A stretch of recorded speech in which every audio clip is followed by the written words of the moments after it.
And do you know what General Lu did? It's unbelievable. He held the entire front line alone. He fought a solitary war, resolutely guarding the broken breach for nearly half a month without retreating an inch. They say the entire battlefield was literally paved with alien corpses. There were bodies everywhere you looked. Flesh and blood became the new walls, and blood flowed like rivers. When the support troops finally arrived, they were paralyzed with fear. It took them 2 whole days just to clear the bodies. They're saying he earned over 3 million merit points, and even that feels like an understatement, the man continued, his voice trembling with excitement. Truly, the man is a living legend. It really is the stuff of myths. Qin Xiaojun scratched his nose, nodding slowly as the shock began to subside. I was wondering who it could be, but after hearing the name Lu Sheng, I guess there's really nothing to be surprised about after all. He turned around, flicking his fingers with a nonchalant air. So magical, right? The soldier next to him winced. Ouch. Commander, watch it. That hurts. Gazing up at the leaderboard where 125 stars sat prominently next to Lu Sheng's name, Qin Xiaojun felt a surge of renewed hope. He thought to himself, is this level of monstrous talent still not enough to satisfy the Dong family's tiny requirements? If this doesn't do it, nothing will. With a newfound sense of urgency and a mischievous glint in his eye, Qin Xiaojun pulled out his communicator. Without a moment's hesitation, he dialed a number, intent on sharing this world-shaking news with the woman he considered Lu Sheng's main wife. Don't waste time asking for explanations, just get moving, Qin Xiaojun urged, his voice crackling with an unusual intensity. Go pack your things and prepare yourself immediately. You're having dinner with Lu Sheng tonight, and that's final. He leaned in closer, his expression shifting to one of profound gravity. You honestly cannot fathom the magnitude of what has occurred. A world-shaking event has just unfolded. A short while later, within the hallowed, high-security halls of the 7th Military District's central headquarters, Yu Fei felt a surge of nervous energy. He thought to himself with a mix of awe and trepidation, to think the commander-in-chief would personally summon me for a private reception. This is an unprecedented turn of events. Yu Fei adjusted his collar, his heart hammering against his ribs. What an immense, staggering honor, he mused, his mind drifting back through the years. The last time he had been granted the privilege of standing in the presence of such high-ranking authority was during the grand inauguration ceremony, a distant memory that felt like a lifetime ago. The weight of the moment pressed down on him, highlighting just how significant this meeting truly was. As the heavy doors groaned open, the commander-in-chief looked up, a knowing glint in his eyes. He offered a subtle wink, his stern face softening into a rare, welcoming expression. Ah, Yu Fei, don't just stand there in the doorway. Come on in and make yourself comfortable. Have a seat. Yes, sir. Thank you, sir, Yu Fei replied, snapping a crisp salute before moving to the chair. He couldn't help but notice that the commander was practically beaming with a sense of triumph. You have exceeded all expectations and performed an absolutely stellar job this time around, the commander stated, his voice booming with approval. Yu Fei felt his spirits lift instantly, his posture straightening with pride. He quickly responded with practiced humility. It is entirely due to your wise guidance and correct leadership, sir.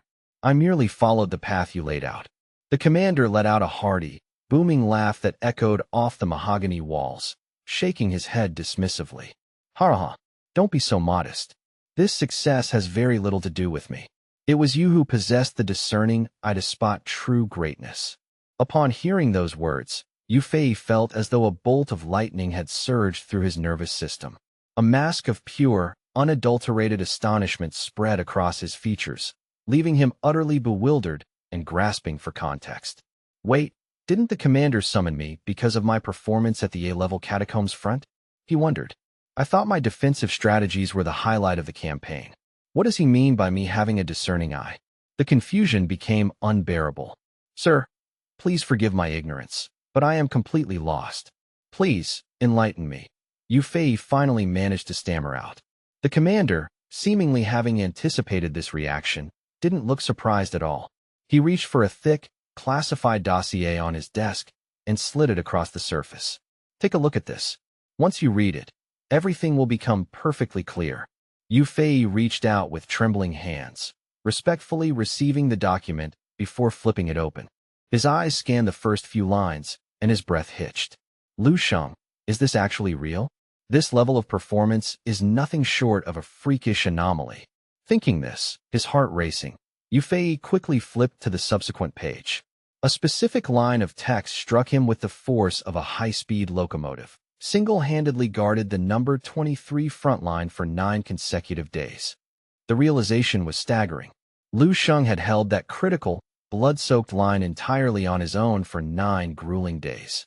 According to the preliminary and incomplete statistics, the boy had eliminated over 350 7th-tier alien beasts and a staggering 7,600 6th-tier exotic beasts. As he turned to the next page, the revelations only grew more mind-boggling. The report detailed a combat power rating of 15 stars, a position at the very pinnacle of the rising star chart, and a formal appointment as a division commander. Yu Fei, a man seasoned by decades of brutal battlefield experience, someone who had stood witness to countless deaths and weathered the most violent storms of war, found himself unable to maintain even a shred of his usual composure. His entire internal world was thrown into complete disarray. He could do nothing but stare blankly at the paper, his eyes boring into the ink as if trying to force the numbers to make sense. Seeing his subordinate's state, the commander spoke softly. Yu Fei, take a moment. Sit down and breathe. Calm your mind, the old commander urged, his voice steady and grounding. He had clearly foreseen that Yu Fei would be floored by the data, and he calmly gestured toward the plush chair again. I'll admit, even I was paralyzed with shock when these reports first crossed my desk. It's a lot to process, even for veterans like us. A few moments passed in silence as the weight of the news settled in the room. The old general watched Yu Fei, noting that the younger officer still wore an expression of shell-shocked terror, and a faint, satisfied smile played across his lips. Lieutenant General Yu, you have rendered an incredible service to the military this time. By identifying and securing such an incomparable martial arts genius for our eastern military region, you have secured our future. A talent of this caliber is truly a once-in-a-century rarity. The commander continued, his tone turning formal. Effective immediately, you will be granted command over 3 full divisions, the 1182nd, the 835th, and the 794th. Furthermore, your rank is being elevated by 1 full level. From this day forward, you shall enjoy the full prestige and benefits afforded to a lieutenant general. Yu Fei raised his head in a daze, staring at the kind, expectant face of the old commander. He could barely find his voice as he murmured his profound gratitude. Thank you, sir. I am honored beyond words, he managed to choke out. Yet, even as he spoke, the image of Lu Sheng kept flashing vividly in his mind's eye. Admiral Yu Fei suddenly recalled a conversation with the boy that had nearly caused him to cough up blood from sheer exasperation at the time. He whispered to himself, I understand now. So when he said, Don't worry, Commander Yu, once I become a martial saint, I'll definitely look after you properly. He wasn't just being arrogant. He was being dead serious about protecting me. Good Lord, he breathed, a cold sweat breaking out on his neck. Back then, I truly believed Lu Sheng was just cracking a joke or indulging in youthful bravado. I never imagined the day would come so quickly where he could actually back up those words. Within the quiet sanctuary of the military camp's private manor, the gentle gurgle of running water echoed against the porcelain of the sink. Lu Sheng stood before the mirror, his movements methodical and calm as he slowly brushed his teeth. After a moment, he concentrated, causing his teeth and tongue to vibrate slightly at a high frequency to dislodge any impurities. As he spat out the cool water, every microscopic food particle and trace of bacteria from the furthest corners of his mouth was efficiently washed away, leaving his breath crisp and fresh. Lu Sheng leaned in, inspecting his reflection. His teeth were dazzlingly white and perfectly aligned, possessing a flawless luster that would put the actors in high-end television commercials to shame. He reached up, gently rubbing his cheeks and feeling the density of his skin, his mind drifting into a state of quiet, analytical contemplation regarding his own evolution. According to the intricate descriptions found within the Eternal Star Annihilation art, he mused, as the number of immortal cells within my body continues to proliferate at this exponential rate, my fundamental life level will undergo a series of continuous, radical transformations. Even my bones and teeth are being restructured into something far beyond the human norm. Since the emergence of that very first immortal cell, it feels as though I have begun to ascend into the realm of a truly transcendent being, he thought, a flicker of concern crossing his eyes. I only hope that I don't deviate too far from the form of a normal human being. I have no desire to become one of those obsessive, fanatical martial arts cultivators who are willing to sacrifice their humanity and emotions on the altar of power. I still want to remain a person capable of feeling warmth, love, and genuine emotion, Lu Sheng decided, rubbing his chin thoughtfully. However, further upgrades will require a massive quantity of high-grade exotic beast marrow fluid. I wonder if the merit points from the recent campaign have been finalized yet. I should be able to exchange them for a significant stockpile of resources. A few moments later, Wang Yin arrived at his quarters to deliver her report. Reporting, Lieutenant General Lu. Your merit points have been officially tallied and verified. I have brought the detailed exchange catalog and current conditions for your review. Lu Sheng took the digital tablet and scanned the figures. Over 38 million merit points. That's quite a haul. He noted that a single portion of 7th-tier exotic beast marrow fluid cost 100,000 points. Not bad at all. He was scrolling down with a satisfied smile when he suddenly froze. Wait, what? Dark gold is this expensive? 1 gram requires 1,000 merit points. He did a quick mental calculation and his jaw dropped. At this rate, my hard-earned merit points can only be exchanged for less than 4 kilograms of dark gold? What the hell? That isn't even enough to upgrade the handle of the Red Star Dragon mark. Wang Yin offered a sympathetic, wry smile as she explained the situation. Dark gold is an incredibly rare and finite resource, sir. The military strategic reserves are quite limited. If the price were set any lower, I'm afraid the entire stockpile would be depleted by the generals within minutes.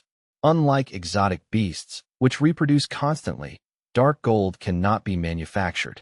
However, she paused, her eyes twinkling.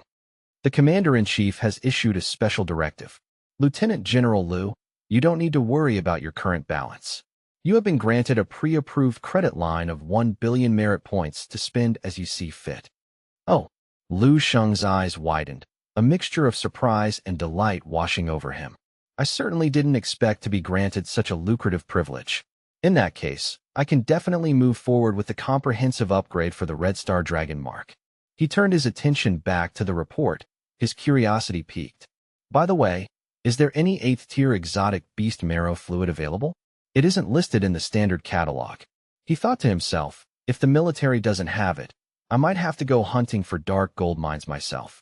Hearing Lu Sheng ask such a difficult and high-level question, Wang Yin began to stammer, her composure wavering. Regarding the 8th-tier marrow fluid, well, even the 7th-tier fluid is problematic. With our current technological limitations, it is nearly impossible to completely filter out the negative psychological factors and feral instincts inherent in the alien beasts.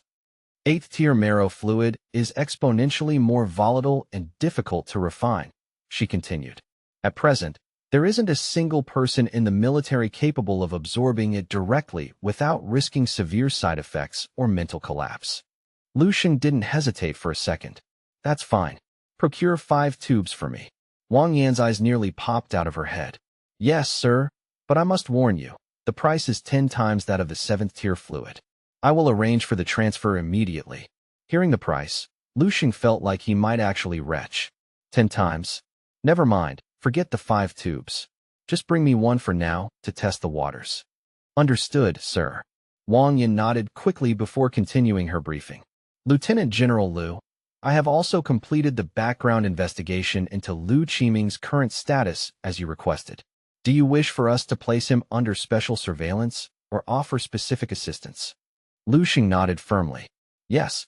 Ensure that he is never deployed to the dangerous front lines of the battlefield. It is far too perilous for him. Understood. I will see to it that his assignments remain within the safe zones. Lu Sheng leaned back, a nostalgic smile touching his lips as he recalled his days as a student under Lu Qiming. He remembered how much the teacher had genuinely cared for him, even in those early days. He chuckled softly, remembering the times he had dozed off in the middle of Lu Qiming's lectures. Lu Xing thought to himself, I am no saint, nor do I pretend to be. Within the scope of my power and capabilities, ensuring the safety of the people I truly care about is not too much to ask of the world. If anyone wants to accuse me of being biased or playing favorites, then let them talk until their breath runs out, he mused, his gaze hardening with resolve. My strength exists to protect my own. Suddenly, the sharp trill of his phone interrupted his thoughts. Lu Xing noticed an unfamiliar, unlisted number on the screen and hit the answer button. Hello. The other end of the line remained deathly silent for a few agonizing seconds before an unexpected, familiar voice drifted through the speaker. Lu Xing. It's me, Dong Qingxue. There was a distinct, subtle hint of urgency and perhaps a trace of nervousness in her tone. Lu Xing felt a secret surge of joy, but he kept his voice steady and casual. Instructor Dong. It's good to hear from you. What's on your mind? He tried to maintain a relaxed, effortless demeanor. Lu Xing tonight. Qin Xiaojun and I would like to invite you out for dinner. I wasn't sure if you would be free on such short notice, she added. Lu Xing checked his watch, his mind whirring with internal calculations. It's only 2 p.m. right now. If I start the marrow fluid absorption process immediately, I should be able to finish in time. That sounds great, he replied. Let's aim to meet at 8 p.m. I'll leave the choice of restaurant and location up to you too. Dong Qingxue quickly provided the name of a local restaurant, her words coming out in a bit of a rush, and then she abruptly disconnected the call. Beep, beep, beep. Lu Xing stared at his phone in a daze, momentarily stunned by the suddenness of the interaction. Across the base, Dong Qingxue's face was currently glowing as red as a sun-ripened tomato. Lu Xing, unaware of this, murmured to himself, with my current level of biological control, I should be able to regulate my own pulse. Yet, just hearing her voice makes my heart race uncontrollably. It's a phenomenon that defies logical explanation. He thought of Dong Qingxue's fierce yet caring nature and gave a self-deprecating smile. The body truly cannot be deceived by the mind. Perhaps this really is what they call fate.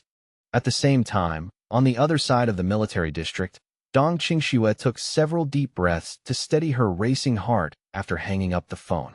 She leaned back in her chair, staring at the large monitor in front of her, her cheeks still flushed with a deep, rosy hue. Her eyes were fixed on her desktop wallpaper, which she had carefully selected.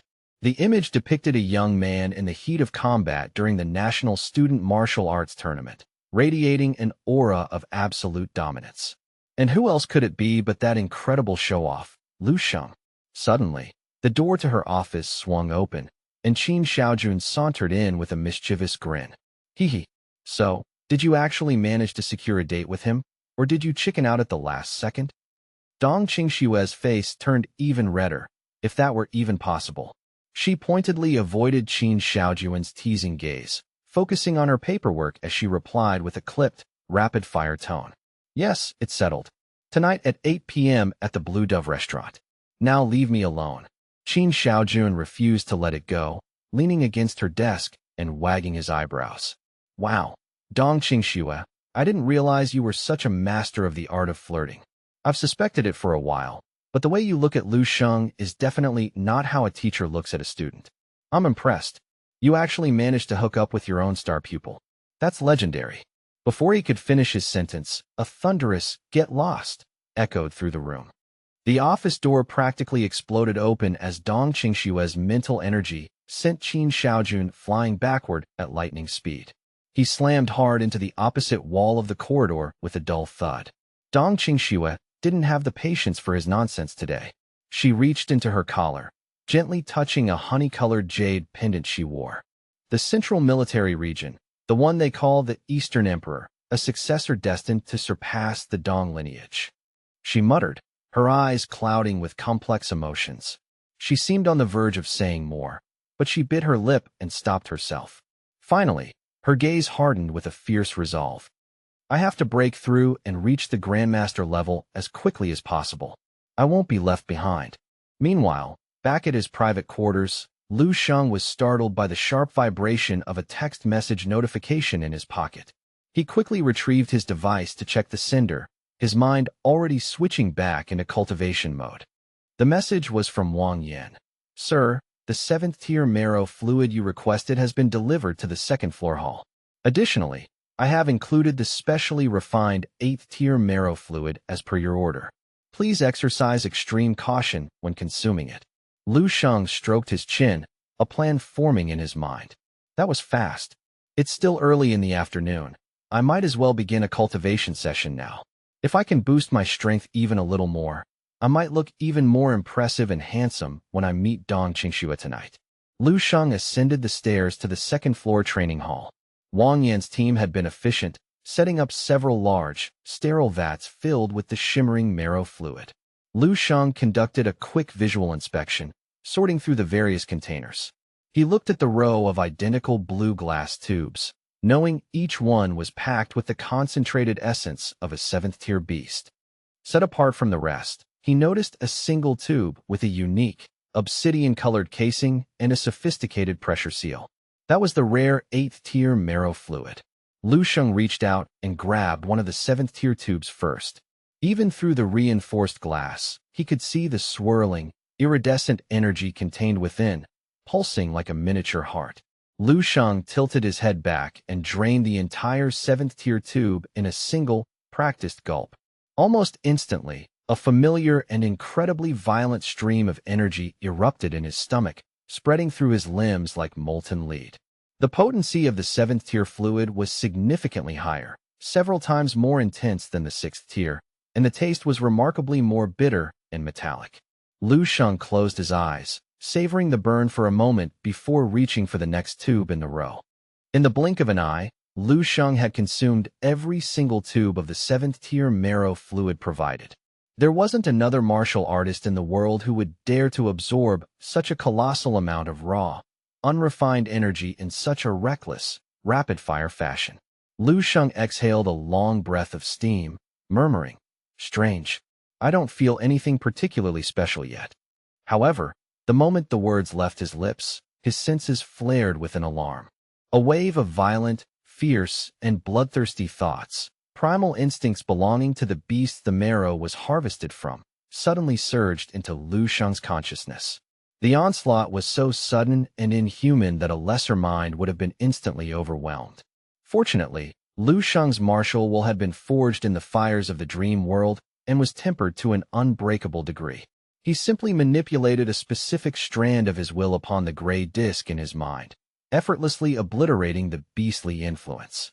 This was the hidden, dangerous, spiritual pollution left behind in the fluid. Once the mental taint was gone, the raw energy converged into a terrifying torrent that began to wreak havoc within his meridians. Using his immense mental strength, Lu Sheng skillfully guided this chaotic flood toward the blood core pulsating in his chest. The core began to swell at a visible, frightening speed. The persistent, hollow sensation that had lingered in Lu Sheng's body since his last breakthrough was rapidly being filled by the surging essence. When the blood core had expanded to the size of a large goose egg, glowing with an intense, crimson light, Lu Sheng's focus shifted. With a sharp mental command, he halted the expansion. The blood core stopped swelling abruptly, and the enormous, pent-up stream of energy, suddenly finding its path blocked, began to lash out and attack his internal structure with renewed ferocity. This time, Lu Sheng had deliberately allowed the blood core to absorb more energy than usual, seeking a more powerful reaction upon its destruction. As expected, when the core finally reached its limit and shattered, the feedback was monumental. His blood energy erupted in a cascading chain reaction, surging tenfold, then 1,000-fold, then 10,000-fold, eventually reaching 1,000,000-fold, 10,000,000-fold, and 100,000,000-fold. The Divine Illumination King's Sutra activated, blessing and amplifying this tide of power until it reached a staggering billion-fold transformation. The blood energy in Lu Sheng's body, which was already comparable to a raging flood, turned into a supernova of vitality. Under the pressure of this billion-fold rebirth, the second immortal cell was successfully forged within his marrow. With the birth of this second cell, the third stage of his immortal golden body took another significant and measurable leap forward, bringing him closer to a state of biological perfection. Gradually, the violent aura subsided, and Lu Shang's body returned to a state of outward normalcy. He scratched his head, feeling a profound sense of satisfaction. He could clearly perceive that after this latest blood core collapse, his immortal golden body only required 2 more successful amplifications to reach its initial stage of completion. During the violent collision of blood energy, his entire physique had been tempered and refined, becoming even more resilient and powerful. This process was akin to a cycle of destruction and rebirth, yet it remained far safer than the traditional, risky methods of breaking and establishing used by other martial artists. There was still an immense, untapped potential within his undying cells. Lu Shang also noticed that his existing immortal cells had greedily absorbed a portion of the stray energy during the collision, becoming even more vibrant. If he were to undergo several billion more of these transformations, the divine light emanating from his cells would likely become blinding. This was a testament to the infinite scalability of his path. If a billion transformations were merely the foundation, what would happen when his cells transformed tens of billions, or even hundreds of billions of times? Lu Shang held up his hand, watching as the skin seemed to shimmer with a faint, translucent golden hue. He wondered if there was a ceiling to this power, or if he would eventually reach a realm that was truly unimaginable to current human comprehension. Suddenly, he sensed a lingering residue within his system. He experimented by moving his arm in a wide arc, feeling a slight, sluggish resistance in his meridians. Lu Shang realized that some of the 7th-tier marrow fluid hadn't been fully processed or refined by the recent breakthrough. He turned his gaze toward the lone, obsidian tube of 8th-tier marrow fluid sitting on the table, muttering quietly to himself. I used 8 full bottles of the 7th-tier stuff simultaneously, and yet it only yielded this much of a result. It seems my body's appetite is growing faster than I anticipated. Since it's still early, why not push a bit further? With a decisive movement, Lu Shang picked up the 8th-tier fluid and unsealed it, a sharp, pungent aroma filling the room. The flavor was even more revolting and difficult to swallow than the previous tier, tasting like a mixture of ozone and old iron. But without hesitation, Lu Shang tilted his head back and poured the thick, black and gold liquid down his throat. This single bottle contained a density of energy that surpassed the sum of everything he had just consumed, hitting his system with the force of a collapsing star. The empty vial of the level 8 exotic beast marrow fluid slipped from Lu Shang's trembling fingers, shattering against the cold floor into 1,000 crystalline shards. Almost instantaneously, he was besieged by that familiar, soul-shredding agony, an onslaught far more primal and violent than any physiological trial he had previously survived. The sensation returned with a vengeful intensity, threatening to eclipse his consciousness entirely.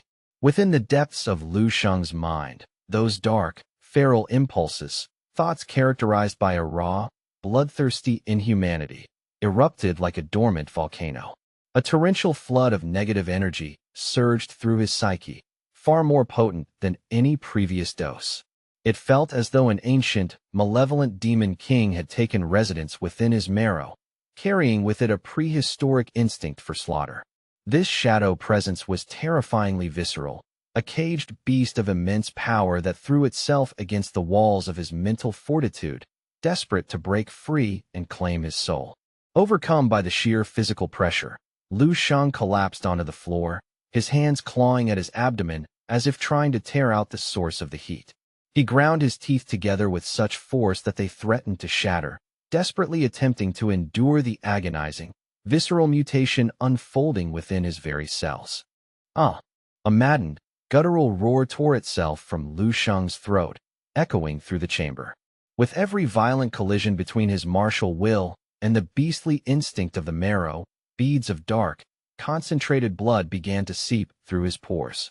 The terrifying energy radiating from his form became so dense that it physically distorted the surrounding atmosphere, creating shimmering ripples in the air. The spectral visage of a brutal, crowned demon king manifested in his mind's eye once more, its voice a low, seductive rumble that vibrated through his bones. "You cannot hope to contain this power, little mortal," it hissed. "You and I are born of the same essence. Cease this futile struggle and accept the inevitable." Lu Sheng did not respond, choosing instead to bite back a scream and hold his ground against the internal darkness. After enduring the mental siege for what felt like an eternity, Lu Sheng's eyes snapped open, blazing with a cold, golden light. He surged upward, delivering a spiritual strike that shattered the Demon King's afterimage into nothingness. "Begone," he commanded, his voice echoing with the weight of his unyielding resolve. Rumble. The explosive release of Lu Sheng's Grandmaster force field caused the entire building to groan and shudder as if struck by a massive seismic wave. In a room on the second floor, the domestic staff and Wang Yin were paralyzed by a sudden, inexplicable terror. They watched in horror as plaster debris rained down from the ceiling and spiderweb cracks spidered across the reinforced walls. This structure was designed to withstand a magnitude 16 earthquake, yet it seemed on the verge of collapse. Meanwhile, Lu Sheng's body underwent a grotesque transformation, his frame swelling several times its original size as energy poured out in uncontrollable waves, stretching his skin to the point of tearing. He was on the precipice of a total biological explosion. Inadvertently, Lu Sheng had expanded into a massive, bloated silhouette, his previously streamlined and balanced musculature replaced by jagged, irregular blocks of flesh that resembled raw granite. His arms were now thicker than the thighs of a champion athlete, and his own legs had ballooned into pillars exceeding the diameter of a heavy bucket. His once jade-white skin was stretched to its absolute limit, turning a translucent, sickly hue that revealed the catastrophic subcutaneous congestion and ruptured vessels beneath. Dark, engorged veins, thicker and more prominent than earthworms, bulged across his distended limbs like black, pulsing cords of ichor. He looked less like a human and more like a primordial entity failing to contain its own cosmic mass. Scanning his internal state, Lu Sheng realized that his muscle fibers were beginning to undergo a terrifying process of decay, melting away under the heat of the unrefined marrow. Even his bones, which were normally harder than tempered steel, began to develop microfractures. He was essentially dying, yet amidst the impending collapse, a strange and inexplicable joy began to well up from the core of his being. The natural breathing technique began to flow with a rhythmic, ethereal smoothness, guiding him into the profound depths of the second level of the unknowing state. In this transcendent moment, Lu Sheng's spirit flickered like a candle flame dancing on the razor-thin edge between life and death. His consciousness expanded, detaching from the physical agony to witness the grand design of his own evolution. Once again, Lu Sheng entered that miraculous, meditative state where pain was merely a distant echo, replaced by a feeling of sublime, cosmic bliss. He was no longer a man struggling with energy. He was the energy itself, refining its own vessel through the fires of destruction. Gradually, the violent swelling subsided and Lu Sheng's body began to retract, returning to its refined, human proportions. When he finally opened his eyes, a serene and gentle smile, reminiscent of an ancient monk who had attained enlightenment, graced his handsome face. He understood now. The trial Zhao Wenda had faced was exactly this. It was the realization that there can be no true standing without a total breaking of the self. This was the true standing after breaking. The third stage of the immortal golden body was finally, unequivocally complete. As he looked at the clock on the wall, he realized the ticking hands had reached 11:52 p.m. A cold sweat broke out on his brow as he processed the time. I really overdid it this time, Lu Sheng sighed, his expression a mix of helplessness and genuine embarrassment. He was nearly 4 hours late for the dinner engagement he had promised to attend. With a casual wave of his hand, Lu Sheng used a strand of mental energy to pull his phone from the floor into his palm. He quickly swiped to unlock the screen, dreading what he might find in his notifications. As expected, he was greeted by over a dozen missed calls. Aside from a single, initial call from Dong Qingxue at 7:55 p.m., the rest were a barrage of increasingly frantic attempts from Qin Xiaojun. After a moment of hesitation, He steeled himself and dialed Dong Qingshua's number. After a few rings, her cold, clipped voice echoed through the speaker. "Hello." Lu Sheng hurried to explain. "I am so incredibly sorry, Instructor Dong. I got caught up in things." Dong Qingxua asked softly. "You lost track of time while cultivating, didn't you?" Lu Sheng replied immediately. "Yes, exactly." She pressed further. "Anything else?" Lu Sheng answered with complete honesty. "That's all." Being his first real attempt at a date, he was blissfully unaware that such raw honesty was essentially social suicide. "Fine. I suppose I should go cultivate as well. Goodbye." The line went dead with a series of sharp beeps. Lu Sheng stared at the screen, unsure how to interpret her reaction. Her tone hadn't sounded overtly angry, yet it carried a weight that suggested she was, in fact, absolutely furious. Before he could process it, the phone rang again. Qin Xiaojun was calling. Lu Sheng had barely tapped accept before he was met with a verbal explosion. "Lu Sheng, you are a dead man. Do you hear me? Dead." The shout was so voluminous it threatened to burst his eardrums, forcing him to pull the phone away. "You might have a massive brain for martial arts, but you're as dense as a pack mule when it comes to people." Qin Xiaojun continued his tirade until Lu Sheng felt physically dizzy. "Do you have any idea that this was Dong Qingshua's first time ever agreeing to a dinner with a man? And you actually had the audacity to stand her up for 4 hours? I am truly, deeply impressed by your stupidity." Lu Sheng's ears were literally ringing. He had to poke at them to regain his hearing. He tried to explain blankly. "My martial arts reached a critical bottleneck today. I was on the verge of a major breakthrough and simply lost all sense of the external world." Faced with the logic of a martial genius, Qin Xiaojun could only let out a long, weary sigh of frustration. "Is that so? It seems the heavens have a twisted sense of humor regarding your timing. Look, I know you break through boundaries every other week, which is amazing, but did it have to happen tonight of all nights?" Lu Sheng replied with genuine innocence. "I can't exactly schedule an enlightenment, can I? Besides, I only missed it by 3 or 4 hours. Is it really that grave an offense?" The line fell into a prolonged, stunned silence. Qin Xiaojun felt utterly defeated by Lu Sheng's lack of romantic common sense. Lu Sheng was perfect in every aspect of combat and cultivation, yet he was a hopeless amateur when it came to understanding women. Thinking Qin Xiaojun might have been disconnected, Lu Sheng was about to speak when he heard a final, sardonic remark. "Lu Sheng, you're a legend. Truly. I'm in awe of your talent for self-destruction." Click. Lu Sheng looked at his phone, genuinely puzzled. "Is it really that serious? No, I should probably check the status." After a moment of reflection, he sat cross-legged on the floor to enter the dreamscape. Once inside the dreamscape, Lu Sheng immediately navigated to his personal interface. He scrolled through the data until he reached the Partners section. Seeing Dong Qingshua's name still listed there, he let out a massive sigh of relief. "See? I told you it wasn't a big deal. Her name is still right there. Everyone is just overreacting to a 3-hour delay," he muttered with a dismissive expression. "Qin Xiaojun makes too much of a fuss. If she's fine, then there's no need for me to rush out. I'll focus on finishing my refinement." Lu Sheng then began a meticulous inspection of his gains from the recent life and death ordeal. Completing the 3rd stage of the immortal golden body had occurred with startling speed, far outstripping the progress of the 2nd stage. It felt almost like he was using a shortcut.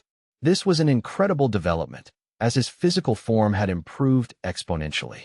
By rebuilding his body from the cellular level up, he had achieved a state of unprecedented perfection in both his outward aesthetic and his intricate internal architecture.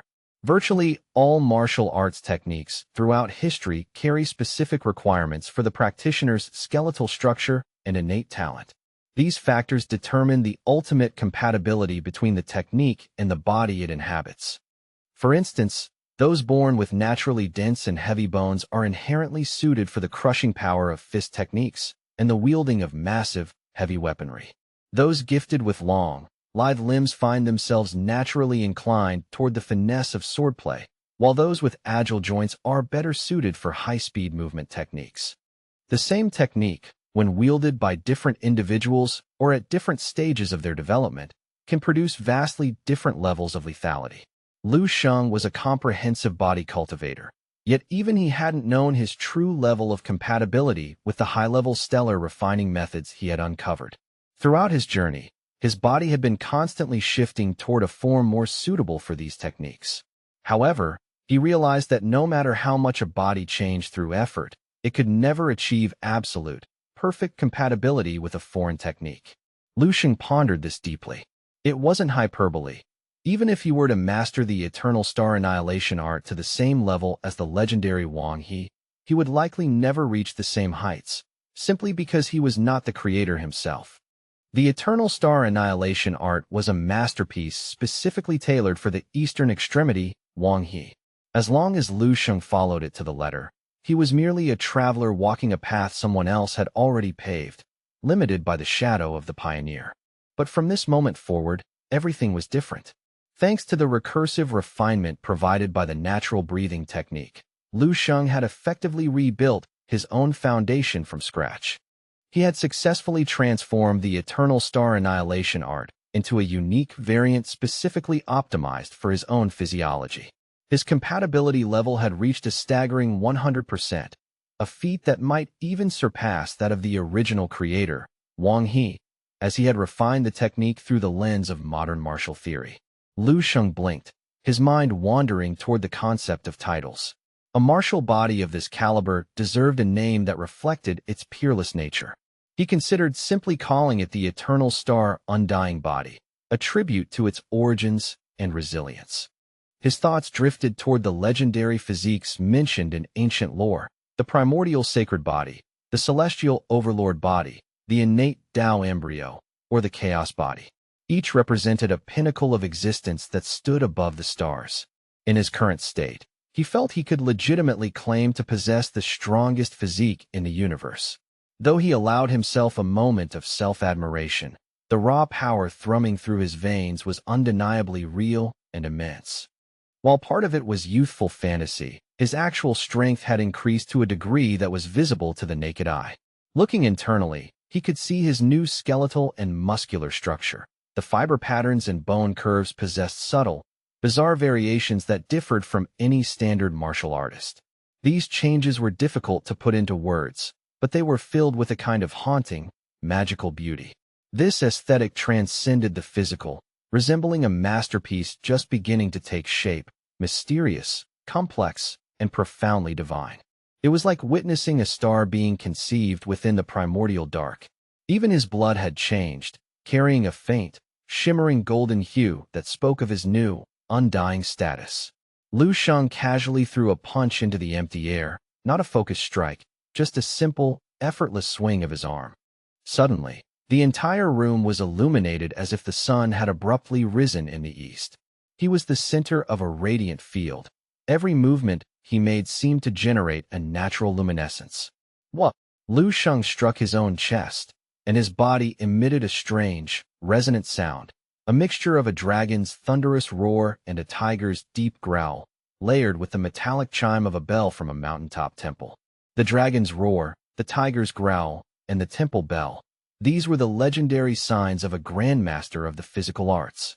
He had mastered the equivalent of the tiger's roar golden bell shield and the dragon's roar iron cloth shirt. Yet he had already moved far beyond those terrestrial limits. Lu Sheng's eyes sparkled with anticipation. Even a peak grandmaster would find it nearly impossible to breach his current defensive layer. He stroked his chin, wondering, how many stars would my combat power measure now? Doubling my previous score wouldn't be an exaggeration. However, without a formal test, he couldn't be certain. As he walked through the dreamscape, he began to look for a suitable target. Perhaps I should find someone to help me gauge these new limits, he mused, venturing deeper into the ruins of the martial base in search of a worthy opponent. Found one. Ahead stood Gu Xian, the Moonblade martial saint. Gu Xian was clad in intricate, shimmering armor, wielding a massive, crescent-shaped blade that emitted a cold, unsettling aura. Lu Sheng clenched his fists, a surge of excitement bubbling up within him. All right, let's see how this goes.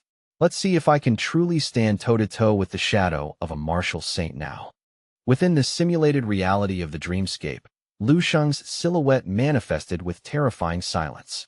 He descended upon the ruined world like a falling star, his feet making impact on a cracked, ancient thoroughfare.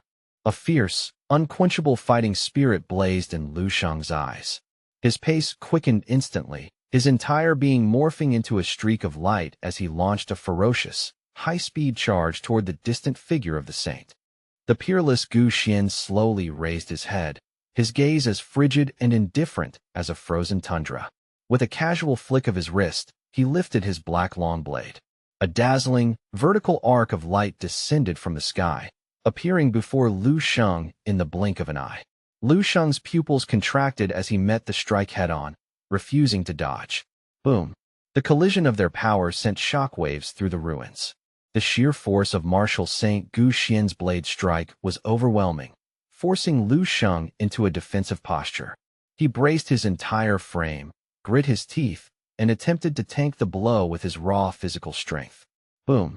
The power detonated, and the arc of light slammed into Lu Sheng, sending him spiraling backward like a cannonball. He crashed through 3 massive, reinforced concrete buildings before finally hitting the pavement. Lu Sheng skidded for over 100 meters, scattering a massive plume of rubble and brick dust in his wake before coming to a complete halt. Lu Sheng knelt on one knee, his legs having plowed 2 deep furrows into the road. Dust swirled around him as he lowered his head, one hand supporting his weight while his shoulders heaved with heavy, rhythmic breaths. That was just a casual, cold-faced strike from a saint, he muttered to himself. His resolve did not waver. If anything, it hardened. If you can't kill me with a single strike, then you're the one who is going to die today. Lu Sheng's expression turned deathly calm as a brilliant golden light began to bloom from the center of his forehead. The radiance instantly flooded his entire body, bathing him in a hallowed, indestructible aura as 3 immortal cells ignited simultaneously. In a voice that echoed with the power of a god, Lu Sheng whispered, "Limitless martial will, activate." In the span of a single heartbeat, the air behind Lu Sheng warped and fractured as the towering phantoms of the unmoving fire cat, the chilling sparrow prison, the golden rainbow great sun, and the new moon divine wind manifested. Alongside them, more than 8 distinct grandmaster wills erupted in a chaotic symphony of power. Primal elements of ice and fire tore across the desolate landscape with reckless abandon, while pillars of raging flame licked the heavens and jagged bolts of lightning descended like divine judgment.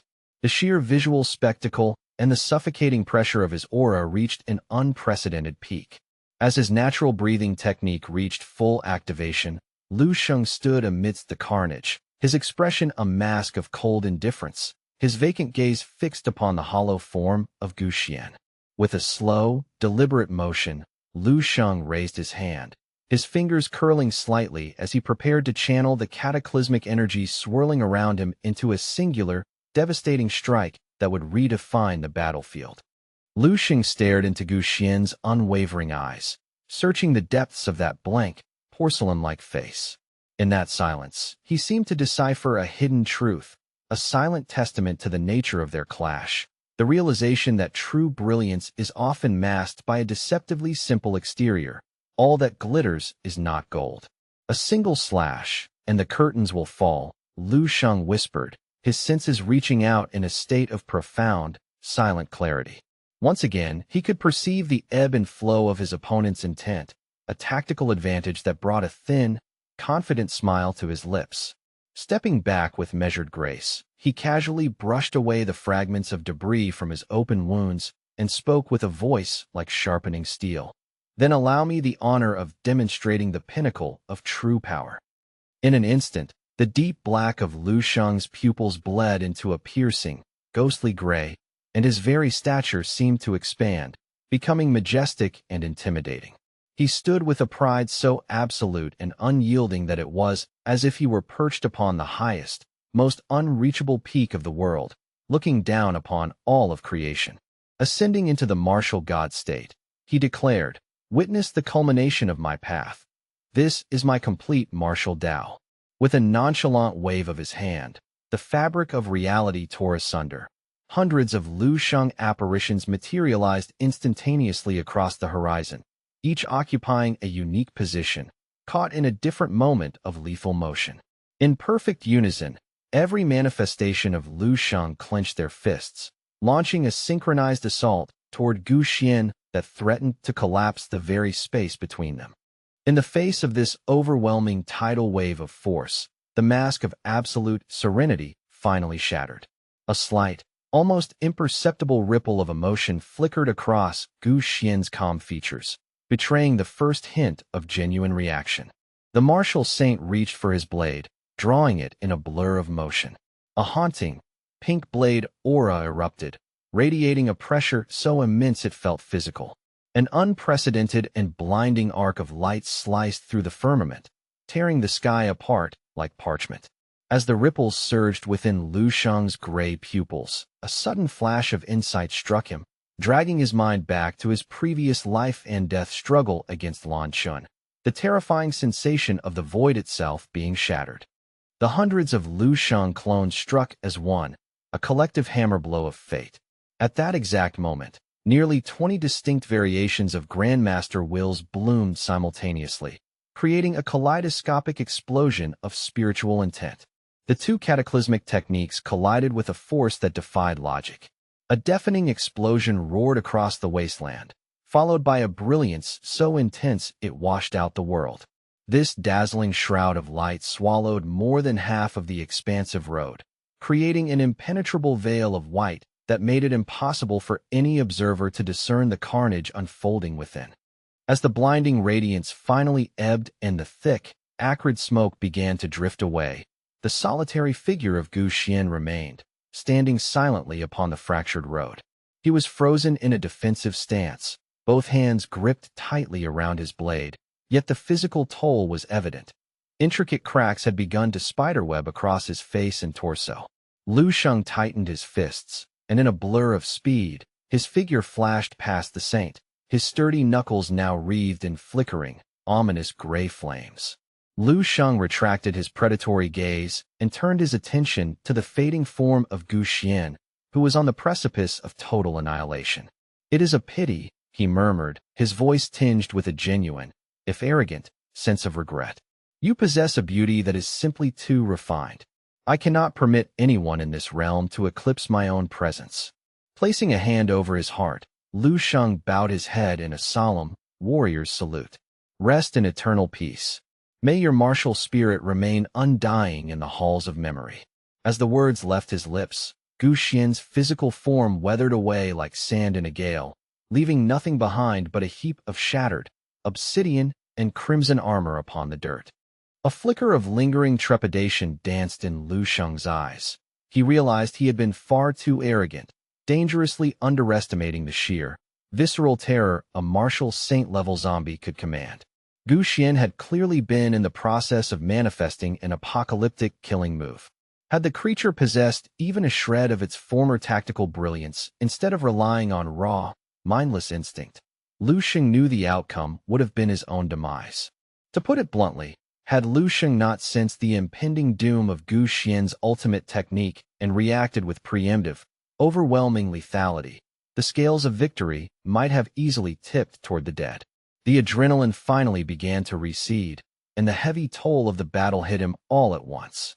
His vision swam, vertigo took hold, and he collapsed onto the ground with a heavy, unceremonious thud. Summoning every remaining ounce of his strength, Lu Sheng crawled toward the discarded pile of Gu Xian's armor, his breath coming in ragged gasps. "My shattering void technique. It has evolved," he muttered through gritted teeth. "The number of virtualized clones I can manifest for a synchronized strike has surpassed 200. It has doubled since my last breakthrough." Shattering Void stood as the absolute zenith of Lu Sheng's combat potential. For now, he thought with a cold, calculating edge, this power remains a secret of the dream space. There is no one in the waking world worthy of witnessing this move, at least, not yet. On the day I finally unleash this technique before the masses, my hands will surely be crimson with the lifeblood of martial saints. At that moment, a plume of dense, oily black smoke billowed from Gu Xian's remains. It surged upward like a tattered, dark standard caught in a storm, completely enveloping Lu Sheng. He did not struggle. Instead, he calmly closed his eyes. Finally, the legacy of a martial saint. A floodgate of suppressed memories swung open, pulling him into a vision of a pitch-black sky. Torrents of rain lashed the earth, and jagged veins of lightning tore through the oppressive darkness, punctuated by the bone-shaking roar of thunder that seemed to signal the end of the world. Inside a skeletal, dilapidated shack, a small boy sat huddled in the corner. He clutched his knees to his chest, his tiny frame shivering violently from the biting cold and the paralyzing fear of nature's unbridled fury. The air was thick with the scent of damp rot and despair, a creepy, suffocating atmosphere. The relentless downpour showed no signs of relenting. Suddenly, a gaunt, determined figure braved the storm, darting into the meager shelter with something hidden behind his back. From beneath a grimy, moth-eaten mattress, the skinny child emerged, his sallow face lighting up with a rare spark of joy. The older boy, soaked to the bone and shivering, pulled out a small glass vial, roughly the size of a fist. It contained a shimmering, reddish fluid. He pressed it into the younger boy's hands. "Quickly, Guxian, look what I managed to scavenge." The child gripped the tube, his eyes wide with a mix of excitement and terror. "Is this nutrient fluid? Where did you find it, brother?" A flash of cold resentment crossed the older boy's face. "I spent the entire day rooting through the toxic filth of the junkyard. I should have had two, but a scavenger from the Xiao Dao gang stole the other. I swear, one day, I'll make them vomit up everything they've ever taken from us." "The Xiao Dao gang are monsters, brother," the little boy warned, his voice trembling with worry. The older boy's gaze turned icy and sharp. "If we do not challenge them, we are choosing to starve. If we fight, we at least have a chance to breathe. Now drink." The little boy held the vial back out. "Let's split it. Please, don't fight them anymore. It's too dangerous." A rare flicker of warmth softened the older boy's eyes. "Don't worry about me, Guxian. I will get you into the martial arts base, no matter the cost. You will become a top dog, a powerhouse who will climb to the very peak of this world." The younger boy finally relented, nodding as he downed the bitter fluid in a single, desperate gulp. The vision shifted. Sometime later, Guxian's brother was seen relentlessly pursuing a group of thugs, a jagged knife in his hand. Their faces were pale with a primal fear as they scrambled for their lives, screaming, "He's a maniac. This kid is completely insane. Run. Don't throw your life away against a psycho who has no regard for his own." A skinny figure came crashing through the debris, sobbing uncontrollably. "Brother." The older boy stopped, his expression cooling instantly. "I am fine. Do not cry, Guxian." Overwhelmed with relief, the younger boy threw his arms around his protector, his tears soaking the older boy's blood-stained shirt. The older boy returned the embrace, though his eyes remained fixed on the corpses littering the ground, his gaze devoid of mercy. "Guxian, listen to me. If you want them to fear us, if you want to survive in this wasteland, you must be ruthless. You must be the predator. When you eventually learn the martial arts, seek only the path that kills. If you do not kill, you will be the one slaughtered. Do you understand?" The boy continued to wail, clutching him tighter. "Just don't die, brother. I understand, I understand." Suddenly, heavy footsteps approached from the shadows behind them. A gruff voice broke the silence. "Damn, you two runts are tougher than you look. Surviving this long in the ruins is no small feat." The brothers spun around, staring in stunned silence at the newcomer. The figure continued, "From this moment on, you both belong to me. You're coming with me." The brothers were momentarily paralyzed before being swept up in a wave of pure, unadulterated joy. The older boy hugged Guxian, a triumphant laugh breaking from his throat. "Do you see, Guxian? I told you I would get you into the base. I told you you'd learn martial arts. I am a man of my word." The younger boy looked up, his face flushed with feverish excitement, nodding vigorously with eyes full of hero worship. The scene blurred and shifted again. Years had passed. A heavy boot was now shown grinding a crumpled photograph of a little girl into the mud. A middle-aged man, battered and drenched in his own blood, desperately clawed at the leg, trying to protect the image of his daughter. "Please, I beg of you," he wheezed. "I have a family. I have a daughter." "She is only 2 years old," the man pleaded. The young man standing over him, a teenage Guxian, looked down with a face that had become a mask of stone. He glanced at the photograph, then slowly withdrew his foot. "Go," he said simply. The middle-aged man snatched the picture of his daughter, his eyes filling with tears of disbelief and gratitude. Thank you, thank you. You are a good man. Truly, heaven will reward you for this mercy." As the man fled the damp basement, Gu Xian stepped out into the shade of the alleyway. Another youth stood leaning against the wall, a cigarette dangling from his lips. "Is it done? Did you finish him?" Gu Xian gave a short, stiff nod. "Yes." The other youth stubbed out his cigarette with his heel. Those people were all remnants of a heretical cult. They abandoned their humanity long ago. They deserve no pity. Like I've always told you, if you don't kill, you'll be killed. The scarred youth, Gu Xian's brother, continued his grim lecture. "Whether you are practicing your forms or just trying to survive another day, you must be ruthless. Do you have that internalized, Gu Xian?" The young man answered without hesitation. "I understand, brother. I'll get back to my training." But then, the memory fractured into an unforgettable moment of trauma. A frantic voice echoed through the training hall. "Gu Xian, Gu Xian, your brother. Your brother? He's dead." Gu Xian's movements froze instantly. An elder approached, his hands trembling as he held out a shattered, bloodied hilt. It was the extermination sect. They were hunting for you, seeking vengeance. Your brother. He stepped into the path of the strike meant for your heart. They slaughtered 13 of our level 6 experts, but he is gone. We couldn't even retrieve his body from the carnage. Only this broken blade remained. The old man looked at Gu Xian with pity. "Take the hilt, boy. I have warned you before. Those from the extermination sect are no longer human. They are the most virulent, hidden cancer within our society. Do not believe a single word that falls from their wretched lips," the elder commanded. Gu Xian gripped the broken hilt until his knuckles turned white, his mind a chaotic vortex of conflicting voices. "I have a daughter. Please spare me. If you don't kill, you'll be killed. I understand. They were after you. Your brother took the hit for you." The contradictions began to warp his very soul. Years later, the old man spoke again, his voice weary. "Gu Xian, Grandmaster Duan Yifeng has observed your blade techniques. He says your edge is far too sharp, and the killing intent you harbor is too heavy, too suffocating. He wishes for you to study the Blade of Atonement first."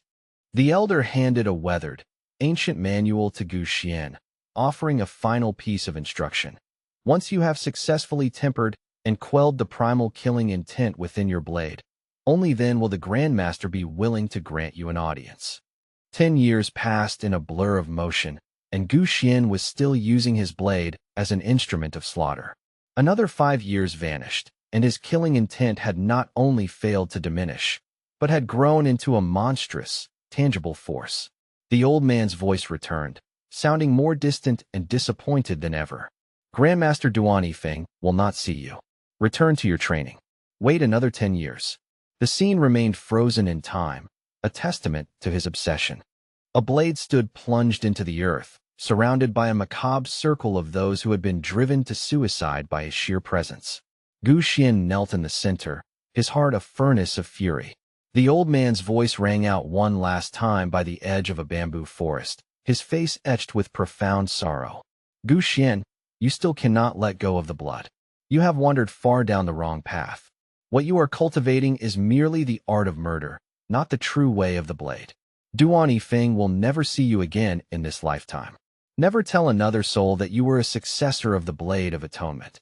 From this day forth, you are on your own." The old man turned and vanished into the mist. Gu Xian remained seated upon a jagged rock within the bamboo grove, his head bowed in shadow. "Did I truly lose my way?" he whispered to the wind. "Is it a sin to simply know how to end a life? If I am warped, then let me be warped.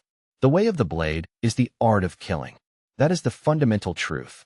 The truth my brother taught me with his life. I have never forgotten it." Lu Sheng, caught in the spiritual backwash of the memory, finally regained consciousness. He snapped his eyes open, his pupils dilating with deep, visceral shock.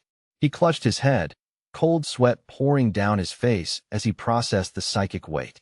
Such pure, unadulterated killing intent. Every memory I accessed was a cycle of training and slaughter. There was nothing else. Gu Xian's icy, murderous aura had seeped so deeply into Lu Sheng's subconscious that it felt as though it had been etched into his very bones. As he began to walk slowly through the dreamscape, he reflected, I once believed the killing intent I forged on the 9-day battlefront was formidable. But compared to this martial saint, my experience is not even a single drop in a vast, dark ocean. Gu Xian was a man of extremes, entering the Tao solely through the gate of slaughter, a path so rare it is almost mythical in martial history. The number of sentient lives Gu Xian extinguished likely exceeds the number of people I have ever encountered in my life, Lu Sheng mused. The tally of beasts he fell is even more staggering, beyond any rational counting. To him, life was no more significant than common weeds under a scythe. Yet, remarkably, such a staggering karmic debt did not shatter his mind or turn him into a mindless berserker. That is truly the most astonishing part, Lu Sheng whispered, staring at the pile of shattered armor. The path of remaining life is the extreme of extremes. Gu Xian was a genius beyond the understanding of the heavens. How terrifying must he have been at his absolute zenith? Our clash just now was likely not even 1,000th of his true power. The gulf between myself and a true martial saint is a canyon I have yet to cross. In truth, Gu Xian was likely beyond level 9. Even a level 10 powerhouse would struggle to survive his blade. I am fortunate he could not access those killing moves in his state. He felt a chill of retrospective fear. Gu Xian had mastered his intent so thoroughly he could hide it completely. And a killer who shows no malice is the most dangerous of all. He reached up to touch his face, his fingers tracing the rigid set of his jaw. Damn it, he cursed softly. After absorbing those memories, even my facial muscles feel frozen, locked in that same cold indifference.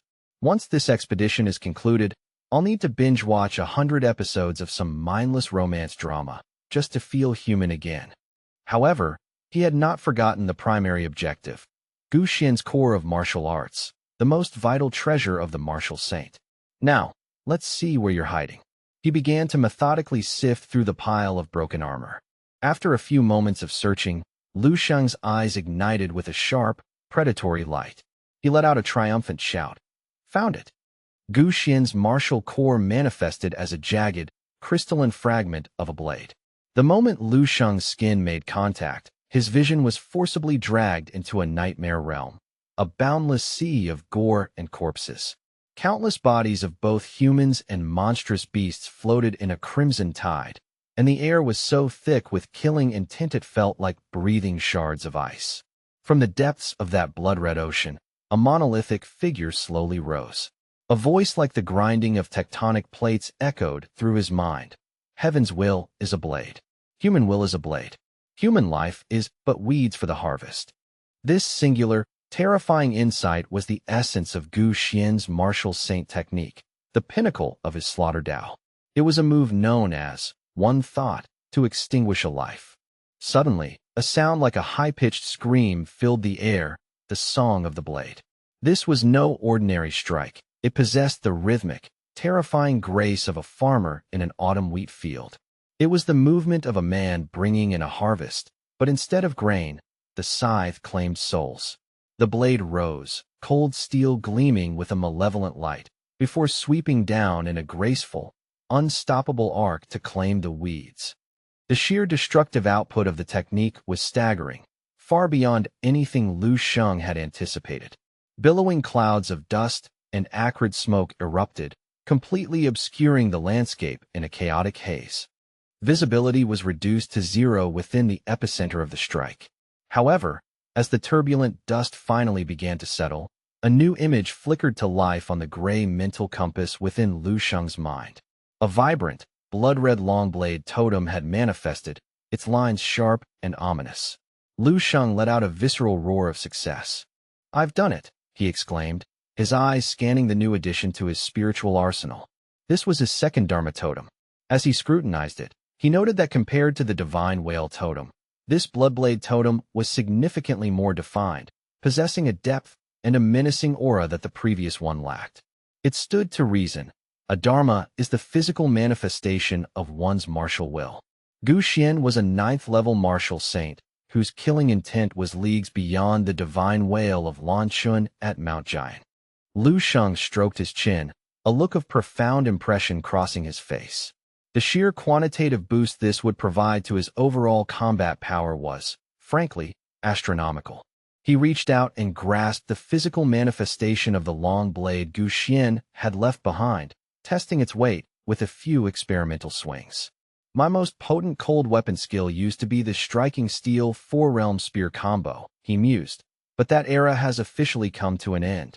A flash of pure, unbridled battle lust ignited in Lu Sheng's eyes as he hoisted the massive long blade onto his shoulder. From this day forward, he declared, his voice echoing in the emptiness, this blade shall be my primary instrument of war. Lu Sheng descended into a calculated, low-slung crouch, his limbs flowing through a series of complex martial forms that echoed the predatory grace of an apex hunter. With a sudden, explosive surge of energy, he unleashed a blistering torrent of blade strikes, each arc of steel saturated with a thick, suffocating aura of murderous intent that seemed to chill the very marrow of his bones. The sheer malevolence of the technique was staggering. Every flash of the blade carved through the atmosphere, leaving behind phantom streaks of blood-red malice that lingered in the air like a physical stain.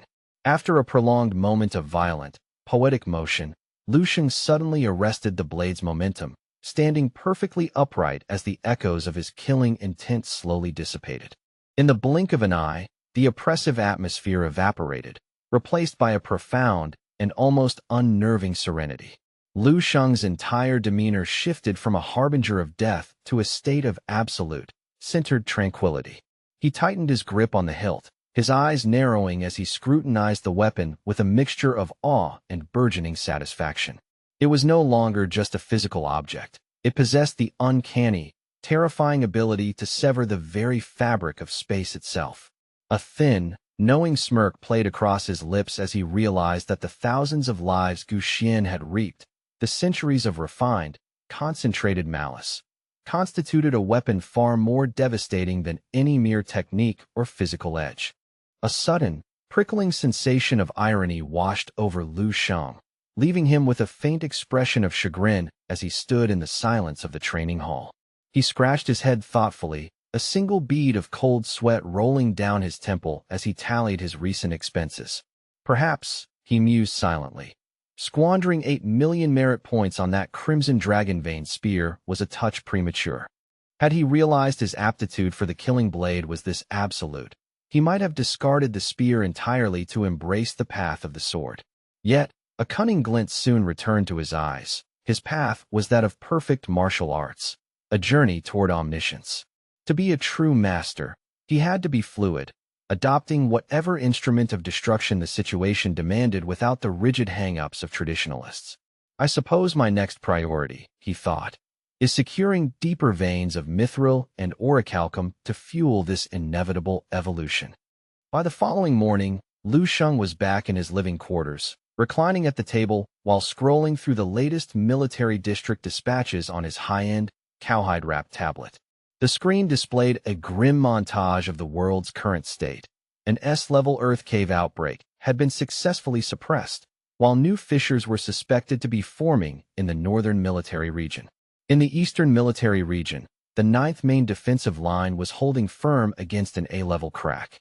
He was just reaching for his steaming cup of coffee, prepared to settle into a quiet morning of study, when a specific headline flashed across the screen that caused his hand to freeze in midair. Lu Sheng's eyes locked onto the bold, crimson lettering of the headline, his casual morning mood instantly replaced by a sharp, tactical focus. The announcement was brief but momentous. The General Military Region Martial Arts Tournament was officially scheduled, and all military districts were ordered to commence immediate preparations. The realization that the military regions were mobilizing for a tournament sent a jolt of excitement through his veins. Lu Sheng's eyes glinted with a predatory hunger for competition as he began digging deeper into the encrypted files for more information. He remained glued to the screen, absorbing the details of the urgent preparations being made across the nation. The registration portal was already live, and the sheer volume of high-level applicants was enough to make his pulse quicken with anticipation. Lu Sheng was well aware of the weight this event carried. The General Military Region Martial Arts Tournament was among the military's most venerable and hallowed traditions. While it had always been a prestigious affair, the recent boom in global martial prowess had pushed the military's emphasis on the martial spirit to a fanatic extreme. He noted that the structure was grueling. First, internal regional qualifiers, followed by the interregional championships divided into 3 tiers: General Star, 7 Constellation, and the legendary 8 Constellation level. His eyes lingered on a particular detail. The champion would automatically be designated as a candidate for the rank of Great General. Lu Sheng considered the gravity of that reward. The entire Eastern military region only possessed 4 such figures, and in the whole of the Dragon Country, there were fewer than 30. The sheer scale of the competition was almost difficult to fathom. Yet Lu Sheng continued to scroll, his curiosity growing with every page. Then, a second surprise caught him off guard. He stumbled upon an editorial piece: Top talents most likely to ascend as new great generals. His jaw tightened slightly when he saw his own name prominently featured on the list. The article included a detailed dossier on his background, his recorded strength, and a professional assessment. The verdict was clear. Lu Sheng possessed massive potential and was a primary contender for the upcoming tournament, with many experts projecting him to break into the top 20. A combat power of 125 stars, and I'm only hopeful for the top 20? Lu Sheng thought, a sense of profound scale dawning on him. It seemed the military was harboring an incredible number of hidden heavy hitters and peak grandmasters that the public rarely saw. While he had previously lacked any frame of reference for the elite tier of combatants in the other regions, he was now getting his first real taste of the mountain he intended to climb.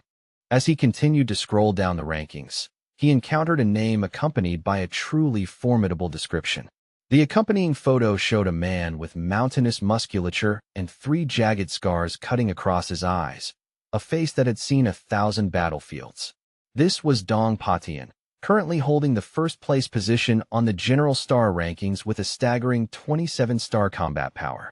Lu Sheng calculated silently. If the top General Stars were at 27, then the Great Generals were likely pushing 30, and the Marshals were likely off the charts. It was no wonder the military was so obsessed with producing a 9th-level Marshal Saint. Despite their army of superstars, that ultimate peak remained elusive. Now I understand why Tan Zhongyu was so willing to negotiate regarding Dong Xingyi, Lu Sheng realized. In the grand scheme of these titans, someone like Dong Xingyi, who hasn't even hit 5-star combat power, is essentially a bottom feeder. He wasn't worth the political fallout. My performance at the academy wasn't just impressive, it was a beacon for the saint. Lu Sheng blinked, a slow, confident smirk spreading across his face as he began to think out loud. If I were to actually seize the first-place position at the General Military Region Tournament, I wonder what kind of look would be on Tan Zhongyu's face. The mere thought of shocking a martial saint was enough to make him chuckle. He flicked the screen to the next news cycle, but his amusement was instantly extinguished as a specific report caught his eye, hooking his attention with grim gravity. His eyes were practically glued to the glowing screen, scanning a report from across the ocean. The Eagle Country had been subjected to a horrific attack by radical cultists. An entire township had been systematically massacred during a depraved blood ritual. The casualty count was absolute. Not a single soul had been spared. Cultists. Lu Sheng's eyes narrowed into slits of cold fury as he devoured every word of the harrowing article. The sheer brutality described in the report left Lu Sheng livid. In a sudden burst of rage, he slammed his hand down, the force of his palm shattering the expensive tablet into 1,000 shards of glass and plastic. "Vermin!" he hissed, his fury spiraling out of control. Over 1,000 innocent lives had been snuffed out. The report detailed how the men were drained of their lifeblood while the skin of the women was used to wrap the sacred food for the cult's believers. In that moment, a vivid flashback to Gu Xian's fragmented memories surged through his mind. According to the ancient saints' experiences, these cults were often parasitic entities tied to malevolent other-dimensional forces. They were pathetic wretches who traded their humanity for a fraction of power, serving as willing slaves to alien beasts while sowing chaos among their own kind. I need to excise these tumors before they can spread, Lu Sheng decided, his resolve hardening into diamond. He made a snap decision. He would descend into the earth cave fissures to harvest mithril and grind out the merit points necessary to optimize his gear. Once he was fully equipped, he would hunt these human pests until there was nothing left but dust. However, he realized that navigating the depths alone would be a logistical nightmare. He needed reliable partners. Lu Xing reached for his phone and dialed the number of his most trusted associate and future fiancé, He Lingsu. On the other end of the line, He Lingsu answered almost immediately, her voice warm and carrying a hint of a smile that Lu Xing could practically feel through the speaker. However, as soon as he stated his intent, her tone shifted to one of sheer disbelief. You want to dive into the deep zones of a AAA-level Earth cave? Lu Xing, do you have any idea how dangerous that is? She paused, her mind racing. It so happens that the Scorpion Tiger Squad is currently mobilizing for their next mission. They have a full 4-person roster ready to go. Lu Xing's voice remained calm and steady. I know the risks. I need to reach the lower levels of an A-level cave, and I want to hire your team as my specialized guides. I'm still relatively new to the subterranean geography, and I need experts who know the terrain. I'll ensure the loot is split fairly, Lu Xing added, his voice brooking no argument. Meet me at the mission center entrance tonight at dusk. Be ready for a long haul. With those decisive words, he hung up, leaving no room for further protest. He had things to do, and he was done talking. The members of the Scorpion Tiger Squad were instantly revitalized by the news. Their faces lit up with a mixture of raw excitement and pure, unadulterated joy. Holy crap, one of them shouted. A top-tier general-level powerhouse is personally leading our team? I never dreamed we'd land a contract like this. Every other squad in the district is going to be green with envy. While the men celebrated, He Lingsu's thoughts were much more strategic.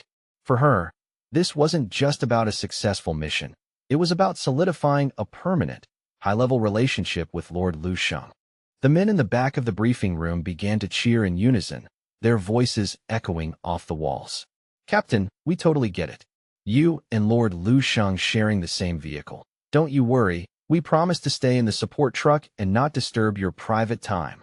He Lingsu felt her face flush a deep crimson as she was teased by her 3 teammates. Don't talk such nonsense, she stammered, her shy reaction only fueling their laughter and further teasing. Haha, you've got to seize the initiative, Captain. Don't let this chance slip away. Despite her protests for them to stop, He Lingsu's heart was pounding against her ribs like a trapped bird. However, when the time to depart finally arrived, the reality was far less romantic. Overcome by a sudden bout of acute embarrassment, she couldn't bring herself to ride alone with him, forcing all 4 squad members to cram into a single support vehicle, a decision she began to regret almost immediately as she watched her teammates' idiot grins. Just stop it, all of you, okay? She groaned, her face still warm. Despite a minor logistical hiccup at the start, the 2-car convoy was soon screaming down the highway at 200 kilometers per hour. He Lingsu sat in the passenger seat of the lead car, nearly moved to tears of frustration as she recalled Lu Xing's words from just a few minutes prior. Lu Xing had sat in the driver's seat, his expression cold and detached as he addressed the squad. I only recently acquired my license. I intend to use this trip as practice. Everyone, get into the other car for safety. With those few words, He Lingsu's dreams of a close, personal journey went up in acrid smoke. Reality is a cruel teacher, she thought bitterly. She had hoped for a chance to bridge the distance between her and Lord Lu Xing, but the odds seemed stacked 10-1 against her. 3 hours later, the vehicles arrived at their desolate destination, where a pitch-black void greeted them, a place that radiated a palpable sense of wrongness. Lu Xing stepped out of the car, walking straight to the edge of the perimeter. He glanced back at the girl and asked in a low, resonant voice, "Is this the entrance to the abyss?" He Lingsu quickly moved to his side, nodding respectfully. "Yes, my lord. Directly ahead lies the primary fissure, and below that is the bottomless abyss itself." Lu Xing peered into the darkness, his curiosity piqued by the oppressive atmosphere. "Tell me about the internal structure of the cave," Lu Xing commanded. "Give me a concise rundown of what we're walking into." He Lingsu immediately shifted into professional mode, providing a rapid-fire briefing. The Earth Cave fissure is structured into numerous distinct layers. The core rule here is simple. The further you descend, the more powerful and mutated the beasts become. He Lingsu continued her explanation with a grave expression. Furthermore, the true depth is unknown. No one has ever mapped the final layer.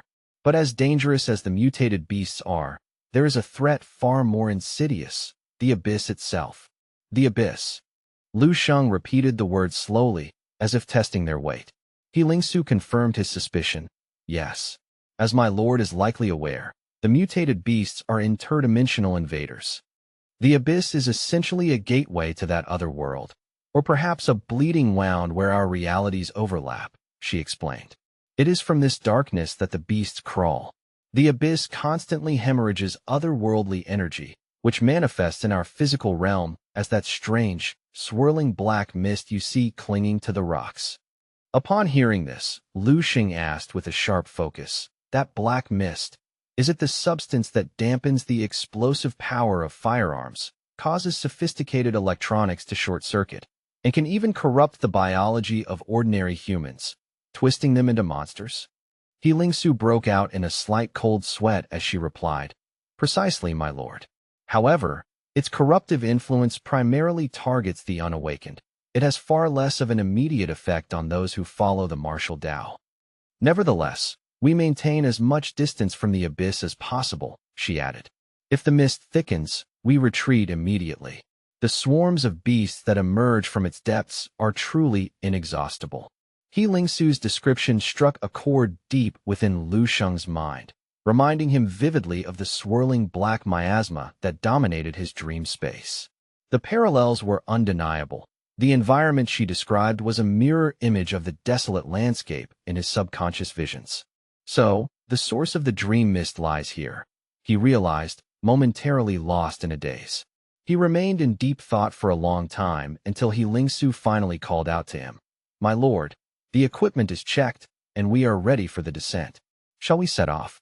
Suddenly, Lu Sheng's voice cut through the air, slow and deliberate. Wait a moment. I have one more question, Lu Sheng stated, his eyes turning sharp and unwavering as they locked onto hers. What would happen if I were to actually step into the abyss itself? The 4 members of the Scorpion Tiger squad collectively recoiled, jumping back as if he had just brandished a live grenade. Their eyes were wide, their mouths agape, and sweat began to pour down their faces like rain. Their shocked expressions screamed a single question. Is our lord insane? They had just spent the last 5 minutes explaining why the abyss was a death sentence. Heavens! He Lingsu gasped, stunned into silence for a moment before she frantically shook her head. I don't know, my lord. I truly do not know. Lu Xing tightened his fist, his brow furrowing as he asked strangely, You don't know? Has no one ever attempted to explore it? He pressed. He Lingsu struggled to gather her thoughts, her skin pale as she replied, No. Many have tried. Many powerful warriors over the decades have sought the truth within that darkness.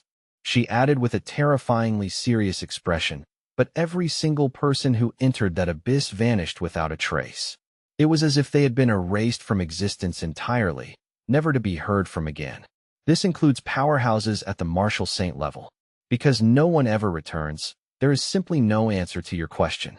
Lu Sheng felt a genuine shock at her words, his gaze hardening. A martial saint? You're certain? He suspected he had misheard her, asking immediately for clarification. Even the pinnacle of our world, the martial saints, have perished in the earth cave abyss. Yes, He Lingsu nodded, her expression one of pure terror. In the 200-year history of the martial Tao, there is a recorded incident where 4 martial saints from different nations joined forces to explore a single abyss. All 4 disappeared completely within minutes. One of them was our very own martial saint from the Dragon Country. You won't find this information on the public internet. It's a closely guarded national secret, but among the Grandmaster circles, it is a well-known, horrifying truth. The blonde youth with the massive backpack behind her widened his eyes in surprise, his shirt soaked with cold sweat. Lu Sheng, tell me you're not actually considering a dive into the abyss, he stammered. We only have 1 life each, and that's not nearly enough for a stunt like that. He Lingsu added, This triple-level cave is manageable as long as we don't descend below the 30th floor. But please, you must promise to stay away from the abyss itself. It isn't a place for curiosity. As she spoke, He Lingsu's eyes changed, reflecting a deep-seated, ancestral fear. Her entire demeanor had never been quite so grave or trembling. Lu Xing took a deep breath and nodded slowly. Very well. I understand the gravity of the situation. I will exercise caution. Let's move out, Lu Xing commanded. Without another word, he threw himself into the fissure, leaving behind a dazzling, golden afterimage that hung in the air for a fraction of a second. As he slid down the sheer rock face, his mind was already working. It seems I need to be much more meticulous in searching for information regarding the abyss within my dreamscapes. If even a rank 9 martial saint couldn't find their way back, what would it take? He wondered. What about a rank 10 or even a rank 11 powerhouse? I refuse to believe that in the 10,000-year history of the martial Tao, there weren't elite researchers conducting similar experiments. There has to be a trace. There is a fundamental secret buried in that darkness, he concluded. Behind him, the 4 members of the Scorpion Tiger squad shared a nervous glance before following suit, jumping into the darkness one by one. Lu Xing continued to leap forward with effortless grace, his movements appearing light and buoyant despite the crushing gravity of the descent. Below them, the world was a sea of pitch-black shadows, yet Lu Xing could see everything with perfect clarity. Since achieving the constant star undying art, his sensory perception had been enhanced to an incredible degree, and as of yet, he had encountered no obstacles. He called out over the wind. Besides the abyss, is there any other variable I should be monitoring on our way down? He Ling Su, who was clinging closely to his path as she descended, replied, You must also be wary of the martial Tao maniacs. Lu Xing landed softly on a protruding ledge and followed up immediately. And what exactly defines a martial Tao maniac? As the two stood on the high rock, waiting for the rest of the squad to catch up, He Ling Su took the opportunity to provide the necessary intel. Martial Tao maniacs are practitioners who have abandoned civil society, she explained. They aren't affiliated with the military or any official organization. They hide in the depths of the earth caves year-round, obsessed with cultivation. For many fringe martial arts schools, the pursuit of the ultimate martial Tao is their only god. These individuals have adapted to survive in the fissures, making their combat intuition and raw power even more savage than that of elite military generals. None of them are weak, she continued, her voice echoing in the gloom. They hide here specifically to hunt the most dangerous mutated beasts, using the constant threat of death to sharpen their skills. Because they operate outside the law, the military generally ignores them. After all, we don't truly control the earth caves anyway, Lu Xing noted. So why the specific warning? He Ling Su's eyes darkened. Because these people have pushed their bodies and minds to the brink of absolute madness. In their quest to shatter the limits of the martial Tao, they are capable of unspeakable atrocities. Surviving on toxic water and raw, mutated beast meat is the least of it, she said, her complexion turning pale at the memory of certain reports. Some have even crossed the line into cannibalism. They believe that by consuming the flesh of other martial artists, they can absorb their essence and grow stronger. They are lunatics, Lu Xing. Rumor has it the environment of the earth cave eventually warps their very souls, stripping them of their humanity. Even if they were sane when they entered, the lack of supplies eventually turns them into predators. When they see a military soldier, they don't see a person. They see a walking supply crate to be murdered and robbed. In this darkness, the life of a grandmaster is often worth less than a few bags of rations. Lu Xing clicked his tongue, a dark, intrigued light flickering in his eyes. Cannibalism, you say? Compared to Gu Xian's focused path of slaughter, these wretches sound like the true face of an evil cult. I think I finally have a grasp on the social dynamics of this hellhole. Let's continue, he said. An hour later, they had reached the 20th level of the earth cave. The area was a literal graveyard of mutated beasts, their massive bodies bisected by clean, singular slashes that spoke of terrifying precision. He Ling Su wiped a bead of sweat from her brow and muttered, Finally, that's the last of the local perimeter cleared. With the immediate area secured, the entire squad finally came to a halt in front of a massive, jagged cave entrance that pulsed with a cold, rhythmic energy. This cavernous maw serves as the threshold leading into the planet's deepest, most forgotten recesses. Looking inward, The path is entirely swallowed by a Stygian, ink-black miasma that pulses with a life of its own, ensuring that visibility remains dangerously restricted. Maintain your focus. Any lapse in caution could be fatal, Lu Sheng warned, his gaze sweeping over the squad's heavy gear. Discard the cumbersome reconnaissance arrays. We shall carry only essential survival supplies and ammunition. He Lingsu hesitated, her brow furrowing with professional concern. But my lord, plunging into an A-level earth cave without sensory equipment is practically a suicide mission. Lu Sheng met her eyes with a calm, piercing intensity. You previously noted that electronic devices are prone to total failure in this environment. Furthermore, have you forgotten the capabilities of a high-level spiritual master? Stay within my perimeter, and you will have all the sight you need. Everyone, prepare for the descent. Lu Sheng stood as an island of stillness amidst the swirling fog, his presence suddenly expanding as he unleashed a tide of psychic pressure. The sheer magnitude of the spiritual power emanating from him sent a literal shockwave through the Scorpion Tiger squad, leaving them breathless.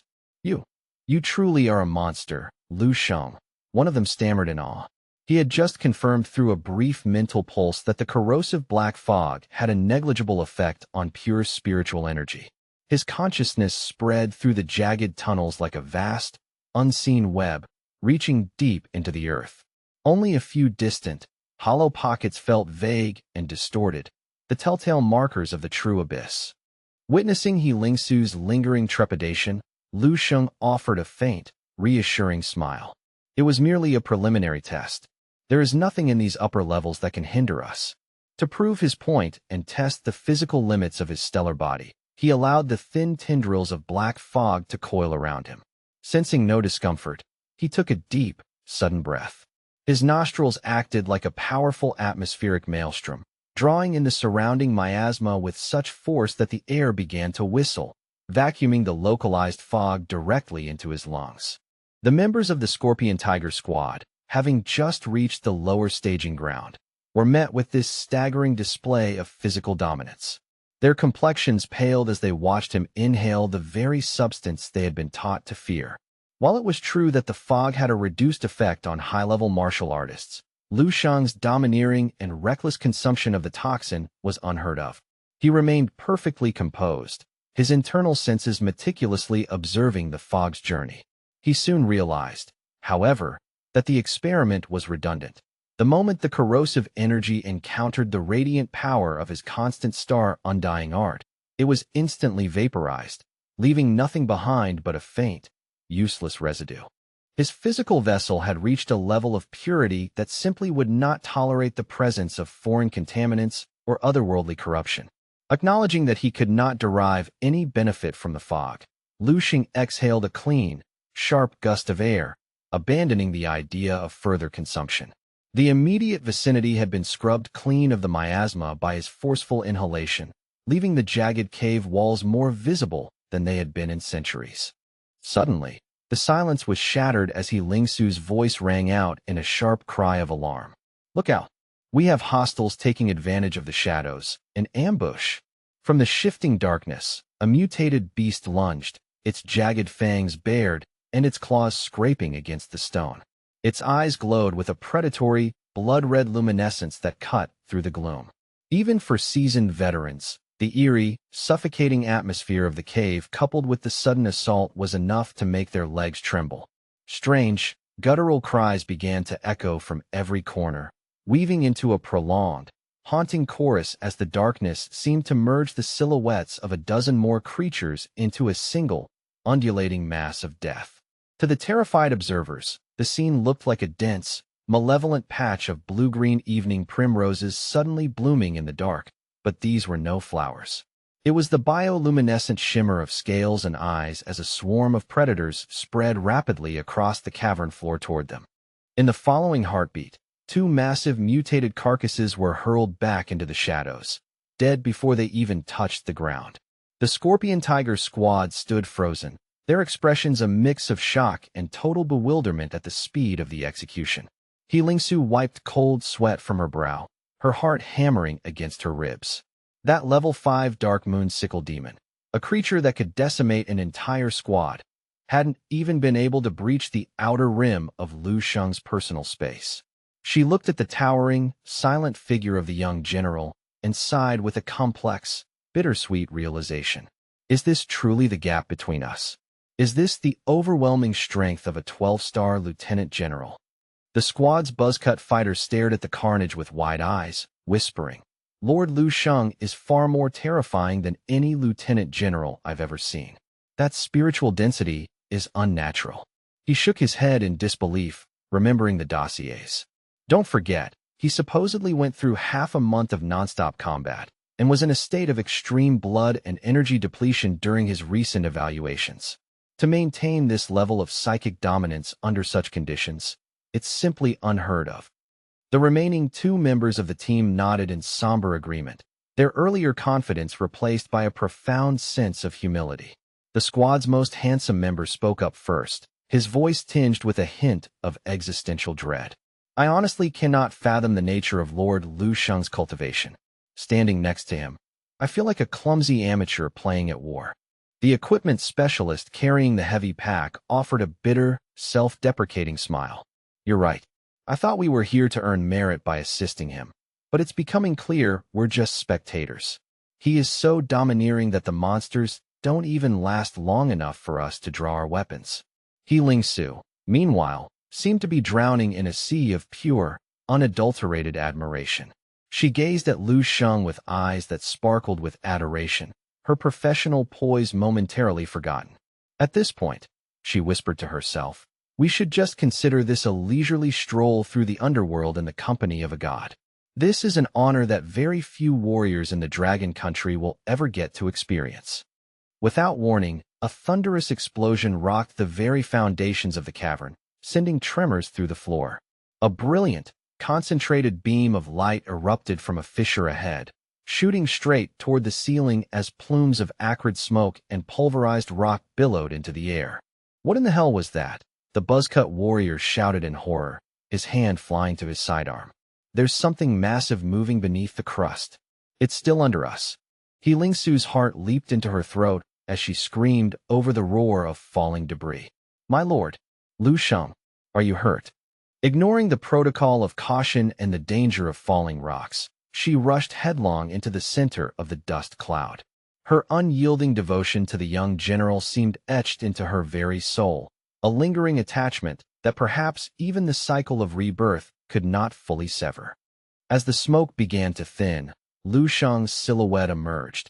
He was calmly rubbing his wrist, looking entirely unbothered. I am perfectly fine, he responded, his voice cutting through the chaos. He turned to face the frantic Scorpion Tiger squad, nearly giving them a collective heart attack with his nonchalance. I was merely testing the structural integrity of the beast's carapaces. As it turns out, I don't even need to draw my blade to deal with these level 7 threats. He gestured casually toward the smoldering remains. Everyone, quit gawking. Collect the essential fluids and marrow from the carcasses, then we continue our descent. He Lingsu's pupils contracted into tiny pinpricks of shock. While it wasn't unheard of for a genius of Lu Sheng's caliber to slay a level 7 mutated beast, the fact that he had obliterated it with his bare hands while testing his strength was a terrifying prospect. This cut is too perfect, she muttered, kneeling by the remains. The level 7 beast lay before her, its reinforced hide severed as cleanly as if a microscopic monomolecular blade had flashed through its center. The creature had died in an unervingly silent and surgical manner.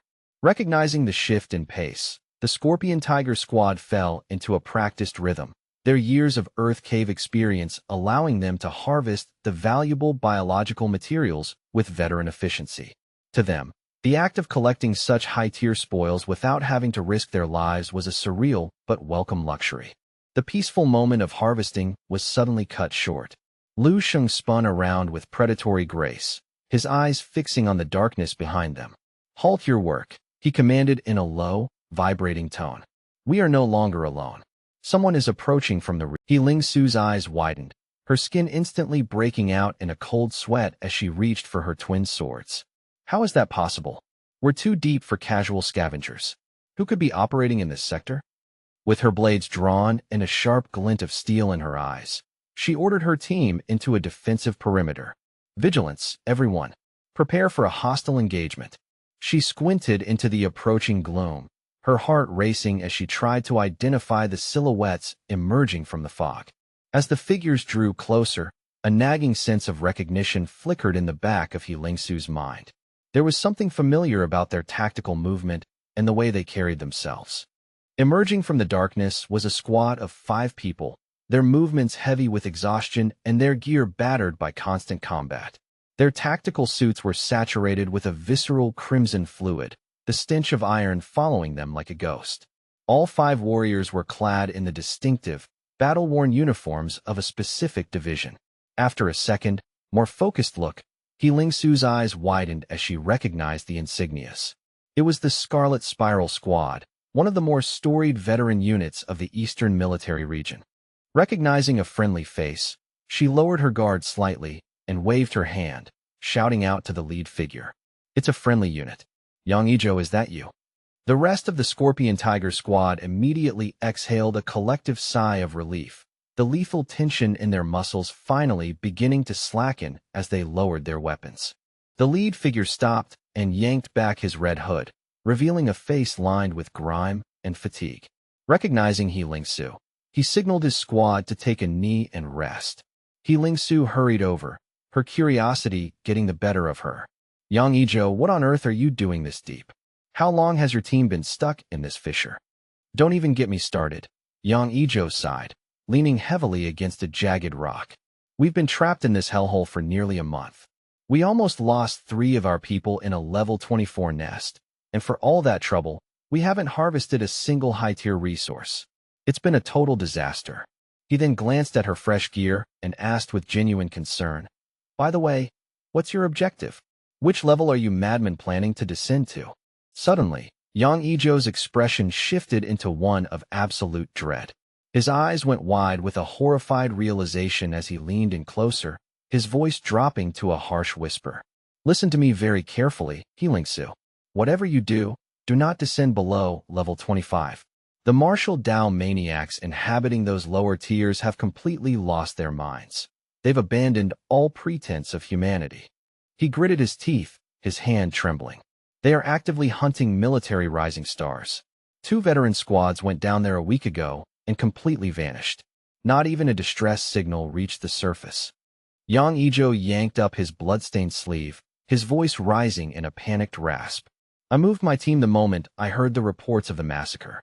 If we don't take this narrow window to evacuate the deeper levels and reach the surface soon, we're all going to end up as trophies for those lunatics." With the bandages removed, a mangled, necrotic arm was revealed, the flesh darkened by a supernatural corruption that made everyone's stomach turn.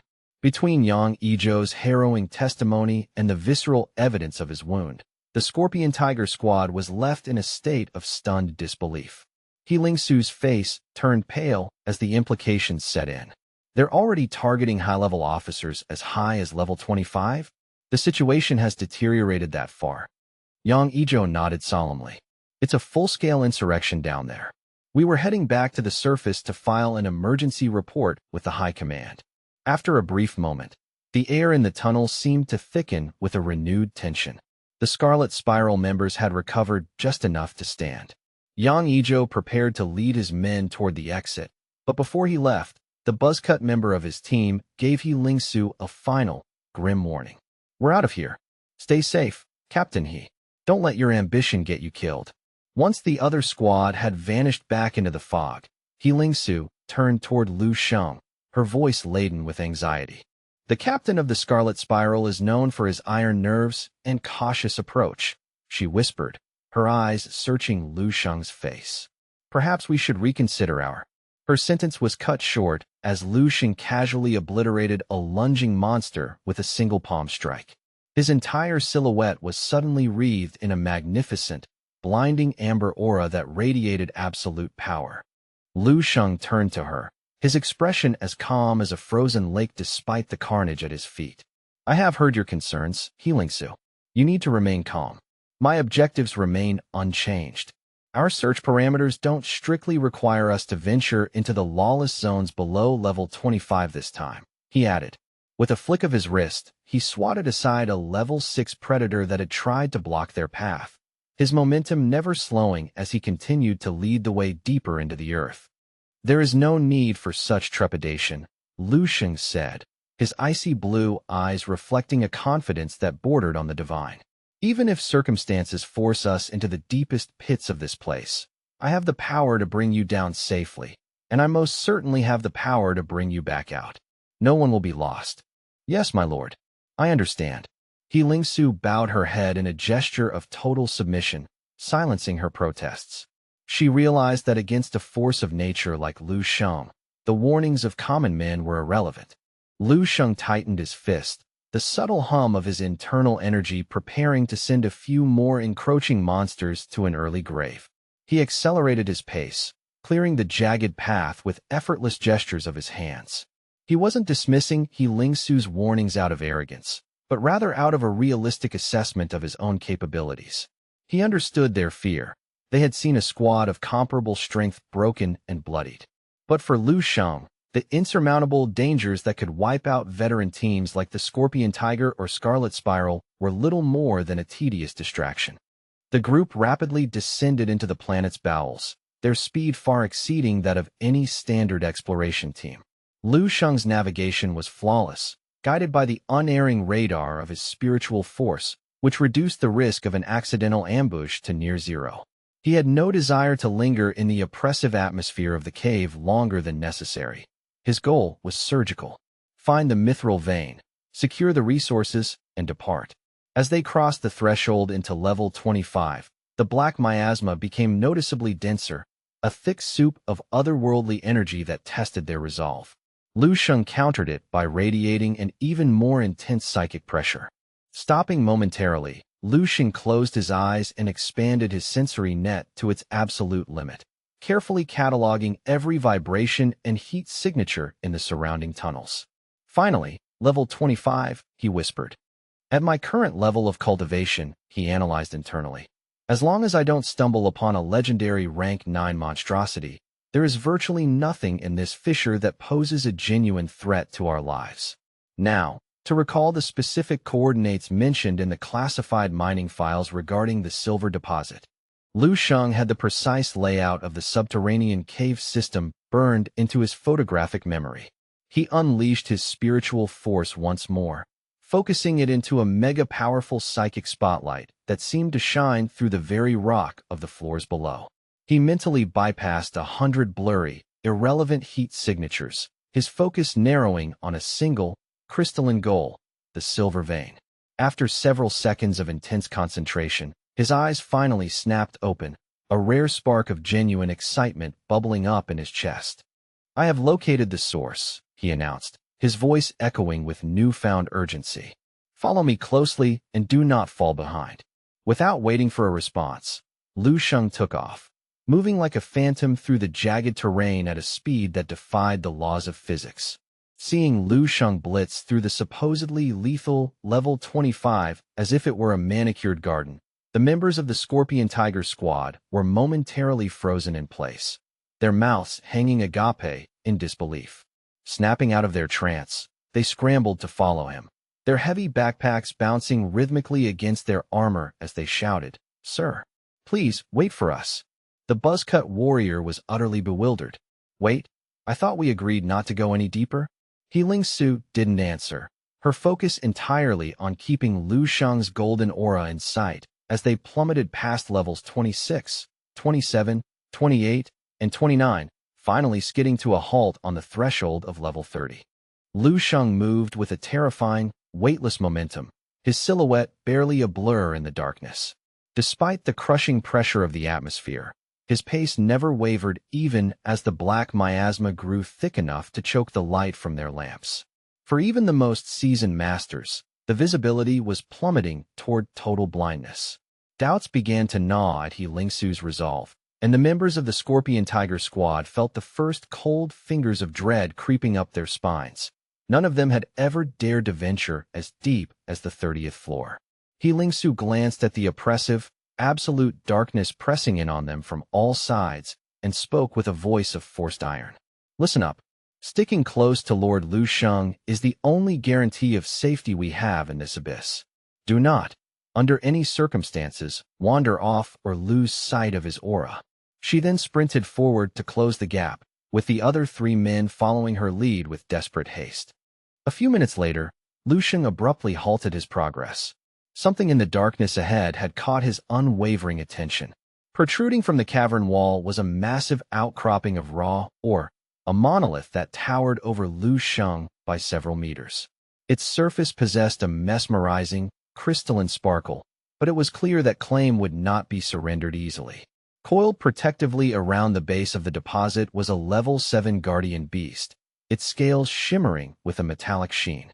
Without missing a beat, Lu Sheng stepped forward and unleashed a lightning-fast palm strike, his hand aimed with surgical precision at the creature's core. A concentrated burst of his gloomy, crushing chi slammed into the monster's thorax with the force of a falling mountain. The impact was cataclysmic. The super-fierce level 7 beast was sent hurtling backward, its massive frame unable to resist the sheer kinetic energy of the blow.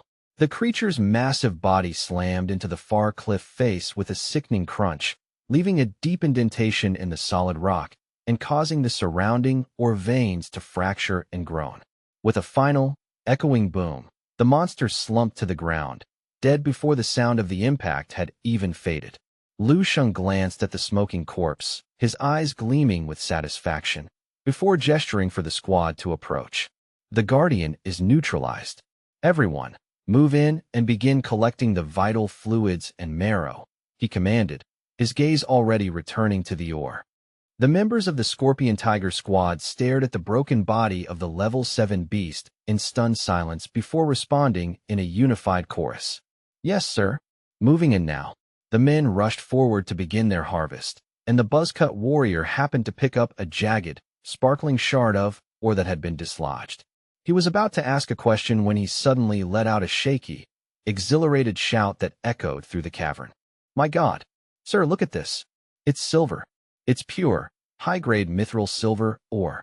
The buzzcut warrior's eyes threatened to bulge from their sockets, his jaw dropping in a state of sheer, unadulterated disbelief as he stared at the heavy silver nugget cradled in his palm. Struggling to maintain even a shred of his professional composure, he spun around toward the others, his voice cracking with a frantic, joyous energy. Sir, we've hit the motherlode. We're beyond rich. The sheer volume of his exclamation immediately drew the attention of both He Lingsu and Lu Sheng, who were pulled away from their respective tasks by the commotion. Is that truly the case? Allow me to inspect it, He Lingsu murmured, her curiosity piqued as she and Lu Sheng approached the edge of the dig site. Nearby, the squad's handsome young specialist was also succumbing to the mounting hype. His lips trembled and his mouth hung open in a silent gasp of realization. It was clear that the magnitude of their discovery had finally dawned on him as well. Both men held the raw ore in their hands with a reverent, almost trembling touch, their spirits completely stoked by the glittering promise of wealth. He Lingsu reached out and snatched a jagged piece of the ore, bringing it close to her eyes for a meticulous inspection. It is indeed high-grade mithril silver ore, she confirmed, her voice barely a whisper as she realized the purity was staggering, far beyond typical surface deposits. She looked toward the exposed vein stretching into the darkness, her chest bubbling with a frantic, infectious excitement. If this vein continues at this density, the scale of this find is absolutely gargantuan. The buzzcut fighter, the handsome youth, and the blonde veteran were all grinning from ear to ear, their celebratory shouts of "We're rich!" Ha ha! Echoing loudly off the jagged cavern walls. The entire Tiger-Scorpion squad was descending into a state of blissful madness. Even for rising stars of the military, such a vast quantity of silver was of immense value. The buzzcut warrior smirked to himself, his mind already racing through the possibilities. With a haul like this, we can afford to upgrade every single piece of the squad's tactical gear to the next tier. With a vein of this magnitude, the handsome young specialist mumbled, a dazed and foolish look plastered across his face. Even a Tier 7 alchemist could be bribed into a stupor. Finally, I can stop dreaming and actually get my hands on that Tier 7 deep-sea shield I've been drooling over for months. Beside him, the blonde, middle-aged veteran stroked a piece of, or with a low chuckle, his eyes glazed with a deep-seated longing. With my share, I might even be able to trade up for a customized S-rank combat suit. Even the stoic, bald-headed member of the team found his eyes reflecting the silvery glint of the ore as he let out a hearty, booming laugh of triumph. Lingsu was similarly swept up in the high spirits, a light giggle escaping her as she prepared to make another comment on their good fortune. However, her words died in her throat the moment she caught sight of the solitary figure standing perfectly still and silent beside them. In an instant, it felt as though a bucket of glacial ice water had been dumped over her head, a bone-chilling cold spreading from her core outward, instantly sobering her from her greed-induced delirium. "Shut your mouths. All of you, be silent," Lingsu suddenly shouted, her voice sharp with a sudden, panicked authority. The bald warrior, still chuckling and about to offer a witty retort, froze in confusion. "Captain, what's come over you?" He turned toward her, only to see Lingsu standing there with a ghastly, pale expression, her eyes wide with a look of mounting terror that he couldn't initially comprehend. There, standing right next to her, was Lu Sheng. He remained perfectly motionless, his gaze cold and unreadable as he silently watched the squad members celebrate their perceived windfall, his presence exerting a subtle, yet suffocating pressure that seemed to drain the warmth from the air. The bald man felt as though a second bucket of ice water had been doused over him, his heart nearly stopping in his chest. A primal tingle of fear raced across his scalp as he realized the gravity of his mistake. He quickly held out the silver ore toward the young general, his voice trembling as he offered it up like a sacrificial lamb. I didn't mean anything by it, sir. Please, I wasn't thinking." Recalling his boastful, greedy words from just moments ago, the bald man winced and suddenly delivered a sharp, stinging slap to his own face. Whack! The sound was loud and painful, leaving a red mark on his cheek. "That was foolish of me. I am deeply sorry, sir. I didn't mean to imply the loot was ours. My apologies." The handsome youth quickly followed suit, frantically tossing his pieces of silver ore back into the excavation pit, as if the metal had suddenly turned into white-hot coals. The bald man's entire body stiffened into a rigid pose of submission, cold sweat pouring down his pale face as he kept his head bowed in a deep, humble arc. "Please, I beg for your forgiveness, sir," he stammered, his voice thick with dread. Lingsu quickly stepped forward, her voice urgent as she tried to mediate on behalf of her terrified team members. "Lord Lu Sheng, please understand, we didn't intend to overstep. This silver vein was discovered solely through your power and leadership. Therefore, it is only right that every ounce of these natural gains belongs entirely to you. It is only right and just," she continued, her voice soft but firm as she reinforced the hierarchy. The other members of the squad looked up at Lu Sheng once more, their eyes no longer filled with the glint of silver, but with a desperate, pleading worry, hoping that they hadn't inadvertently offended the powerful figure who held their lives in his hands. Lu Sheng remained silent for a long moment, the tension in the cave becoming almost physical. Then, with a slow and measured movement, he reached out and lightly patted the bald man's shoulder, his touch deceptively gentle. Observing the beads of cold sweat dripping steadily from the man's forehead, Lu Sheng spoke in a casual, nonchalant tone that seemed to cut through the oppressive atmosphere. "It is only human nature to be swayed by greed when faced with such wealth. I can understand the impulse." The bald warrior forced a weak, shaky smile that looked far more painful than if he were actually weeping. The handsome young specialist remained gloomy and silent, not daring to make eye contact, his lips moving in a constant, hushed mumble. I wouldn't dare. Thank you, sir. Truly, thank you. Thank you, Lord Lu Sheng, for your magnanimous forgiveness," they whispered in unison. Without another word, Lu Sheng began to channel his internal energy, focusing a tremendous surge of strength into his palm. Lingsu, fearing that Lu Sheng was actually preparing a lethal punishment for the three men despite his words, gasped and reached out. "Sir, please, don't do this."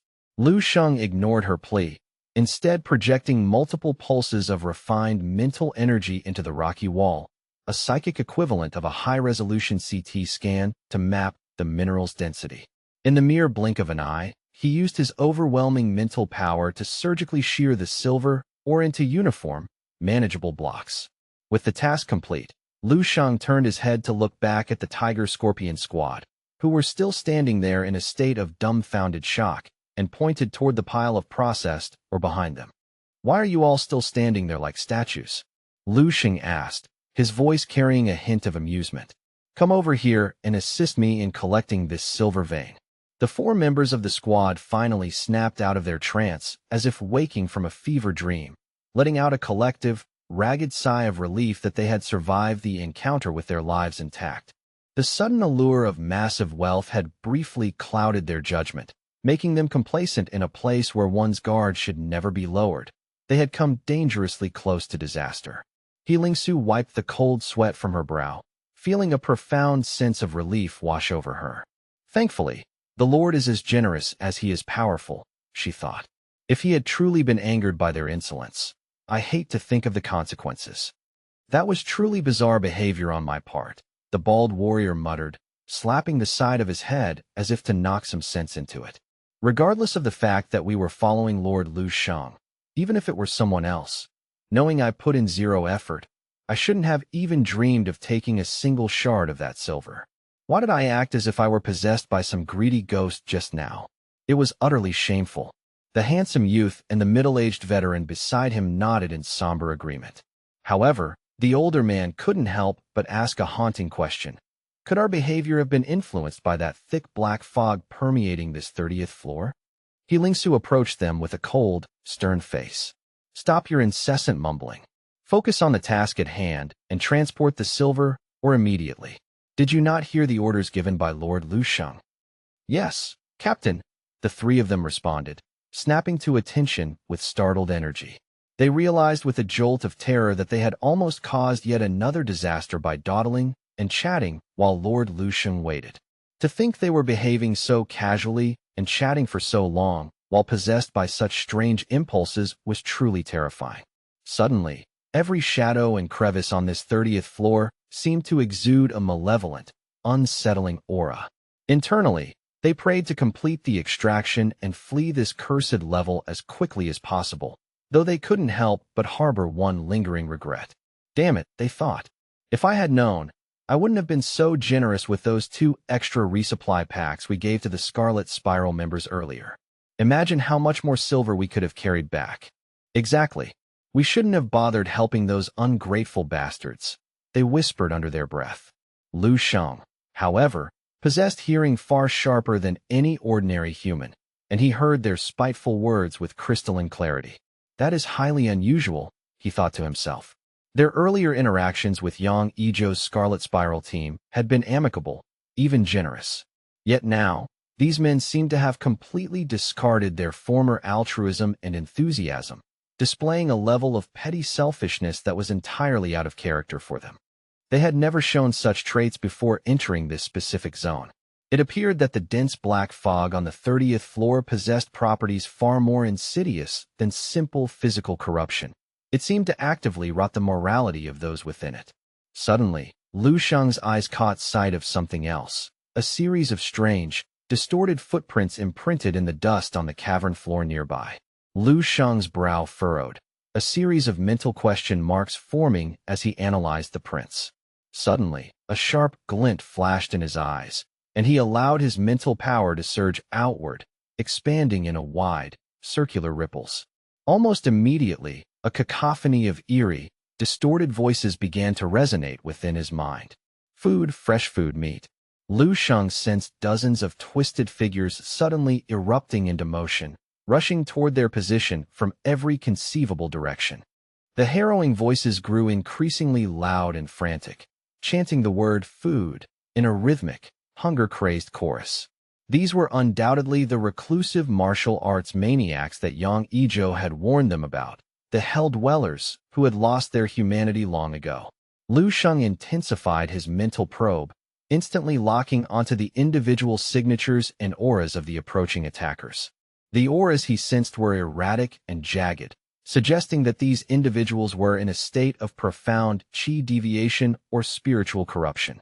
However, Despite the sheer number of hostiles closing in, Lu Sheng didn't seem particularly concerned. Instead, a slight, predatory smile curled the corners of his mouth.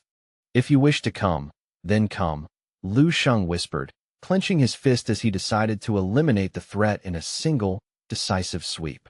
It would be far more efficient to deal with them all at once rather than having them jump out of the shadows one by one to seek their deaths on the journey back. Unaware of the impending slaughter, the Tiger Scorpion squad had already excavated a massive tunnel over 400 meters deep into the Silver Vein, an area roughly equivalent to several large school classrooms. They were entirely focused on the frantic collection of the silver blocks, piling up a vast hoard of the precious metal in front of their position. Driven by her own diligent nature, He Lingsu was the most productive of all, her movements a blur of constant motion. After a long period of back-breaking labor, the bald warrior finally finished his assigned section, and the handsome youth was close behind him. Only He Lingsu still had a significant pile of silver ore left to process, the vein stretching out in a long, glittering line before her. Seeing how hard the squad had labored on his behalf, Lu Sheng spoke up to offer a rare word of encouragement. "You have all performed admirably today. Once we have finished transporting this haul to the surface, I intend to grant your squad a significant share of the profits as a bonus." The bald man, who was currently hoisting a heavy stack of silver blocks, froze in place, his mouth hanging open in utter astonishment. He could hardly believe his ears. The sheer scale of the generosity was enough to drive him into a frenzy of excitement. "Wow. Thank you, Lord Lu Sheng. A share of this." He realized that even a tiny fraction of such a massive silver hoard would be worth an absolute fortune. All they had truly invested was a few hours of physical labor, yet the potential reward was life-changing.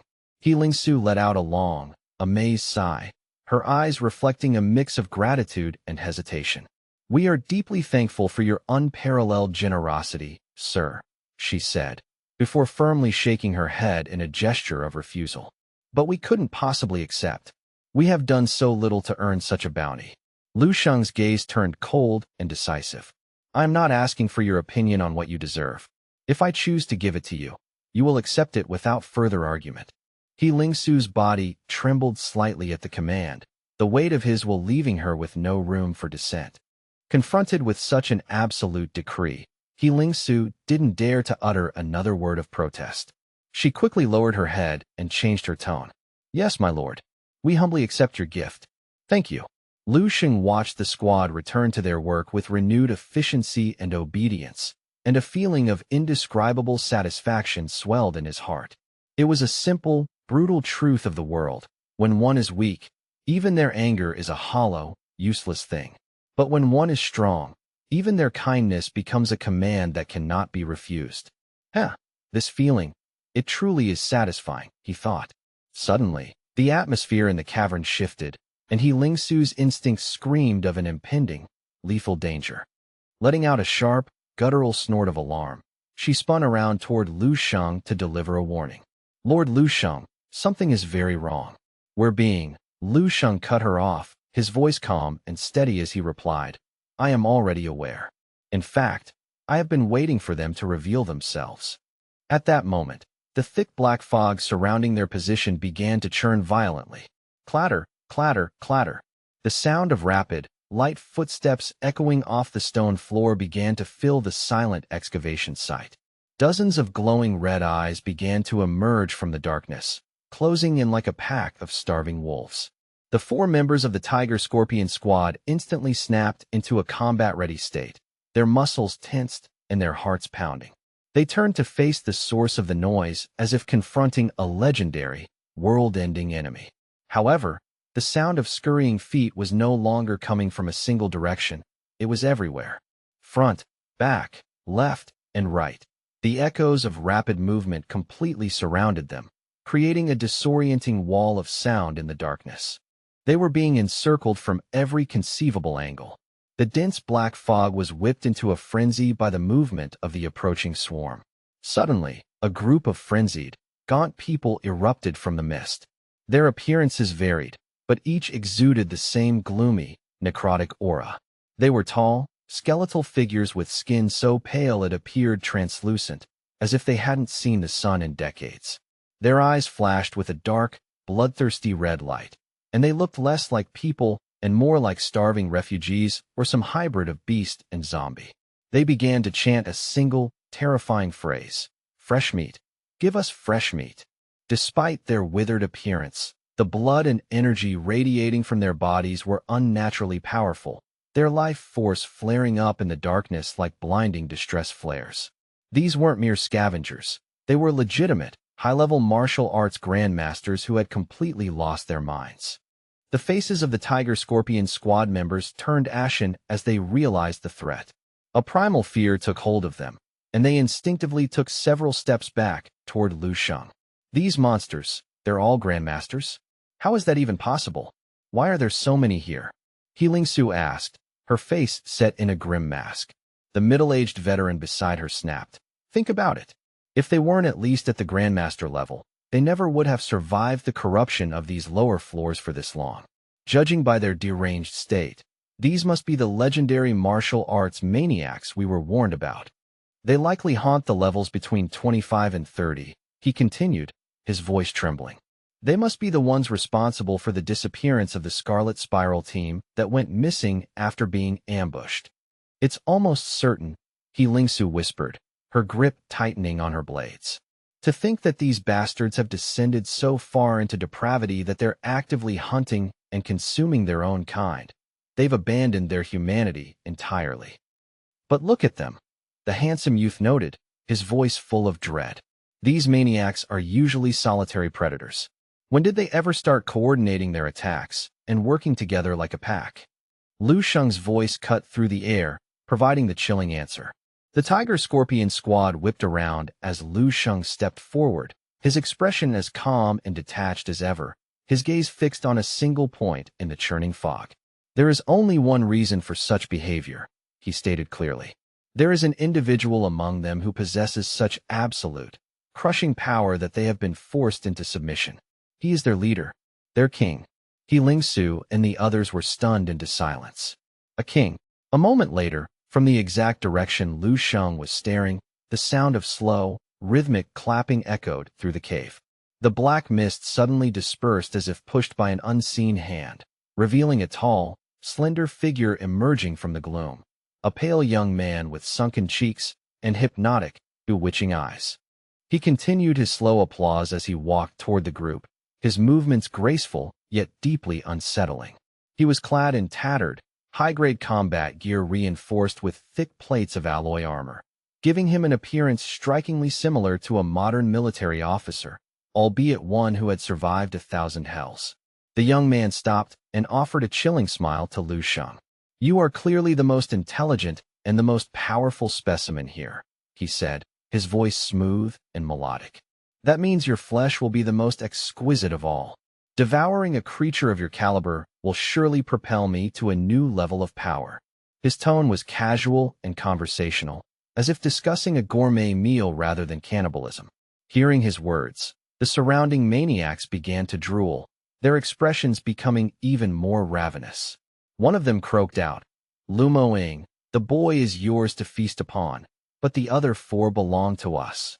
We haven't had fresh marrow in weeks." The pale young man's eyes flashed with a dark red light as a grotesque, overly long tongue flicked across his lips. "Of course, I have always had a refined palate. I only consume the absolute best." Lingsu suddenly gasped, her eyes widening in a moment of shocking recognition. "Lu Moing? The Eastern Star from the previous generation? But you were reported dead over a decade ago. How can you be alive?" The middle-aged veteran's words were like a heavy stone dropped into a still pond, sending ripples of shock through the squad.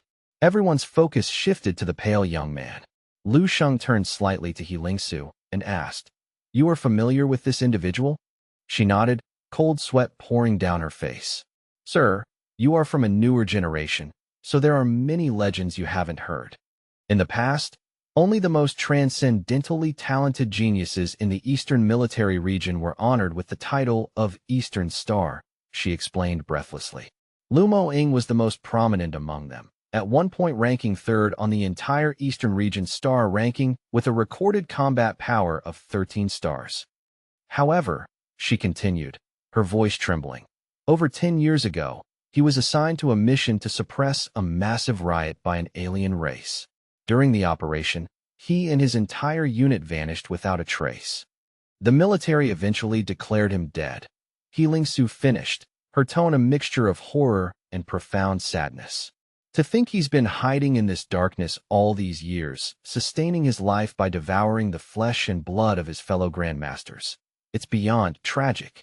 The other members of the Tiger Scorpion squad looked even more demoralized than before. The big-headed warrior wailed in despair. What? He had 13 stars of combat power over a decade ago? That means he's at least half a star stronger than the Power Lord Lu Sheng displayed during his evaluation. Are we actually doomed? Lu Sheng's recorded peak was only 12.5 stars. Lingsu glanced at Lu Sheng's unwavering, calm expression and took a deep breath, snapping at her subordinate. Shut your mouth. His combat power has likely stagnated or even regressed. He's been starving in a wasteland for 10 years. His life force must be severely depleted. He is not at his peak. Lu Moying, standing just a few meters away, acted as if he had just heard the most hilarious joke imaginable, clutching his stomach as he erupted into a manic laugh. Ha ha. Oh, that's precious. Hasn't had enough to eat?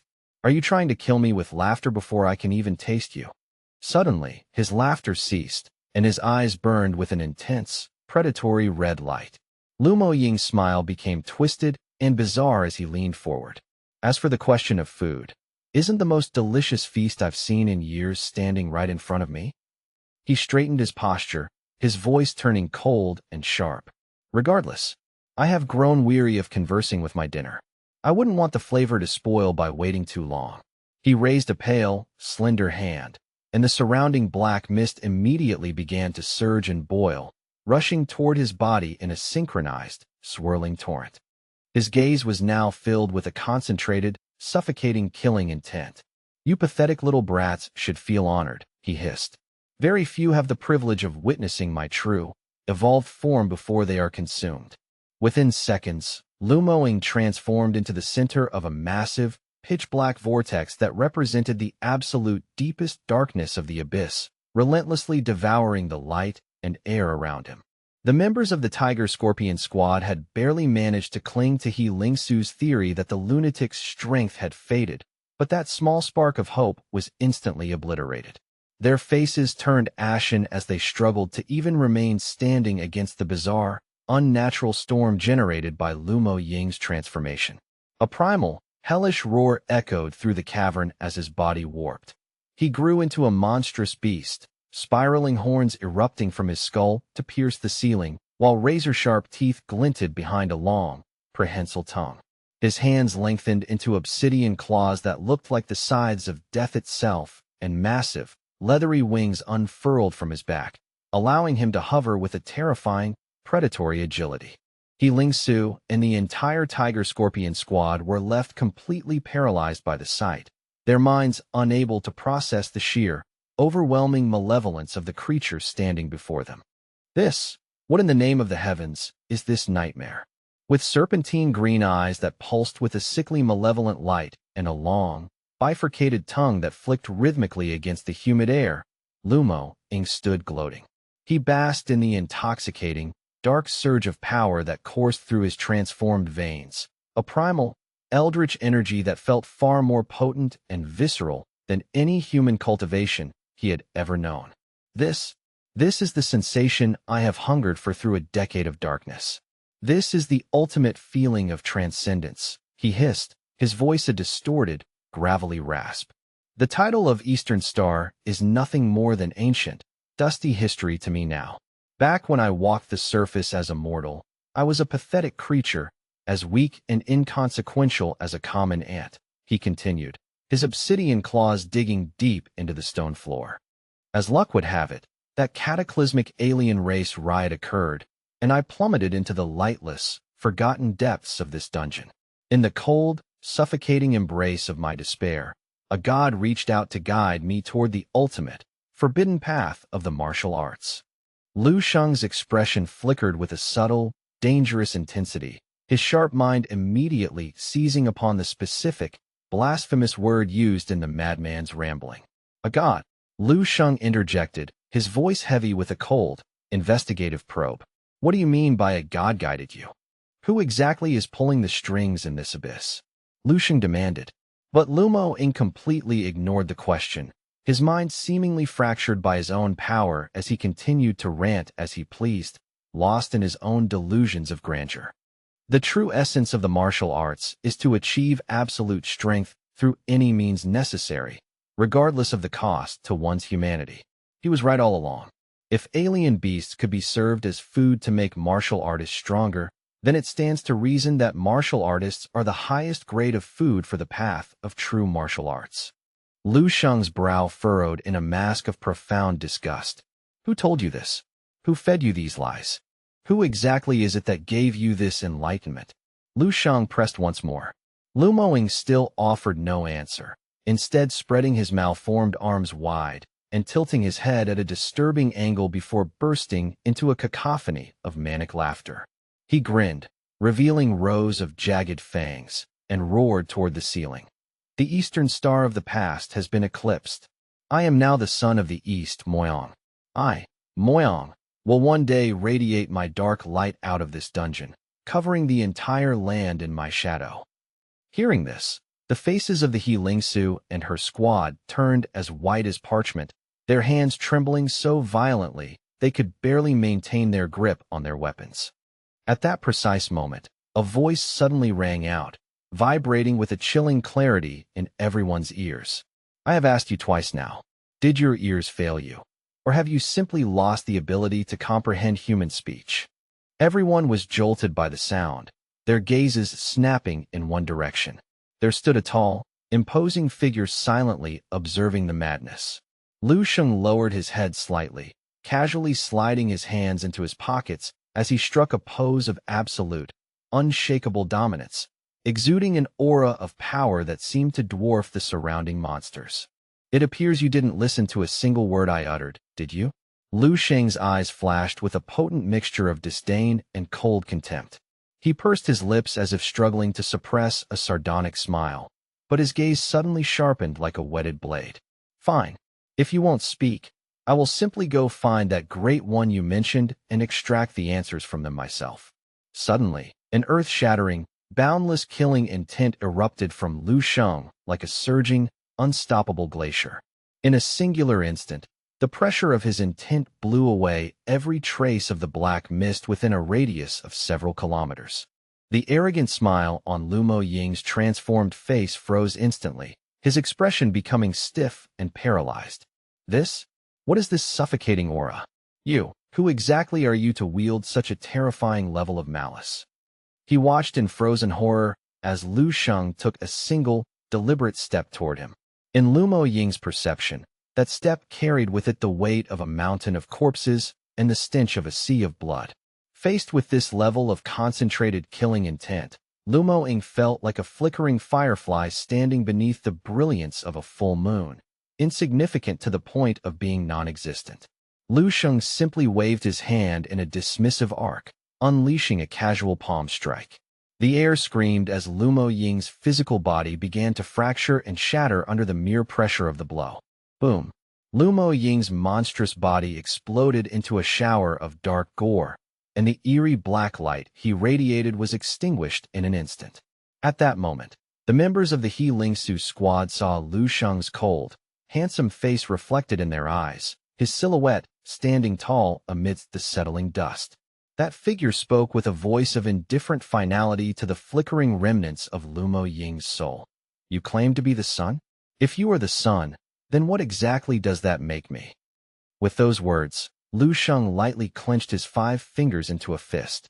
The remaining spectral essence of Lu Moying instantly vaporized into nothingness, and the dark radiance was gone forever. A deathly, absolute silence descended upon the 30th floor of the dungeon. The martial arts lunatics stood frozen in place, their mouths agape in a paralysis of shock. How could a 13-star king be erased so easily? Both the heretical grandmasters and the He Lingsu squad stared in horror at Lu Sheng, who casually tossed aside a fragment of bone and began nonchalantly wiping the dark blood from his fingers. It felt as though their very sense of reality had been crushed along with Lu Sheng's final squeeze. Lu Sheng stood amidst the carnage, his posture cool and arrogant, before he casually let a single phrase drop. Too weak. You couldn't even withstand a single, casual move. He Lingsu's eyes went wide, her mind completely stunned by the display. Lu Moying had once been the most brilliant rising star of the Eastern Division, a 13-star powerhouse whose strength far surpassed the local heretical grandmasters. And yet, despite that legendary pedigree, he couldn't even hold his ground for a single second against Lu Sheng, a man who was barely in his early 20s. The king of the abyss had been instantly slaughtered like a common fly or a bursting tomato. Such an effortless, casual execution felt like a fever dream, totally unreal to everyone watching. Their heads were buzzing with a cacophony of confusion and awe. Lord Lu Sheng, just how deep does your true power actually go? Suddenly, the spell of silence broke, and the heretical crowd went wild with terror, screaming, "Run! Get out of here! He's a demon!" Everyone began scrambling for the exits, abandoning their pride and their lives. Lu Sheng watched them with a cold gaze. You think you can run? You might escape the first of the month, but there is nowhere to hide on the 15th. Lu Sheng raised his hand once more and unleashed a sweeping palm strike, his golden chi blazing like a miniature sun. He scanned the surrounding shadows with predatory eyes, then spread his arms wide, his 10 fingers extending as if they were 10 razor-sharp blades of pure energy, ready to harvest the lives of the wicked. Dealing with trash of your caliber? The way of slaughter is truly the most fitting method, Lu Sheng whispered. He vanished in a golden flash. In an instant, a visceral scene of mountainous corpses and literal seas of blood seemed to expand in all directions, his bone-chilling killing intent saturating every inch of the cavern. When Lu Sheng reappeared, his fingers were stained with fresh, steaming blood that dripped continuously onto the stone. Moments later, nearly 300 heads of the heretical grandmasters fell to the floor simultaneously. Fountains of blood spurted from their severed necks, powered by the potent internal energy of fallen masters, gushing nonstop until the chamber was filled with a thick, cloying metallic stench. The 4 members of the He Lingsu squad were completely dumbfounded. In just 4 short breaths, a terrifying 13-star powerhouse and nearly 300 grandmasters were all dead. Words simply failed to describe the sheer, overwhelming terror and awe they were feeling. The big-headed warrior of the squad stuttered in a state of profound shock. So that reported 12-star combat power, was that just a fraction of what he wanted the world to see? He Lingsu, however, felt a surge of thrill and pride. Taking out an entire legion of heretical grandmasters single-handedly. This accomplishment will make our eastern military region shine throughout the nation. With the level 30 heretics wiped out, there are barely any demonic beasts left to challenge us. After a moment of silent reflection, Lu Sheng turned to the squad and issued his orders. You 4 stay here and secure the area for a moment. I intend to go further down and investigate the source of that god Lu Moying mentioned. Leaving those final words for the stunned He Lingsu squad, Lu Sheng vanished in a blur of motion. He left the 4 of them standing there with blank, dazed expressions on their faces. He Lingsu finally snapped out of it and shouted toward the abyss, "Hey, my lord, be careful." But her voice was lost to the wind as Lu Sheng's golden figure plummeted into the darkness below. On his rapid descent, Lu Sheng's brow was furrowed in thought. That lunatic mentioned a god and a lord. Just what kind of entity is hiding in these cracks? A dark suspicion was vaguely forming in the back of his mind, and he was determined to confirm the truth. As he moved deeper into the planetary crust, the concentration of the otherworldly dark mist increased considerably, becoming a thick, oily shroud. Lu Sheng eventually landed in a massive central chamber, a place that seemed to be the primary vent spewing out the dark miasma. He stood in the center of the void, his eyes meticulously scanning the jagged shadows for any sign of movement. It's far too quiet here, he sighed, his voice echoing in the hollow space. It was a silence so absolute and heavy that it felt terrifying even to a master of his level. Lu Sheng took a cautious step forward into the gloom. He found that even his formidable spiritual power was being hindered by the unnatural density of the dark mist, which acted like a psychic dampener, seriously weakening his perception. My spiritual power has reached the 7th level, yet even I find it difficult to probe beyond the 8th floor's equivalent depth. Wouldn't that mean any psionicist below the 7th level who entered this place would be instantly blinded? Half a minute into his exploration, Lu Sheng suddenly stopped. He stared silently at the swirling vortex of mist ahead of him, his instincts on high alert. Should I truly just barge into the heart of this anomaly without a more detailed plan? He questioned himself. Lu Sheng could clearly sense a strange, magnetic attractive force emanating from within the mist, pulling at his physical body and his very soul as if trying to lure him into a trap. Suddenly, Lu Sheng gasped as he caught sight of something through the haze. Could it be that there is an entire world on the other side of this fissure, transcending the boundaries of space and time? Before he could finish the thought, it felt as though he had truly stepped across a threshold into another realm. The scenery around him was no longer a jagged cave, but something incredibly poetic and surreal. A snow-white foot stepped forward from the mist, landing softly on the ground. A flicker of genuine curiosity danced in Lu Sheng's eyes. What in the world is this place? His body shuddered as a magical, almost euphoric sensation flooded his entire being, dulling his combat instincts. Countless fantasies and wild guesses instantly popped into his head as he struggled to maintain his focus. Lu Sheng saw a beautiful girl standing before him. Facing her, he couldn't help but exclaim in wonder, "Are you a native of this other world? An inhabitant of the abyss? How amazing! To find intelligent life in such a desolate place, and she seems just as curious about me as I am about her." Lu Sheng took another step forward, his heart filled with a strange excitement. I wonder if her kind can coexist with humans.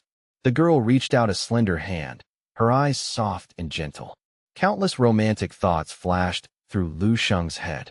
Could they truly transcend worlds and species to find a connection? But suddenly, at that exact moment, a brilliant, protective golden light erupted from the center of Lu Sheng's brow.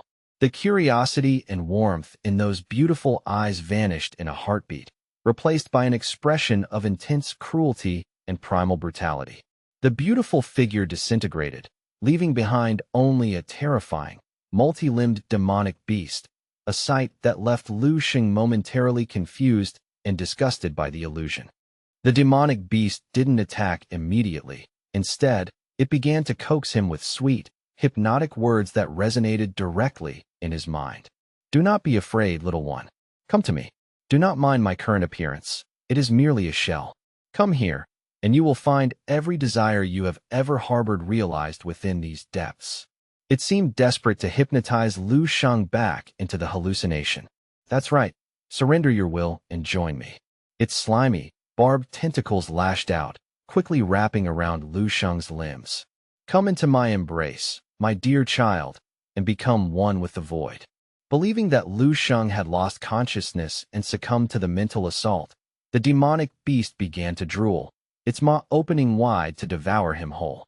Just as the beast went for the kill, a concentrated sphere of golden yang qi gathered in Lu Sheng's palm.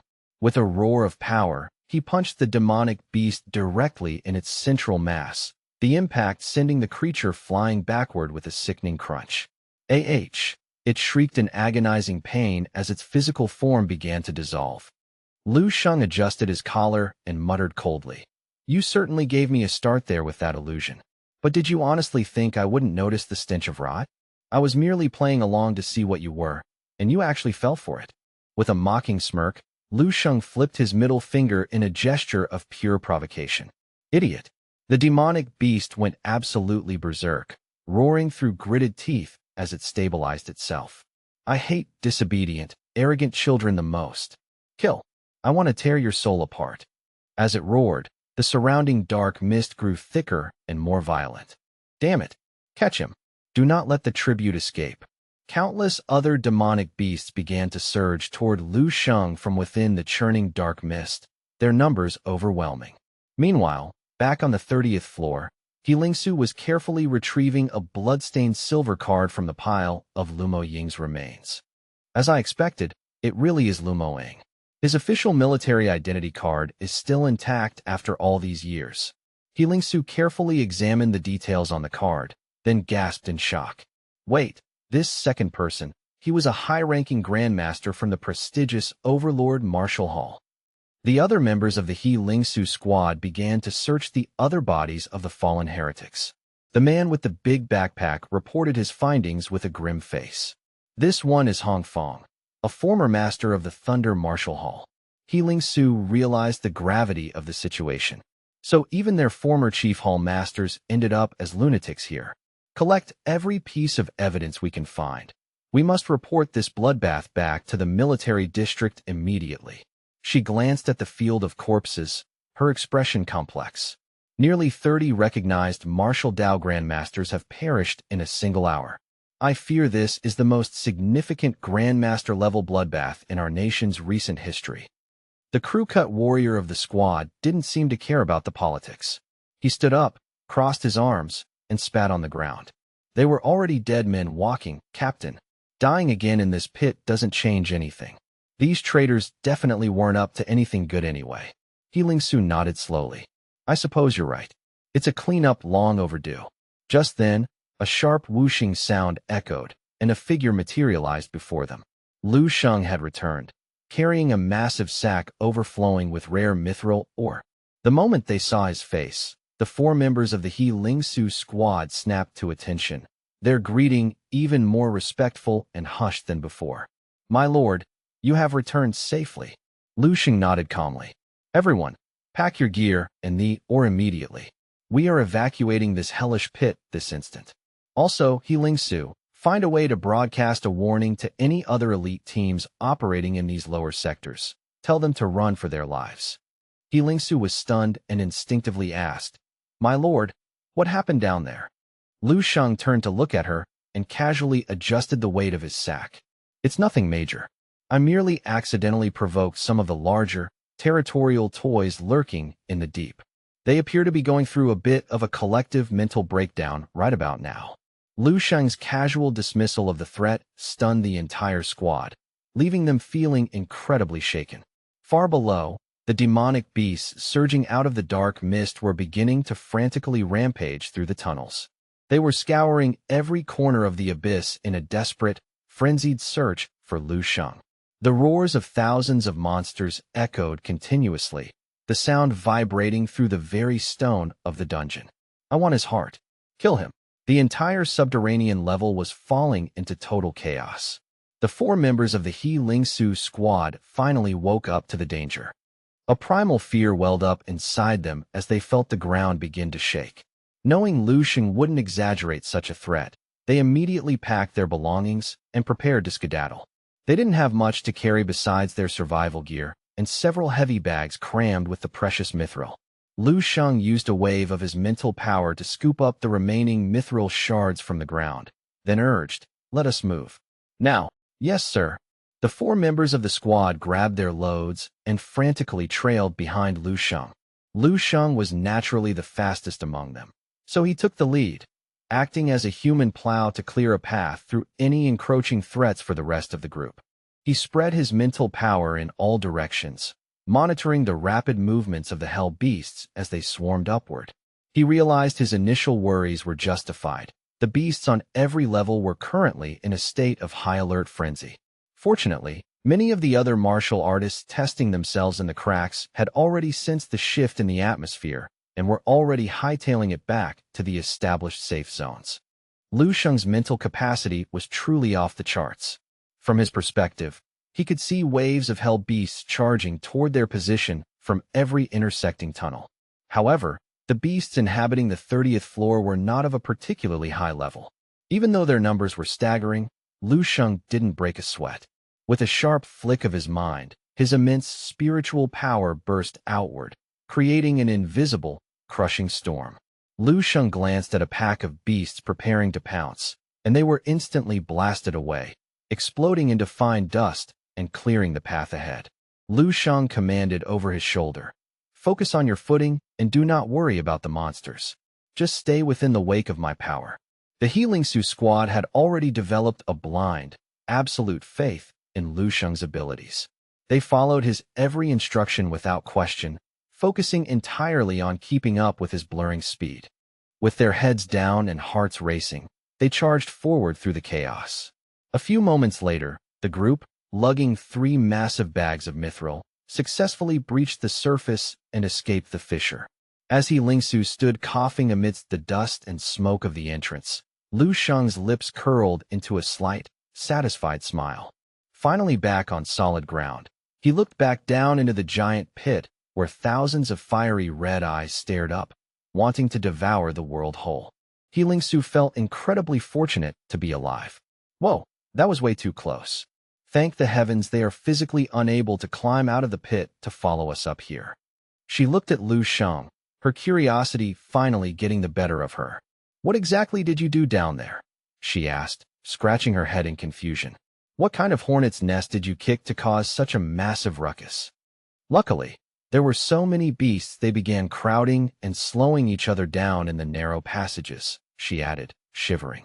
Otherwise, I can't even imagine how terrifying that escape would have been.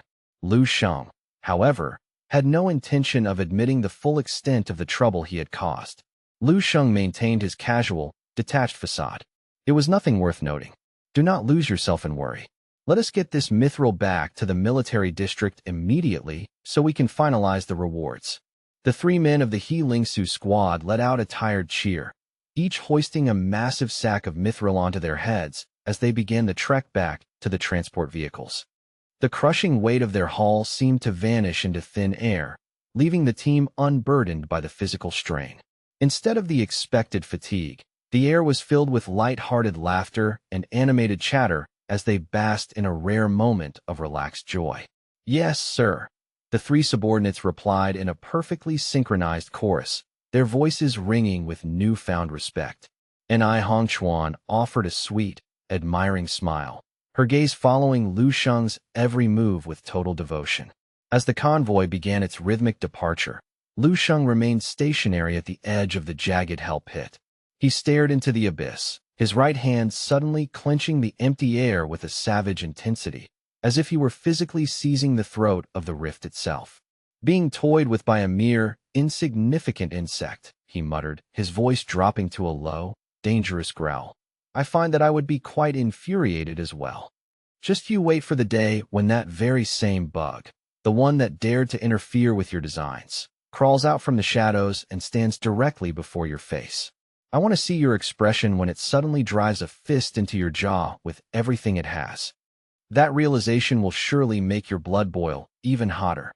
Before long, Lu Sheng and the elite members of the Scorpion Tiger Squad made their triumphant return to the Eastern Military Region headquarters.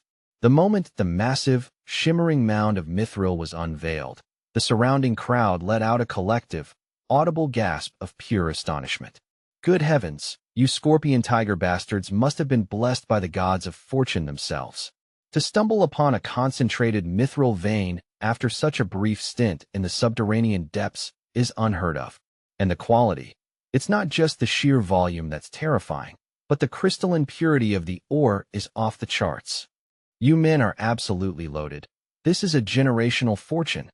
Passers-by and fellow soldiers alike crowded around, reaching out to touch the raw, jagged chunks of mithril as if they were holy relics. Some went so far as to pull specialized magnifying lenses from their kits, leaning in with trembling hands to inspect the facets of the ore, their eyes burning with an unmistakable, naked greed that they couldn't even begin to hide. The 3 primary members of the Scorpion Tiger Squad were practically radiating smug satisfaction, their chests puffed out as they regaled the crowd with exaggerated tales of their exploits. They struck practiced, cinematic poses against their vehicles, their hearty laughter echoing across the tarmac as they thoroughly enjoyed being the center of everyone's envious attention. In the midst of the clamor, a particularly sharp-eyed veteran noticed something that made his blood run cold. Wait, look closer. This isn't just about luck. Did none of you see the license plate on that lead transport vehicle just now?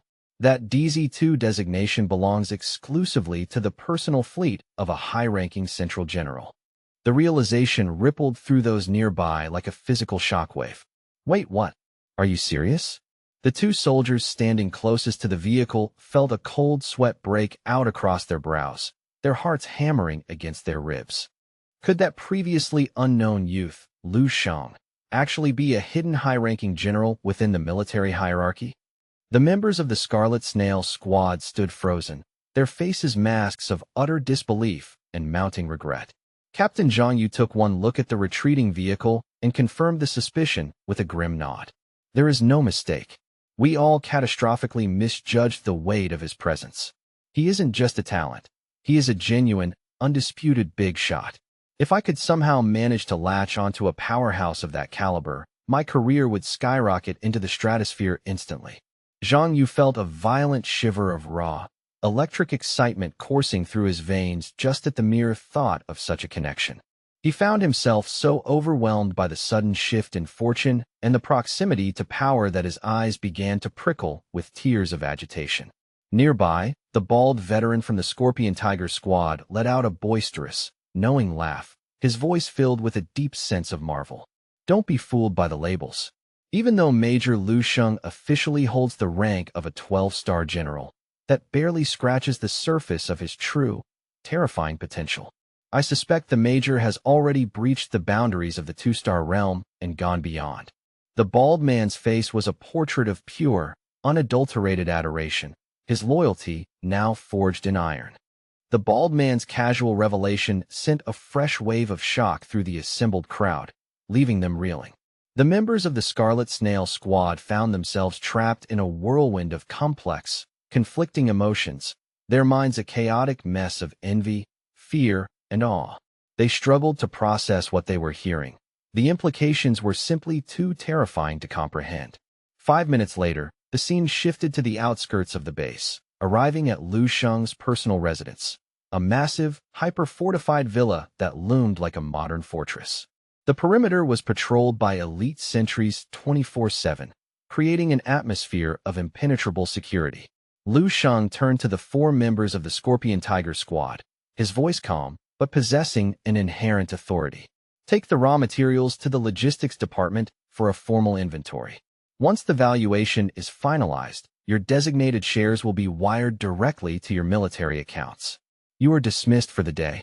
Go on, get some rest.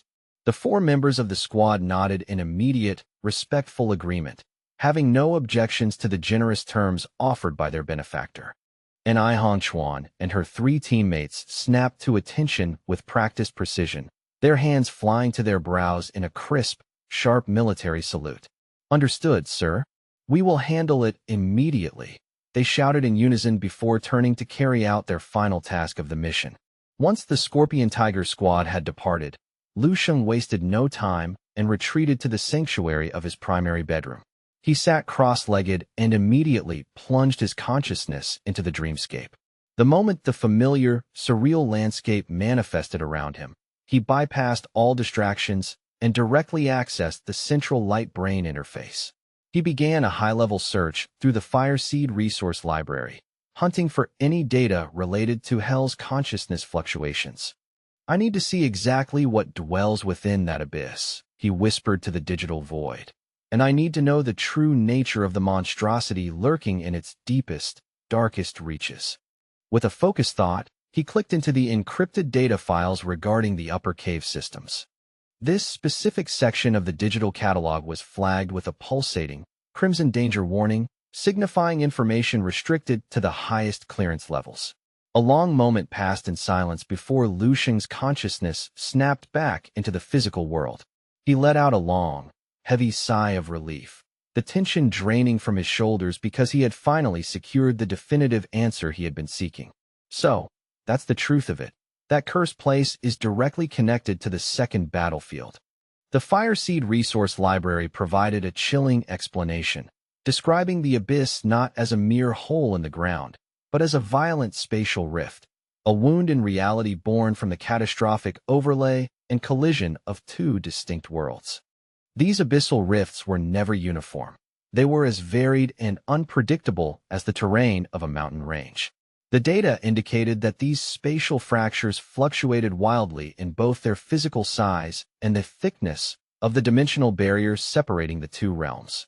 If a spatial rift possessed enough dimensional density, it would eventually stabilize into a gray area, a middle ground between realities.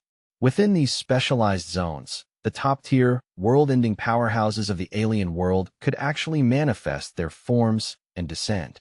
This was the true nature of this second battlefield mentioned in the ancient, classified records. According to the exhaustive records, the two worlds existed on fundamentally different existential levels. Consequently, the laws governing time and space were entirely divergent, suggesting they belonged to separate universes or perhaps even different ebbs of the cosmic spatial tides. Due to a series of inexplicable, localized cosmic phenomena, these two divergent realities had accidentally overlapped and collided. This violent meeting of dimensions was the singular, tragic origin point of the alien beast invasion that had plagued humanity for generations. However, the grim reality presented by the data was that the alien beast world was significantly more advanced and powerful than our own.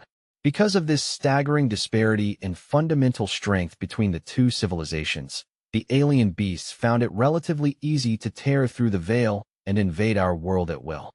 Conversely, it was extremely difficult, nearly impossible, for a human to cross the threshold into the alien world. Lu Sheng frowned as he processed this, thinking to himself, "It's no wonder I've managed to absorb so many fragmented memories from the fallen zombies." Yet, in all those stolen memories, there were almost no records or visual images of level 10 or level 11 human powerhouses engaged in combat. As for the legendary king-level experts, they existed only as whispers and rumors. The truth was now clear. They hadn't disappeared. They had all been drafted into the meat grinder of the second battlefield to hold the line against the godlike monsters descending from the alien realm. Countless human legends had entered that void one after another, knowing full well that the alien beasts would only continue to evolve and grow stronger with every passing moment.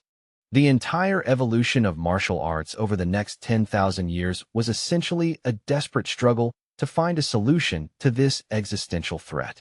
The ultimate fate of both civilizations depended entirely on the brutal competition between their respective top-tier powerhouses. In the original timeline, the final result was a total, crushing failure for humanity. In a last-ditch effort, the survivors had poured everything they had into producing a single level 12 powerhouse, which gave birth to the Fire Seed Project. But would a level 12 martial artist actually have a chance to win the second battlefield? Lu Sheng mused. Or would they merely be able to stall the inevitable? Winning would likely be an uphill battle of impossible proportions. Lu Sheng's mind raced with these revelations, his emotions a complex, indescribable tangle of dread and resolve. At the very least, he realized he had to reach martial arts level 11 just to earn the basic qualification to set foot on the second battlefield. For now, he was still living in the era 300 years after the dawn of martial arts, a time before the second battlefield had even been fully opened. On the surface, it seemed to have nothing to do with him yet. Lu Sheng took a deep breath, his eyes suddenly brightening with a renewed, sharp clarity. No, wait. If I were to reach level 11 or even level 12 in this current era, I wonder, could I simply follow the rift back to its source? Could I kill my way straight through the abyss and emerge on the other side? The thought of wiping out every single top-tier powerhouse in the alien world before they could ever invade took root in his mind, and Lu Sheng silently vowed to make that vision a reality. In that moment of absolute resolve, the great compass residing in his mind began to tremble violently.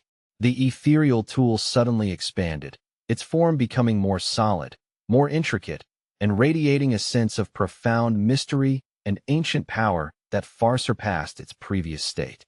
A column of raw, invisible power erupted from his core, shooting straight into the heavens like a spear of pure intent, rattling the very air within the room.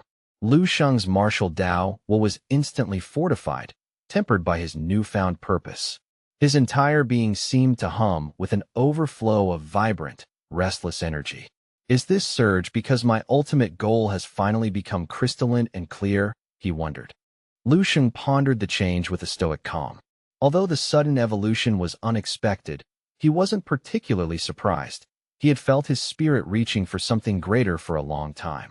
Previously, Lu Sheng had oscillated between half resisting and half embracing the heavy mantle of savior. He knew he had to grow strong to protect the future of martial Dao civilization and the world, but he lacked a concrete operational plan. He hadn't been sure how to truly end the calamity once he reached the peak. But now, the path was illuminated. This strategy is viable. I must strive to reach level 12 with all haste, storm the second battlefield, and take the fight to their world.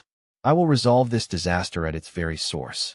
The young Lu Sheng's expression hardened into a mask of stern, uncompromising determination. His gaze became cold and resolute, reflecting a will that would not allow this war to drag on for another agonizing 10,000 years. A faint, electric blue light flashed within the depths of his pupils, signaling a shift in his very soul. Lu Sheng's focus locked onto the catastrophic crisis of civilization's annihilation, a future he was now determined to rewrite. To him, the version of history where humanity was finished 300 years from now was already being erased. Early the next morning at Lu Sheng's sprawling manor villa, Li Dai and a junior servant were carefully preparing a selection of fine teas and light refreshments. They brought the assortment of snacks over to the ornate table where the young Lu Sheng was already seated, his posture regal and focused. Approaching with a graceful, measured step, Li Dai bowed respectfully to her master. "Lord Lu Sheng, I hope you find yourself well this morning?" she asked softly, her voice filled with genuine concern for his well-being. Lu Sheng was deeply engrossed in a stack of military documents and didn't look up immediately. He casually inquired, "What is this?" Li Dai smiled and explained, "This is a special gift from our butler Wang. It is top-grade Longjing Lingguan tea, harvested from the most secluded peaks." Hearing this, Lu Sheng immediately understood the value of the gesture. Li Dai gently placed the steaming teacup on the table before him, inviting him with a soft gesture to enjoy the brew while it was at its peak. Lu Sheng looked down, feeling a flicker of genuine surprise. Several vibrant, light green tea leaves were suspended perfectly in the translucent liquid, appearing like delicate jade carvings. It was clear even at a glance that the quality of this tea was extraordinary. Indeed, it appeared far superior to any tea he had encountered in his previous life. The young man picked up the delicate cup and downed the contents in a single, confident gulp. "This is truly good tea. Very unique." He couldn't help but exclaim as a warmth spread through him. He noticed that the liquid contained a strange, mysterious form of spiritual energy that revitalized his senses. Lu Sheng felt a momentary pang of emotion, amused by the fact that he was now moving in circles where people offered him such legendary tributes. In the colorful words of his father, Lu Dahai, "This is like the ancestral graves emitting green smoke, a sign of unbelievable luck and status." Butler Wang stepped forward then, clapping his hands twice in a rhythmic signal. At the sound, another attendant pushed a sleek, charcoal-gray reinforced box toward them. "Lord Lu Sheng, the level 7 rifle chassis you commissioned us to construct last time has finally been completed to your exact specifications. Please, allow me to present it for your inspection." That was remarkably fast. The young Lu Sheng extended his mental power like invisible tendrils to unlatch the box. He lifted the rifle, and his eyes lit up with satisfaction. The new chassis radiated a dazzling, regal golden hue, primarily composed of the high-purity mithril they had recovered. The intricate runic patterns etched across the body were denser and more refined than ever before, serving as both a functional conduit for power and a masterpiece of craftsmanship. Not only was it visually stunning, but the tactile sensation of the grip was perfectly balanced. Lu Sheng released a more focused pulse of mental energy to probe the internal structural integrity of the weapon.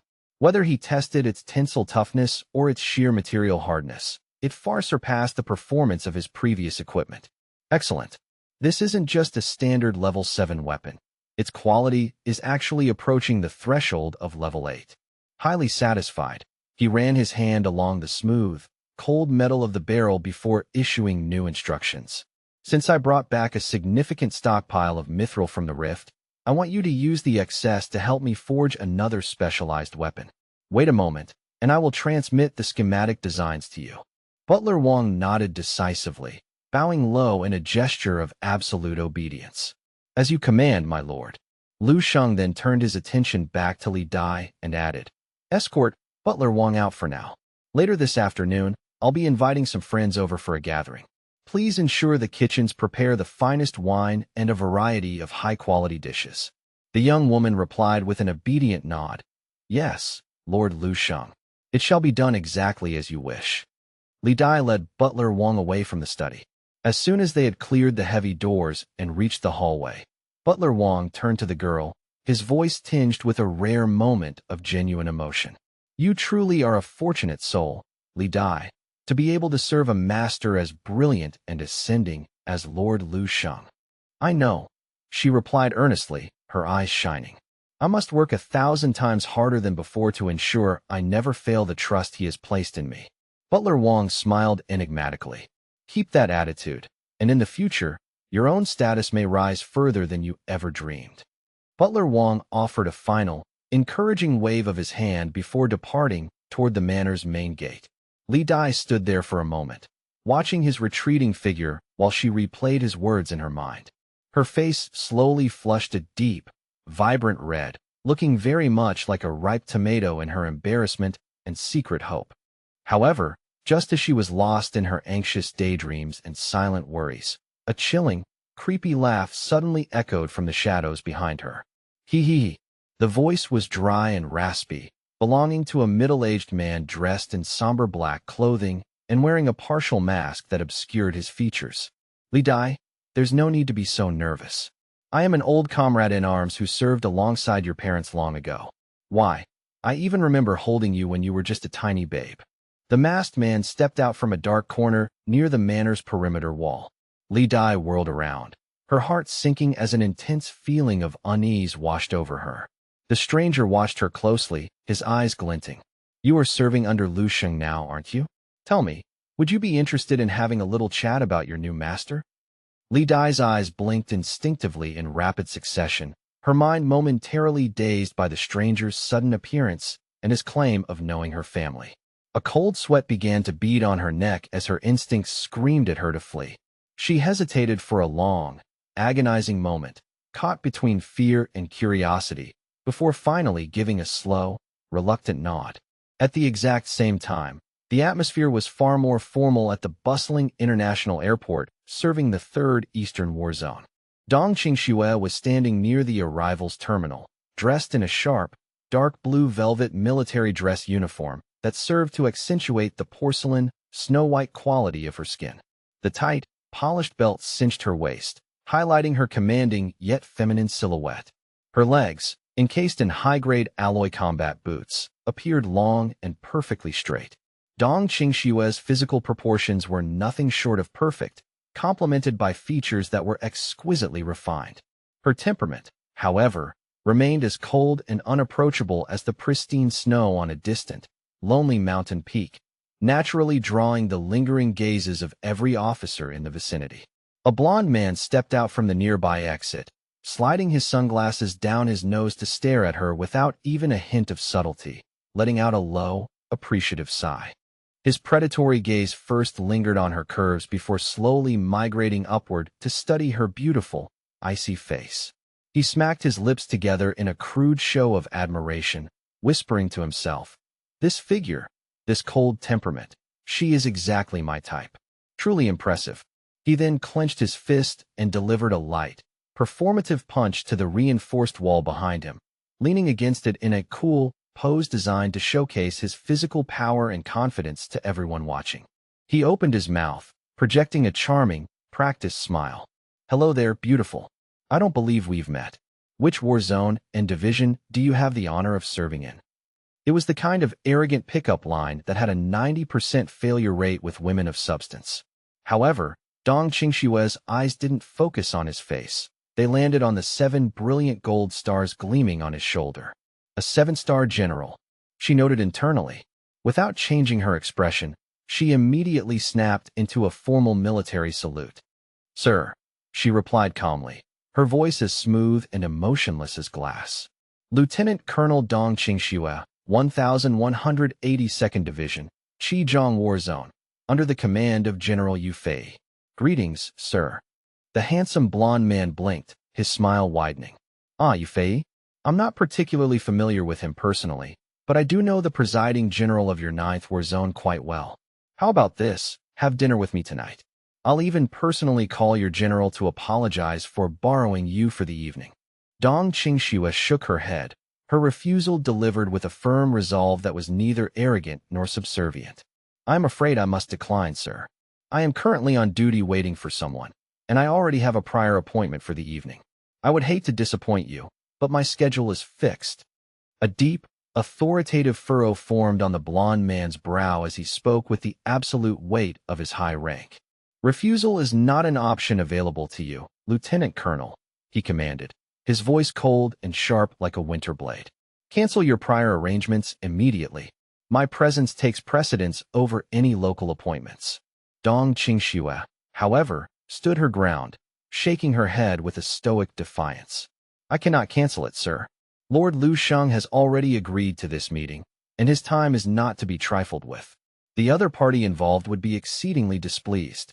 At the mention of another's potential anger, the blond general sneered, a visible ripple of his potent aura beginning to radiate outward. The pressure from his escalating aura became palpable, causing the very air in the terminal to feel thick and suppressed, making it difficult for bystanders to draw a full breath. Displeased, you say? He echoed mockingly. Then go ahead and inform this mystery guest that I shall be joining you. I am genuinely curious to see who in this 3rd War Zone believes they have the authority to deliver serious consequences to a man of my standing. Suddenly, a heavy hand descended through the tension, thumping the blond man's shoulder with a sharp pop, followed immediately by a roar of thunderous, booming laughter.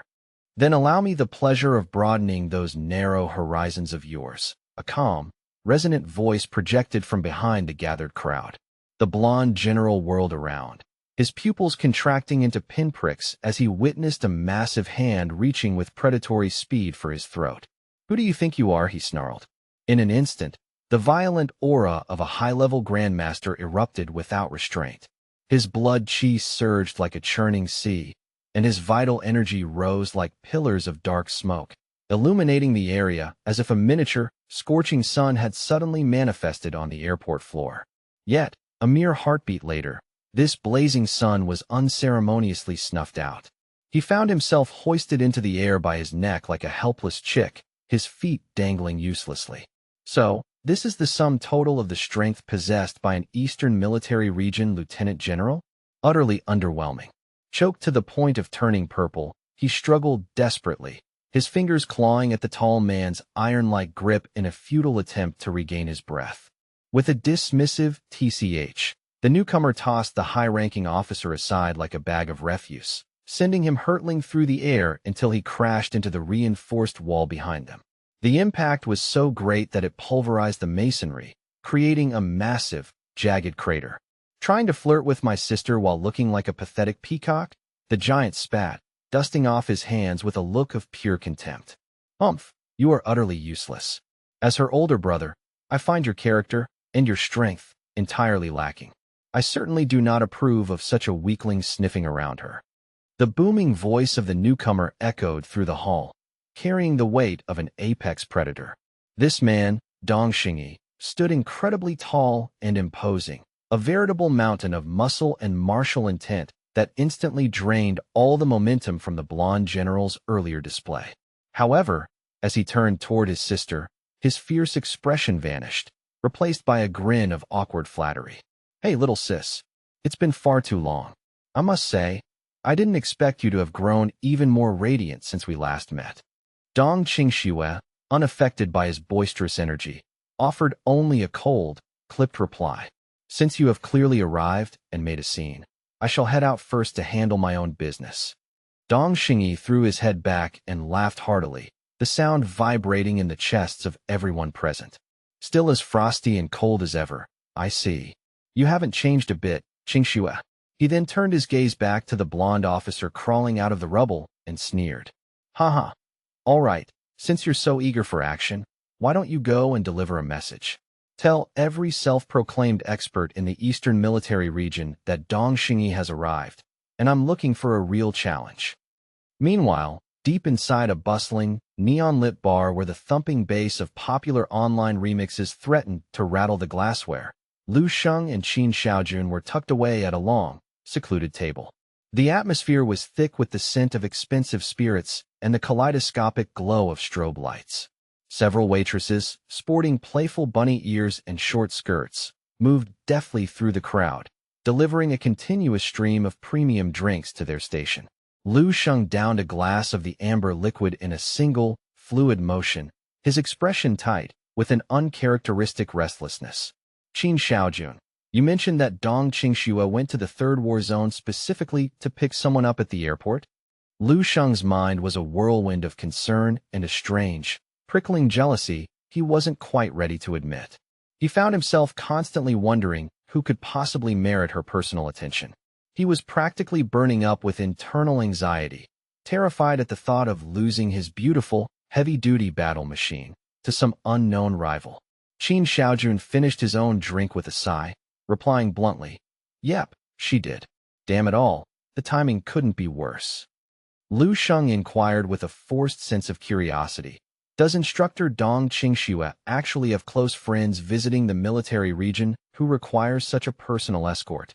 Qin Xiaojun drained his glass in one go, ignored the question for a moment, and signaled a passing waitress.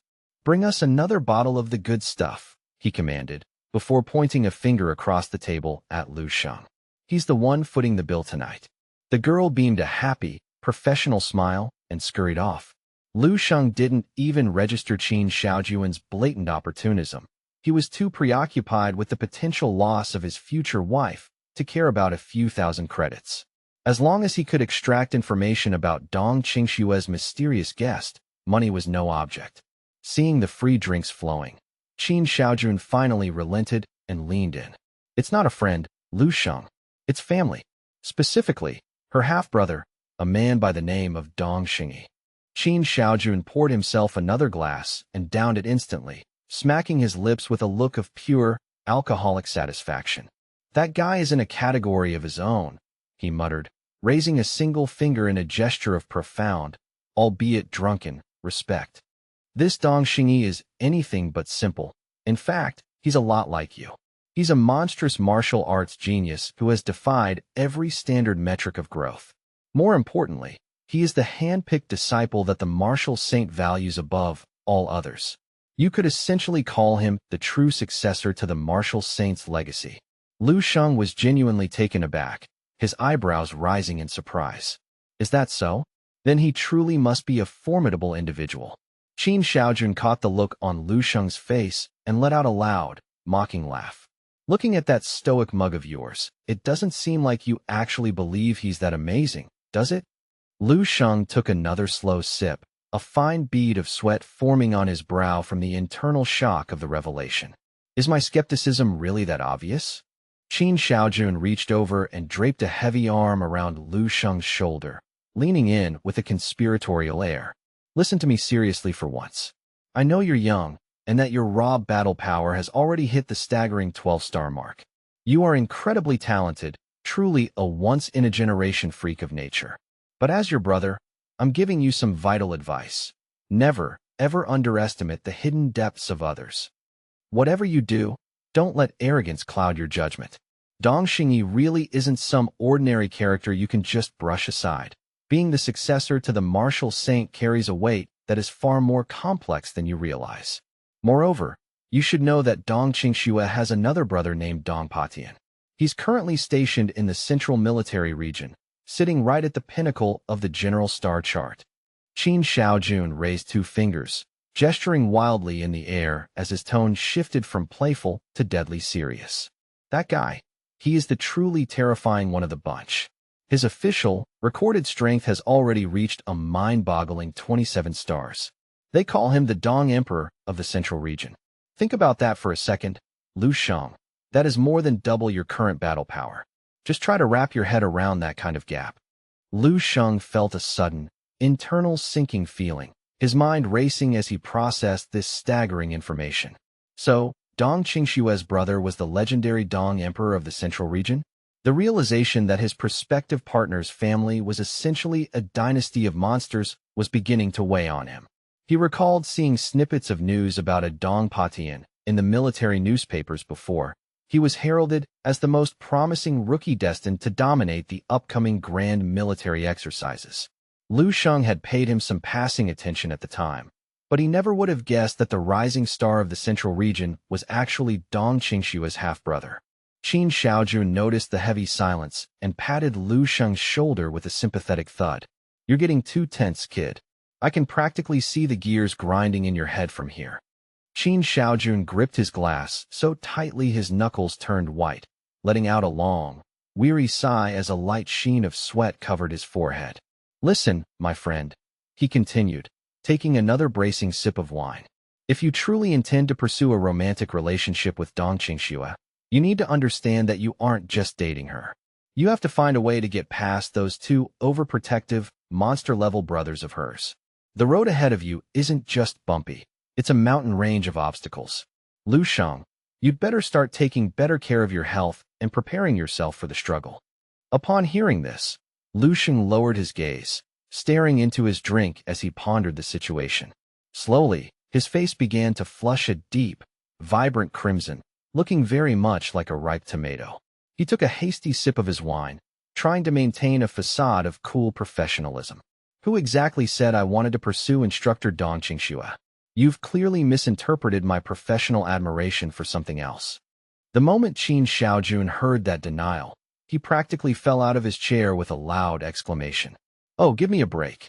You're still trying to play the pretend game with me? We've shared enough drinks for you to be honest. You're a grown man, for heaven's sake. Why are you being so incredibly coy about your feelings?"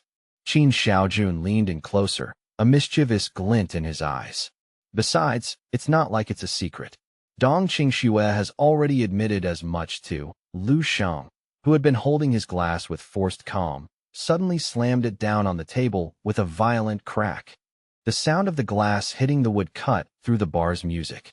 Lu Sheng immediately whipped his head around, his gaze piercing as he interrogated his friend. "What did you just say? What exactly did Dong Qingxue admit to you regarding our relationship?" Qin Xiaojun's face broke into a massive, beaming grin, his expression radiating pure, unfiltered excitement. "Really? Haha, you just let it slip, you little brat," he crowed, delighted by the reaction. Caught in his own trap, Lu Sheng froze in place, his face still burning with a mixture of embarrassment and intense curiosity. Qin Xiaojun immediately stood up and clapped both hands onto Lu Sheng's shoulders, shaking him slightly. "Lu Sheng, oh Lu Sheng, I knew it all along. Your martial arts might be peerless and terrifyingly strong, but when it comes to the battlefield of romance, you're nothing but a blank sheet of paper. I can see right through your defenses with a single glance."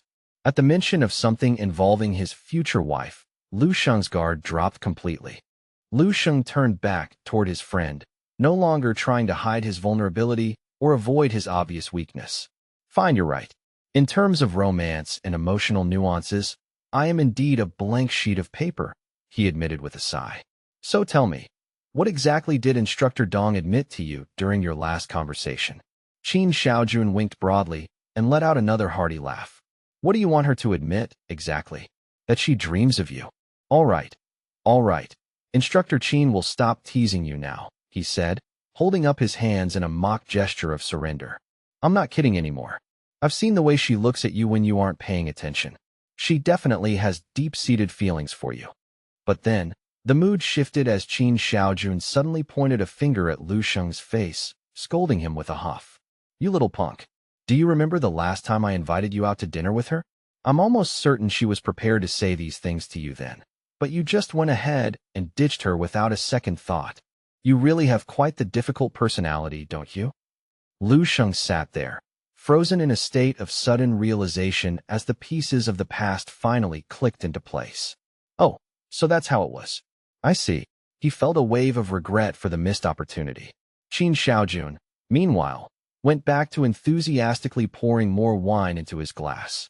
"Free drinks are the best kind of drinks," he muttered to himself. "Only an absolute idiot would pass up a top-shelf bottle when someone else is paying." Having secured his next round, he decided to offer Lu Sheng some genuine comfort. "But don't beat yourself up too much. I understand Dong Qingxue very well. Once she makes up her mind about someone, it's nearly impossible to change her trajectory. Rest assured, winning her over isn't the real hurdle here. As I said earlier, the primary problem is her two brothers, Dong Xingyi and Dong Patian. Qin Xiaojun kept sliding more wine toward Lu Sheng, trying to distract him from the impending family drama. This whole situation is a massive headache in the making. Just keep drinking, buddy. We aren't going home until we're both properly drunk tonight. As Qin Xiaojun was mid-sentence, the heavy doors of the bar swung open and two soldiers entered, their voices raised in an intense, heated argument that momentarily drowned out the music. I'm telling you, this Dongxingyi guy is on a completely different level of OP. On his very first day here in our Eastern military region, he went out and consecutively crushed 2 of the 7 luminaries of the East. One of them exclaimed. He took down the top-ranked Sun Hangyu and the second-ranked Zion back-to-back. The bald soldier walking beside him chimed in, his face pale with shock. Both of our highest-ranked warriors lost, just like that. If those two couldn't stop him, who else in the entire Eastern military region can even hope to stand against him now? The first soldier continued, his voice hushed with awe. Yeah, I heard that he specifically ended his long seclusion just to challenge the champions of all 4 major military regions in a single sweep. He wants to prove that his martial arts are truly invincible as he pursues the legendary path of the martial saint. Nearby, another patron chimed in with a hint of bitter resentment. Invincible? Pursuing the path of a saint? Isn't he being a bit too full of himself? There are countless hidden experts throughout the military regions. Surely someone will eventually step up and take him down. Well, you can't deny the facts. This Dongxingyi is monstrously strong, certainly not some average Joe.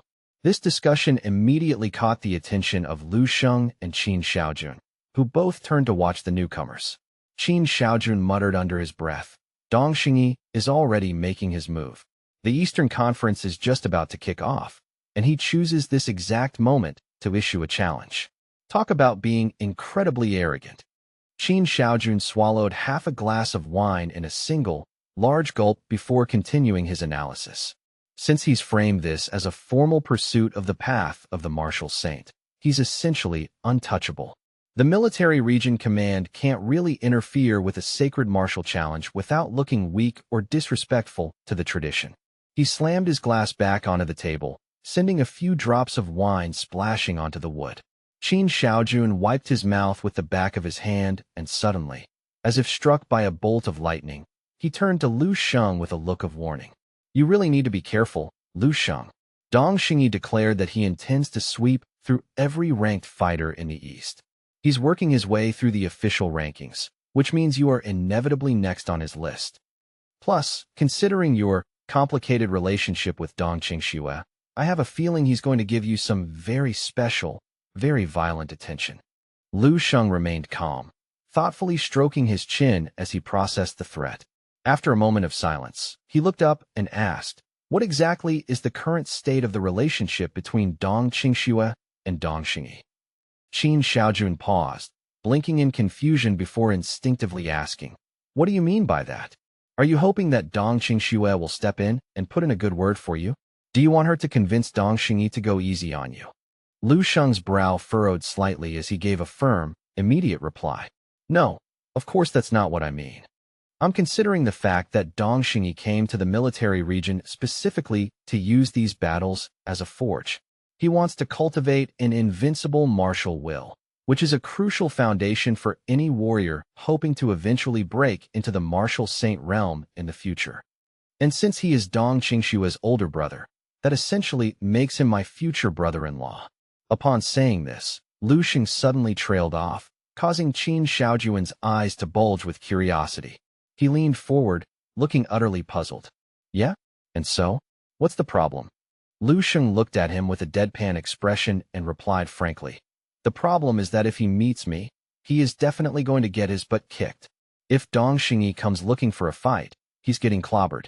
His invincible aura won't even have a chance to manifest before I completely squash it into the ground. If I do that, his dream of ever becoming a martial saint will become a distant, impossible fantasy. In essence, I would be cutting off his entire path of martial arts development with my own 2 hands. And as the saying goes, Cutting off a warrior's path is an offense as grave as killing their parents. Dong Xingyi will undoubtedly see me as his mortal enemy from that day forward, a true Donja. He and I will definitely have a very difficult time getting along at family gatherings in the future. And then there's Dong Patian to consider as well. If I end up beating the life out of both her older brothers, I'm afraid my relationship with Dong Qingxiu might become a bit strained, to say the least. Lu Sheng's matter-of-fact assessment left Qin Xiaojun completely stunned, his jaw hanging open as he stared in disbelief.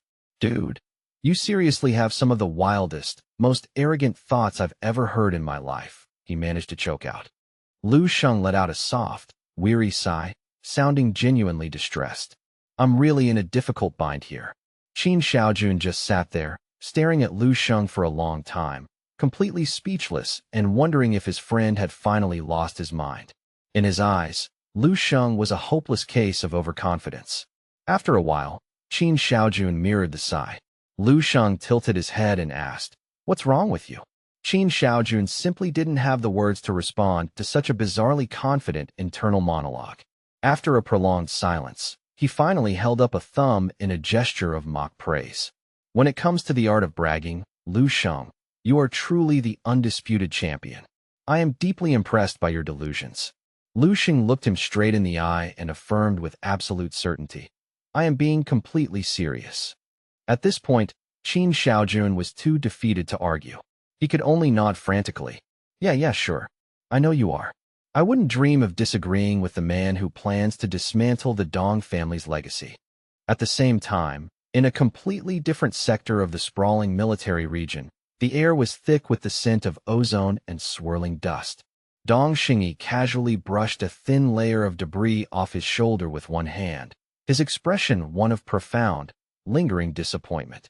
How boring, he muttered to himself. I didn't think there was anyone here who couldn't even withstand a single, casual blow from me. He was currently standing in the center of a manicured garden that had been turned into a battlefield.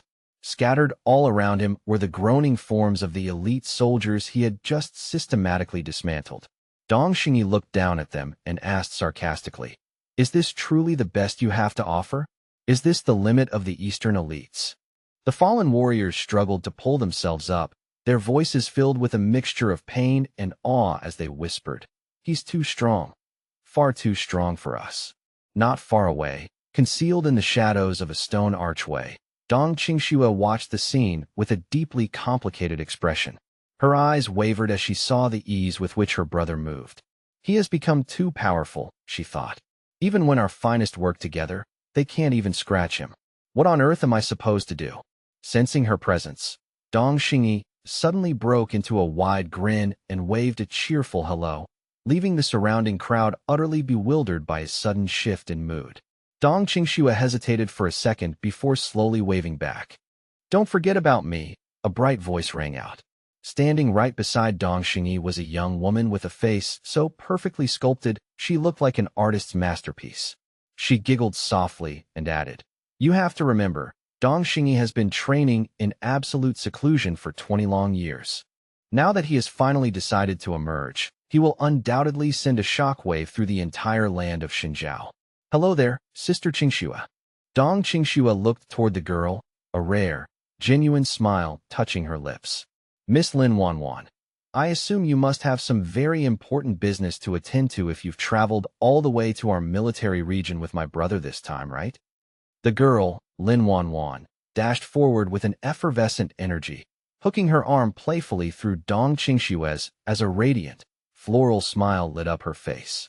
"Of course, Sister Qingxue," she chirped, her voice possessing the melodic clarity of a lark in spring. She exuded a fresh, refined aura that seemed to cleanse the surrounding air. Standing beside Dong Qingxue, the two presented a striking study in contrasts. If Dong Qingxue was the pristine, untouchable snow atop a jagged mountain peak, then Lin Wanwan was the gentle, warming breeze of a new season. She leaned in, her eyes sparkling with intellectual fervor. "I'm currently spearheading a complex research initiative focused on the genetic mapping of heteromorphic beast strains. This endeavor requires an immense volume of viable experimental samples, which is precisely why I decided to tag along with Dong Xingyi on this expedition. I'm truly hoping to count on Sister Qingshua's expertise and local influence to facilitate this. To be honest, I initially intended to request a few specialized assistants from the Eastern Military Region's elite divisions. But unfortunately, every potential candidate was unceremoniously dismantled by Brother Xingyi before I could even make the introductions. As Lin Wanwan let out a dainty, frustrated sigh, Dong Xingyi shrugged with a look of utter nonchalance. The Eastern Military Region is saturated with brawlers who possess raw strength, but absolutely zero finesse, he remarked, his voice dripping with casual disdain. Their actual combat applications are mediocre at best, bordering on complete garbage. The only individual who showed even a flicker of competence was that top-ranked fellow, Sun Hengyu. Hearing her brother butcher the name, Dong Qingxue immediately interjected with a sharp correction. It's Sun Hengyu. Dong Xingyi waved a dismissive hand. Yu Vu, it's all the same in the end. The man couldn't even withstand 3 of my opening moves.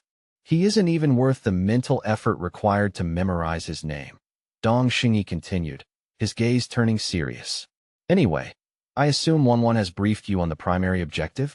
We've come to the Eastern Military Region to prepare for a high-stakes descent into the Earth Caves, and your unique capabilities as a spirit manipulator are essential to our success. He placed his heavy hands on his younger sister's shoulders, his expression uncharacteristically earnest as he sought her tactical support before glancing toward Lin Wanwan. Dong Qingxue watched them, her mind drifting. Lin Wanwan. She thought privately.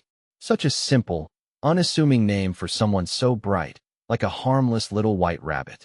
Yet, the rabbit was anything but ordinary.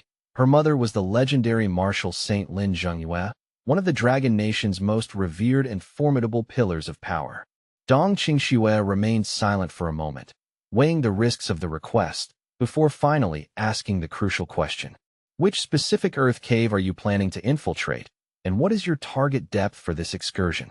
Dong Xingyi glanced over at Lin Wanwan with a predatory grin spreading across his face. We are aiming for nothing less than an S-rank Earth cave. Naturally, our intent is to push as deep as the geography allows. The deeper we descend, the more mutated and powerful the beasts become, and the more potent and precious their gallbladders are for the serum synthesis. You shouldn't be so quick to underestimate the scope of Wanwan's research, Qingxue. If her hypothesis regarding genetic recombination proves successful, it could ignite a fundamental revolution that reshapes the entire martial arts landscape as we know it. My own path toward finally ascending to the rank of a true martial saint is fraught with uncertainty. Who knows? The key to my ultimate breakthrough might just lie within the vials in her laboratory. Lin Wanwan shook her head modestly, her bright smile never wavering. Senior Brother Xingyi, you're exaggerating my importance just to tease me again. Dong Qingxue felt a prickle of surprise at the mention of a martial saint breakthrough, but she chose to keep her observations guarded. After a brief pause, she gave a slow, measured nod of agreement. Very well, I will assist you. However, she added, her tone shifting to one of absolute gravity, my cooperation is contingent upon a single, non-negotiable proposition. You must agree to one condition. Intrigued by the idea of his little sister setting terms, Dong Xingyi's eyebrows shot up. A condition? I'm fascinated. What could possibly be so important? He struck a pose of exaggerated magnanimity, waving his hand as if the world were his to give. Go ahead, speak your mind. I'll agree to almost anything if it makes you happy. After all, you're on the verge of breaking through to the Grandmaster realm yourself, aren't you? Perhaps you need resources? It isn't about resources or my own cultivation, Dong Qingxue replied, waving her hand quickly to dispel his assumptions. Her typical icy composure faltered, replaced by a momentary, uncharacteristic hesitation. She took a breath before asking, are you truly planning on systematically challenging every single officer on the Eastern Military Region's General Star ranking, one by one? Naturally, Dong Xingyi replied with a casual, bored nod. Even though most of them are opponents who offer no real stimulation or challenge to my current level, I'm already here. I might as well treat the entire ranking list as a light warm-up exercise to keep my edge sharp. Why the sudden interest in my itinerary? Dong Xingyi asked, his eyes narrowing slightly. Dong Qingshue's face suddenly flushed a deep, unmistakable crimson, and she began to stammer, her words tripping over each other. Then, if that's the case, I want you to skip the individual rank fourth on the list. Dong Xingyi stroked his chin, his mind working through the roster. The fourth rank? Who is that? Dong Qingxue bit her lip, unable to bring herself to utter the name Lu Sheng aloud at this delicate moment. Her brother watched her reaction closely, his curiosity piqued. Who on earth is this person that my sister is so desperate to shield? A sharp glint of realization flashed in his eyes as he fell into a deep, silent contemplation, rummaging through the vast archives of military intelligence stored in his memory. Suddenly, his expression shifted into one of wicked amusement as he found the entry he was looking for. Wait, could you be referring to the 9th War Zone's rising star, the 2-star Lieutenant General Lu Sheng? Dong Xingyi's eyes lit up with predatory glee. He reached out toward her with a movement so fast it was a blur, though his intent wasn't to strike. Before she could react, the delicate silver necklace that had been tucked beneath Dong Qingshue's collar was dangling from his fingers. Did he give this to you? Dong Xingyi held the silver pendant up to the light, inspecting it with a mocking, knowing smirk before turning a meaningful, piercing gaze back to his sister. How very interesting. I can feel the intent etched into this piece. His martial will is exceptionally pure, almost unervingly so. Dong Qingshue's embarrassment instantly transformed into a frigid, murderous glare. Give it back to me. Now, she commanded, her voice trembling with suppressed rage. Dong Xingyi casually tossed the necklace back, the silver chain glinting in the air as it returned to Dong Qingshue's grasp. He erupted into boisterous laughter. You still have that same fiery, defensive temper you had as a little girl. You never could take a joke or enjoy a bit of sport. Fine, since you've practically begged me, I'll respect your wishes and skip him. But that exemption is strictly limited to the duration of this specific military region drill. He watched her tuck the jewelry away before his tone hardened. However, during the all-army military exercise, things will be different. Before I move on to challenge the other 4 Great War Zones, that boy you're so fond of must prove he can withstand at least a single move from me. If he can do that, I'll leave him be and stop interfering in your personal affairs. Otherwise, no matter how much you claim to value him or how deep your feelings go, it will all be for naught. A weakling has no place at your side. Do I make myself clear? Dong Xingyi's voice remained calm, yet it carried the undeniable, crushing weight of a direct command. Dong Qingsue felt a bead of cold sweat trace its way down her spine, her silence serving as her only, desperate shield against his scrutiny. Dong Xingyi, seemingly satisfied with her silence, continued his lecture without pause. Besides, you should consider my terms quite lenient. If it were Dong Patian standing here, the hurdle would be significantly more terminal. Do you not recall when that Sheen boy from next door tried to pursue you? Patian nearly beat the life out of him on the spot before anyone could intervene.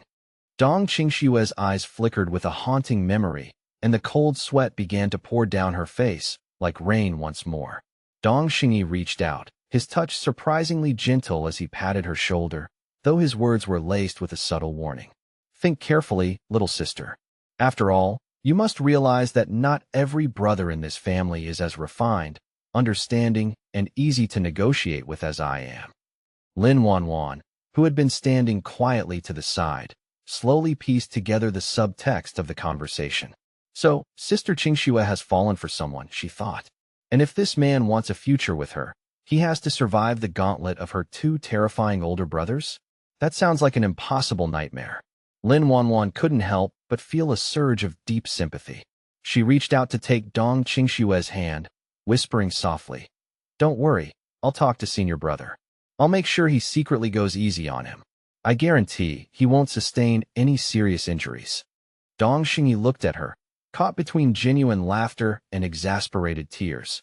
Lin Wanwan, if you ever find yourself falling in love, your boyfriend will likely be the most miserable soul in existence. Your mother is a martial saint, and you have an army of overprotective senior brothers scattered across the entire martial world waiting for an excuse to fight. Lin Wanwan merely tilted her head, her expression one of serene logic. My mother listens to my wishes, and all my senior brothers follow my mother's lead.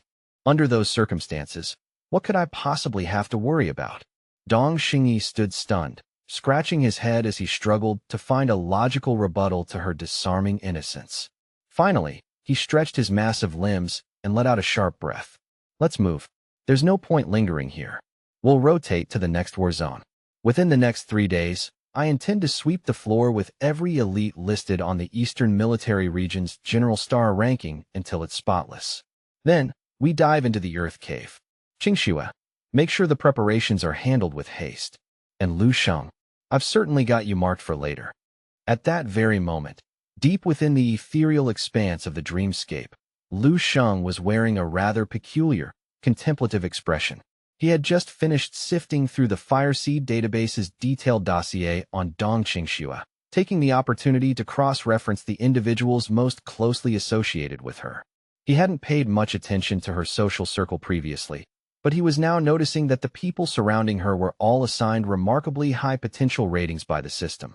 To his mild surprise, Lu Sheng discovered that the Fireseed database's objective assessment of Dong Qingxue's 2 older brothers was actually quite impressive. The system rated one as a 5-star talent and the other as a staggering 6-star. Dong Xingyi was formidable in his own right, but the records for Dong Patian were truly eye-opening. He was listed as a level 9 martial saint. Though he had famously remained stagnant at the peak of the Grandmaster level 8 realm for over a century before achieving his breakthrough, that 100 years of concentrated accumulation had allowed him to emerge as a powerhouse among saints. Not bad at all, Lu Sheng thought. It's not earth-shattering by my standards, but in this era, it's exceptionally talented. Despite these revelations, Lu Sheng's internal resolve didn't flicker. A martial saint was, after all, still just a martial saint. In the martial archives 10,000 years into the future, such figures were common enough that a small fry, like the historical Dong Patian, barely merited a footnote. In the current era, the Dragon Nation officially recognized 3 martial saints, but their names had largely faded into obscurity even within the first 3,000 years of martial history. Lu Sheng's gaze eventually drifted away from the technical data and settled back onto the digital photograph of his prospective wife. He sighed softly. It would be a total lie to claim he didn't have feelings for her. Dong Qingxue was, in her own stoic way, incredibly endearing. He recalled the old adage that nearly every young man harbors a secret crush on a teacher during his adolescence, a mix of hormonal drive and psychological idolization that plants a quiet seed in a young heart. Most of those seeds, however, wither before they can ever take root. That subtle, fleeting feeling is usually worn away by the relentless grind of time until it becomes impossible to grasp, like trying to clutch a handful of smoke. His initial attraction to Dong Qingxue had felt much the same, a passing fancy at best. Perhaps his genuine feelings had truly begun to crystallize the moment he saw her name officially paired with his on the marriage assignment. Was it truly fate? Lu Sheng snorted to himself, deciding to stop overthinking the emotional mechanics of it all. Whatever, he thought. I'll focus on my cultivation for a few hours, then wake up and focus on amassing enough wealth to properly provide for the upcoming wedding. If Dong Xingyi decides to show his face, I'll just have to be accommodating. I'll drag out the fight, use a few more flashy moves than necessary, and beat him gently. He felt quite pleased with this tactical approach. His acting skills were more than sufficient. He was confident he could make the fight look competitive so that no one would suspect he was holding back a godlike amount of power. After all, the man was his future brother-in-law, and they would have to see each other eventually. It was only right to show a modicum of familial respect. 3 days later, Lu Sheng was found relaxing on the plush sofa in his first-floor living room, the picture of domestic tranquility. He idly opened his contact list on his phone. His thumb hovered momentarily over the avatars for Zheng Dandan and Yang Yuan, but after a second of hesitation, he scrolled past them without clicking. Any individual not explicitly mentioned on the official marriage assignment list, he muttered to himself, doesn't really need my personal attention anymore. His thumb eventually came to a rest on the avatar for He Lingsu. He realized with a start that it had been quite a long time since they had actually spoken about anything other than profit margins. He tapped on her profile, paused to consider his wording, and sent a simple, "Are you there?" The response from the woman known to his inner circle as Jizuzu was nearly instantaneous. I was just about to send you a formal report, she typed back. Recently, at Lingshang Pharmaceutical Co. What followed was a relentless, high-speed barrage of messages that caused Lu Sheng's face to twist into a grimace of regret. Damn it, he thought. I've just triggered a message bomb. He Lingsu began flooding his chat with endless streams of raw data, spreadsheets, and logistical projections. Just glancing at the scrolling walls of text made his head throb with an phantom ache. Can I really see myself spending my life with someone like this? He wondered. Would she be citing quarterly revenue reports and supply chain disruptions during our wedding night? He shook his head and decided to end the business talk before it got worse. Still, she was his future wife, and he felt he should show at least a minimum level of concern. He typed out a quick, caring message. The weather has been getting quite cold lately. Remember to dress warmly and don't push yourself too hard at the office. Your health is far more important than the bottom line. He Lingsu stared at her screen in utter disbelief. She was frozen for a full minute, her brain struggling to process the words. Wait, what? Since when does this blood-sucking boss know how to use sweet talk? After a long silence, she sent 2 replies. Who is this? Are you the thief who stole Lu Sheng's phone? If you found this phone on the street, you really should return it to the owner as soon as possible. It's the right thing to do. She even punctuated the message with a particularly cringeworthy, overly earnest emoji. Lu Sheng stared at the screen, momentarily speechless. After a moment, he let out a short laugh, his composure returning. Well, at least I know He Lingsu hasn't changed. I just need to focus on maintaining a stable, cordial relationship with her for the time being. Having reached that conclusion, Lu Sheng exited the chat and dismissed the matter from his mind. He picked up his phone again to browse the latest military news, a thought occurring to him. It's already been 3 full days. So why hasn't Dong Xingyi made his move on me yet? The news headlines were dominated by reports of Dong Xingyi's absolute dominance in the 9th Combat Zone, where he maintained a flawless, undefeated record. Lu Sheng muttered the stats under his breath as he read. He's systematically dismantled every high-ranking expert in the Eastern Military Region, save for the very top dog, Sun Hengyu. According to the reports, everyone else was neutralized in a single, efficient move. He's clearly gone out of his way to fight everyone on the list, except for me, the 4th-ranked general. How curious. Is he deliberately ignoring my existence? Lu Sheng paused, a realization dawning on him. It was likely that Dong Qingxue had intervened behind the scenes, using her influence to steer her volatile brother away from him in an attempt to protect him. It has to be Qingxue's doing, he realized. I never thought I'd be the type of man to experience the strange sensation of living off a woman's protection. It's a novel feeling. Lu Sheng set his phone down and took a slow, thoughtful sip of his tea. His strategy began to shift. If he was being granted a reprieve by his future brother-in-law, he might as well use it. Since he's giving face to his sister, I'll return the favor and give face to my wife. If he isn't coming here to cause trouble, I certainly can't go looking for him just to beat him up. Lu Sheng decided to utilize the remaining days before the Eastern Military Region tournament to head back into the Earth Caves. His motivation wasn't just to gather materials for weapon forging anymore. A proper wedding requires a substantial budget, betrothal gifts, the ceremony, and the future cost of supporting a household. I need to work much harder now to secure our financial future. Lu Sheng stood up, stretching his muscles, and called out to Li Dai. Help me pack my mission gear. I'm heading out on another expedition immediately. As you wish, master, she replied. Meanwhile, at the entrance of a high-risk S-level earth cave, Lin Wanwan shivered the moment her feet hit the cavern floor. This cave feels unnervingly cold, she whispered, her breath hitching. Dong Xingyi looked down at Lin Wanwan with a mixture of helplessness and lingering regret. If you had devoted even a fraction of your intellect to your martial arts training instead of your test tubes, you wouldn't feel the chill. It's truly a tragic waste of such high-quality martial saint genes. Not everyone shares your obsession with pursuing the path of ultimate violence, Lin Wanwan countered smoothly. She reached into her collar and pulled out a small, intricately carved golden Buddha statue, holding it firmly in her palm. With this, the cold won't be an issue anymore. Almost instantly, the golden icon began to pulse with a faint, warm light, that was visible to the naked eye. The radiance formed a protective sphere around Lin Wanwan, repelling the hazy black mist of the cave and completely isolating her from the freezing temperatures. Within moments, the color returned to her cheeks. Dong Qingxue, as usual, remained taciturn and observant toward the young researcher. Dong Xingyi glanced at his sister, noticing her gaze linger on the golden artifact, and he offered a smirk of envy. It's functionally similar to that charm that boy gave you, though in terms of raw value, it's vastly inferior to the martial saint's concentrated wool contained within your necklace. Dong Qingshue's hand instinctively went to her pendant, her fingers tightening around it. I think this one is infinitely better, she thought privately. Suddenly, a sharp blue aura enveloped Dong Xingyi as he prepared for the descent. His eyes burned with a singular, fierce determination. He opened his mouth, his voice echoing in the cave mouth. Enough idle chatter. The samples won't collect themselves. Let's begin.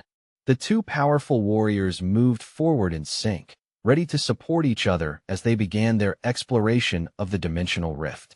Deep within the treacherous fissures of a rank S dungeon, Lu Sheng stood perched precariously above a massive, yawning chasm, his eyes scanning the gloom. The environment was slightly more visible than before, though the area was still choked with that unsettling white mist and the jagged, bleached remains of ancient skeletons. Lu Sheng remained utterly composed, his expression as calm as a still lake. The last time I ventured here, it was under the cover of night. Doing this during the day feels significantly better. The atmosphere is far less gloomy and oppressive than before. In truth, whether it was day or night mattered very little to someone of Lu Sheng's caliber. He understood a fundamental truth. Fear is merely a byproduct of weakness. When one becomes strong enough to shatter the very foundations of the world, ghosts and monsters cease to be threats and become mere illusions. One decisive punch is all it takes to make them vanish into the void. I truly wonder if the malevolent consciousness lurking in the depths of this dungeon still persists, Lu Sheng mused, his voice lost in the yawning cavern. He pondered whether that dark, pervasive awareness was localized only within the previous rift he had explored, or if its reach extended to encompass every vein of this subterranean labyrinth. Regardless of the risk, the young man did not hesitate. He vaulted into the chasm, his spiritual power radiating outward like an intense, luminous beacon to guide his descent through the gloom. There was no room for fear in his heart. His previous scouting expedition had revealed that the entity, while intimidating, was essentially a paper tiger, hollow and lacking substance. For a warrior of Lu Sheng's caliber, the distinction between day and night was entirely irrelevant.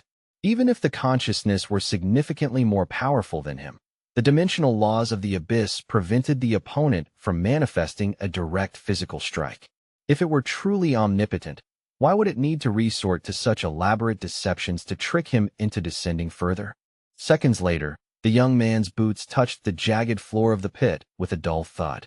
Even the lightest contact caused the ancient, calcified rocks beneath him to shatter into a fine powder, a testament to the fact that the young man's sheer physical weight and strength had become something truly terrifying and beyond human norms. Lu Sheng felt a flicker of concern that his rapid descent might inadvertently trigger a localized dungeon outbreak. If the shockwaves of his power affected innocent explorers nearby, that would be an unfortunate complication. If I truly encounter that shadow consciousness again, I will prioritize a swift, tactical retreat, he resolved. Despite the grim surroundings, his mind drifted to the image of his future wife, the formidable heavy bomber of the battlefield, Dong Qingxue. Lu Sheng couldn't help but wonder, what is Dong Qingxue occupied with at this very moment? Simultaneously, in a different sector of the rift, Dong Qingxue immediately unfurled the full extent of her spiritual power, signaling the start of their mission as the trio ventured deeper into the dungeon. Whoosh, whoosh, whoosh. Brilliant arcs of blade light cascaded through the darkness like a silver waterfall. A massive rank 7 mutated beast froze in mid-stride, its gargantuan body shuddering before slowly, almost delicately, splitting into 2 symmetrical halves. Dong Xingyi had cleaved through the monstrosity with a terrifying, effortless grace. He sheathed his blade with a sharp, metallic click, his gaze scanning the shadows with bored indifference. Dong Xingyi announced with a smirk, "Very well, the heavy lifting is done. The rest is your task, girl." Dong Qingxue did not respond, instead focusing her mind and projecting her spiritual power even further to scout the treacherous terrain ahead. Her invisible sensory field swept rapidly through every jagged corner and hidden crevice of the dungeon floor. After a thorough sweep, she announced in a flat, professional tone, "There are no other mutated signatures detected in the immediate vicinity. It is safe to begin the collection process." "Excellent." Lin Wanwan cheered, her eyes sparkling behind her protective gear. She moved with practiced efficiency, quickly donning a sterile mask and gloves before rushing toward the steaming corpse of the rank 7 beast. Fully immersed in her scientific duties, she paid no mind to the grime of the cave or the squelch of her boots as they tread through the thick, cooling blood. Lin Wanwan extracted a specialized high-capacity syringe and began drawing a massive quantity of the creature's dark, viscous lifeblood. Holding the translucent cylinder up to the flickering light to examine her hull, Lin Wanwan beamed with satisfaction. "The quality of this high-intensity blood sample is superb," she noted, "truly worthy of a rank 7 mutated specimen." During the lull, Dong Xingyi glanced over at Dong Qingxue and began his usual arrogant lecture. "The fundamental cornerstone of any true martial artist's strength is the biological vessel, the body itself. Every limb, every bone is the ultimate weapon, unlike those pathetic star-level peasants who rely on gadgets. I practice with cold weapons only as a means to pursue the pinnacle of skill, eventually breaking the very limits of human physical potential. If it weren't for my desire to expedite this tedious collection process, I wouldn't even bother unsheathing a blade against such filth," Dong Xingyi continued. He finished his speech and stared down at the mangled carcass of the beast, raising his head and frowning as he let out a huff of disgust. "Anyway, the blood of these primitive beasts is far too foul and dirty for my tastes." Dong Qingxue, standing a few paces away, remained focused on her spiritual probe, her face as stoic and unmoving as a statue. Without looking at him, she raised her voice slightly to address Dong Xingyi, who was still yapping incessantly. "You should either assist with the sample collection or simply shut your mouth. No one in this dungeon has the slightest interest in listening to your tedious preaching." Dong Xingyi's arrogant expression froze instantly, his jaw tightening in annoyance. He shook his head, let out a sharp, cold snort of irritation, and reluctantly fell into an uncharacteristic, brooding silence. Lin Wanwan finished securing her samples with remarkable speed, and the three of them resumed their trek into the lower levels. Dong Xingyi possessed immense strength, serving as a lethal vanguard that protected the two women all the way down. Throughout their descent, any mutated beasts that dared to cross their path were neutralized with a single, devastating strike. He showed no signs of physical pressure or fatigue, acting with a casual ease and not even allowing his breathing to become heavy despite the combat. This man, Dong Qingxue, secretly observed Dong Xingyi from the periphery of her vision, watching him engage rank 7 horrors with the leisurely air of someone strolling through a park for amusement. He appeared disturbingly relaxed, and she found she couldn't quite explain the unsettling feeling that was blooming in her heart.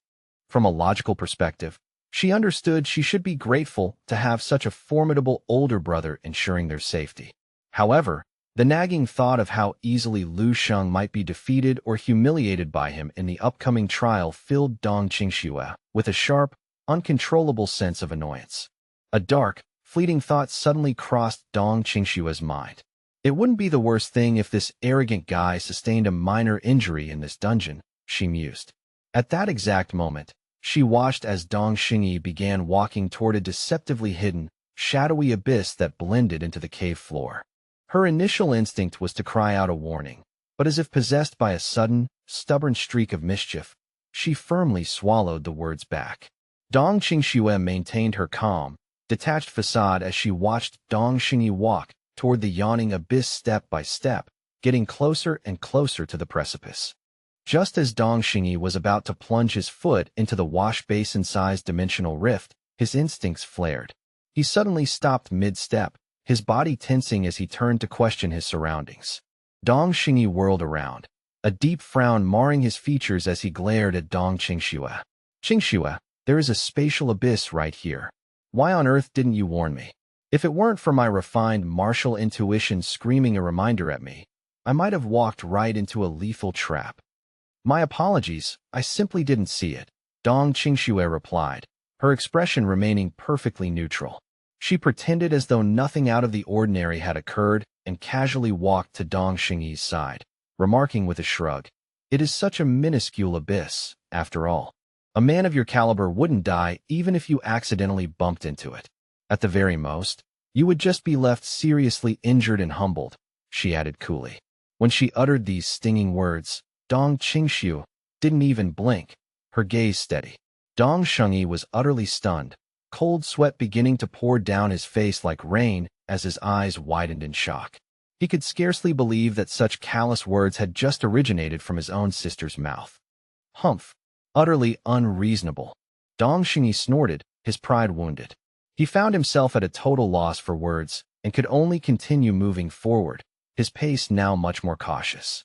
Over the next hour, Dong Xingyi nearly kissed the edge of various abyssal rifts multiple times, barely dodging disaster by a hair's breadth in each instance.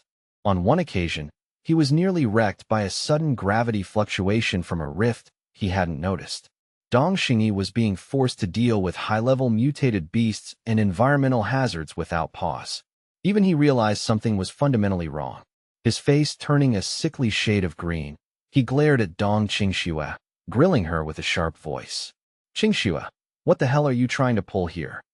Are you genuinely trying to get me killed in this hole?" Dong Xingyi snapped, his eyes shooting daggers at Dong Qingxue. She remained stone-faced, simply crossing her arms over her chest and replying with an air of casual innocence, as if nothing had happened. "I told you I didn't see it." Veins began to pop visibly on Dong Xingyi's forehead as he pointed an accusing finger at her. He raged, "That's absolute bull. You were clearly and deliberately leading me into those abysses on purpose. You definitely wanted me to stumble into that rift." "Oh, really? My mistake then. I simply didn't notice. I'll try to pay more attention next time," Dong Qingxue replied, showing not a single ounce of genuine remorse as she casually blew him off. Scary. She was so incredibly scary.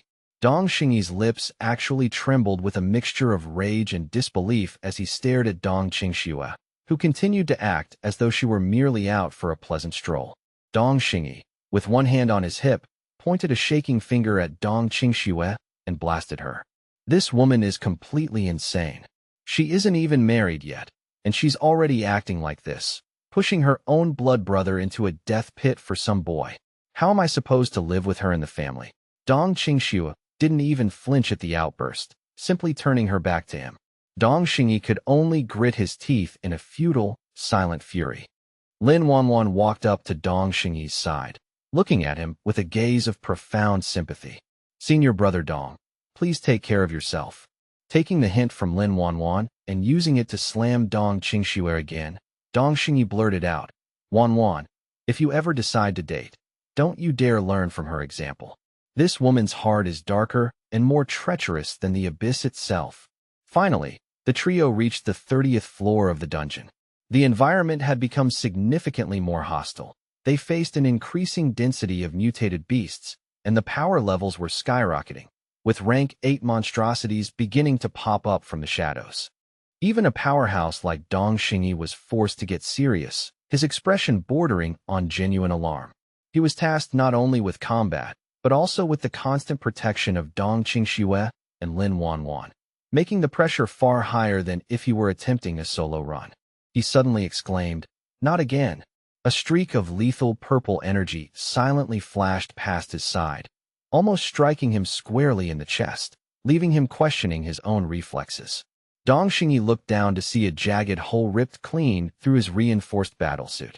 Dong Xingyi's face turned ugly, his voice dropping to a dangerous warning as he stared straight at Dong Qingxue. "Qingxue, even jokes have their limits. If you cause me to get seriously hurt here, none of us are making it out alive. This place is crawling with rank 8 beasts, and I'm our only vanguard." In that same maddeningly deadpan tone, Dong Qingxue replied, "I didn't see it." Dong Xingyi was now beyond the point of helplessness. However, Dong Qingxue herself actually broke into a light sweat, her senses finally picking up a legitimate shift in the dungeon's energy. I really didn't see it this time, she whispered, her voice uncharacteristically tense. Dong Qingxue stepped forward, her eyes narrowing as she tried to calmly focus on the swirling purple abyss that kept spewing a thick, black mist. Her expression became grave. This abyss just manifested out of nowhere. It wasn't here seconds ago. This is getting extremely tricky. Something finally clicked in Dong Qingxue's head, and her heart sank. She turned around and saw Dong Xingyi staring at her with total disbelief, and even the usually supportive Lin Wanwan was giving her a profoundly weird, suspicious look. Dong Qingxue frowned, her pulse quickening. "Why are you guys looking at me like that?" Lin Wanwan held her cheeks, her voice trembling with a complicated expression. "Sister Qingxue, you just said you really didn't see it this time, which implies that on all the previous occasions." Lin Wanwan didn't dare finish the sentence, the implication hanging heavily in the air. Dong Xingyi was totally shook, his lips trembling with a mix of betrayal and shock. "My own sister, my own flesh and blood. What the hell? Are you really my sister, or some changeling?" Dong Qingxue immediately blushed, her always cold and untouchable expression now replaced by a deep, visible embarrassment. But she quickly composed herself and said sternly, "Stop talking nonsense. This is a serious development. New abysses are appearing spontaneously throughout the dungeon. That is a textbook sign that the entire dungeon is about to go berserk. We had better evacuate this sector as soon as possible.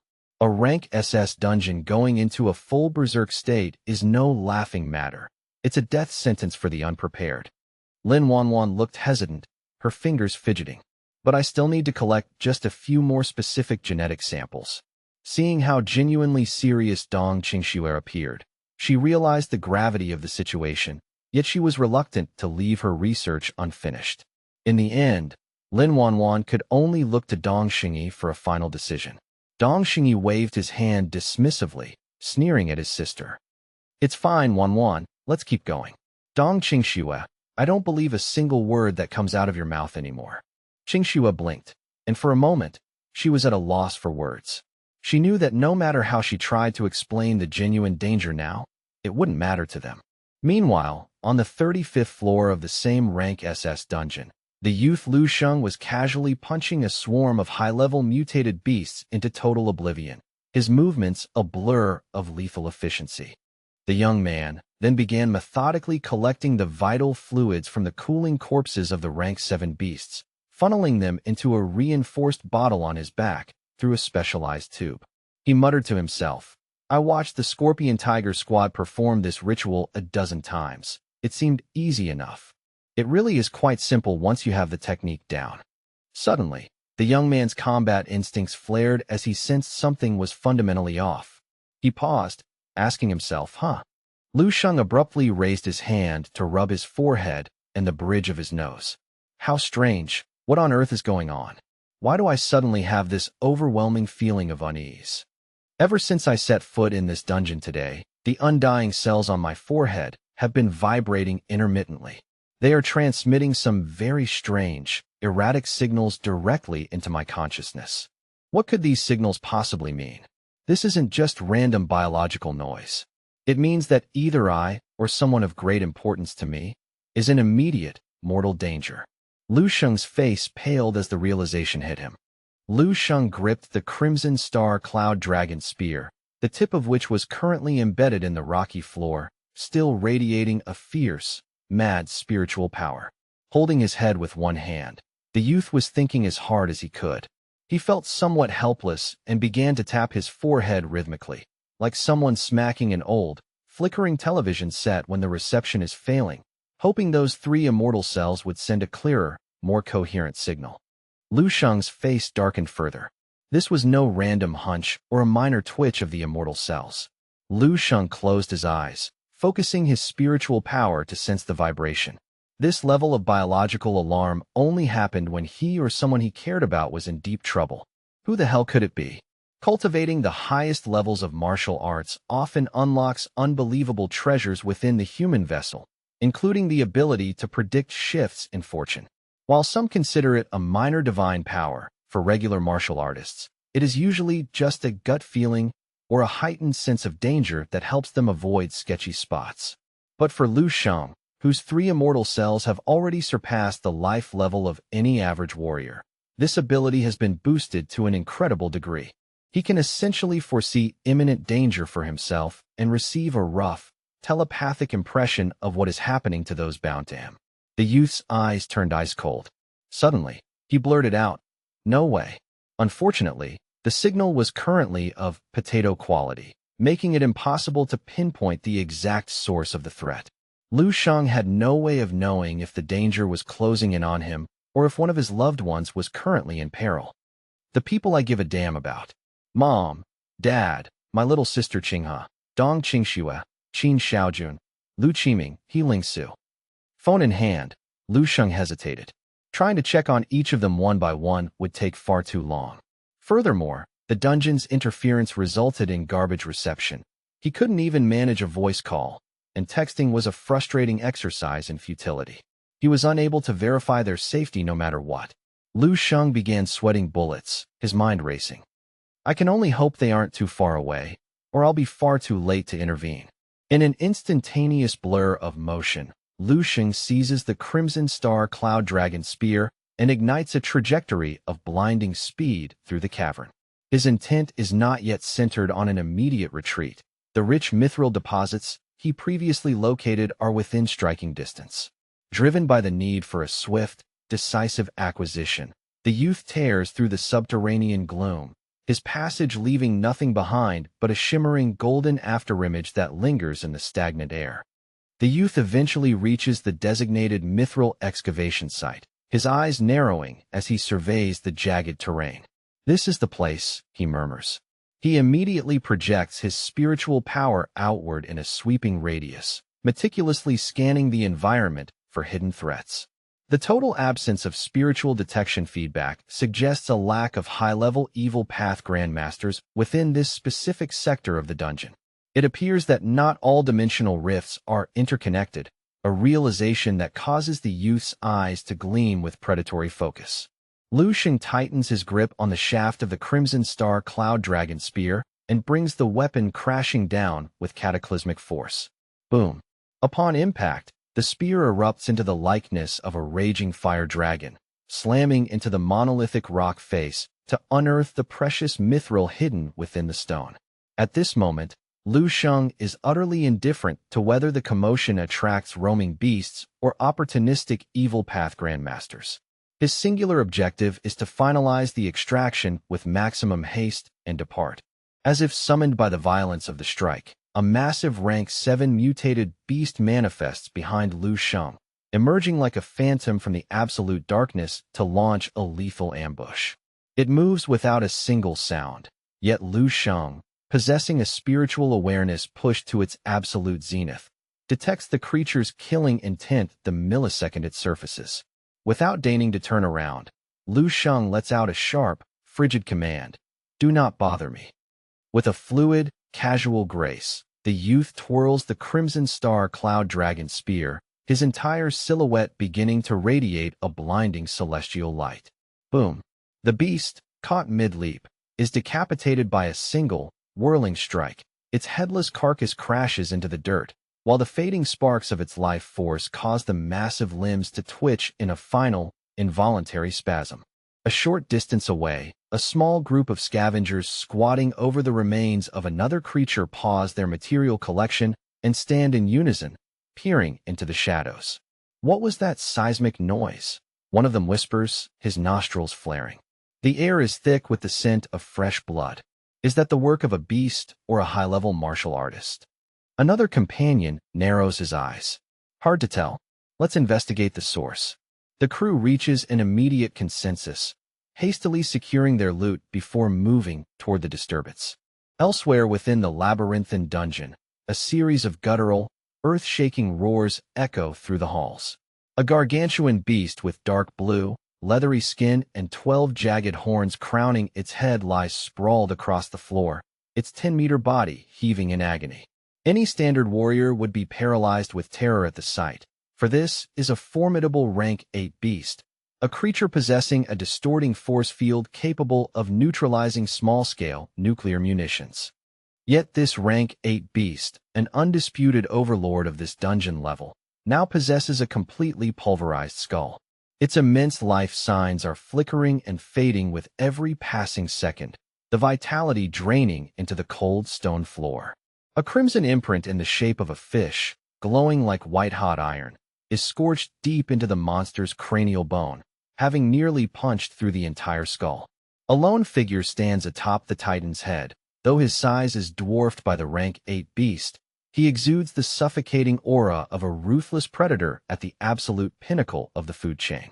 Dong Xingyi, this magnificent warrior with a back as straight as a mountain ridge, slowly utters a name, a trace of bitter reluctance clouding his frozen features. Why is he so overwhelmingly strong? His raw power isn't significantly greater than my own, yet I found myself unable to withstand even a single strike from him. What? He leaps from the beast's head, his mind spiraling into a vortex of self-doubt as he descends. The man stands amidst the wreckage of the battlefield, lost in thought, with his brow deeply furrowed. The Grandmaster aura surrounding his body fluctuates like unstable, crashing waves, the sheer pressure pushing back the encroaching fog to create a perfect vacuum around him. I successfully neutralized a rank 8 beast single-handedly. By all logic, I should be satisfied. Why does this lingering annoyance persist? Damn it all. He begins the clinical process of harvesting the rare rank 8 materials he requires, his movements efficient yet tense. Suddenly, a distant, thunderous explosion interrupts his focus. The sound is followed by more blasts, occurring with increasing frequency and violence. Before he can finish securing his prizes, he is forced to turn and face the direction of the escalating noise, his patience fraying. God damn it! Who is making such a vulgar racket in the dungeon? Can they not see that I am in a foul mood?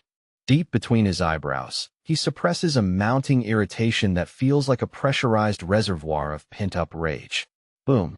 One more explosion rings out, finally incinerating the last remnants of his self-control.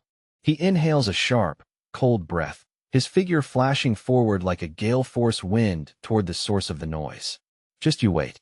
You have truly managed to piss me off. Meanwhile, the Crimson Star Cloud Dragon Spear continues to slam into the rock face repeatedly, shaking loose gargantuan boulders and glittering veins of mithril.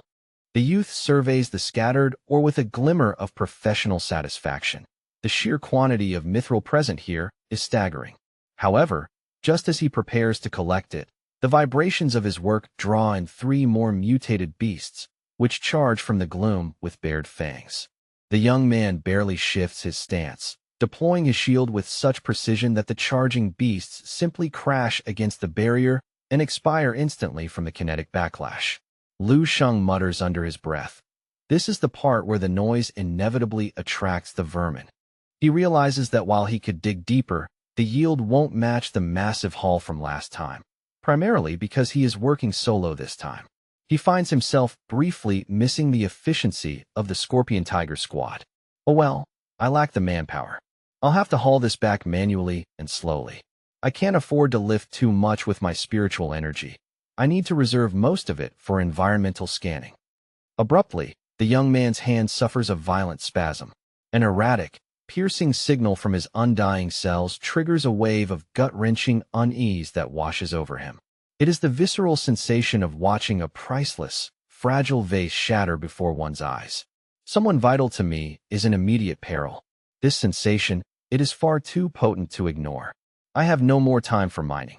Lu Sheng immediately abandons the unmined mithril, using a surge of spiritual energy to seize a single large chunk from the ground as he prepares to depart.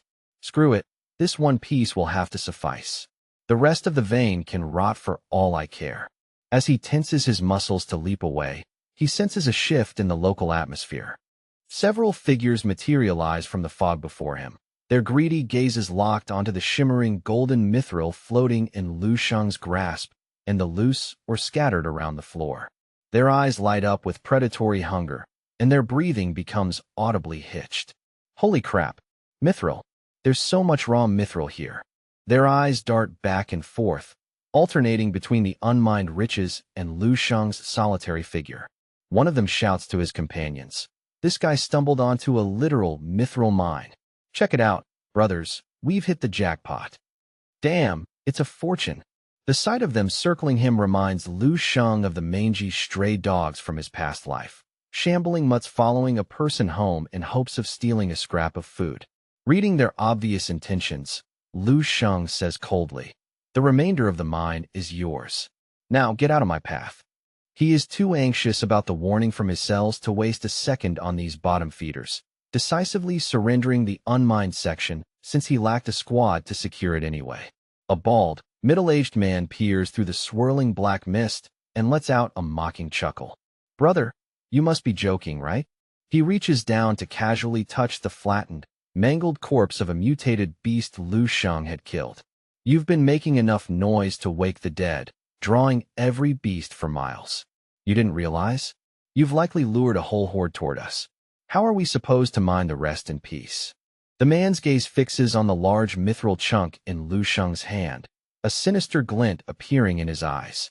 "How about you share a little of that burden? That chunk in your hand would be a fair trade. We can all be buddies and ensure everyone gets out of this dungeon safely." As he speaks, his squad members move in perfect synchronization, forming a fan-shaped perimeter to cut off Lu Sheng's line of retreat. The threat is as unsubtle as a hammer blow. Lu Sheng remains eerily calm, taking a single, deliberate step forward. "What was that? I'm afraid I didn't catch your meaning." Lu Sheng growls, his voice vibrating with suppressed violence. "Say that again. I dare you." Lu Sheng's low growl causes the bald man and his subordinates to feel as though their hearts are being squeezed by an invisible iron fist. Suddenly, a new voice booms through the cavern. Well, well, well. Look who decided to crash the party. Was it you, brat? Were you the one making all that racket, hammering away and attracting every beast in the sector?" A hulking man with eyes like a prowling tiger sweeps his gaze across the area, pausing briefly on the mine before his eyes return to a cold, normal state. He settles his focus on Lu Sheng, asking with a frigid tone. The bald man and his crew's expressions shift instantly to masks of pure shock. Instinctively, they recoil 2 steps, inhaling sharply as they utter a name in terror. "Jing Jin? You're Jing Jin." The hulking warrior, Jing Jin, casts a disdainful glance at the bald man's group, asking with a blank, bored expression, "You actually recognize me?" The bald man forces a submissive smile, his voice trembling. "Sir, you must be joking. Who in the entire Eastern military region doesn't know the man ranked second on the general starboard?" "Then, do you happen to recognize me?" A calm voice suddenly interjects. Everyone turns to see Lu Sheng, his handsome features slightly clouded by a frown. Jing Jin bursts into a boisterous, mocking laugh. "Haha, you? What the hell are you even supposed to be? I don't know you, and I couldn't care less who you are. All I know is you've been making a racket, and I'm currently in a foul mood." Jing Jin cracks his neck, his joints popping like gunfire as he grips his heavy blade in one hand and curls the other into a predatory claw. He steps directly into Lu Sheng's personal space, his gaze fixating on the mithril held by the youth. He proposes with arrogant finality. "Either you drop all the mithril and walk away, or you can choose to leave everything, including your life, right here in the dirt." The bald man retreats several more steps, adopting a posture of exaggerated respect to make room for Jing Jin's performance. He waves his squad back, whispering, "Let's step aside and watch the great Jing Jin perform. With luck, he'll leave us some of the scraps once he's finished." The others nod in knowing, fearful agreement. The path to the exit is completely obstructed by Jing Jin and the bald man's tactical squad, while the sounds of swarming mutated beasts draw closer. Lu Sheng stands alone, appearing like a trapped turtle in a jar with no hope of escape. Swirls of dark, oily mist gather in the air, threatening to swallow his silhouette whole. Thud! The large chunk of mithril floating around Lu Sheng suddenly falls to the ground. Jing Jin sneers, thinking the youth has finally folded. "Hey, good choice, kid. You're actually far more sensible than you look." Lu Sheng cuts him off mid-sentence, his voice dropping to a dangerous register. "Are you people actually using your martial senses for anything other than decoration? Lu Sheng draws the Crimson Star Cloud Dragon Spear, his entire frame radiating a cold, volcanic rage as he questions them. Why can you not feel it? I am in a genuine hurry, and I am reaching the absolute limit of my patience right now. Lu Sheng looks up, giving the assembled group an unfathomable, chilling stare. His eyes twitch with a restrained power that feels like something is about to burst forth from his soul. Why did you have to choose this exact moment to piss me off? An invisible, crushing pressure suddenly descends upon the cavern. The swirling black mist in the air freezes instantly, becoming stagnant and heavy. The mask of calmness on Jing Jin's face falters slightly as he feels the shift. The members of the scavenger squad begin to tremble uncontrollably, looking around in a panic as they sense an inexplicable, overwhelming danger rapidly closing in on them. Jing Jin feels his instincts screaming and yells, "Just what the hell are you? Why did you choose to provoke me now, at the precise moment when I was actually willing to compromise?" Lu Sheng says quietly. He suddenly releases the finger he had been pressing against his forehead and lets out a long, weary sigh. The intense annoyance and anxiety on his face recede like a retreating tide, replaced by an eerie, hollow calmness. The suffocating pressure in the air dissipates instantly, as if the previous tension were merely an illusion. At that moment, the fear and unease in the hearts of those present only intensifies. For some inexplicable reason, a single phrase pops into their minds, the unnatural silence before a devastating storm. "I get it now," Lu Sheng says calmly, his eyes devoid of emotion as he looks at them. "Since you all seem so desperate to die, I will grant your wish." In the very next second, boom. The smartwatches and tactical gear on Jing Jin and the scavenger squad explode simultaneously in a shower of sparks. They let out a collective scream of confusion and terror. "This is bad. Our communication and tracking devices are all fried." Lu Sheng's voice roars like a thunderclap. "Be annihilated. I am tired of this posturing." As if a thick layer of ice has finally shattered, a murderous intent as vast as a tsunami erupts from Lu Sheng's body. The dark mist within a 1,000-meter radius is violently dispersed. Suddenly, there is nothing but the youth and his target. The scavenger's pupils contract violently, their faces contorting in horror as they grit their teeth against the sheer pressure.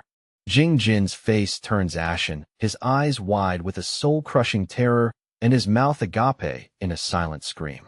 A chilling shiver runs down his spine, his heart pounding against his ribs while his breath hitches in a dry, constricted throat.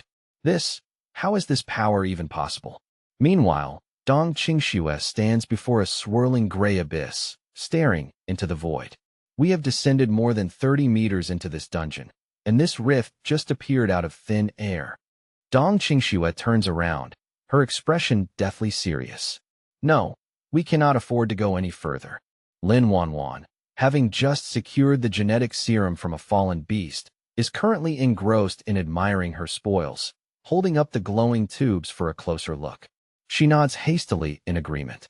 Yeah, I've collected enough samples. The quality is perfect. It's definitely time for us to head back together." Dong Xingyi, however, remains staring blankly at the dungeon abyss, seemingly lost in a trance. Lin Wanwan waves her hand in front of his face, calling out, "Dong Xingyi, are you even listening to us? Hello? Dong Xingyi." Despite the repeated calls, Dong Xingyi remains frozen in place, like a statue. Dong Qingxue steps forward and firmly pats his shoulder. Dong Xingyi, whose soul seemed to be wandering in some distant place, suddenly snaps back to reality, his skin covered in a sheen of cold sweat.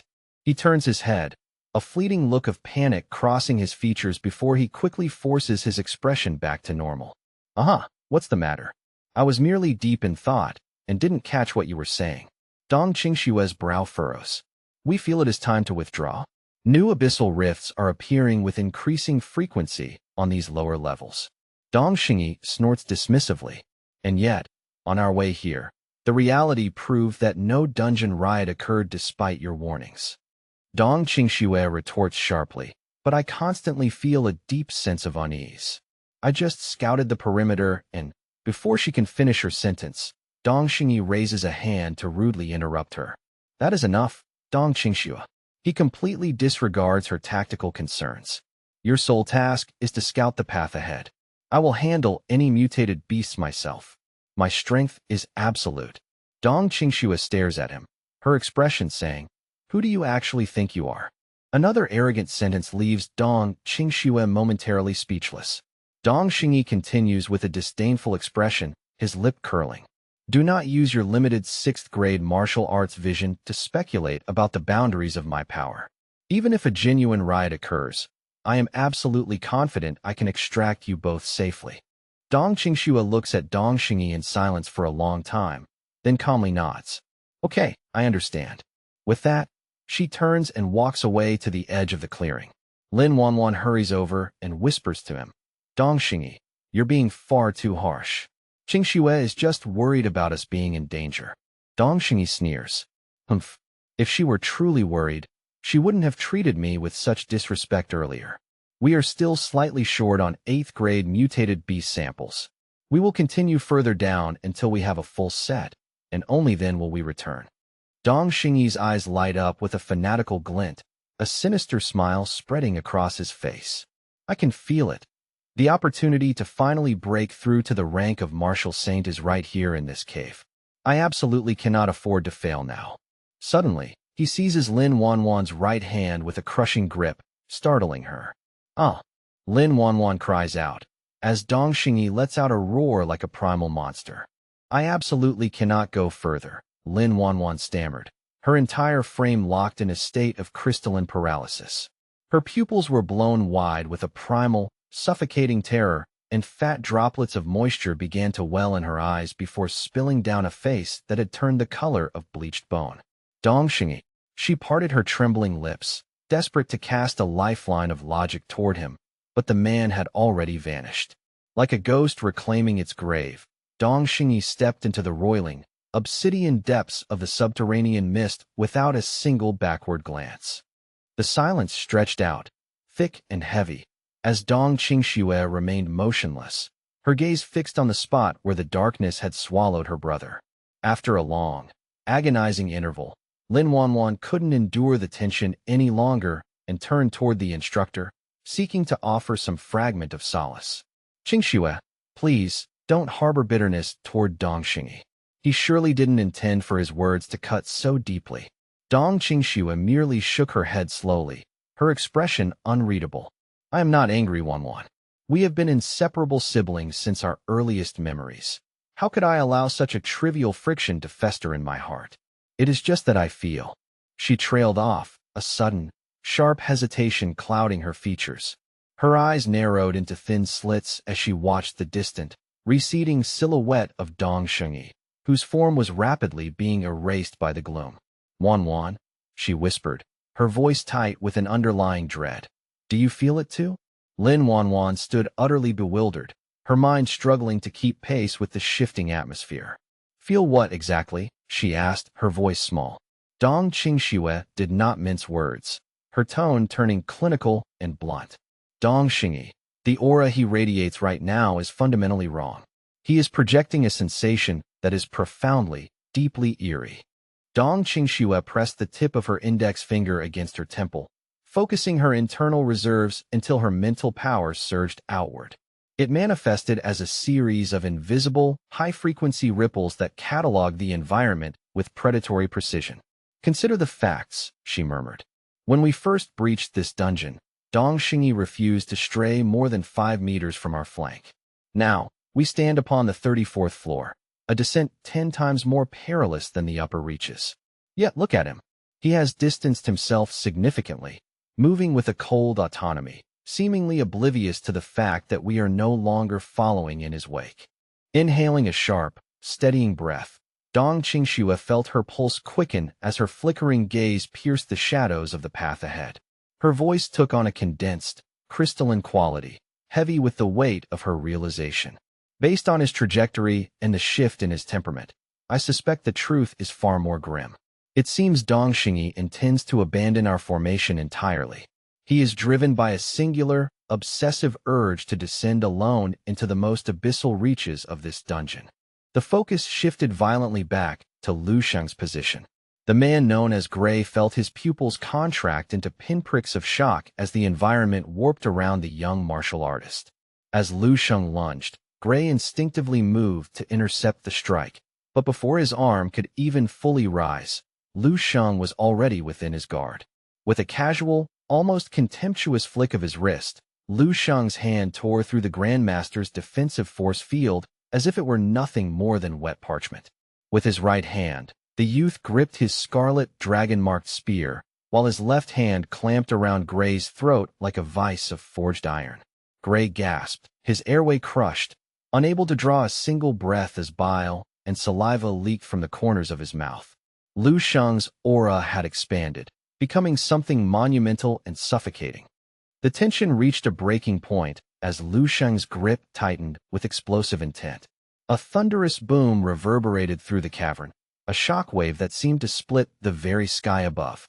In a blur of motion too fast for the human eye to track, both figures vanished from their standing positions. A second later, a cataclysmic impact detonated against the adjacent rock wall, sending plumes of dust and jagged stone shrapnel spraying into the air. The members of the Buzzcut Man's team turned their heads with mechanical, stiff movements, their faces masks of pure horror. There, embedded in the shattered stone, lay Gray, flattened against the earth, motionless and broken. The surrounding bedrock had been reduced to fine powder by the sheer force of the collision. They were paralyzed by the sight.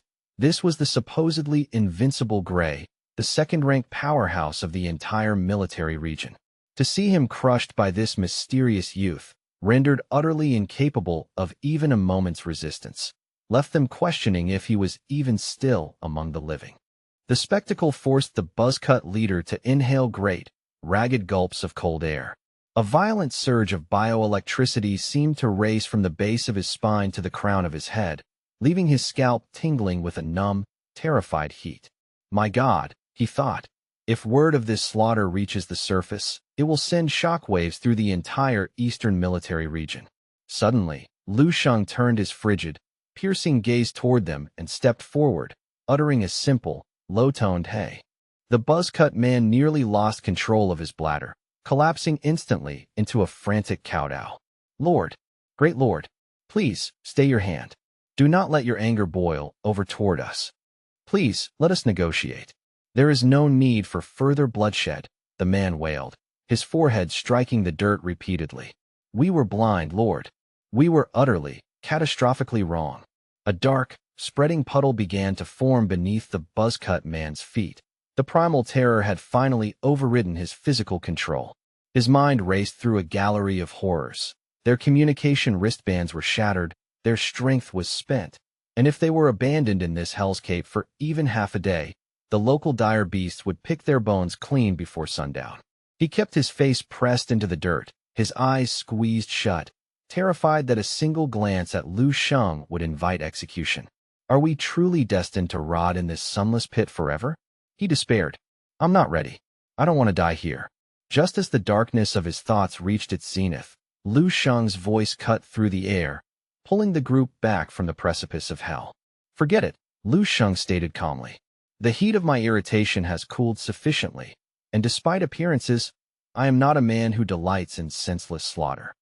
A wave of manic, disbelieving joy washed over the group, their faces contorting with the sheer relief of a death sentence commuted. They had survived. They had somehow navigated the checkpoint of the Grim Reaper himself. With trembling hands, they clasped their fingers and bowed low in unison. Thank you, Lord. 1,000 thanks. The horse-faced subordinate, emboldened by the reprieve, stepped forward to offer a groveling speech of gratitude, but he was silenced by a sudden, razor-sharp gust of wind that whipped across his vision. An agonizing, white-hot surge of pain erupted from the side of his head before he could even register what had happened. Almost simultaneously, a chorus of jagged, high-pitched screams tore through the air from the men standing directly behind him. He let out a choked cry of shock, his knees buckling as the world began to spin in a dizzying blur of red. It was only when he saw a severed ear tumble into the dust that the reality of the strike hit him. The Buzzcut Man's face went translucent with shock as he reached up, feeling only a raw, pulpy void where his flesh should have been. Blood began to geyser between his fingers, and he began to scream in a high, miserable register. Lu Sheng walked over with a predatory grace and sat down nearby, his voice dropping to a low, intimate crawl. Do you have my face memorized now? Good. Next time you see me, you will feel the proper weight of fear. Do you understand? The group, clutching their mangled faces, nodded with a frantic, rhythmic desperation, their eyes wide with a new, permanent brand of horror. Do you? Definitely. Absolutely, Lord, they shrieked in unison. Lu Sheng, finding further dialogue a tedious waste of breath, exerted a flicker of his mental energy to levitate the mithril ore from the cavern floor. He turned and strolled away without a second look. Behind him, the survivors continued to bob their heads like broken toys, chanting their ascent into the dirt. The buzz-cut man, tears carving tracks through the blood on his face, watched Lu Sheng's retreating back. His eyes flared with a sudden, venomous crimson light. I will remember, he hissed under his breath. I will never forget that face as long as I draw breath. Suddenly, the buzz-cut man's eyes bulged as a memory snapped into focus. Wait, he barked, pointing a trembling finger at the distant silhouette. I recognize him now. That is the fourth-ranked Lu Sheng, the rising titan, the night watcher god of the 9th War Zone's leaderboards. The horse-faced man's jaw dropped as the pieces clicked into place. He is credited with 12.5 stars of combat power. But this is impossible. What we just saw, that wasn't 12.5 stars. The rest of the squad stood frozen, unable to reconcile the official data with the monster they had just encountered. There is no way that was a 12.5-star performance. One of them whispered. Think about it. If Dong Xingyi can one-shot a commander like Gray, and Lu Sheng can do the exact same thing, it finally makes sense. No wonder Dong Xingyi challenged every single powerhouse in the top 10, but pointedly avoided Lu Sheng. These two are monsters of the same caliber, circling one another in the dark. Dong Xingyi has been parading through our eastern military region like an untouchable king for far too long. The buzz-cut man noted, a dark spark of anticipation returning to his eyes. His reign of dominance is finally approaching its expiration date. With Lu Sheng in the mix, we are about to witness a clash that will level these caves. The show is only just beginning. The realization left the crowd profoundly shaken. They had unwittingly stumbled upon the hidden, overpowered master of the eastern region. It seemed as though the heavens themselves were conspiring to check Dong Xingyi's ego, preparing to Thanos snap his reputation with this revelation. The terror was being replaced by a twisted sort of hype. They were so enthralled by the prospect of the coming conflict that the loss of their ears seemed a small price to pay. They weren't even mourning their pride anymore. They were fanatically analyzing the power scaling. The buzz-cut leader suddenly remembered their fallen commander and gestured toward the jagged cliffside. Quickly, check the crater. See if Gray is still breathing or if he's already 6 feet under. He and his battered squad began to tiptoe toward the massive indentation in the cliff face, their boots crunching on pulverized stone. The air was thick with hanging dust and the scent of ozone. The interior of the crater was an abyss, darker and more welcoming than a hollow soul, hiding the broken remains of their former leader. Visibility was near zero, but the air reeked of iron and fresh gore. As the crew crept closer, the sheer violence of Lu Sheng's attack became apparent. He had sent Gray hurtling into the stone like a goddamn meteor of pure malice. This wasn't just a combat defeat. It was nightmare fuel in its purest form. They fought back the urge to simply rage quit their mission and flee. There, embedded deep within the rock like a macabre mural, was Gray, the supposedly unkillable warrior, now nothing more than a broken figurehead with a horrific, gaping wound torn through his chest. The man with the purple-tinted hair knelt down for a hasty, terrified autopsy. He held back. The man whispered, his voice cracking. The strike missed the heart by a fraction of a millimeter. Lu Sheng he was being precise. Gray was still conscious, but he possessed the 1,000-yard stare of a man who had seen the end of the world. His eyes were empty, his mind seemingly shattered by the L he had just taken. He was alive in a biological sense, but dead inside, his spirit hanging by a fraying thread. I'm not dead yet, he managed a ghostly, pathetic whisper. The image of Lu Sheng's god-tier power and Dong Xingyi's looming shadow began to loop in his mind like a broken record of failure. Internally, Gray was screaming, his psyche drowning in a sea of absolute terror and despair. How is it possible for human beings to reach such heights? He felt utterly and completely defeated, GG in the truest sense. Meanwhile, Lu Sheng continued his stroll, the mutated beast sample in hand and his fingers tucked casually into his pockets. He looked every bit the Chad of the dungeon. I suppose I am still too soft-hearted, Lu Sheng mused to himself. I simply cannot bring myself to go full Guan Yu and mow down these fools as if it were a common chore. Suddenly, a sharp dissonance in the environment caused Lu Sheng to stiffen. He froze in place, his eyes flashing with a sudden, predatory intensity. He dropped to one knee, pressing a palm against his chest as if to steady a racing heart, feeling the bad vibrations of a distant crisis intensifying with every passing second. Something was going catastrophically wrong. I have to move, and I have to move now, Lu Sheng growled, his mind racing through the possibilities of who could be in deep trouble. The scene shifted abruptly to Lin Wanwan, who was panting heavily as she sprinted toward Dong Xingyi.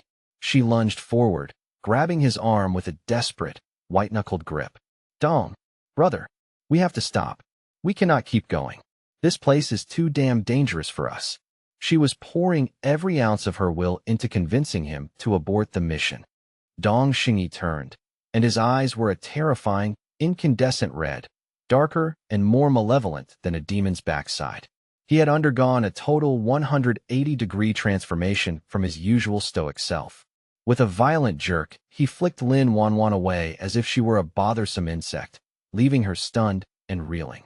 He looked completely lost in the sauce, his gaze vacant yet possessed, his legs moving forward in a rhythmic, mechanical trance. Wanwan, get back! Dong Qingshue's icy voice cut through the fog. She was already channeling her spirit energy, manifesting 10 hexagonal arrows that hissed through the air. Lin Wanwan scrambled out of the trajectory just in time. Dong Qingxue took a firm stance directly behind the possessed Dong Xingyi. Her beautiful eyes glinted with a cold, tactical light as she commanded the arrows to home in on him. They pierced the thick atmosphere with ear-splitting, supersonic shrieks, their razor-sharp tips zeroing in on Dong Xingyi's vital points. They arrived at their target in the space of a single heartbeat. Clang, clang, clang. A literal waterfall of metallic sparks erupted as the blade struck. Every single arrow slammed into a shimmering, translucent shield that had materialized around Dong Xingyi. It was an invisible force field generated by nothing more than a reflexive twitch of his muscular frame. Dong Qingshue's projectiles were halted exactly 10 centimeters from his skin, unable to breach the barrier. Then, slowly and with terrifying intent, Dong Xingyi turned around. His once handsome face was now a mask of twisted, pulsating rage. His eyes were completely bloodshot, and the veins in his neck and forehead were throbbing so violently it looked as though they might pop. He fixed his gaze on Dong Qingxue, and a voice colder than the ninth circle of hell echoed through the cavern. Dong Qingxue, do you have a death wish? Do you even comprehend the magnitude of the power you are trying to obstruct? Despite the overwhelming pressure, Dong Qingxue did not flinch. She took a defiant step forward, staring him directly in his blood-red eyes, and said with forced calm, Dong Xingyi, the mission is over. We should head back now. Lin Wanwan, who was currently sweating bullets and trembling with terror, nodded her head with a frantic, rhythmic desperation. Yeah, Dong. Brother, she's right. We really should leave. I don't want to stick around this place for another second. Dong Xingyi stood there, his face twisted like a stone gargoyle, lost in a silent, manic internal monologue. For a fleeting second, his icy expression seemed to soften, a flicker of his true self emerging from the depths. However, he quickly shook his head with a violent jerk.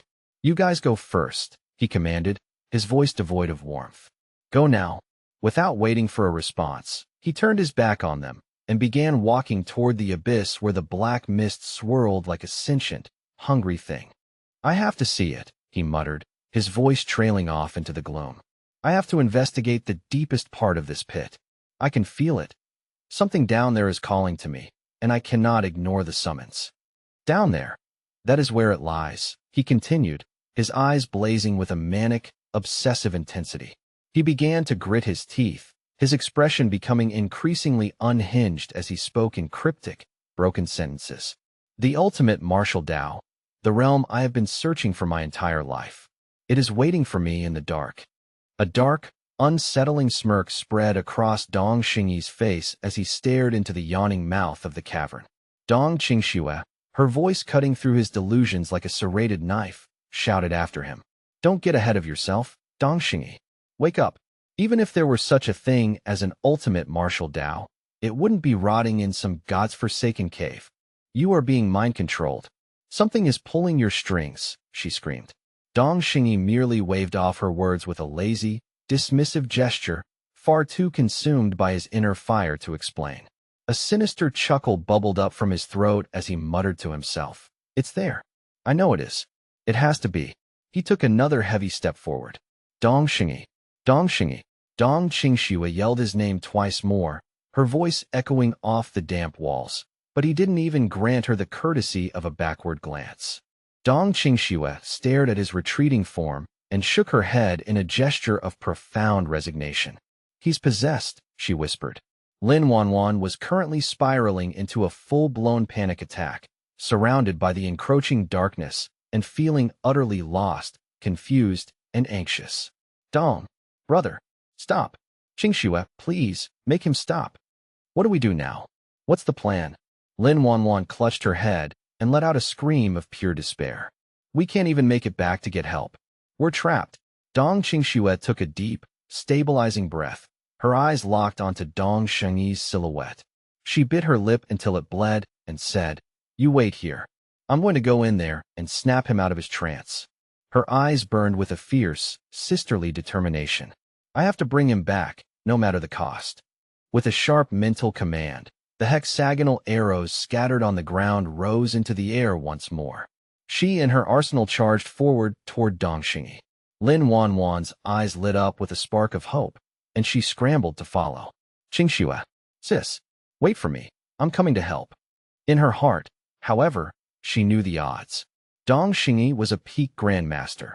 Once he activated his force field, even a heavy sniper rifle was a waste of ammunition. Dong Qingxue was merely a rank 6 martial artist and a rank 3 spirit manipulator.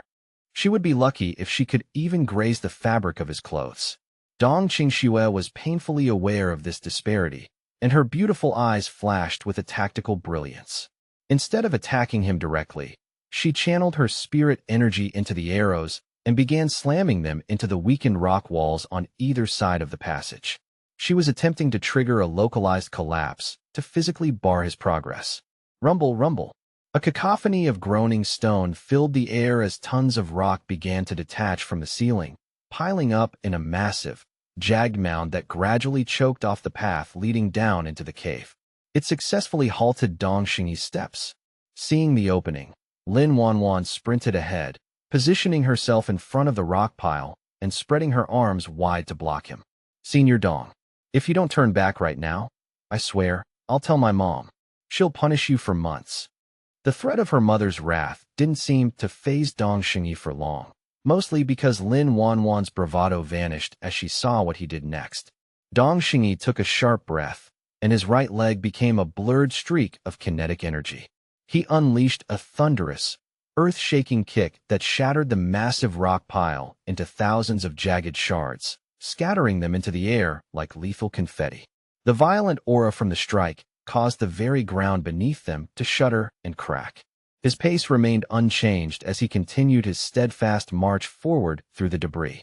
Dong Xingyi raised a single finger, letting out a maniacal, chilling laugh. Whatever. Do what you want. Tan Zhongyu's path might lead to her success, but it will not lead to mine. My destiny lies straight ahead, in the dark.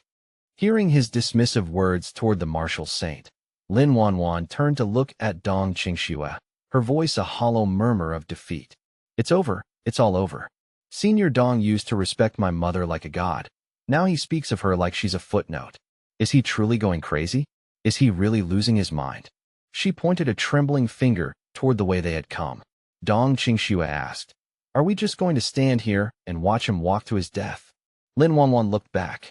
The path toward the entrance was now shimmering with hundreds of pairs of blue, green, and red eyes. Now that Dong Xingyi's overwhelming aura had moved further away, the beasts that had been suppressed by his presence were beginning to stir. With just the two of us, we can't even fight our way out, let alone call for backup. Is there truly no other way? Lin Wanwan's face turned a ghostly pale as she sank into a pit of hesitation. After a long, suffocating silence, Dong Qingxue suddenly spoke, her voice trembling slightly. There is one more way. Lin Wanwan looked at her instinctively, startled by the shift in her tone. Huh? What way? She watched as Dong Qingxue's expression underwent a profound change, as if she were gathering the courage to do something she had avoided for a lifetime. With a sudden, decisive burst of speed, she stomped her foot and lunged toward Dong Xingyi's back. She threw her arms around him, hugging him tightly from behind in a desperate, grounding embrace. Then, she screamed a title she hadn't allowed to cross her lips in over a decade.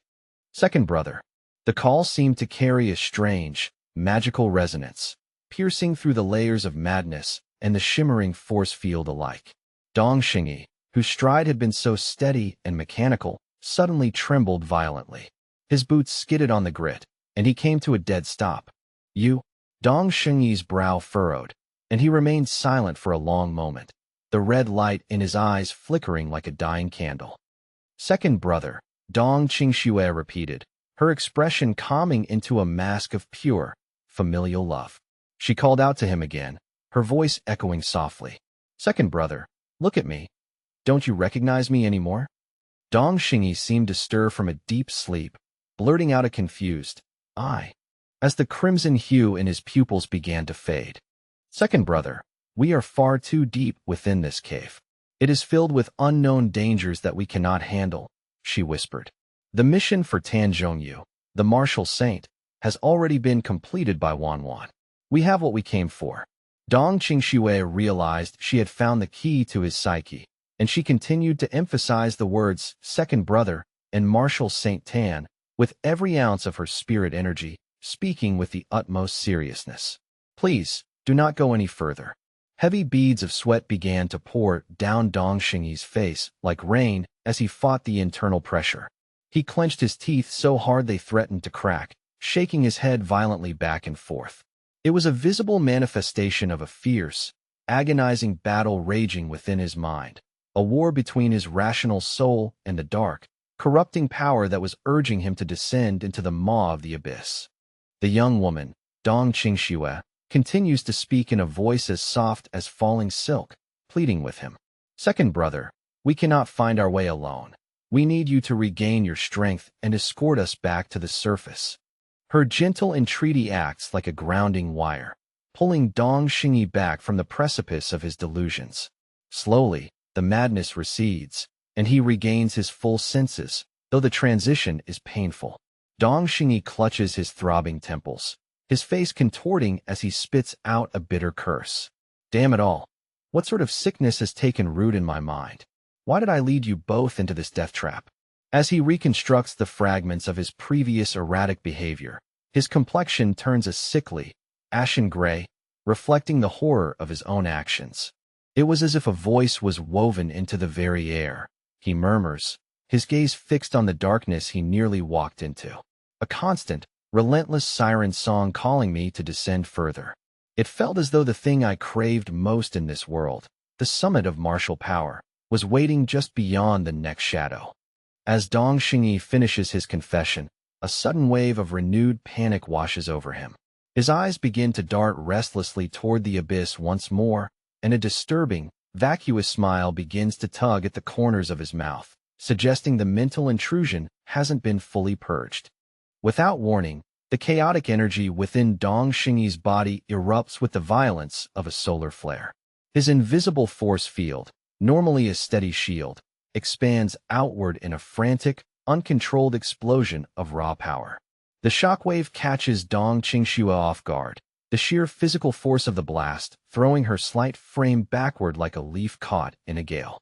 Sensing a predatory presence far more dangerous than the mental fog, Dong Qingxue reaches out a desperate hand, her voice cracking as she screams, "Second brother, watch out."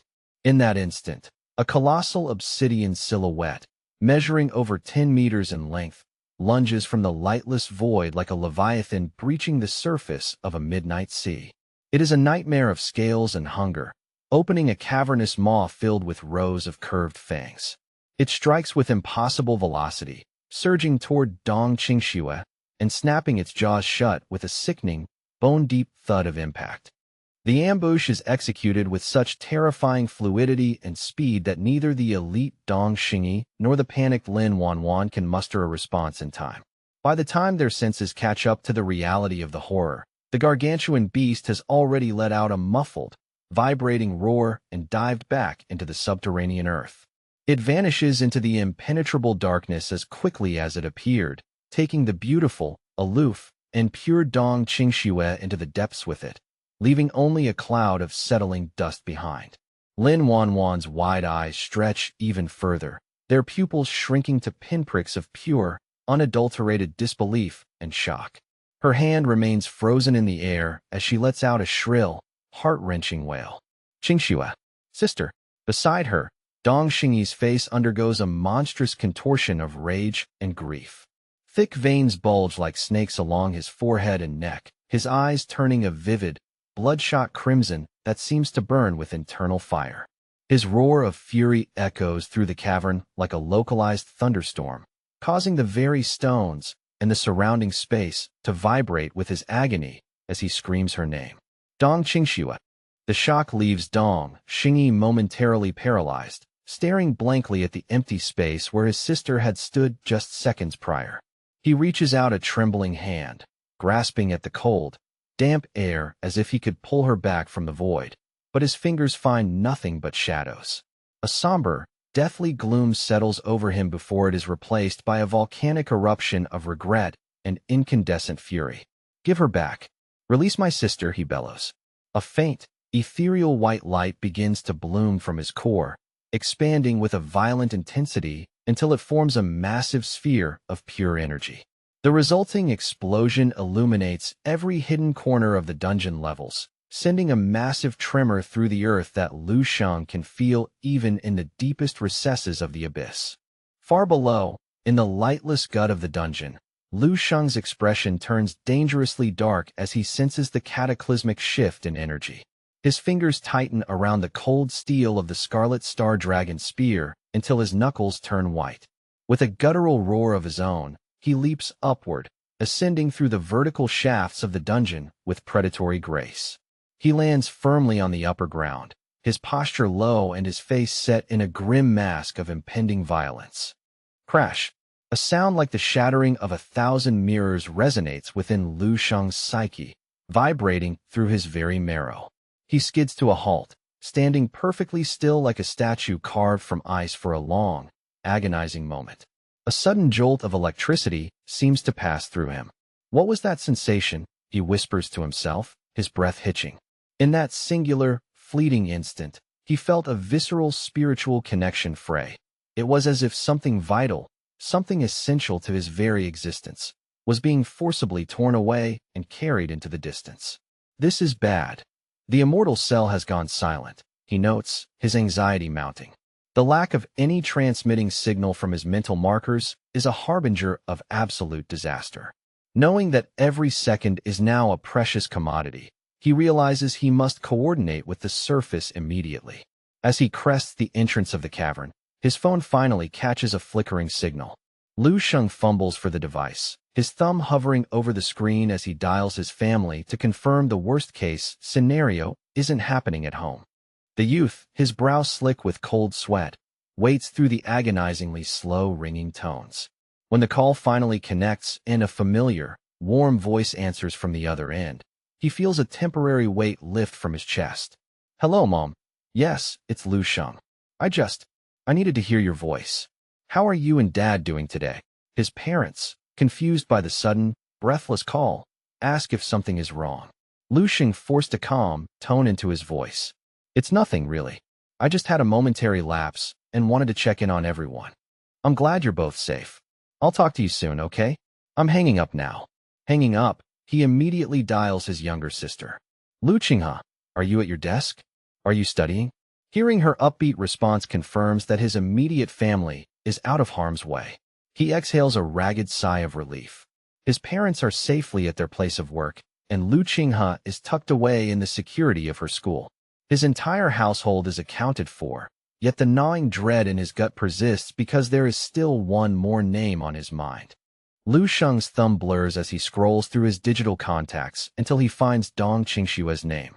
Without a moment's hesitation, he calls the woman he considers his future wife, his heart hammering against his ribs like a trapped bird. The line remains silent. No ringing, no connection. Finally, the mechanical, soulless voice of the operator delivers the crushing blow. We're sorry, the number you have dialed is temporarily unavailable or outside the coverage area. A chill colder than the dungeon air settles in Lu Sheng's bones, and he can feel the prickle of anxious sweat on his neck. It has to be her. But she's stationed within the military district. Being offline isn't unheard of. He tries to rationalize the situation, telling himself that the thick rock of the dungeons often acts as a natural shroud for signals. He begins to search for the next contact who might have information, but before he can even tap the screen, his phone vibrates with an incoming call from Qin Xiaojun. Lu Sheng swipes to answer instantly. Hello, Qin Xiaojun. What's the situation? On the other end, Qin Xiaojun's voice is a frayed mess of anxiety and unease, lacking any of his usual bravado. Lu Sheng, where are you right now? Tell me your exact coordinates. Lu Sheng provides his location in a clipped, professional tone before demanding, tell me what has happened. Qin Xiaojun's voice hitches, sounding utterly flustered. You need to drop everything and get back to the Eastern Military District at once. Immediately. Disaster has struck. Qin Xiaojun continues, his voice trembling. It's Dong Qingxue. Something terrible has happened to her. Please, Lu Sheng, you have to hurry. Hearing those words, Lu Sheng's face is instantly washed in a cold, deathly sweat. His pupils contract into sharp points of focus as his heart performs a violent, painful thump against his chest. His stomach sinks as if he's falling through the earth itself. He takes a long, slow breath, fighting with every fiber of his being to maintain a facade of calm. Explain it to me. What exactly occurred? Give me the details, slowly, Lu Sheng commands, his voice dropping to a dangerous, low frequency. Qin Xiaojun takes a moment to steady his breathing before responding. Dong Qingxue has spent the last 2 days accompanying her elder brother, Dong Xingyi. He didn't come to the Eastern District just for combat challenges. He was escorting Lin Wanwan, the daughter of Marshal Saint Tan. She insisted on entering the high-level dungeons to harvest new genetic samples from alien beasts, and Dong Xingyi brought Qingxue along for her superior spiritual scouting abilities. But the news just broke. Qin Xiaojun hesitates, his voice dropping to a pained whisper. The SS-level dungeon they were exploring has undergone a total riot.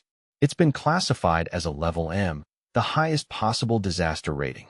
The news hits Lu Sheng like a physical blow, igniting a furnace of frantic energy in his blood. He cannot suppress the surge of unease that threatens to overwhelm his logic. I'm heading to the 7th war zone right now, he barks into the phone. Without waiting for a reply, he slams his foot into the ground. A monumental surge of spiritual power erupts from his frame, rippling through the atmosphere and shattering the nearby stones as his intent manifests in the physical world. The youth launches himself forward like a ballista bolt, tearing through the air with such terrifying velocity that the sonic boom echoes behind him. He moves at a speed that defies the naked eye, leaving a trail of blurry, distorted after images in his wake as he navigates the terrain toward the disaster site. Even as he moves with the force of a whirlwind, Lu Sheng cannot prevent a sliver of profound worry from creeping into the corners of his mind. The cold calculation of a martial artist is warring with the raw fear of a man in love. Dong Qingxue, please, just hold on. He murmurs under his breath, his heart clenching with every mile he crosses. Wait for me. Meanwhile, at the perimeter of the catastrophic SS-level dungeon in the 7th war zone, the atmosphere is one of total chaos. A group of high-ranking generals, clad in heavy specialized tactical gear, surrounds the entrance. One officer barks into a radio, his voice strained with desperation. This is an emergency request for immediate support from the 6th and 8th war zones. We have a confirmed level M riot in progress. God help us, we can't estimate the scale of the breach yet. We are completely outmatched here. An authoritative, gravelly voice crackles through the radio receiver, demanding an immediate status report. How many personnel are currently unaccounted for inside the hot zone? The middle-aged officer wipes grime from his face, his hands shaking. 8 full tactical teams are still inside. Most importantly, the daughter of Marshal St. Tan, Lin Wanwan, and Dong Xingyi's party have not emerged. We're blind here, sir. What are our orders? The voice on the radio returns, cold and decisive. I am granting you absolute emergency authority over the 7th War Zone's assets. Mobilize every available general, every reservist, and every high-tier combatant you can find. Your singular objective is to enter that dungeon and extract Lin Wanwan and Dong Xingyi. If they perish in our jurisdiction, the wrath of a martial saint will level this entire district. The military department cannot afford such a political and physical catastrophe. The middle-aged officer snaps a sharp salute to the empty air as he acknowledges the command. His face is a mask of grim solemnity. He knows that if anything fatal happens to the martial saint's heir or her protectors while under their watch, the repercussions will be biblical. The fury of a peak-level powerhouse is a force of nature that no fortification can withstand. The cost in lives and resources for such a failure would be beyond calculation. Turning to his men, the officer delivers a blunt address. Listen up. We are likely looking at a suicide mission, but we have no choice. Second team, go and round up any stragglers from the perimeter. First team, you're with me. We're heading straight into the breach. Just as they prepare to descend, a scout points toward the churning dust of the entrance and shouts, "Officer, look! Figures coming out. It's Dong Xingyi and the others." The commander spins around, squinting through the haze. Indeed, Dong Xingyi emerges from the gloom, carrying a traumatized Lin Wanwan as he practically flies out of the tunnel. It's really them. Medics, forward. Provide immediate cover fire and assistance, the officer bellows. Even as he nears safety, Dong Xingyi is still lashing out, his movements a blur of desperate violence as he slaughters the rampaging alien beasts that have pursued them all the way to the threshold of the surface world. With the combined firepower of the general-level support team, the massive, predatory beasts clinging to the exit are finally put down. The soldiers coordinate their efforts, shouting over the din of battle. Get the restraints. Pull them into the secure zone now. Within minutes, Dong Xingyi and Lin Wanwan are successfully extricated from the mouth of the hellhole and brought behind the reinforced military lines. Both survivors collapse against the jagged surface of a nearby boulder, their chests heaving with ragged, desperate breaths. Dong Xingyi's hands are shaking so violently he can barely form a fist. Both he and Lin Wanwan look like they have spent an eternity staring into the eyes of a demon. The commanding officer approaches, his voice thick with relief. Thank the heavens you're alive. We were seconds away from a total storm-in mission. Dong Xingyi remains eerily silent, his eyes welling with tears as he stares into nothingness, unable to find the words to explain the void at his side. The officer exhales a long breath, finally allowing the tension in his shoulders to dissipate.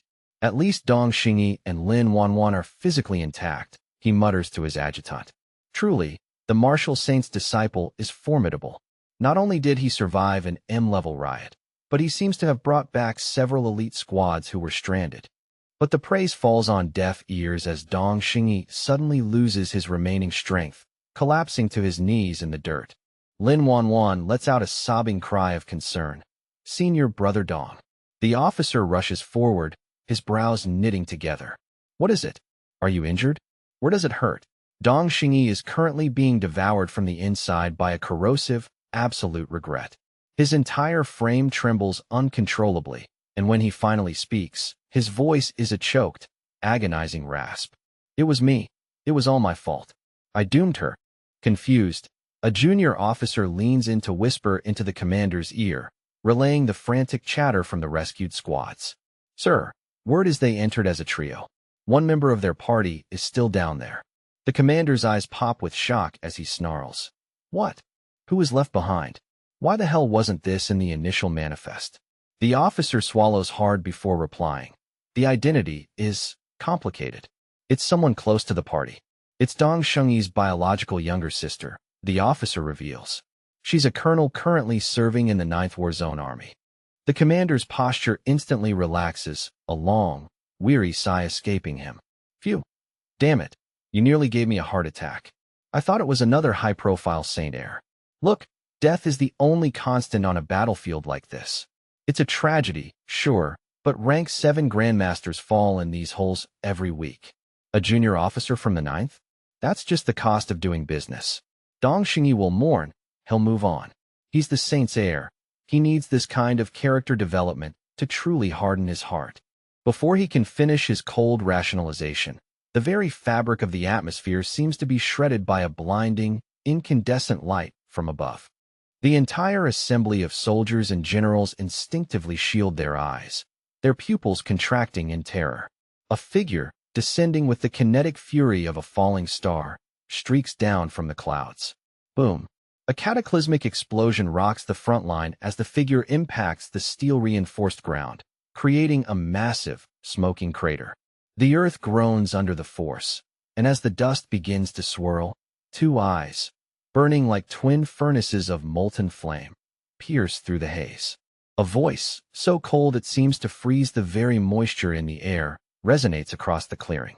It is a sound that drowns out the distant screams of dying beasts and the roar of machinery.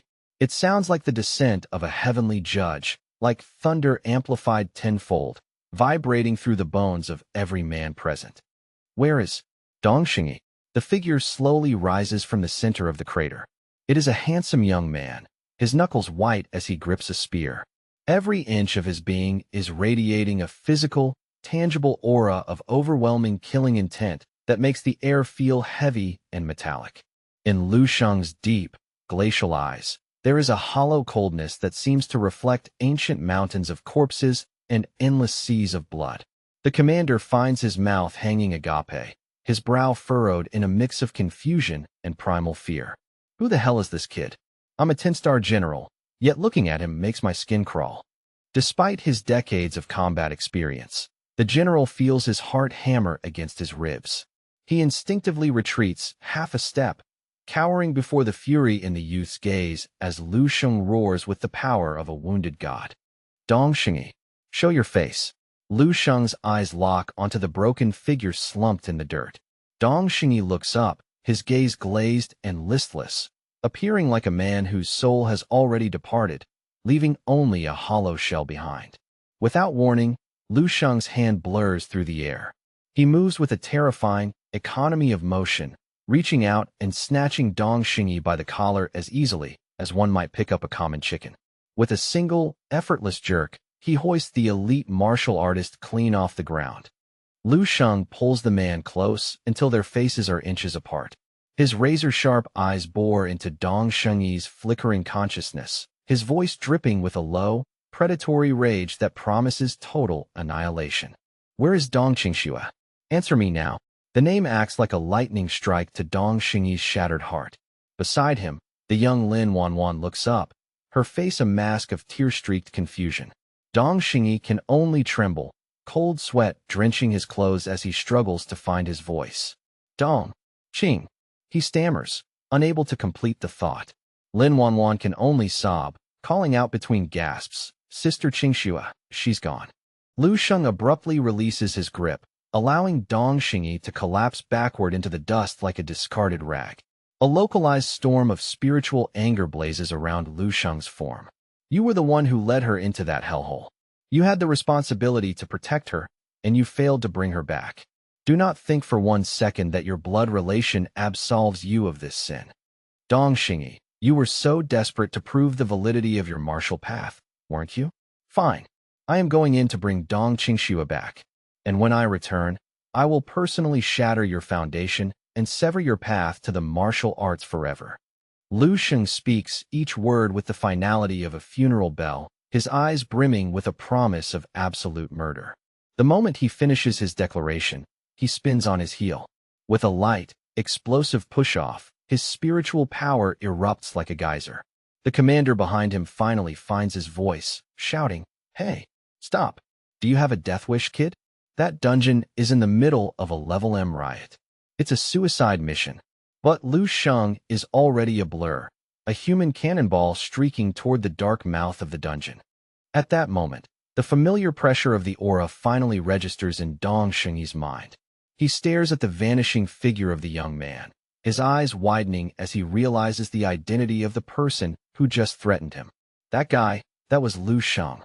While Dong Shengyi is still struggling to process the encounter, Lu Sheng has already plunged into the dungeon, wielding the scarlet dragon vein spear like a divine scepter.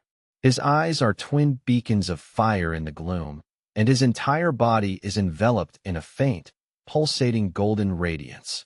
He looks like a blazing, multicolored torch cutting through the eternal night of the abyss, casting long, dancing shadows against the cavern walls. In the very next breath, Lu Sheng's voice thunders through the tunnels with peerless authority. Boom! A massive wave of four-colored elemental energy erupts from his spear, flooding the deep, dark corridors. Every mutated beast in his path is instantly annihilated. Some are engulfed in flames. Others are frozen into brittle statues, melted into slag, or simply blasted into crimson mist. The jagged rock walls themselves begin to crumble under the pressure of his advance. His strategy is primitive but effective. He will generate so much chaotic aggro that every monster in the dungeon will be drawn to him, thereby relieving the lethal pressure on the missing Dong Qingxue. Lu Sheng's intent is pure destruction. He wants to sow as much carnage as humanly possible.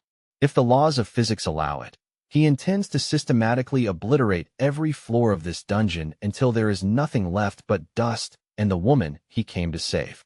A monstrous, 20-meter-long mutated beast, possessing the grotesque head of a prehistoric shark but supported by 6 powerful, fur-covered white limbs, lunges at Lu Sheng from a side fissure.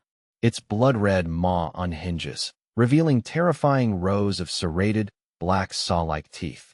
A blast of fetid, decaying breath rushes out like a toxic hurricane, a stench so foul it could render a lesser man unconscious on the spot. Lu Sheng's expression remained carved from stoic marble, betraying not a flicker of hesitation. With a fluid, practiced motion, he flicked his wrist and brought the scarlet dragon vein spear into a crushing two-handed grip, the weapon humming in anticipation of the slaughter to come. A primal roar erupted from Lu Sheng's throat, vibrating through the cavern air. "Get out of my way, you insignificant pests!" The youth wielded the heavy spear as if it were a weightless blade, executing a devastating diagonal slash that tore through the atmosphere. A blinding amber radiance flooded the dungeon, turning shadows into ash. With a sickening swing, the colossal 6-limbed shark beast standing 3 meters before him was cleaved perfectly in two, its massive bulk unable to withstand the sheer force.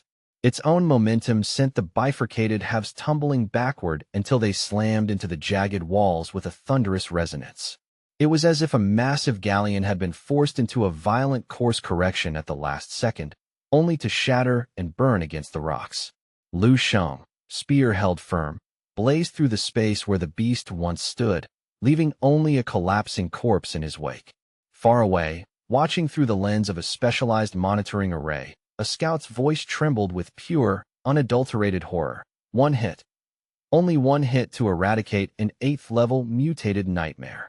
Who in the god's name is that monster? The battlefield erupted into a chaotic uproar as the feed reached the command center. Disbelief hung heavy in the air.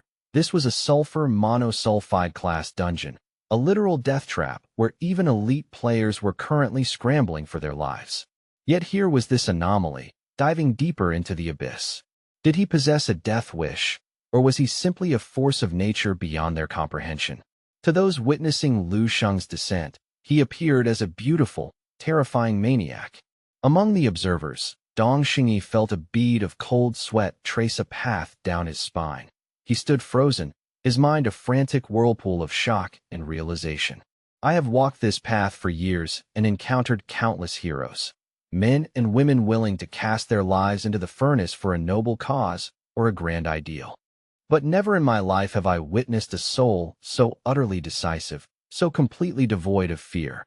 Is this truly the man who has captured Dong Qingshua's heart? His resolve is like a sharpened blade, cutting through the very concept of hesitation. Dong Xingyi, still trapped in a daze of awe, felt a profound stirring in his chest. He stood up abruptly, his eyes wide and unblinking, staring intently toward the darkness into which Lu Sheng had vanished. Moments later, deep within the claustrophobic confines of the dungeon's 5th level, a ferocious two-horned beast lunged from the gloom.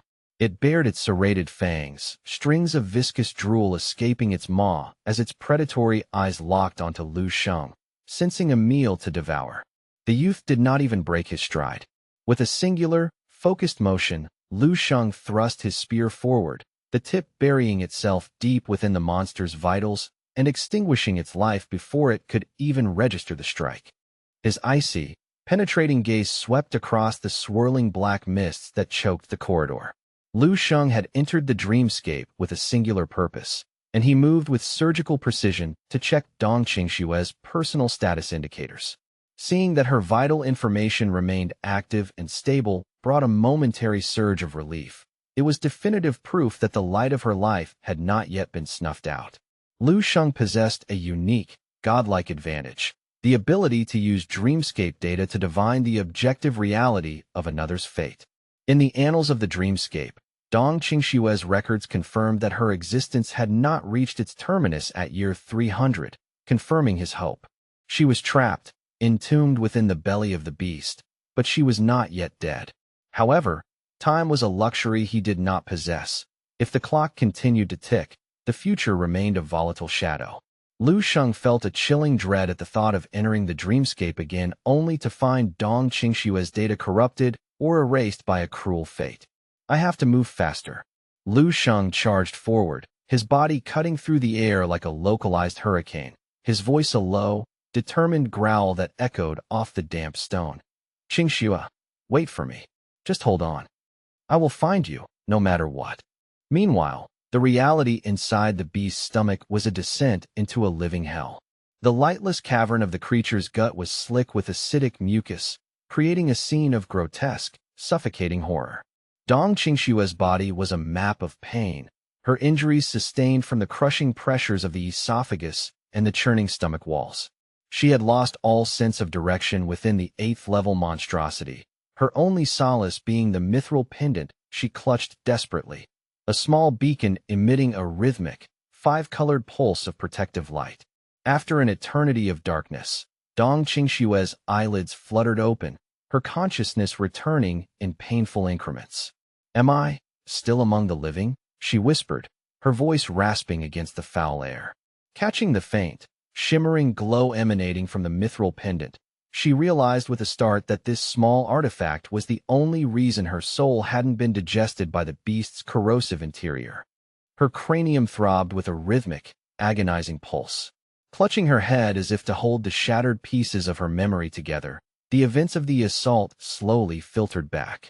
She remembered the shadow, the maw, and the terrifying sensation of being swallowed whole. As she stood unsteadily upon the pulsating, fleshy floor of the stomach, she became aware of a new threat. Dozens of slick, muscular tentacles were beginning to uncoil from the darkness behind her. The freezing, slimy appendages lashed out like whips, snaring her legs before rapidly spiraling upward to constrict her torso. She gasped, a scream of pure horror trapped in her throat as the tentacles tightened, threatening to snap her ribs.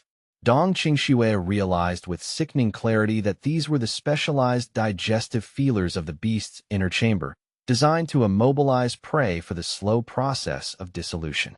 Suddenly, a particularly grotesque tentacle, topped with a miniature, circular mouth lined with needle-like teeth, lunged directly at her face. The wet, chattering sound it produced amplified the sheer terror of the situation, the disgusting appendage closing the distance with predatory speed. Driven by pure survival instinct, she threw her arms up in a desperate defensive posture. Fortunately, the spiritual energy barrier woven into the mithril pendant reacted to the threat, erupting in a brilliant golden flare that served as a temporary sanctuary. The blinding light intensified, its holy radiance acting like a searing blade that severed the tentacles constricting her, finally releasing her from their suffocating, terrifying grip.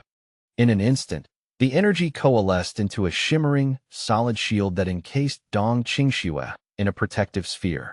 Around her, the severed remnants of the tentacles writhed in the muck, letting out high-pitched, screeching wails of frustrated agony as they retreated from the burning light of the barrier. Her mithril necklace was now glowing with a frantic, pulsing intensity, its internal reservoirs being pushed to the limit.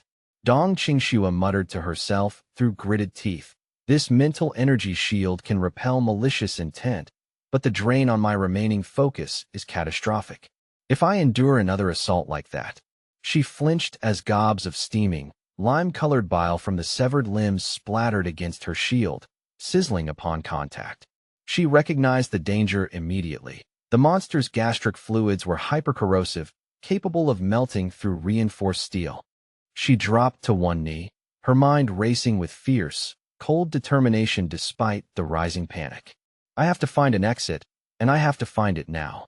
A violent coughing fit racked her body, her lungs burning. The atmosphere inside the beast was becoming a concentrated soup of toxins, each breath she took feeling like liquid fire.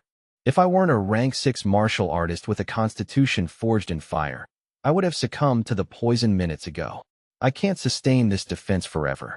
Dong Qingxue gathered every scrap of her remaining mental energy, channeling it into the center of her palm. There was no more time for doubt. She focused her entire being into a singular, explosive palm strike, aiming directly at the pulsing, fleshy wall of the creature's stomach. "I have to break through this nightmare," she screamed. But the strike landed with a dull thud, her power dissipating into the thick, rubbery tissue like a stone dropped into mud. The fleshy wall remained entirely unblemished, mocking her effort. Dong Qingxue's teeth gnashed in a fit of fury and desperation. "Damn it! Again! I have to try again." She refused to surrender to the dark. She unleashed a frantic barrage of attacks, her fists and palms striking in a blur of motion. But the result was heart-wrenchingly identical. The walls of the beast's gut didn't even flinch. It was like trying to punch her way out of a mountain. After her futile struggle, Dong Qingxue's strength finally evaporated. She slumped back, her breath coming in ragged gasps as she stared blankly at the unyielding, wet surface of her prison. Her face was a mask of utter bewilderment, her eyes glazed over with the onset of shock. How can it be this strong?" Her chest heaved, each breath a struggle against the thickening miasma. Dong Qingxue had never been a woman to yield to adversity, but the cold fingers of despair were finally beginning to wrap around her heart. She sank into the muck, whispering a broken confession to the silence. "I suppose I am truly going to die in this wretched place." A profound wave of melancholy washed over her features, smoothing out the lines of terror. Surprisingly, she felt no resentment toward Dong Xingyi, nor did she feel the sharp bite of fear. Instead, a heavy sense of longing settled in her chest, a vague, haunting regret for things left unsaid and a future that would never be realized. In her slumped position, her mobile phone slipped from her pocket, clattering against the damp floor. Dong Qingxue let out a long, helpless sigh of pure desperation, her spirit flagging as she contemplated the total hopelessness of her predicament. After a long moment of hesitation, her fingers brushed against the device. She picked it up, the screen flickering to life and casting a pale, clinical glow against the grotesque stomach walls. With a shaking thumb, she scrolled through her contacts until she reached Lu Sheng's name. Staring at his profile picture, her resolve finally broke. Tears began to stream down her cheeks, catching the dim light and falling like shattered jewels into the darkness. The air within the monster's gut was now a thick, visible haze of poison. Dong Qingxue's gasps became shallow and labored. "No, the air. I can't." Her grip failed, and the phone slipped from her limp fingers, landing with a dull thud in the slime. Her vision swam as consciousness began to retreat. She lay there, sprawled in the darkness, her consciousness fading into a gray void. Beside her, the phone screen flickered one last time before going dark. In her final moments of clarity, the name Lu Sheng echoed in her mind, a whispered promise, a name she wanted to say one more time. Behind her, the slimy tentacles, dripping with foul, digestive enzymes, began to slither toward her unconscious form like venomous serpents closing in on a fallen bird. They moved with a sickening, rhythmic grace, gently coiling around Dong Qingshue's legs before ascending. They bound her arms to her sides and constricted her torso, wrapping her in a cocoon of utter despair as the beast prepared to finally claim its prize. Finally, the appendages swarmed over her head, blotting out the last of the light and suffocating the final embers of hope. In that twilight state between life and death, Dong Qingshue's mind sent out one last, silent message to Lu Sheng, a thought heavy with sorrow. It's a pity. Perhaps in the next life, we might find the time to truly be together. Back in the subterranean depths of the earth cave, the black mist churned with the violence of a stormy sea. A tidal wave of monstrous beasts erupted from the shadows, roaring with a collective bloodlust as they charged madly toward the lone figure of Lu Sheng. Standing at the forefront of the horde was a particularly gargantuan specimen. Its eyes burned with a hellish red light, and its cavernous maw was filled with rows of serrated, bone-crushing teeth. It tore through the wind, a living engine of destruction aimed directly at the youth. In the space of a single heartbeat, Lu Sheng unleashed a strike of absolute finality. The scarlet dragon-veined spear became a blur, its tip slicing through the fabric of space like a bolt of crimson lightning. It pierced clean through the beast's reinforced hide and out the other side. The monster's roar was cut short, replaced by a wet gargle as its massive frame collapsed, its life force extinguished in a fraction of a second. Lu Sheng stood amidst the carnage, his eyes as sharp and cold as tempered blades. Tangible chi swirled around his form in violent eddies. He moved with the weightless speed of a gale, his lips barely moving as he calculated. The pendant I gave Qingxue contains a concentrated seed of my own spiritual essence. It should act as a beacon, a spiritual GPS. Yet, I still cannot lock onto her signal. I must not be deep enough. The young Lu Sheng tightened his grip on the dragon-veined spear, his gaze turning predatory and focused. If the path is hidden, I will simply dismantle this entire dungeon until there is nowhere left for her to be hidden. Suddenly, Lu Sheng flickered, appearing directly in the center of the massive beast horde, his sudden presence sending a ripple of instinctive terror through the monsters. With a mere, effortless tap of his toe against the ground, a cataclysmic eruption of flames burst from the rock beneath him. The heat was so intense it incinerated the very oxygen in the room. Gripping the scarlet spear, Lu Sheng activated his unparalleled state, his aura expanding until he looked like a god of war descended into the pit. Lu Sheng's true martial prowess was now on terrifying display. Even a peak martial artist couldn't hope to balance these energies in an unparalleled state, he noted internally. The simultaneous discharge of diametrically opposed elemental forces created a destructive resonance that was nothing short of apocalyptic. The upper half of his torso was wreathed in roaring red flames that licked the ceiling, while thick white steam billowed around him. Conversely, his lower half radiated a soul-chilling frost, flash freezing the ground. The vast expanse beneath his feet was instantly transformed into a jagged wasteland of thick, permafrost ice. The frost expanded with the speed of a lightning strike, creeping up the limbs of the nearby beasts and anchoring them to the floor. The horde was plunged into a state of chaotic panic.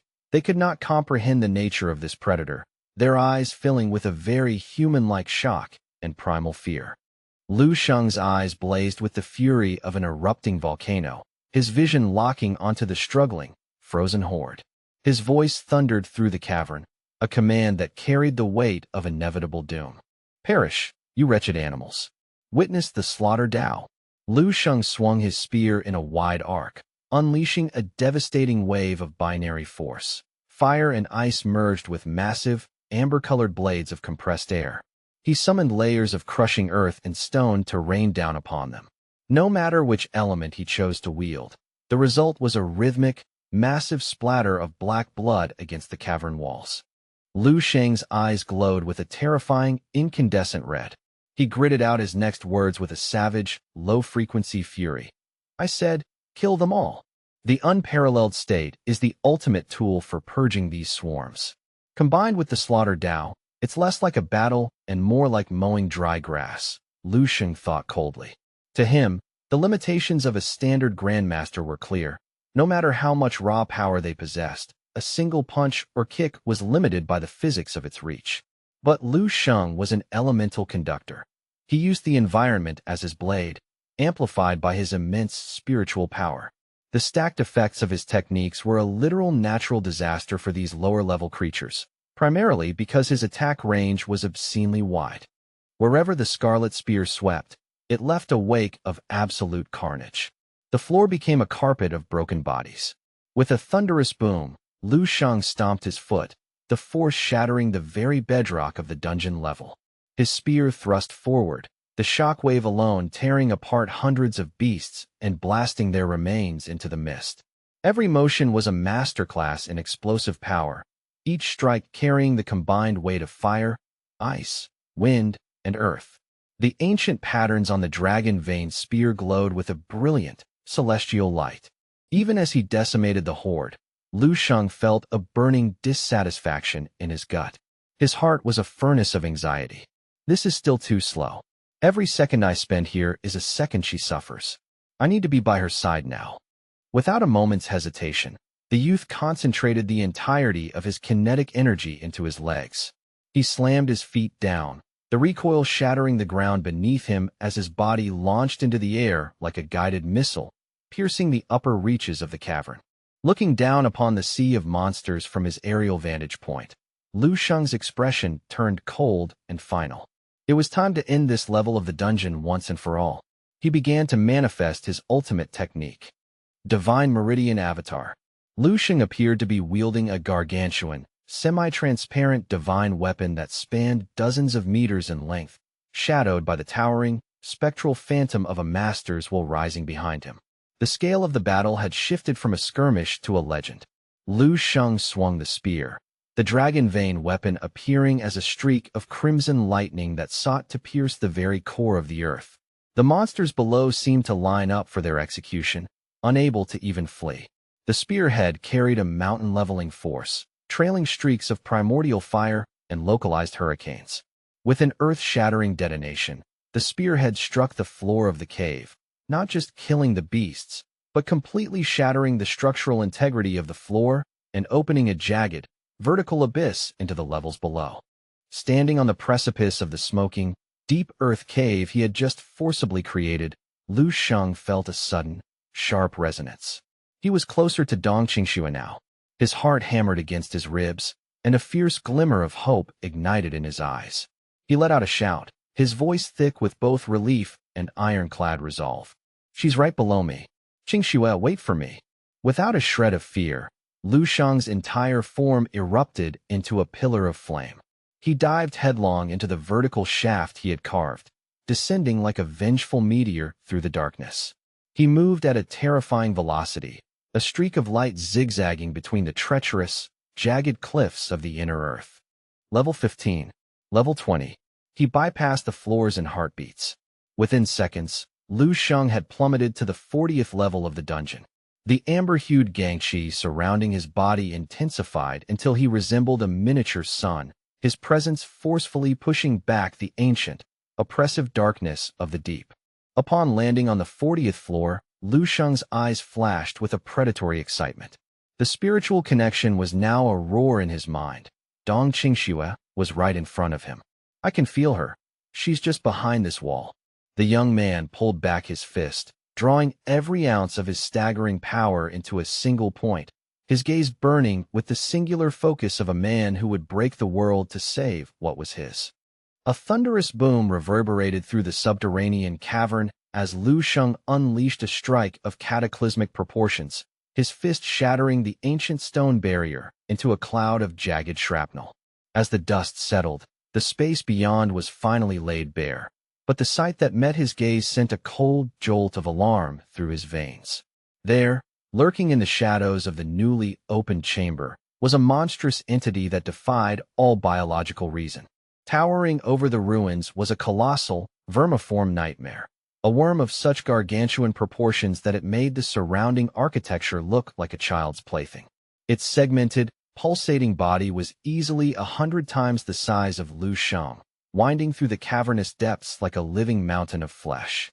Two hellish, crimson pits served as its eyes, burning with a predatory heat, while its maw revealed concentric rows of teeth sharp enough to rend tempered steel.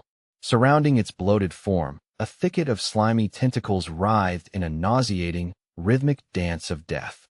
Lu Sheng's brow furrowed into a mask of grim concentration, a low, guttural murmur escaping his lips as he sensed the fading ripples of spiritual energy nearby. Dong Qingshue's unique aura was flickering like a candle in a gale, its strength diminishing with every passing heartbeat. The realization hit him like a physical blow, forcing a harsh curse from his throat. "Damn it all," he hissed, his eyes locking onto the giant worm just as it unhinged its massive jaw, allowing a torrent of viscous, emerald bile to spill over its serrated fangs.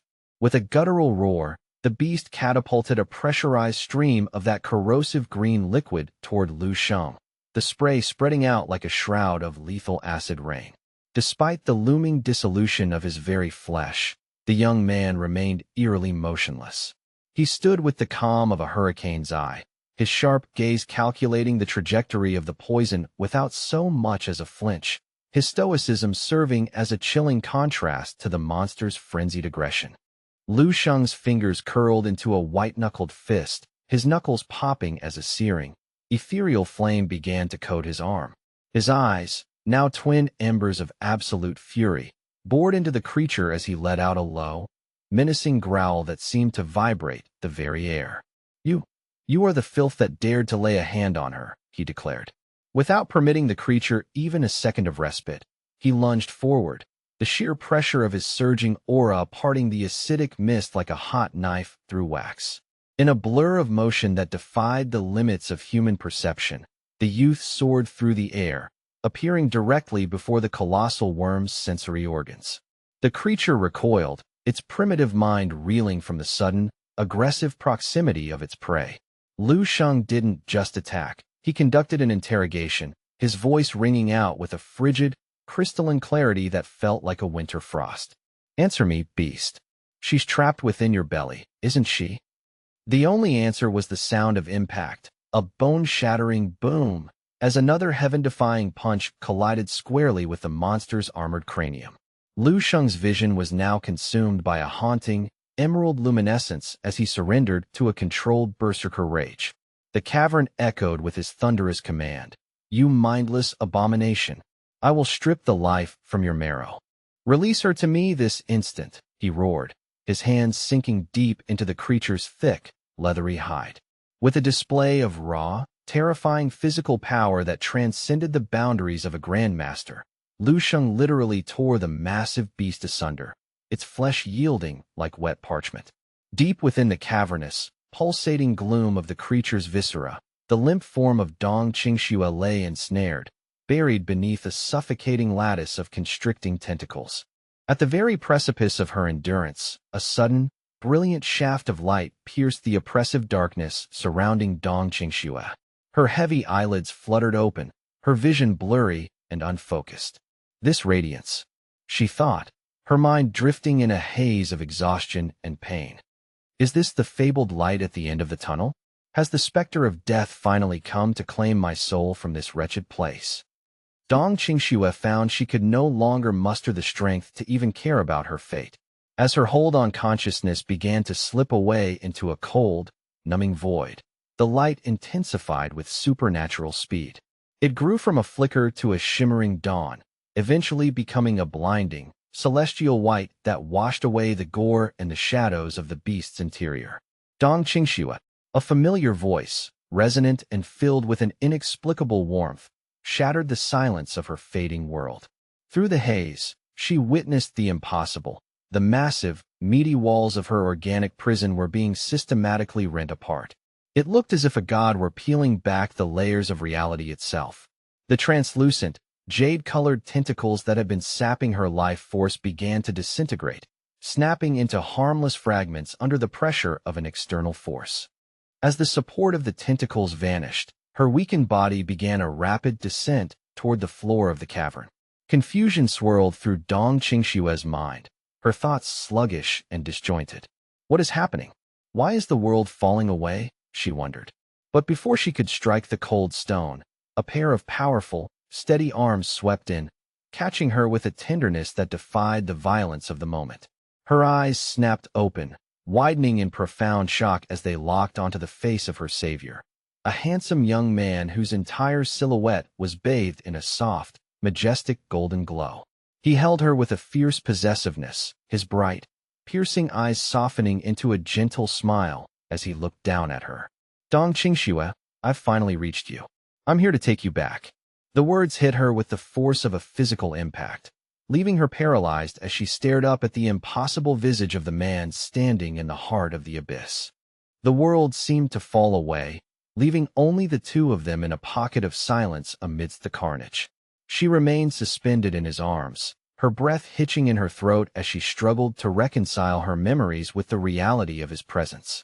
Disbelief warred with a burgeoning sense of salvation, her gaze searching his face for any sign that this was merely a dying hallucination. Her lips trembled, finally forming the name that had been her secret anchor. Lu Sheng, she stammered, her voice a mere ghost of a whisper. Lu Sheng responded with a smile that could have outshone the sun, his eyes brimming with an unshakable devotion. My dear, the ordeal is over. Let's go home. Dong Qingxue remained frozen in his embrace, her heart thundering against her ribs, not from terror, but from a dizzying surge of hope and overwhelming relief. Far above, beyond the depths of the dungeon, the military observation post was a hive of controlled panic. Officers watched the surveillance monitors with ashen faces as tide after tide of grotesque abominations surged toward the surface, their blood-curdling roars audible even through the reinforced hull of the base. We have a catastrophic breach, a technician screamed, his voice pitching high with terror. The entity count is off the charts and climbing. The commanding officer, his jaw set in a grim line, grabbed the intercom. The situation has bypassed critical. All units, initiate an immediate full-scale withdrawal to the primary defense perimeter. As the retreat began, a new report began to circulate among the high-ranking staff, spreading with the intensity of an uncontrolled wildfire. A 19-year-old youth, identified as Lu Sheng, had reportedly neutralized a Luma Eagle, a beast with a recorded combat rating of at least 15 stars, with a single, effortless strike. The intelligence analysts were in a state of shock, realizing they were looking at a generational prodigy, a true anomaly of nature born from their own eastern military region. The main tactical display flickered, bringing up Lu Sheng's personal dossier for all to see. Name, Lu Sheng. Age, 19. Affiliation, 9th War Zone, Eastern Military Region. Rank, 4th on the Eastern Generals list. Combat rating, 12 stars, preliminary.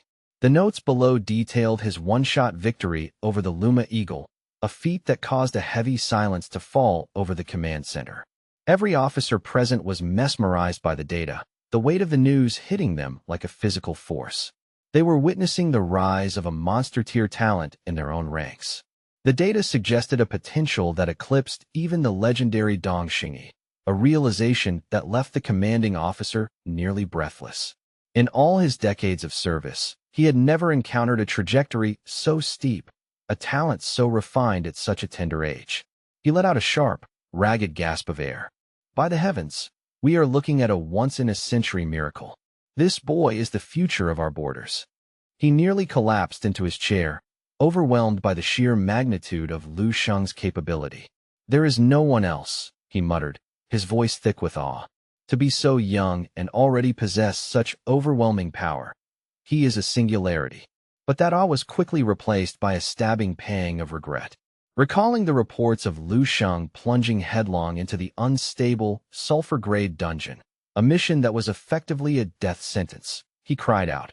And yet, we let him walk into that hell. He launched a suicide charge into a collapsing rift right before our eyes. The officer's hands shook as he stared at the empty space on the map where Lu Sheng had last been seen. We failed to restrain him. If he falls, we haven't just lost a soldier, we've lost our greatest hope. After a suffocating silence, he looked up at his aide, his voice cracking. Can we reestablish a link? Can we find him? The aide lowered his head, the weight of the situation clear in his expression. Negative, sir. He intentionally severed all tactical links before entering the high interference zone. The aide let out a heavy, defeated sigh. Furthermore, sir, even if we had his coordinates, the local beast population is in a state of hyperaggression. It would be a slaughter to send a recovery team in now. The High Command would never authorize the loss of life. The officer slumped, burying his face in his trembling hands. He gnashed his teeth in a fit of impotent fury and sorrow, whispering, "Curse it all! To lose such a beacon of talent to a fool's errand. What a tragic, monumental waste. An absolute, unforgivable waste."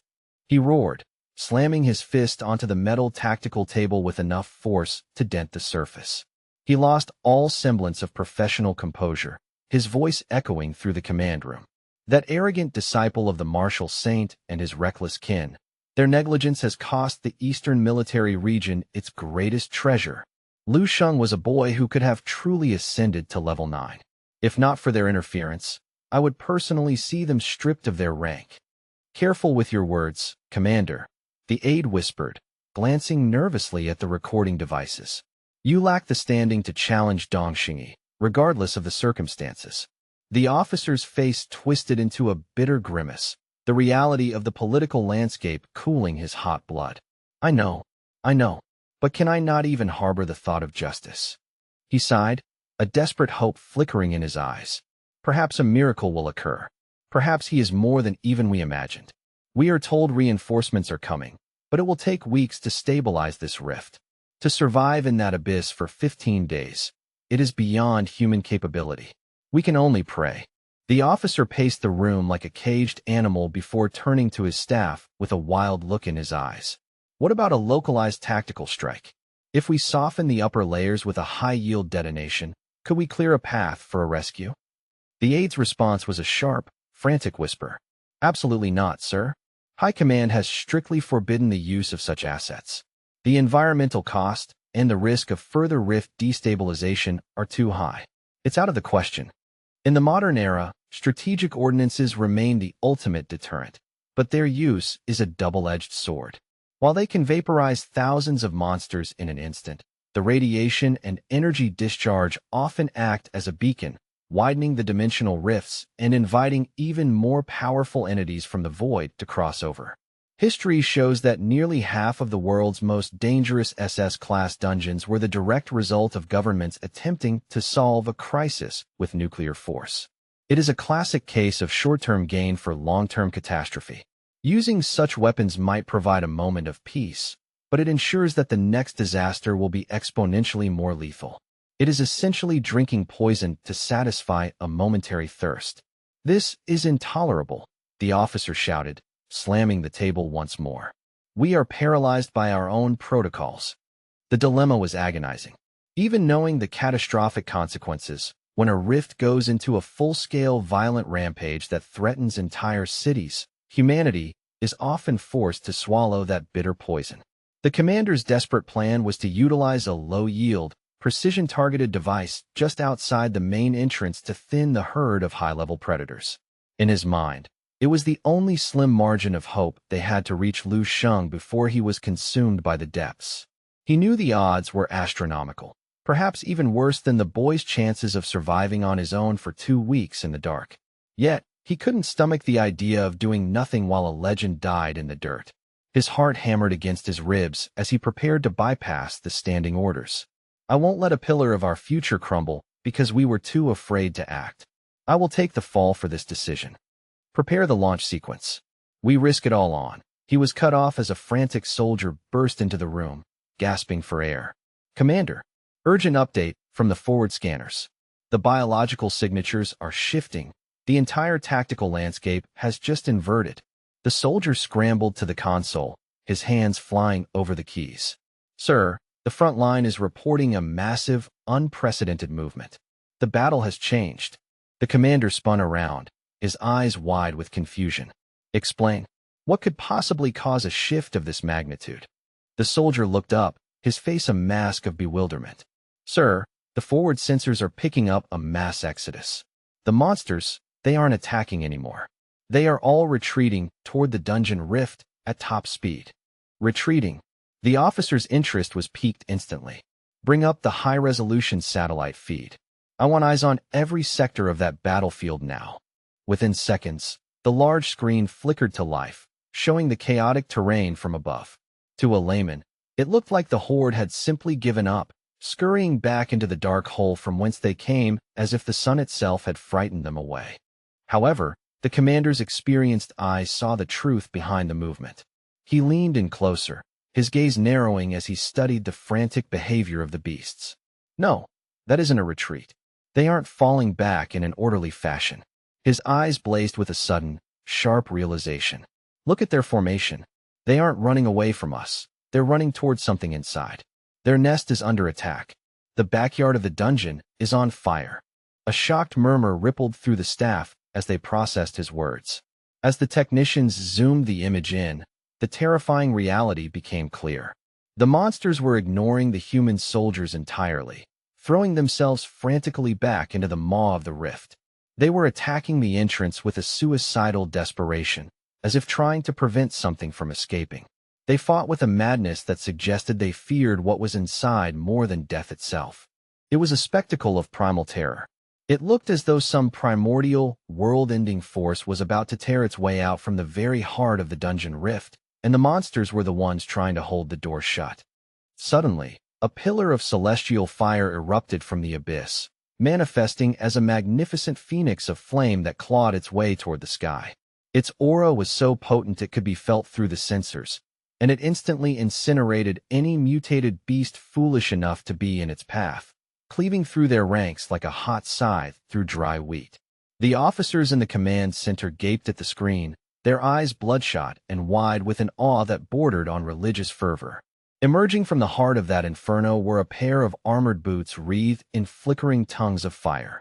It was him, the indomitable Lu Sheng, looking like a god of war descended to earth. He radiated a fierce, heat-distorting energy, his arms tenderly cradling the unconscious form of Dong Qingxue as he stepped out of the mouth of hell.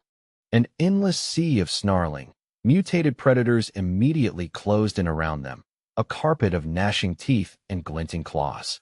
The air was thick with their murderous intent, 1,000 red eyes focused on the young man who had dared to invade their sanctum.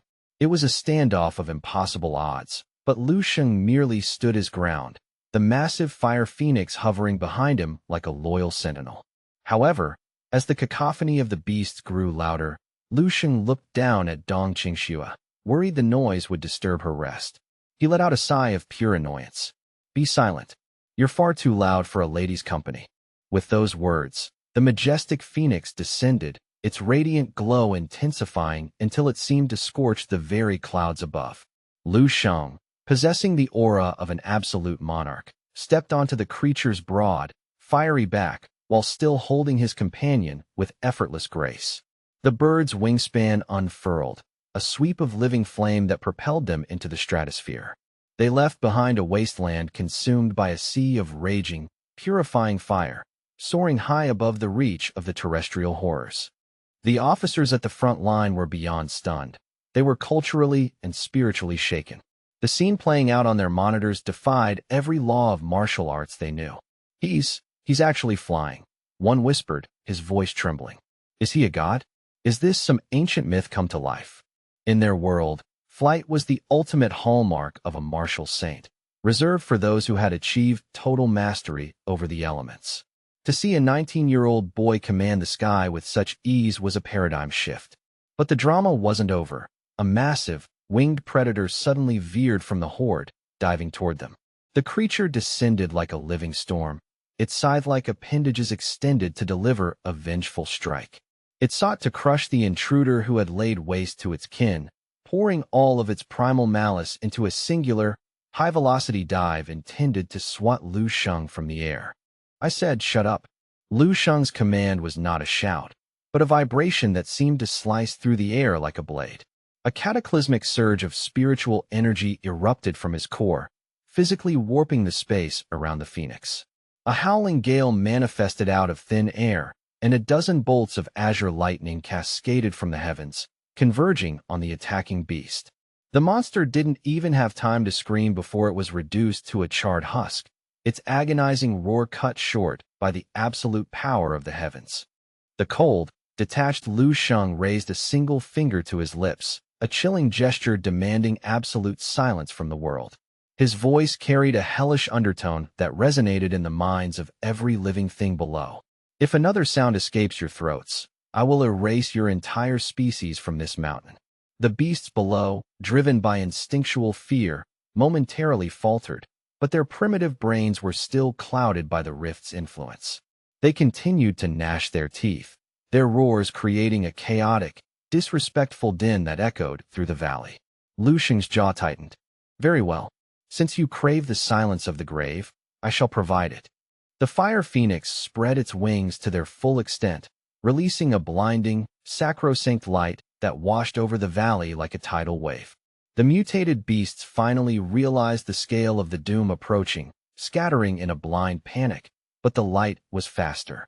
It showed no mercy, touching every shadow and every crevice. In a heartbeat, the cacophony was replaced by a heavy, absolute silence as the horde collapsed, their lives extinguished by the holy radiance. Watching the carnage from the safety of the base, Commander Yu Jinghai was petrified, a chill running down his spine that felt like liquid nitrogen. Cold sweat drenched his uniform as he stared at the redoubt. Lightning, fire, and a spiritual pressure that dwarfs a grandmaster, he stammered. What is he? What kind of monster have we birthed into the world? The magnitude of Lu Sheng's power was simply incomprehensible. The officers around the table sat in stunned silence, their brows furrowed as they tried to process the scene. The girl, one of them noted, his voice weak. That's Dong Qingxue, Dong Xingyi's sister. He actually went into that meat grinder and brought her back. They watched the screen with a mixture of professional envy and genuine wonder as Lu Sheng held her tight, shielding her from the wind as they glided through the clouds. This was the stuff of legends, the ultimate warrior who would challenge the very gates of hell for the woman he cherished. Throughout history, emperors had raised armies and burned cities to reclaim their lost loves, but this young man had done it single-handedly, snatching her from the literal jaws of a sulfur-grade catastrophe. The image of the two of them, wreathed in phoenix fire against the twilight sky, was etched forever into the souls of everyone who saw it. In that moment, a singular thought unified the thousands of soldiers watching.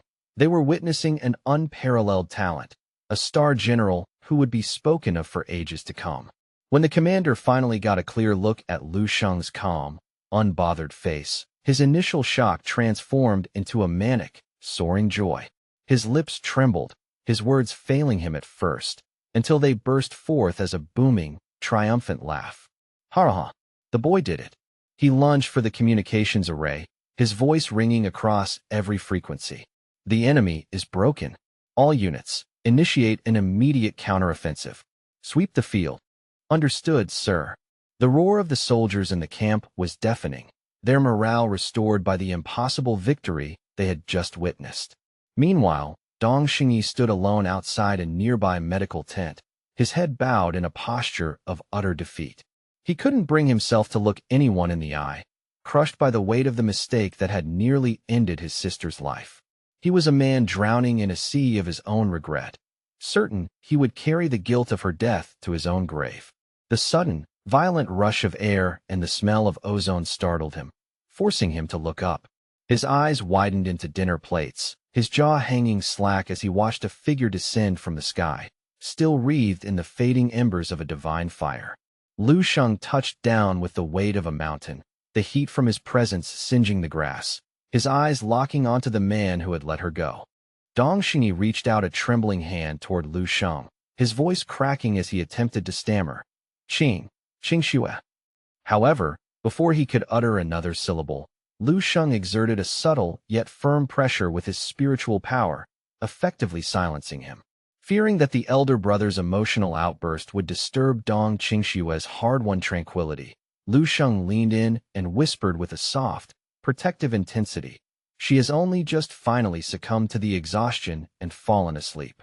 Do not be the one to wake her." Lu Sheng cautioned before gradually withdrawing the spiritual suppression from Dong Xingyi. Gasping for air, the man's eyes flooded with a profound, humbled gratitude. Thank you. Truly. Thank you for venturing into that hell to save Qingxue." Lu Sheng's brow furrowed slightly, his expression remaining as cold as a mountain glacier. Do not mistake a few words of gratitude for a pardon. It will not stop me from settling our score. I swore I would shatter your martial path, and I intend to keep that promise. You lack the talent to breach the level 9 realm regardless, and with me standing as your insurmountable wall, you certainly never will. Holding the sleeping Dong Qingxue with a tenderness that contrasted sharply with his frigid demeanor, Lu Xing turned his back on the broken warrior and began to walk away. He paused for a fleeting second, just long enough to deliver a final, chilling reminder over his shoulder. You would do well to prepare your spirit. When we finally meet on the dueling stage of the Eastern Military Region, I do not intend to hold back even a fraction of my power. After what felt like an eternal residency within the suffocating darkness of a deep coma, Dong Qingxue finally began to claw her way back to the surface of consciousness. Her slender frame twitched as life returned to her limbs, her pale, porcelain skin glistening with a thin sheen of cold sweat. Her long, dark eyelashes fluttered rhythmically against her cheeks before her eyes slowly drifted open, struggling to find focus in the soft light. The very first sight to greet her was the striking, handsome face of Lu Xing sitting faithfully by her bedside, his gaze heavy with a lingering, silent worry. The corners of his mouth curled into a faint, relieved smile as he watched her return to the world of the living. His deep, resonant voice cut through the heavy, sterile silence of the medical bay like a soothing balm. You are finally awake, he noted softly. Dong Qingxue's eyes began to sparkle, reflecting a depth of emotion like a swirling, distant galaxy. She offered a fragile, fleeting smile before bashfully averting her gaze, her voice a mere whisper of hazy, lingering confusion. I feel as though I have just emerged from an impossibly long dream, one where you descended into the abyss to rescue me, promising to bring me back home. Lu Xing, her savior and future partner, leaned in closer, listening with rapt attention as he soaked in every syllable of her confession. Thinking back to the raw intensity of the rescue, Lu Xing felt a sudden wave of heat rush to his face, his ears turning a telltale crimson. He sat there in a state of flustered embarrassment, beads of nervous sweat forming on his brow. In his sudden social awkwardness, he found himself stammering a clumsy response. Was there a possibility? I mean, could it be that your mind was simply playing tricks? Yet, after a brief internal tug-of-war with his pride, he finally looked her in the eye and admitted that the memory was no mere phantom of her imagination. It was real, he confirmed. Upon hearing those words, the fragmented memories of the dungeon solidified in Dong Qingxue's mind. The vivid image of him braving the darkness, standing defiant against the scythe of the grim reaper to pull her from the brink. That moment, so suffused with warmth and gallantry, became an indelible mark upon her heart. Her pulse quickened, a delicate, sugary warmth spreading through her soul as the reality of his devotion set in. So, it had truly happened. Then, as if suddenly remembering her own dignity, Dong Qingxue's expression shifted into one of composed seriousness. She turned her head back to him, her eyes regaining that sharp, professional clarity he knew so well. Thank you, Lu Xing, she said, her tone formal and sincere, yet masking the storm of affection within. Lu Xing blinked, momentarily paralyzed by the sudden shift in atmosphere. The silence became profoundly awkward. His mind raced back to the depths of the dungeon where he had called her wife, without a second thought, and she had clung to him as if he were her entire world. Now that they had escaped the jaws of death, he felt as though they had regressed into being polite strangers once more. A stray, chilly breeze whistled through a gap in the window, amplifying the stillness of the room and sharpening the tension between them. Both sensed the invisible barrier that had suddenly reappeared. Instinctively, they turned toward one another at the exact same moment. Their gazes locked, and as if sharing a single soul, they both spoke at once. Dong, Lu. The air between them crackled as four eyes remained fixed in a silent, meaningful stare. For a few heartbeats, the world outside the room ceased to exist, leaving nothing but the synchronized thumping of their hearts. Their eyes shimmered with a rising tide of complex emotions that defied simple explanation. Every shared glance and every quiet breath was heavy with the weight of feelings they were not yet ready to vocalize. Recognizing the stalemate, Dong Qingxue finally broke the tension with a radiant, dazzling smile that made her eyes shine like twin stars in the night sky. You go first, she offered gently, her voice light and encouraging. Internally, Lu Sheng was in a state of absolute, spiraling panic, though he desperately masked it with a stiff, practiced smile. Summoning every ounce of the courage that had served him in battle, he managed to stutter out the most mundane, uninspired invitation imaginable. I was wondering, perhaps we could grab a meal together sometime soon? Dong Qingxue appeared to weigh the offer for a brief second before offering a graceful nod. That sounds acceptable. Lu Sheng felt as though he were navigating a minefield. Emboldened by her consent, he pushed further, his face darkening to a deep shade of crimson. And after that, would you care to catch a movie? Dong Qingxue's own cheeks were now naturally flushed with a rosy hue as she struggled to maintain her composure. She nodded again. Okay. Sensing a shift, Lu Sheng's hand began to creep slowly across the bedsheet toward her small, elegant hand. Lu Sheng's internal monologue was screaming at him to keep the momentum. After the cinema, a stroll through the park would be the logical next step, right? Perhaps a walk after the show? He asked. Okay, she replied. By now, he was arguably the least smooth conversationalist in the military region, but he was too far gone to stop. He had secured 3 OKs and was ready to push his luck to the limit. And after the walk, would you like to relax at a quiet bar? At this, Dong Qingxue became overwhelmingly shy, turning her face away to hide her smile. Okay. Seizing the moment, Lu Sheng gently took her hand in his and grinned like a complete fool.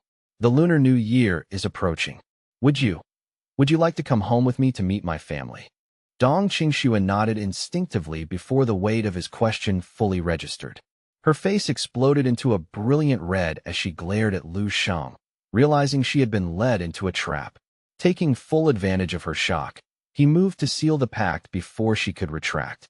Then it is settled, he declared with a tone of finality. I shall pick you up in a couple of days to head out for dinner.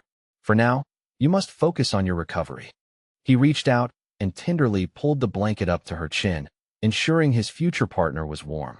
Your internal qi has been severely depleted. You need absolute rest to mend. She looked at him, her voice a soft, emotive whisper.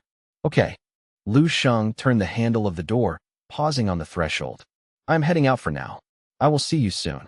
Before stepping into the hall, he added one last time. Please, get some rest. As she lay there in the quiet room, Dong Qingxue found herself unable to tear her gaze away from the closed door, her eyes brimming with a mixture of longing and newfound hope. Every rhythmic beat of her heart seemed to resonate with the fading sound of his footsteps in the corridor. A part of her craved for him to turn back, to stay by her side for just a few moments longer. Her eyes glistened with unshed tears that caught the light like morning dew on a flower, reflecting the depth of her hidden desires. Suddenly, the door swung open, allowing a flood of bright hallway light to spill across the bed and shatter the silence. Dong Qingxue flinched, a spark of pure anticipation igniting in her chest. She sat up with startling speed, her pulse racing with the hope that Lu Sheng had forgotten something and returned. However, it was the mischievous face of Lin Wanwan that poked through the door instead. Surprise! It's only me, Lin Wanwan announced as she skipped into the room, carrying a massive, vibrant bouquet of flowers that almost obscured her beaming face. Qingxuejia, you're finally back in the land of the living. Dong Qingxue blinked, her curiosity piqued by her friend's exuberant entrance. Wanwan, tell me, have I truly been unconscious for such a long time? Lin Wanwan held up a single, dramatic finger. A full day and an entire night. And let me tell you, your devoted boyfriend didn't leave your side for a single second the entire time. Lin Wanwan giggled as she grabbed Dong Qingxue's hand, teasing her without mercy. Dong Qingxue quickly looked away, her voice trembling as she tried to pivot the conversation. Boyfriend? I don't know what boyfriend you are referring to.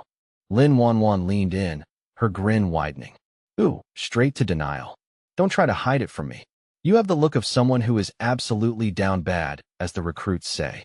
Dong Qingxue's face burned a shade of red that put the ripest tomato to shame, her entire body freezing up under the scrutiny. Lin Wanwan, however, was just getting started with her storytelling. You truly have no idea what happened out there, Wanwan continued, her eyes sparkling with secondhand excitement. He soloed an entire M-rank dungeon during a massive monster outbreak just to pull his girl out of the fire. I've never seen anything like it. Honestly, witnessing Lu Sheng in action made me realize I need to find a legendary protector of my own. Dong Qingxue remained silent for a long moment, staring deeply into Lin Wanwan's animated face. Finally, a small, satisfied nod escaped her as she allowed the weight of Lu Sheng's heroics to sink in. 24 hours later, the terror of the sulfur monosulfide ranked dungeon outbreak had dissipated as quickly as it had arrived. Within a mere 2 days, the terrifying monster horde had fully retreated into the rift, a duration far shorter than any military projection. The Eastern Military Region breathed a collective, massive sigh of relief. Yu Fei, the commander credited with orchestrating the suppression, saw his name and face plastered across every monitor at military headquarters, hailed as a vanguard general leading humanity's glorious counterattack. The accolades didn't stop at the border. Even international military publications were running features on Yu Fei's tactical brilliance. The Eastern Military Region Daily went so far as to dedicate a commemorative full-page spread to his outstanding performance during the crisis.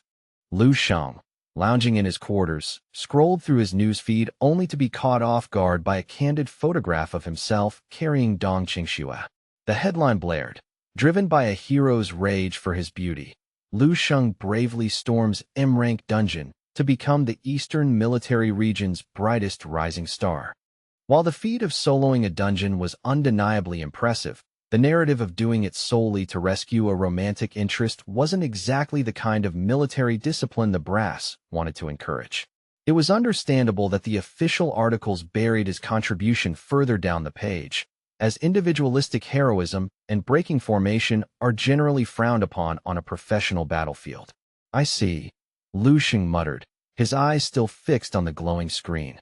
"I thought Commander Yu Fei had completely stolen my thunder, but I see they've quietly credited me with a staggering 10 million merit points.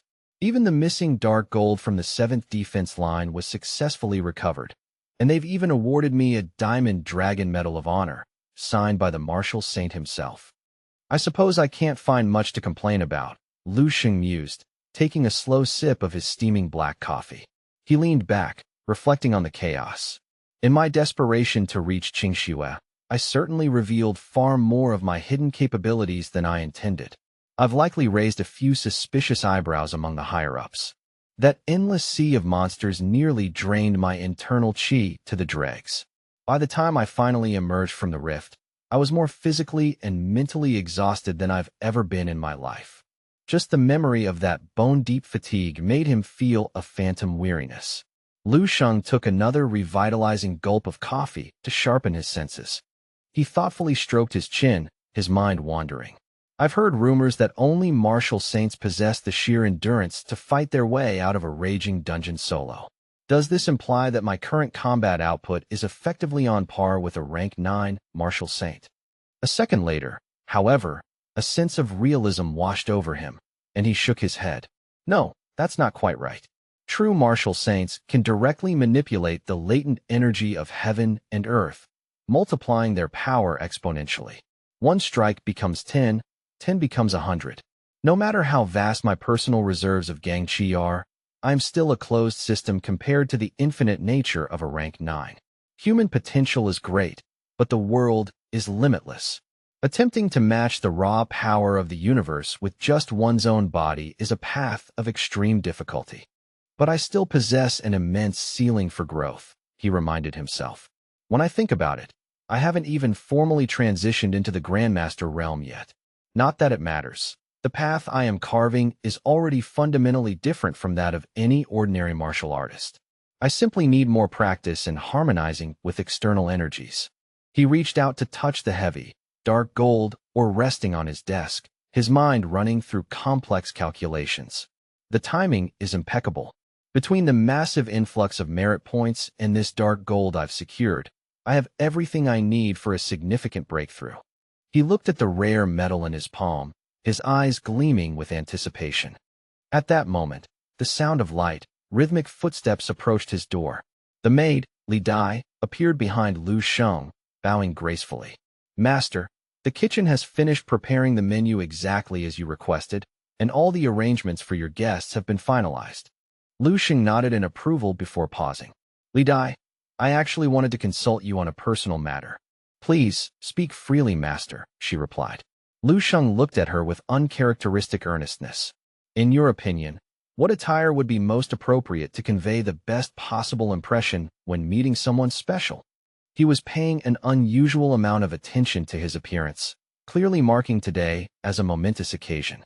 Knowing full well that Lu Sheng was preparing for his date with Dong Qingxue, Li Dai couldn't suppress a knowing smile. The 5 suits arranged on the right side of the dressing room are all impeccable choices. Based on what I've gathered regarding Miss Dong's refined tastes, those are likely the styles she would find most appealing. Lu Sheng looked at her with genuine surprise. You are familiar with Dong Qingxue? Li Dai covered her mouth as she let out a delicate giggle. I suspect there are very few souls in the entire Eastern military region who aren't familiar with Miss Dong now. After all, who hasn't heard of the peerless young star who charged into the jaws of a dungeon for his love, standing unyielding against a horde of 10,000 monsters? Li Dai's expression turned slightly envious as she continued.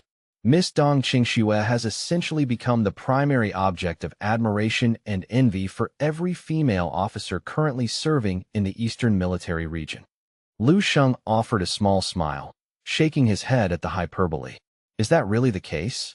He chose to pivot the subject, looking at Li Dai curiously. By the way, I noticed an old comrade of your parents has been seeking you out quite frequently of late.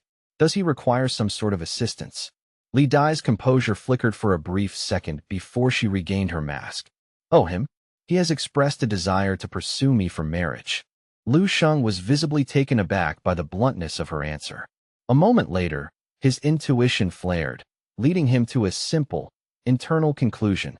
She is lying. The young man finished tying his dress shoes, still somewhat puzzled by Li Dai's cryptic response. I see. And exactly how old is this suitor of yours? As she meticulously prepared Lu Sheng's overcoat, Li Dai replied with a nonchalant shrug. I suppose one would still consider him quite young. He has only recently passed 70. This answer left Lu Sheng utterly stunned and speechless. At 19, with the prospect of becoming a long-lived immortal, he found the concept of a 50-year age gap mind-boggling. He began to wonder, could such a gap exist for me and Qingxue? Would my family find it scandalous? What would the public think? He realized he was being far too traditional. In a world where martial artists lived for centuries, a 50-year difference was practically negligible. Li Dai and this man were separated by 5 decades, yet they both viewed themselves as young. Lu Sheng sighed inwardly at his own conservative mindset. And what is your stance on the matter? Li Dai replied respectfully. I have no intention of marrying, Li Dai stated with firm resolve. My only wish is to remain by your side and continue to serve as your loyal attendant, my lord. Lu Sheng took the coat from her hands, declining her assistance in putting it on, and replied with a cold, dismissive tone. That will not be necessary. If you truly encounter someone worthy of your heart, do not hesitate to pursue your own path toward happiness, he murmured, his voice tinged with a complex layer of detachment and the young man moved with practiced grace as he slid into the crisp fabric of his overcoat, pausing before the polished mirror to meticulously adjust every fold and collar point. He was preparing for an encounter with the woman destined to be his wife, yet his expression remained unreadable. My tenure within the Eastern military region may not be a permanent one, he continued, casting a sharp glance toward his subordinate. You possess the gift of youth, with a vast and untrodden future sprawling out before you. I am departing now. You are dismissed from your duties. Li Dai offered a disciplined nod of acknowledgement. Understood, my lord.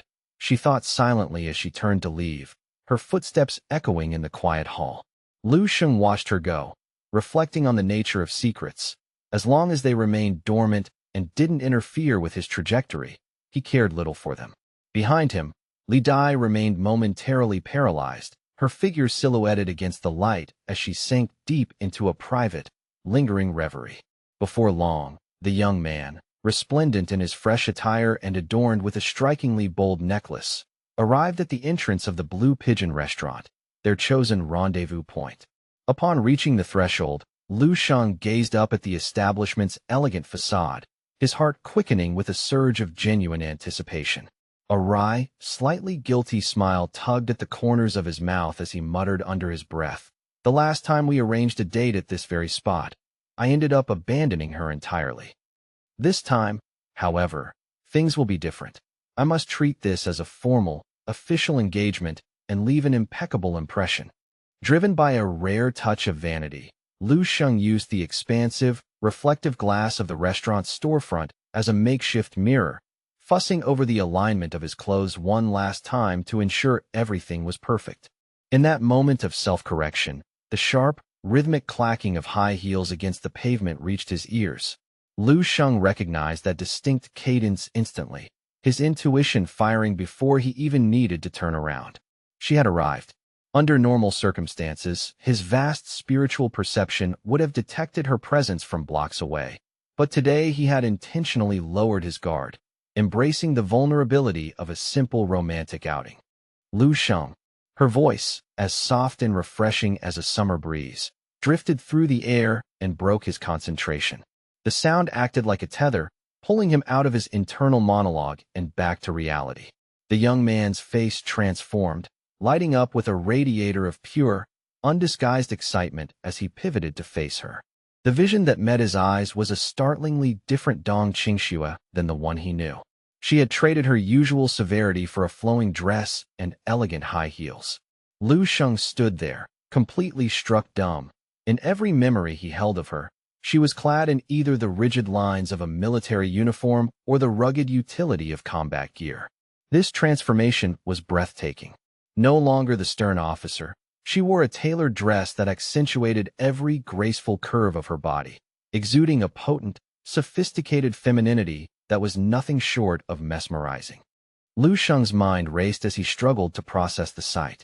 Seeing Dong Qingxue abandon her martial exterior for such delicate, feminine attire was a sensory overload he couldn't quite describe. Peak beauty doesn't even begin to cover it, he thought, his pulse hammering. This is beyond peak, it's ultra-peak. The normally composed Lu Sheng could do nothing but stand frozen, his gaze locked onto her, utterly captivated by the magnificent aura she projected. Dong Qingxue let out a soft laugh, her lips curving into a radiant smile while her eyes shimmered with a playful, mischievous light. Her voice, when she spoke, was an alluring whisper that seemed to weave a spell around him. Jolted by the intensity of the moment, the young Lu Sheng shook his head to clear the fog of awe, a wide, boyish grin spreading across his face. Lu Sheng finally found his voice, responding with a tone that was both deeply appreciative and unashamedly flattering. I wouldn't say I'm surprised, he admitted, his eyes warm. I am simply astonished by the sight of you. Noticing that Lu Sheng was staring with such intensity that he seemed to have forgotten how to blink, Dong Qingxue let out a melodic chuckle, skillfully dissolving the sudden tension. Have you admired me enough for one evening? She teased, her voice as sweet and inviting as honey. Come, let's go inside and eat. Lu Sheng's internal thoughts took a wilder turn. Eat? At a time like this, I feel like I could devour the world. Just looking at her has left me parched. I'm not sure how much more of this beauty I can take. Of course, Lu Sheng replied without a second's hesitation. An exuberant smile broke across his features as he reached out, extending his hand toward Dong Qingxue in an invitation filled with silent longing and hope. This sudden, bold gesture caused a faint, rosy flush to creep up her neck, yet a look of profound satisfaction settled over her face as she looked at him. She moved gracefully, placing her delicate hand into Lu Sheng's waiting palm. As their fingers intertwined, a spark of genuine affection seemed to pass between them, solidifying the romantic weight of the evening. They looked the part of the perfect couple as they walked side by side toward the entrance. The very air around them seemed to thicken with a sense of joy and sweetness, their silhouettes painting a picture of dreamlike, cinematic love against the backdrop of the city street. However, after they had transitioned only a few paces, Dong Qingxue came to a sudden, jarring halt. Surprised by the abrupt stop, Lu Sheng gave her hand a gentle, questioning tug, but she remained rooted to the spot. When he turned back to check on her, he saw her standing perfectly still, her cheeks burning a deep crimson as she seemed to be grappling with a whirlwind of her own private thoughts. In the quiet theater of her mind, Dong Qingxue was far from the composed woman she appeared to be.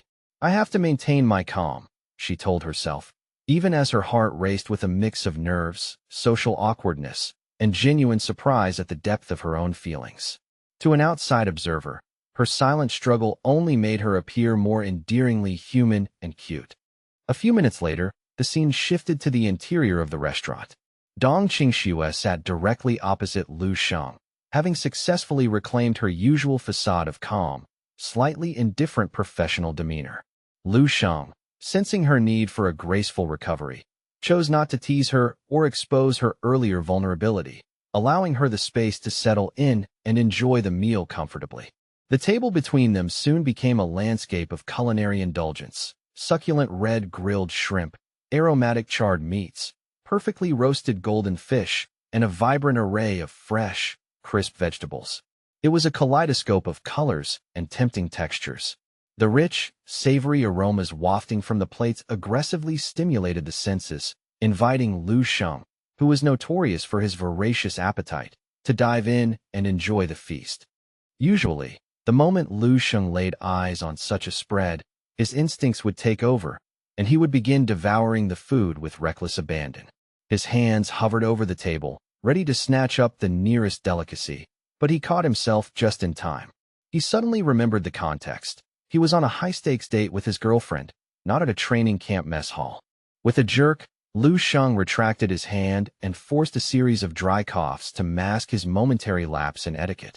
Maintain your composure, Lu Sheng. You must act the part of a civilized gentleman, he lectured himself internally.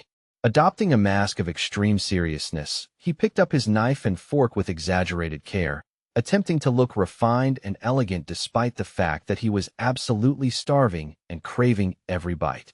Lu Sheng focused his attention entirely on Dong Qingxue, his gaze softening with attentive warmth. As she lifted a small morsel of meat to her lips, she suddenly winced, letting out a soft, "Ah, it's too hot." Lu Sheng leaned forward instantly, his voice laced with concern. "Are you all right? Did you burn yourself?" He spoke with a casual, intimate familiarity, realizing in that moment he still hadn't settled on a private pet name for her. Relieved to see that she was unharmed, Lu Sheng decided to push the momentum of the evening a little further. "Once we've finished here, would you like to go see a film?" he asked.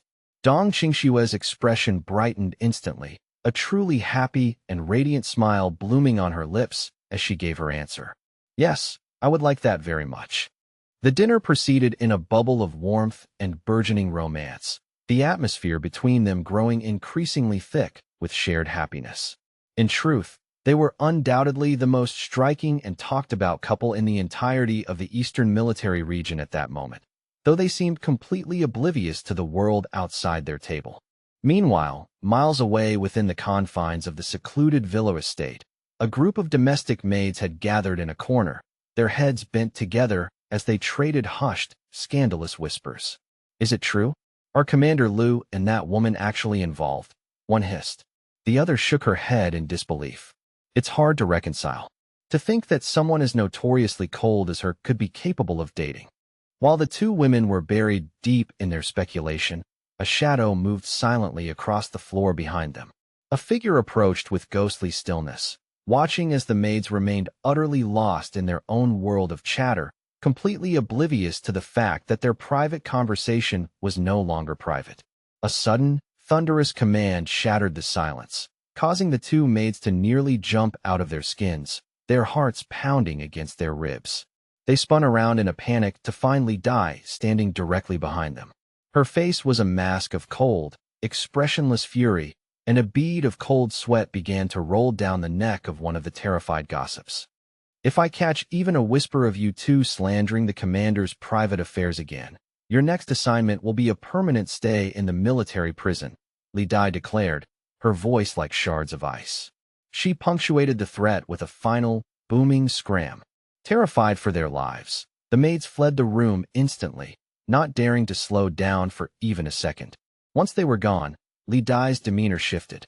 She turned her head sharply, her keen eyes narrowing as she focused on the distant horizon, as if her heightened senses had detected an anomaly.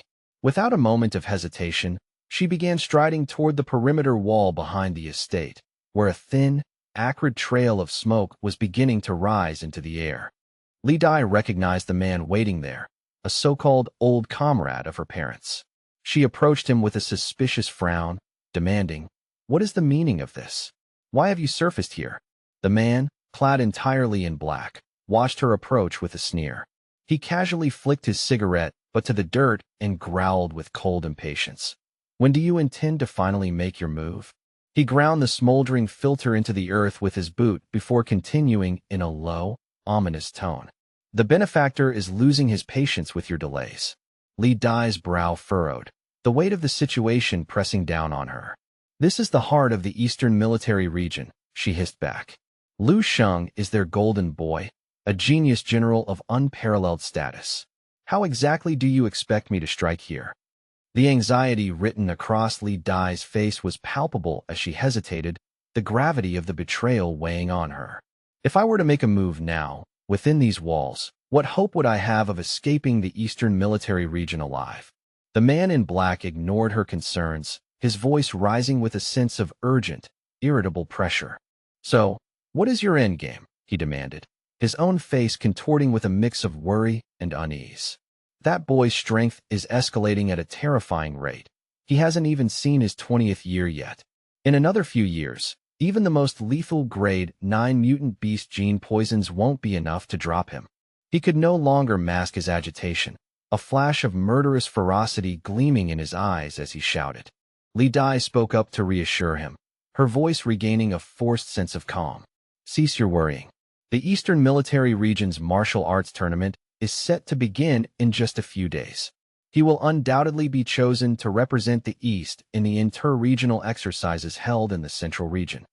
I will execute the plan during the transit to the Central Region. It will be far simpler to disappear in the chaos of travel." As she spoke these words, Li Dai's eyes underwent a chilling transformation, becoming eerie and devoid of warmth. The man in black leaned back, a grimly satisfied smirk touching his lips. "Good. At least you have a functional plan in place." He then offered a hollow reassurance to the young woman. "Rest assured, once the deed is finalized, if you are still intent on the path of the martial saint, our benefactor will ensure your entry into the Supreme Martial Hall. Your status there will be no less than that of a direct disciple of the martial saint himself." The man in black reached into his coat, producing a weathered pack of matches. With a sharp flick of his wrist, he struck one against the box, the flame dancing in the dim light. After lighting a fresh cigarette and taking a deep, lung-filling puff, he exhaled a cloud of gray smoke. "And should you choose to retire instead, you will be granted a sum of wealth so vast you couldn't spend it in 10 lifetimes. He paused, his gaze raking over Li Dai's form with a predatory, narrowing grin. "And of course, my previous offer of personal companionship still stands." Li Dai waved her hand dismissively to clear the foul-smelling smoke from her personal space, her face twisted in a look of profound, undisguised disgust. "Enough. Do not seek me out again. If Lu Sheng catches even a hint of these meetings, everything we've built will crumble." The cloying scent of the tobacco seemed to irritate her to no end. "Get out of here now," she commanded. Without waiting for a response, Li Dai turned her back on him and began to walk away.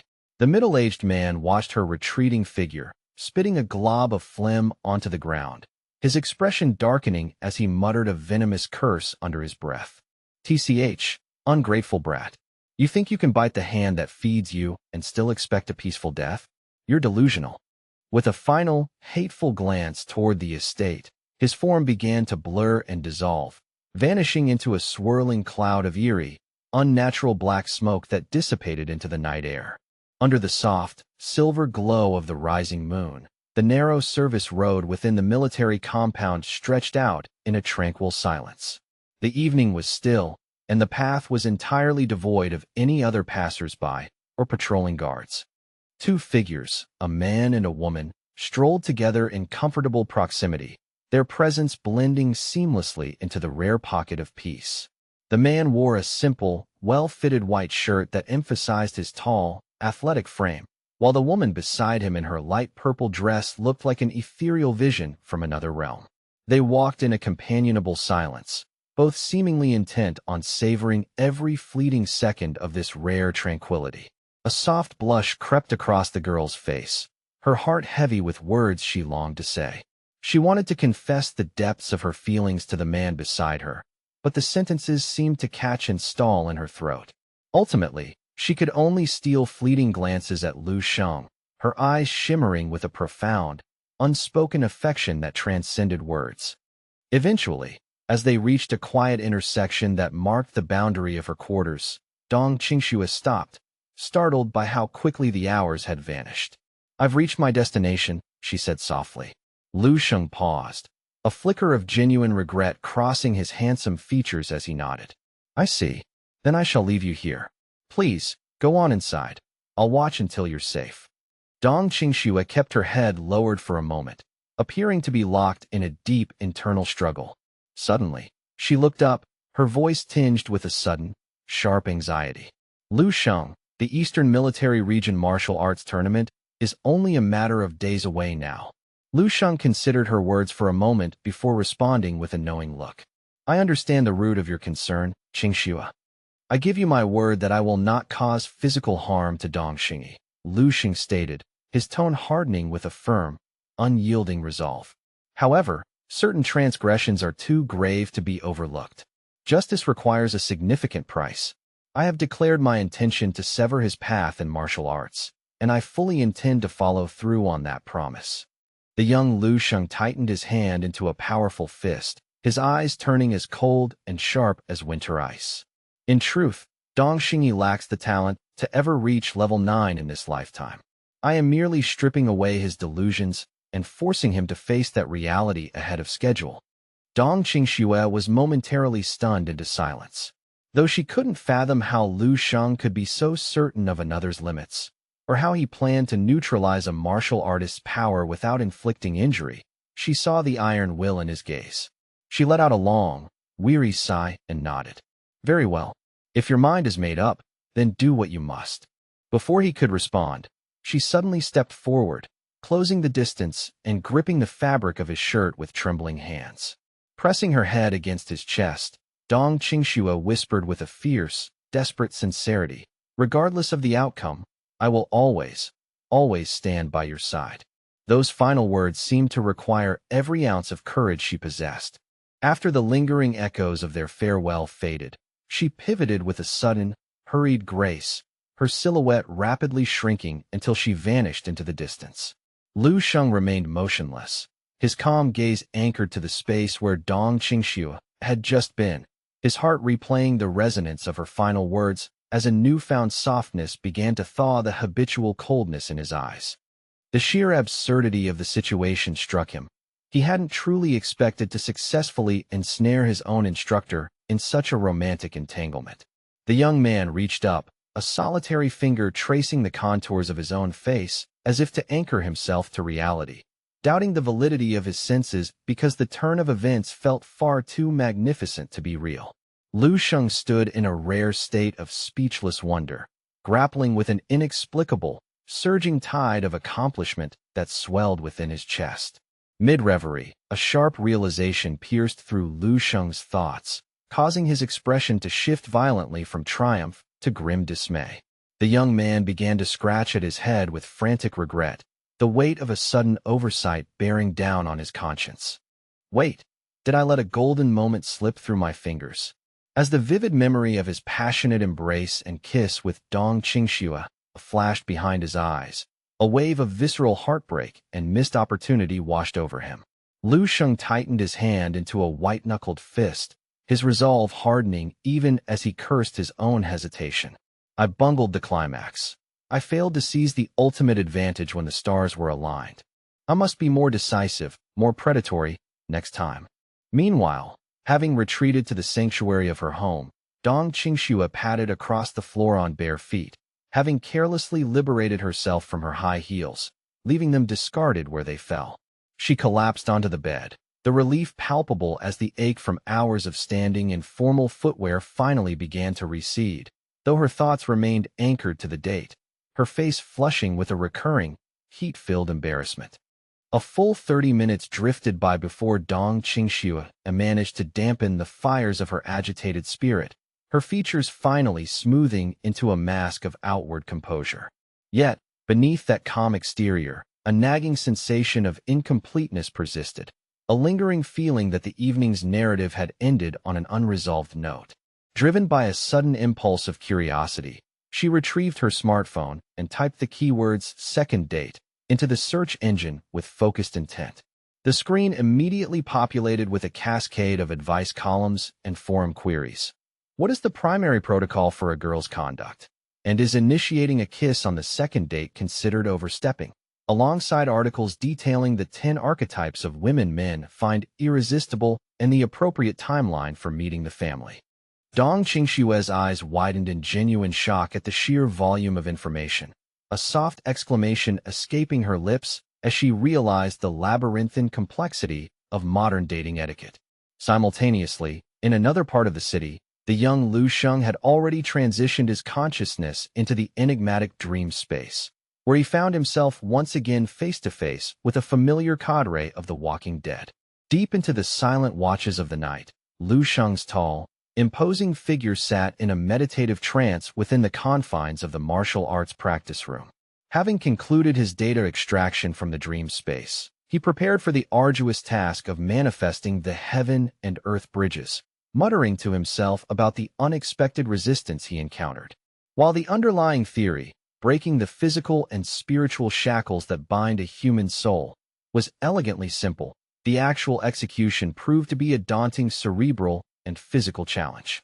The objective was to forge a temporary, high-conduit link between the self and the vast macrocosm of the universe, using that fleeting bridge to funnel raw natural energy into the marrow of his being to catalyze a profound evolution of body and spirit.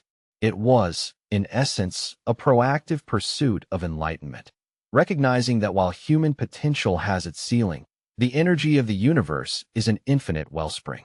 To ascend to the 9th level of the Grandmaster realm or the heights of a martial saint, one must learn to borrow the celestial fire of the cosmos, for every breakthrough requires a deeper communion with the external world. Lu Sheng initiated the attempt to bridge the two realms, guided by the esoteric knowledge gleaned from the dream space. The heavenly bridge resided at the Bai Hui point atop the skull, while the earthly bridge anchored at the Yongquan points beneath the feet. He focused his spiritual perception to visualize the celestial gate above and marshaled his surging qi and blood to stimulate the terrestrial foundations below. He knew that if his foundations were deep, the bridge would form as naturally as a river finding the sea, but if he were lacking, the path would be as impenetrable as a mountain peak touching the clouds. As he directed the rising tide of his spirit upward and the heavy weight of his vitality downward, he was reminded of an ancient mnemonic regarding the separation of the clear and the turbid, a method of purifying the intent and purging all external distractions. Lu Sheng ruthlessly suppressed the chaotic static of his wandering thoughts, knowing that an overactive mind was a liability that could lead to spiritual deviation. Yet, the ancient words sparked a sudden, brilliant flash of inspiration within him, drawing a parallel between his internal cultivation and the primordial myths of world creation. If the microcosm reflects the macrocosm, could I not forge an entire universe within the boundaries of my own flesh? This thought struck his consciousness like a bolt of divine lightning, tearing through the darkness of his mental horizon. From that singular spark, an infinite radiance of spiritual light erupted, manifesting a kaleidoscopic torrent of imagery. Blossoming flora, racing beasts, towering peaks, and the rhythmic pulse of oceans and starlight. Cities rose and fell, and satellites drifted through the void as billions of distinct concepts flickered through Lu Sheng's mind in the span of a single heartbeat. Then, with a deafening mental roar, the entire tapestry shattered, dissolving into a swirling, primordial chaos. Within that chaotic abyss, a gray, monolithic compass began to rotate with hypnotic precision inside Lu Sheng's mind, casting off infinite motes of brilliance that expanded to form a boundless, star-studded firmament. In this newfound mental expanse, Countless fragments of memory and intent began to flutter around his consciousness like a swarm of white pigeons, circling the core of his being. It was only when the roar of the internal cosmos subsided and Lu Sheng's awareness recalibrated to the physical world that he realized, with a start of profound surprise, that he had inadvertently ascended to the elusive third level of the void state. I have actually achieved the third level of the void state. He pondered if this was a synergistic evolution born from the opening of his celestial bridge combined with his unique martial path. In this heightened state, his cognitive functions had accelerated tenfold, his brain cells firing with such intensity that inspirations burst forth like solar flares every second. Viewing his own martial arts through this hyper-analytical lens, he could instantly perceive every microscopic flaw, every hidden blockage, and every overlooked detail in his previous cultivation. Lu Sheng's eyes ignited with a sharp, predatory light as he realized the implications. Even without the crutch of inherited memories from the dream space, his new cognitive speed allowed him to master any martial technique to the proficient realm in an instant. Even his perfect martial arts and his personal domain could now be refined and pushed toward a new, unprecedented horizon of power.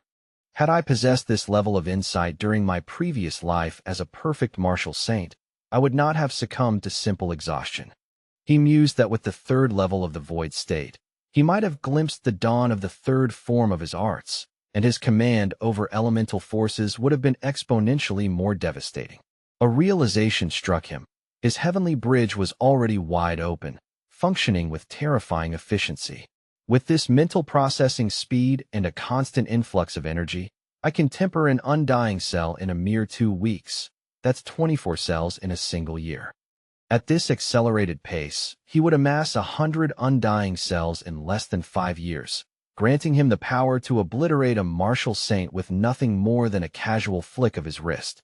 The young Lu Sheng tightened his grip, his eyes gleaming with the cold, sharp light of a man who had seen the path to godhood and intended to walk it.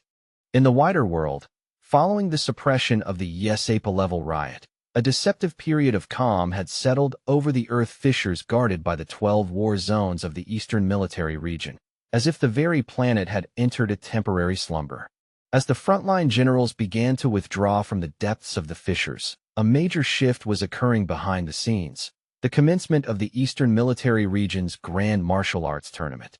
At Lu Sheng's private residence, the attendant Li Dai went about her cleaning duties, her mind wandering to the upcoming event and the strange lack of tension surrounding it. The lack of suspense stemmed from the rise of a singular, terrifying talent, the blazing sun of the Eastern region, whose brilliance was so overwhelming that the 7 wonders of the East seemed like dim candles in his wake. The entire military world was held in breathless anticipation of a declared duel.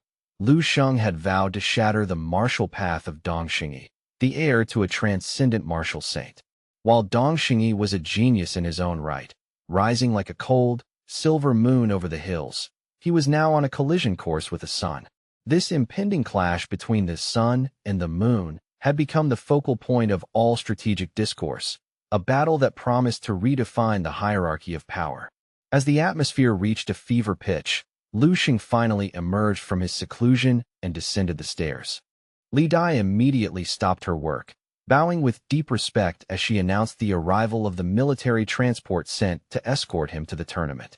Lu Sheng acknowledged her with a slow, measured nod, his footsteps steady, but he noticed a momentary flick of hesitation in the girl's posture.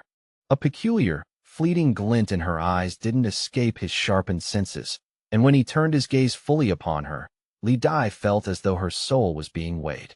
A sudden, overwhelming surge of remorse and panic flooded her mind like a tidal wave. The weight of her secret intentions nearly crushed her. Cold sweat broke out across her forehead, and her legs felt as weak as water. Li Dai collapsed to her knees on the floor, trembling, while Lu Sheng maintained a facade of mild puzzlement, asking her what could possibly have provoked such a reaction. Li Dai kept her head bowed low, her voice quivering as she stammered out a desperate excuse, claiming that his lordship's sheer presence and majesty were simply too dazzling for her to withstand. Her face was drained of all color, her heart hammering against her ribs in a frantic rhythm of terror. She couldn't understand how a single glance from him could make her feel so utterly exposed and physically debilitated. Meanwhile, Lu Xing watched her with a calm, unreadable expression. "Help me into my uniform," he commanded softly. Li Dai scrambled to her feet, her limbs still shaking as she hurried to retrieve his formal military attire. As she retreated, Lu Sheng's eyes followed her, a silent internal monologue noting that her transparent guilt made her an amateur in the art of deception. "Since attaining the third level of the void state and clarifying my celestial bridge, my cognitive speed has surpassed the human norm by hundreds of times." To him, reading people had become as easy as examining the ridges of a fingerprint. No nuance of emotion could remain hidden from his hyper-accelerated perception. It was as if he viewed the world through a high-powered microscope. Every micro-expression and subtle shift in body language screamed of her guilty conscience. Lu Sheng felt as though he held her entire fate in the palm of his hand, watching her struggle with a sense of detached curiosity. He knew that a guilty conscience was the hallmark of someone caught between a bad deed and a worse one. His mind quickly catalogued her history, settling on the old comrades of her parents who had been in frequent contact with her, and he mentally noted to have Butler Wong initiate a discreet investigation. He didn't allow the matter to trouble his mind for long. Instead, he struck a poised, confident stance with his hands in his pockets. A faint, knowing smirk touched his lips as he muttered that a conspiracy stripped of its secrecy was nothing more than a failed plot waiting to be dismantled. Stepping outside, he found Butler Wong waiting beside a high-performance black sedan, holding the door open with practiced deference. As the car tore away from the curb, Butler Wong began to offer a briefing on the tournament's specific regulations, to which Lu Sheng gave a curt, distracted nod of consent. Lu Sheng's attention drifted toward the passing landscape, his thoughts turning toward his family and whether they had truly adjusted to their new life. He looked ahead to the all-army performance in the central military region, noting its proximity to the heart of the country in Jingdu, and planned a potential visit home once his duties were fulfilled. As he caught his own reflection in the tinted glass, the young general wondered briefly if he should invite Dong Qingxue to accompany him on the trip. Before he could reach a conclusion, the car hummed to a stop at the massive martial arts arena, and Butler Wong announced their arrival with a cheerful tone. This arena, the historic site of countless Eastern military triumphs, was already filled to capacity, the air thick with the roar of 1,000 conversations. The moment Lu Xing stepped out of the vehicle, the collective focus of the crowd shifted toward him as if pulled by a powerful magnet. The buzzing atmosphere reached a fever pitch as a spectator pointed frantically, shouting his name and title as the unrivaled leader of the Eastern region's general list. Disbelief rippled through the stands as people struggled to reconcile his legendary reputation with his youthful appearance. Cameras zoomed in, broadcasting his image to countless screens, including a computer in a distant room where a group of students watched the live stream in awe. In that room, a student wearing glasses gripped his friend's shoulder, shouting in excitement. "Lu Qiming, look, isn't that actually your old high school classmate? You're actually friends with a legend like that." Lu Qiming, however, felt a crushing sense of his own insignificance and quickly looked away, denying the connection and claiming it was all a misunderstanding. His friend persisted, mentioning old photos of the two of them together, unable to comprehend why anyone would deny such a prestigious association. Flushing with a mixture of embarrassment and pride, Lu Qiming fabricated a story about the photos being digitally altered just so he could brag. His friend, stunned and slightly indignant, let out a huff of disbelief before walking away, leaving Lu Qiming alone with his thoughts. Once alone, Lu Qiming pulled out his phone to look at a hidden photo of two teenagers laughing with their arms around each other's shoulders. He sighed quietly, thinking to himself that a common stone in the mud had no business claiming kinship with a star in the heavens. To do so would only invite the world's mockery. Meanwhile, in the high-level observation deck of the Eastern Military Region, the venerable Commander-in-Chief Yu Fei looked upon the scene and remarked on how long it had been since they had possessed such a magnetic, unifying idol for the troops. The battle-scarred Commander Xia Dingjun nodded in agreement, a rare glimmer of satisfaction appearing in his single eye as he noted the positive impact such a figure had on military morale. Yu Fei took a slow sip of tea, agreeing that while individual heroism wasn't the focus of war, Lu Sheng served as a perfect bellwether who could potentially lead the Eastern region to a top 3 finish in the national games. He believed Lu Sheng was a figure worth grooming into a legendary icon for the entire army. Setting his teacup down with a firm click, the elderly commander-in-chief stood up, suggesting they provide the young man with an even larger, more challenging stage to prove his worth. Before he could elaborate on his plan, Xia Dingjun voiced a concern about the risks involved, fearing that if Lu Sheng failed on such a public stage, the carefully constructed image of the blazing sun would crumble. Yu Fei's gaze remained unshakable as he recalled Lu Sheng's performance on the battlefield. I've seen the fire in him. Let us proceed. If he triumphs, he becomes our ultimate idol. If he stumbles, we shall treat it as the necessary tempering of a great blade. Lu Sheng inclined his head in a subtle gesture of respect, quietly accepting the gravity of the orders bestowed upon him. The atmosphere within the grand martial arts arena was electric, thick with a palpable tension that hummed through the massive crowd. On the colossal digital displays overlooking the stage, the martial artists were seen making their deliberate entrance, their presence commanding. The organizers soon announced that the participants had successfully entered the designated rest area, where they would now wait with bated breath for the official commencement of the match. Tucked away in a secluded corner of the spectator stands, 2 young women sat closely together, Lin Wanwan and Dong Qingxue. Lin Wanwan leaned in with a mischievous glint in her eyes, nudging her companion as she whispered, "Oh, Sister Qingxue, is that mysterious boyfriend of yours finally making an appearance?" Upon hearing the tease, Dong Qingxue didn't immediately respond. Instead, her gaze remained fixed, staring with intense, unwavering focus at the flickering images on the giant screen before her. It didn't take long for her sharp eyes to pick out the unmistakable silhouette of Lu Sheng amidst the surging crowd of competitors. Dong Qingxue felt a surge of adrenaline, her hands involuntarily clenching into tight fists as she exclaimed with a mix of excitement and relief, "He's there! Look, right there in the transition area." Meanwhile, the young man in question, Lu Sheng, had barely traversed a few paces into the arena when he sensed a familiar presence, his eyes locking onto a face he recognized immediately. Lu Sheng's cold, analytical gaze settled squarely upon Dong Xingyi.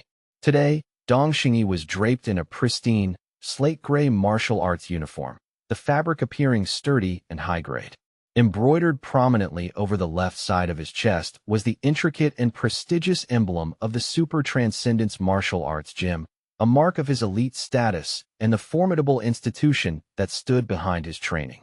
From her distant vantage point in the stands, Lin Wanwan also caught sight of the figure.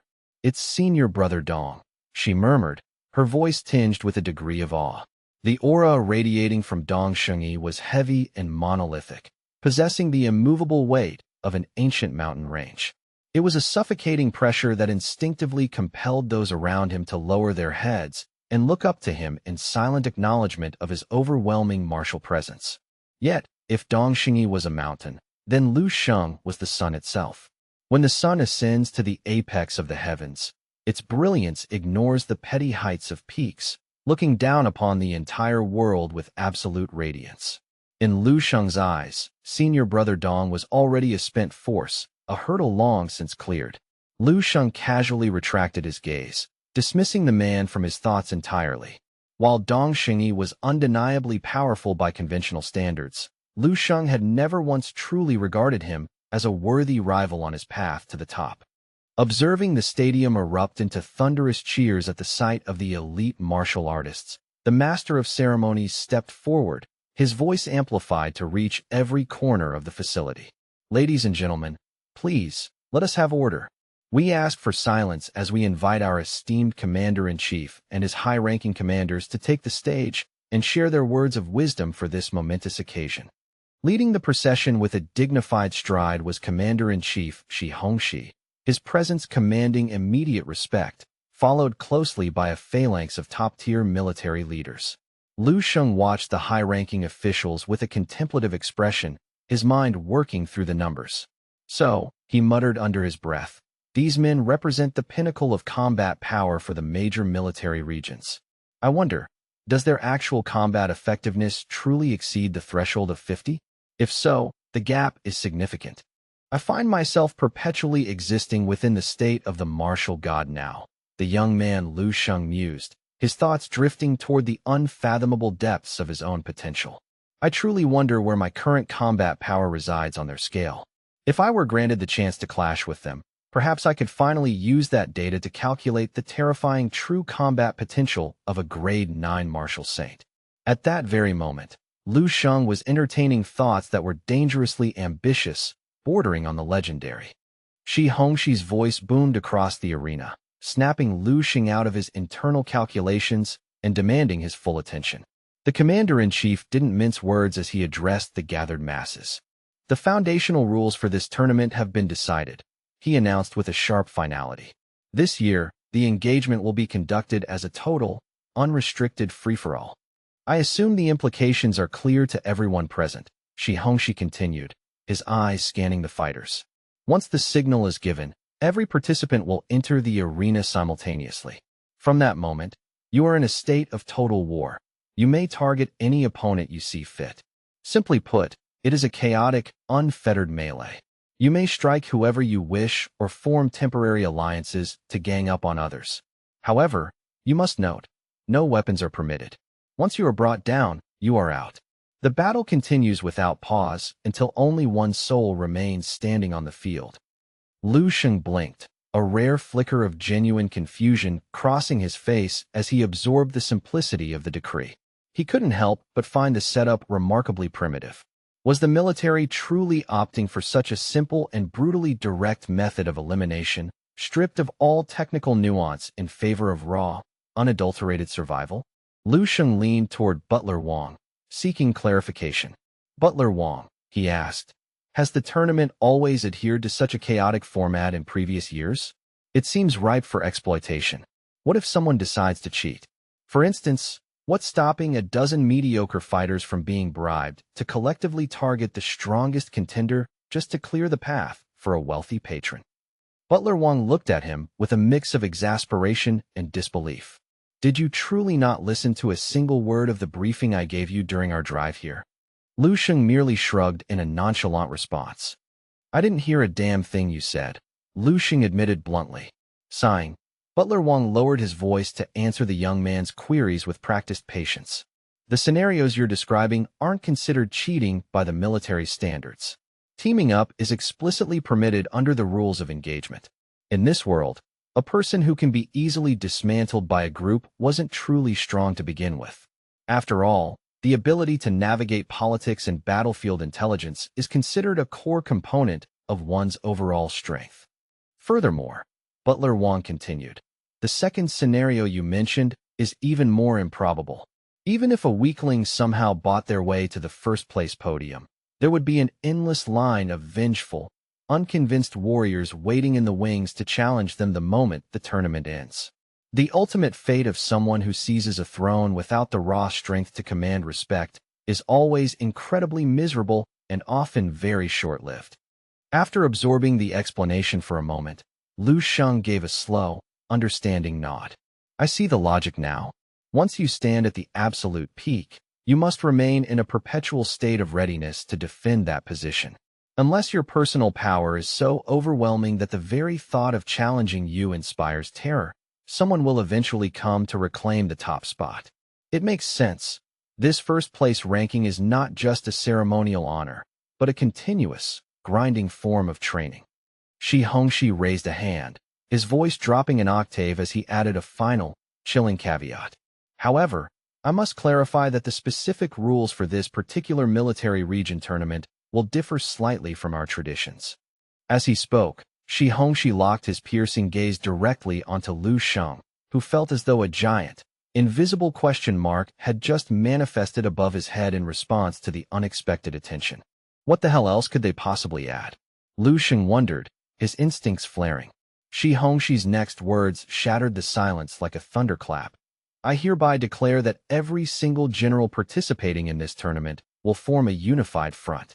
Their sole objective is to team up and besiege Lu Sheng alone, continuing the assault until either he falls or every last one of you is defeated. The gathered martial artists were frozen in a state of absolute shock, their minds reeling from the sheer absurdity of the command. A wave of panicked whispers swept through the ranks. What? How can that be legal? That's insane. Yet, these were the direct orders of the commander-in-chief, carrying the weight of law. This year's rules had transcended strange and moved into the realm of the impossible. Shi Hongshi's voice remained cold as he finalized the stake. The battle ends only when Lu Sheng is brought low. A cold sweat broke out across the backs of the spectators in the stands below. To order a collective siege against a single individual seemed less like a test and more like a public execution. Was the military truly asking Lord Lu Sheng to stand his ground against the combined might of 1,000-strong army of elites? Lu Sheng, however, simply glanced at Shi Hongxi and then scanned the faces of the martial artists surrounding him, his expression unreadable. Slowly, a small, resolute smile tugged at the corners of the young man's mouth as he clenched his fists. Now this is actually getting interesting, he murmured. You want them all to gang up on me at once? Honestly, I think I prefer it this way. Nearby, a rival martial artist stared with murderous intent at Lu Sheng, his teeth bared. You're dead meat this time, kid. There's no way out of this. The moment the commander-in-chief finished announcing the special rules, the crowd erupted into a chaotic frenzy of shouting. The idea that all the generals would collaborate to crush Lu Sheng seemed like a move of unprecedented desperation or respect. Butler Wang leaned in, whispering to Lu Sheng with a trembling voice. In the entire history of the Eastern Military Region, no, in the history of the whole Dragon Country, an edict like this has never been issued. This is beyond anything we expected. To have more than 400 master-level generals coordinated against a single person. This is something straight out of a nightmare. Butler Wang continued, his hands shaking with a mixture of fear and suppressed rage. No matter how much of a prodigy you are, how can one man possibly withstand the simultaneous onslaught of 400 masters? The sheer mathematics of it are terrifying. He could barely contain the fury bubbling within him at the blatant unfairness. This is insanity, Butler Wang hissed. Even a top-tier grandmaster would be ground into dust by those sheer numbers. To face every star-level master in this arena is essentially the equivalent of single-handedly attempting to halt the advance of a million-man army. Each one of these star-level generals possesses the destructive capacity of 5,000 or 6,000 regular soldiers. Within the 12 war zones of the Eastern Military Region, there are dozens, sometimes hundreds of these masters, and you have to fight them all. Up in the spectator stands, the audience was a buzzing hive of disbelief and argument. Is Lu Sheng truly that dangerous? Is he really worth the military making such an extreme, localized call to arms? People looked at one another, wondering if they had collectively misheard the announcement. Over 90% of the spectators in the vast arena were now on their feet, their voices rising in a cacophony of protest and intense debate over the morality of the rule. His future companion, the formidable Dong Qingxue, felt her heart hammer against her ribs, her palms slick with sweat as the weight of the rules settled over her. She could do nothing but clench her fists so hard her knuckles turned white, offering a silent, desperate prayer. Oh God, please, is this really how our first real outing together is supposed to go? Simultaneously, in military camps across the region, every soldier and officer watching the live broadcast had stood up, the atmosphere in the barracks becoming incredibly tense and noisy. In a dusty corner of one such camp, Lu Qiming ground his teeth, his fists trembling with a sense of profound injustice for his friend. This isn't a tournament. This isn't fair at all, he snarled. Meanwhile, back inside the arena's inner rest area, even Dong Xingyi was struggling to process the bizarre turn of events, his mind racing to understand the tactical implications of such a strange and unprecedented arrangement. What kind of madness is this arrangement? Dong Xingyi wondered, his usual composure slipping. High above the arena on the command platform, Shi Hongxi remained unmoved by the uproar below. His expression was as cold and unyielding as a glacier as he stood in silence, scanning the ranks of star-level generals with a piercing, authoritative gaze before preparing to speak once more. This is a direct military order. Shi Hongshi's voice cut through the noise like a blade.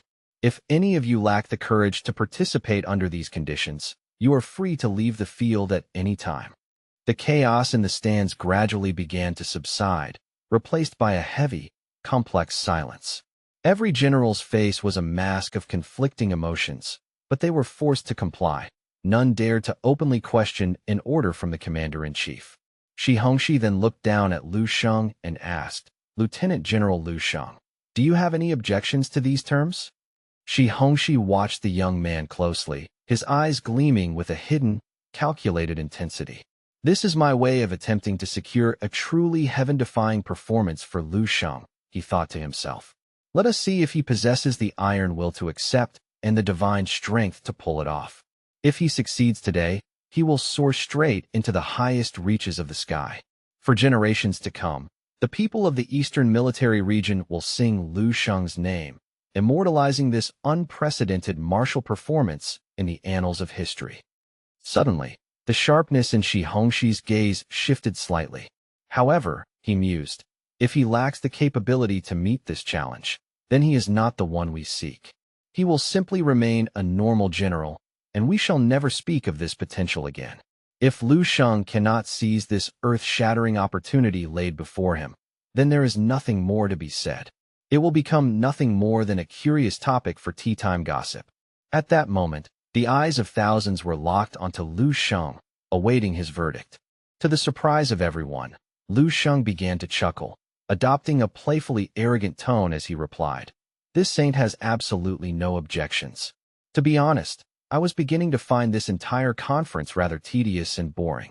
This turn of events is exactly what I was hoping for." The young man's eyes sparkled with a dangerous light, and a wide, genuine grin spread across his face as a thrill of anticipation raced through his veins. In response, an extremely intense and predatory light flashed deep within Shi Hongxi's eyes. The corners of his mouth curled upward into a broad, satisfied smile that didn't quite reach his eyes, acknowledging the young man's terrifying confidence. "Good," Shi Hongxi declared, his voice ringing with approval. It couldn't be better. Whether they were watching live in the arena or through television screens at home, every spectator wore a mask of complex, unreadable emotions.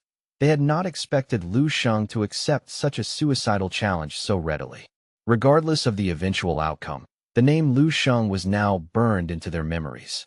On the highest observation platform, even the veteran marshals of the Eastern region looked down at him with a newfound sense of genuine appreciation. Facing over 400 master martial artists as if he were facing a tide of millions, the boy had remained unshaken, calmly uttering the words, "This is exactly what I wanted." Such a will, such a dominant aura, and such raw aptitude were qualities simply unmatched by ordinary men. Shi Hongxi raised his arm and gave the final command. "Then let it begin. All star-level generals, enter the arena. This time, you are ordered to bring your weapons and unleash your full, lethal strength without hesitation." A military order carried the weight of a mountain, and even the proudest star-level generals had no choice but to obey. More than 400 high-level masters began to line up, their expressions a mixture of confusion, resentment, and grim determination as they entered the arena.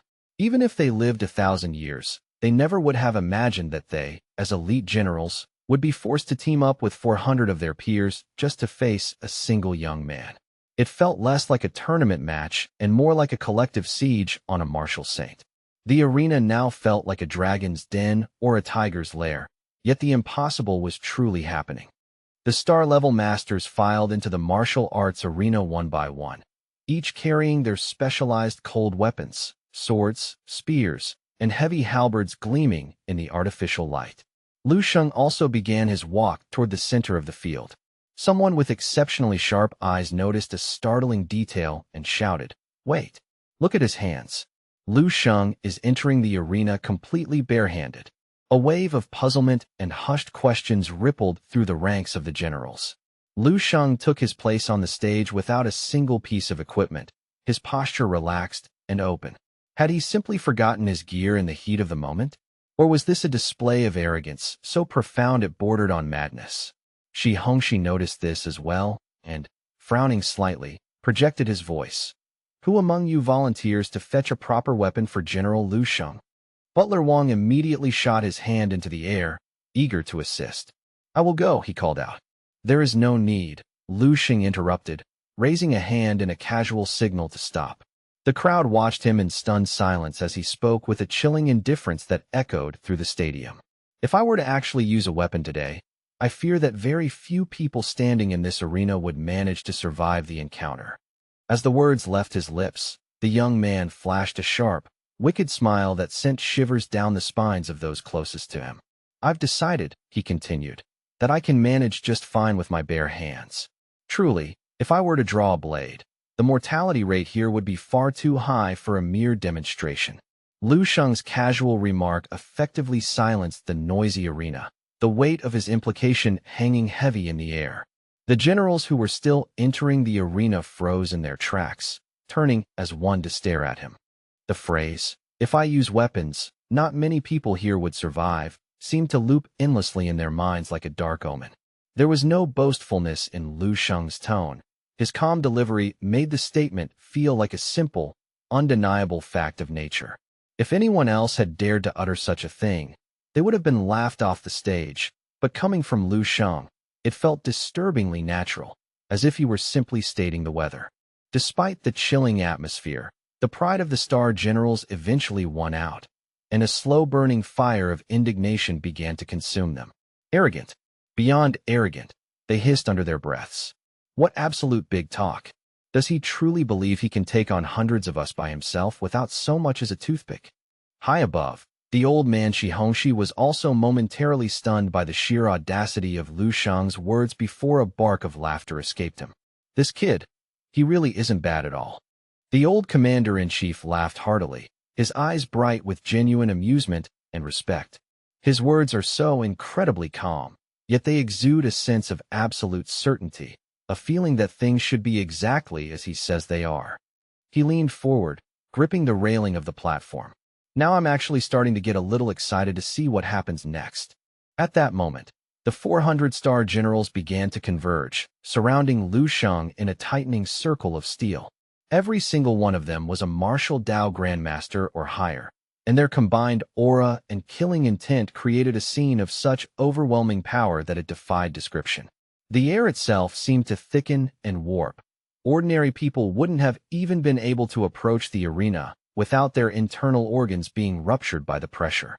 Even seasoned grandmasters would struggle to breathe, as the collective focus of 400 masters, including the top-tier General Dongfang Xian, acted like the weight of Mount Tai pressing down on a single point. The powerful, concentrated aura of the grandmasters manifested like swirling currents of black energy, coiling around Lu Sheng and attempting to bind him where he stood. This was an ordeal of unimaginable proportions, a psychological and physical test that few in history had ever faced. Everyone watched Lu Sheng, waiting to see if he would crumble under the sheer psychic weight of the army. Instead, Lu Sheng slowly turned his head toward one specific direction and shouted a single name, Dong Xingyi. By now, Dong Xingyi had already stood up, his previous mask of calm completely discarded. His eyes were burning as bright as twin stars, and a fierce, primal fighting spirit was beginning to bloom within his chest. This unprecedented martial extravaganza had ignited a fire in him that he hadn't felt in years.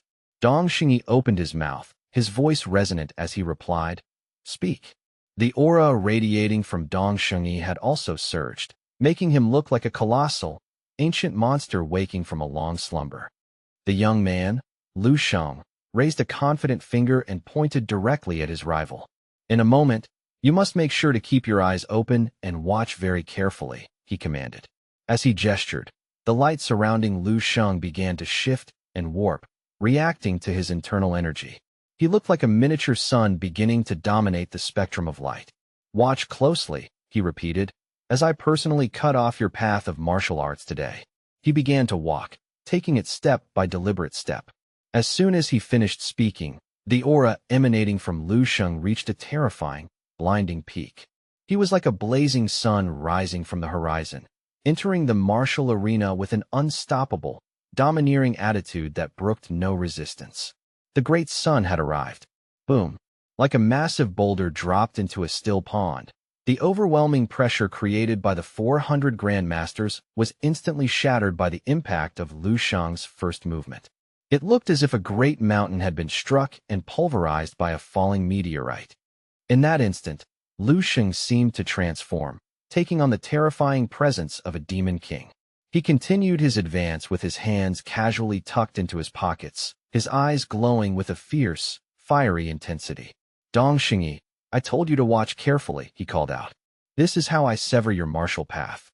With the first step the young man took, the air itself seemed to scream as the impenetrable aura of the generals was forced to collapse. Boom. The collective pressure simply disintegrated into nothingness. The bodies of the numerous star general grandmasters throughout the arena began to tremble violently, and masks of pure, unadulterated shock appeared on their faces. Lu Sheng had taken only a single step, yet the impact was so earth-shattering that it felt as if the world itself had tilted. Many of the generals found themselves involuntarily kneeling or crawling on the ground, unable to comprehend the truth of what was happening. "How can this be possible?" they gasped. "He only took one step, and we were so intimidated by his presence that our bodies simply gave out." The assembled star generals were suddenly struck by a realization far more chilling than any they had faced in combat. Lu Sheng had not even begun to tap into the ethereal reservoirs of his qi. This overwhelming display was the result of nothing more than his primordial, unadulterated physical strength. It was a terrifying testament to his biology. Moving with a deliberate, haunting grace, Lu Sheng raised a single arm toward the heavens. As he did, the very essence of the surrounding atmosphere seemed to coalesce, gathering from the high vaulted ceiling into a singular, vibrating five-colored sphere of pure concentrated energy. This prismatic sphere began to pulse with a rhythmic intensity, its variegated light bleeding into the young Lu Sheng as it funneled the raw power of the elements into his frame. A secondary wave of energy followed, a surge of incredibly potent and ancient-feeling qi that emanated from his pores like a heat haze. The spectators and combatants alike felt the temperature in the arena plummet as a primal, instinctive terror took hold of their hearts. They could only stare in paralyzed silence, their minds screaming a single question. What manner of existence was he? What in the hell is this power? "Get out of the way," a voice cried out, but it was already too late to retreat. As Lu Sheng spoke, his right arm moved with the fluid, violent grace of a flood dragon breaching the surface. The heavy, ceremonial river-breaking armor that had been shielding his form could no longer contain the pressure. It detonated outward in a flurry of metallic shards, revealing a torso of marble-like, perfect musculature. With a calm focus, Lu Sheng unleashed a direct punch toward the 400 master-level generals standing before him. Remarkably, the strike produced no immediate gale, no thunderous shockwave, and no visible trail of qi. Instead, it possessed the gravitational density of a black hole, ruthlessly dragging the focus and the very souls of everyone present into its silent, crushing center. Those with the clarity to watch saw Lu Sheng's right arm swing with the majesty of a celestial dragon, with a terrifying heat flowing beneath his skin like subterranean lava. As the punch extended, the fabric of reality around his fist began to warp and distort in a sickening spiral. These spatial fractures branched outward like glowing meridians, tracing the path of his intent. It felt as though his fist contained the crushing weight of a mountain range, the vastness of an abyssal sea, and the volatile core of a star on the brink of a supernova. A collective gasp of sheer, unmitigated shock rippled through the thousands of onlookers both within the arena and watching from afar. The massive, metaphorical fist of the young Lu Sheng barreled toward the comparatively minute figure of Dongxingyi. In that instant, the disparity in their presence was so vast that Dongxingyi felt like nothing more than a frail mantis attempting to halt the momentum of a divine chariot. The overwhelming pressure of Lu Sheng's qi acted like a physical weight, forcing Dongxingyi to grind his teeth in a desperate struggle for composure. With his survival instincts screaming, he channeled every ounce of his remaining strength into a frantic, absolute defense. Two blinding beams of concentrated light erupted from Dongxingyi's eyes as his body became a taut cord of vibrating muscle and bone. In the span of a millisecond, his mind raced through 10,000 tactical variations, desperately searching for a way to parry or redirect the incoming strike. He found nothing but a void of possibilities.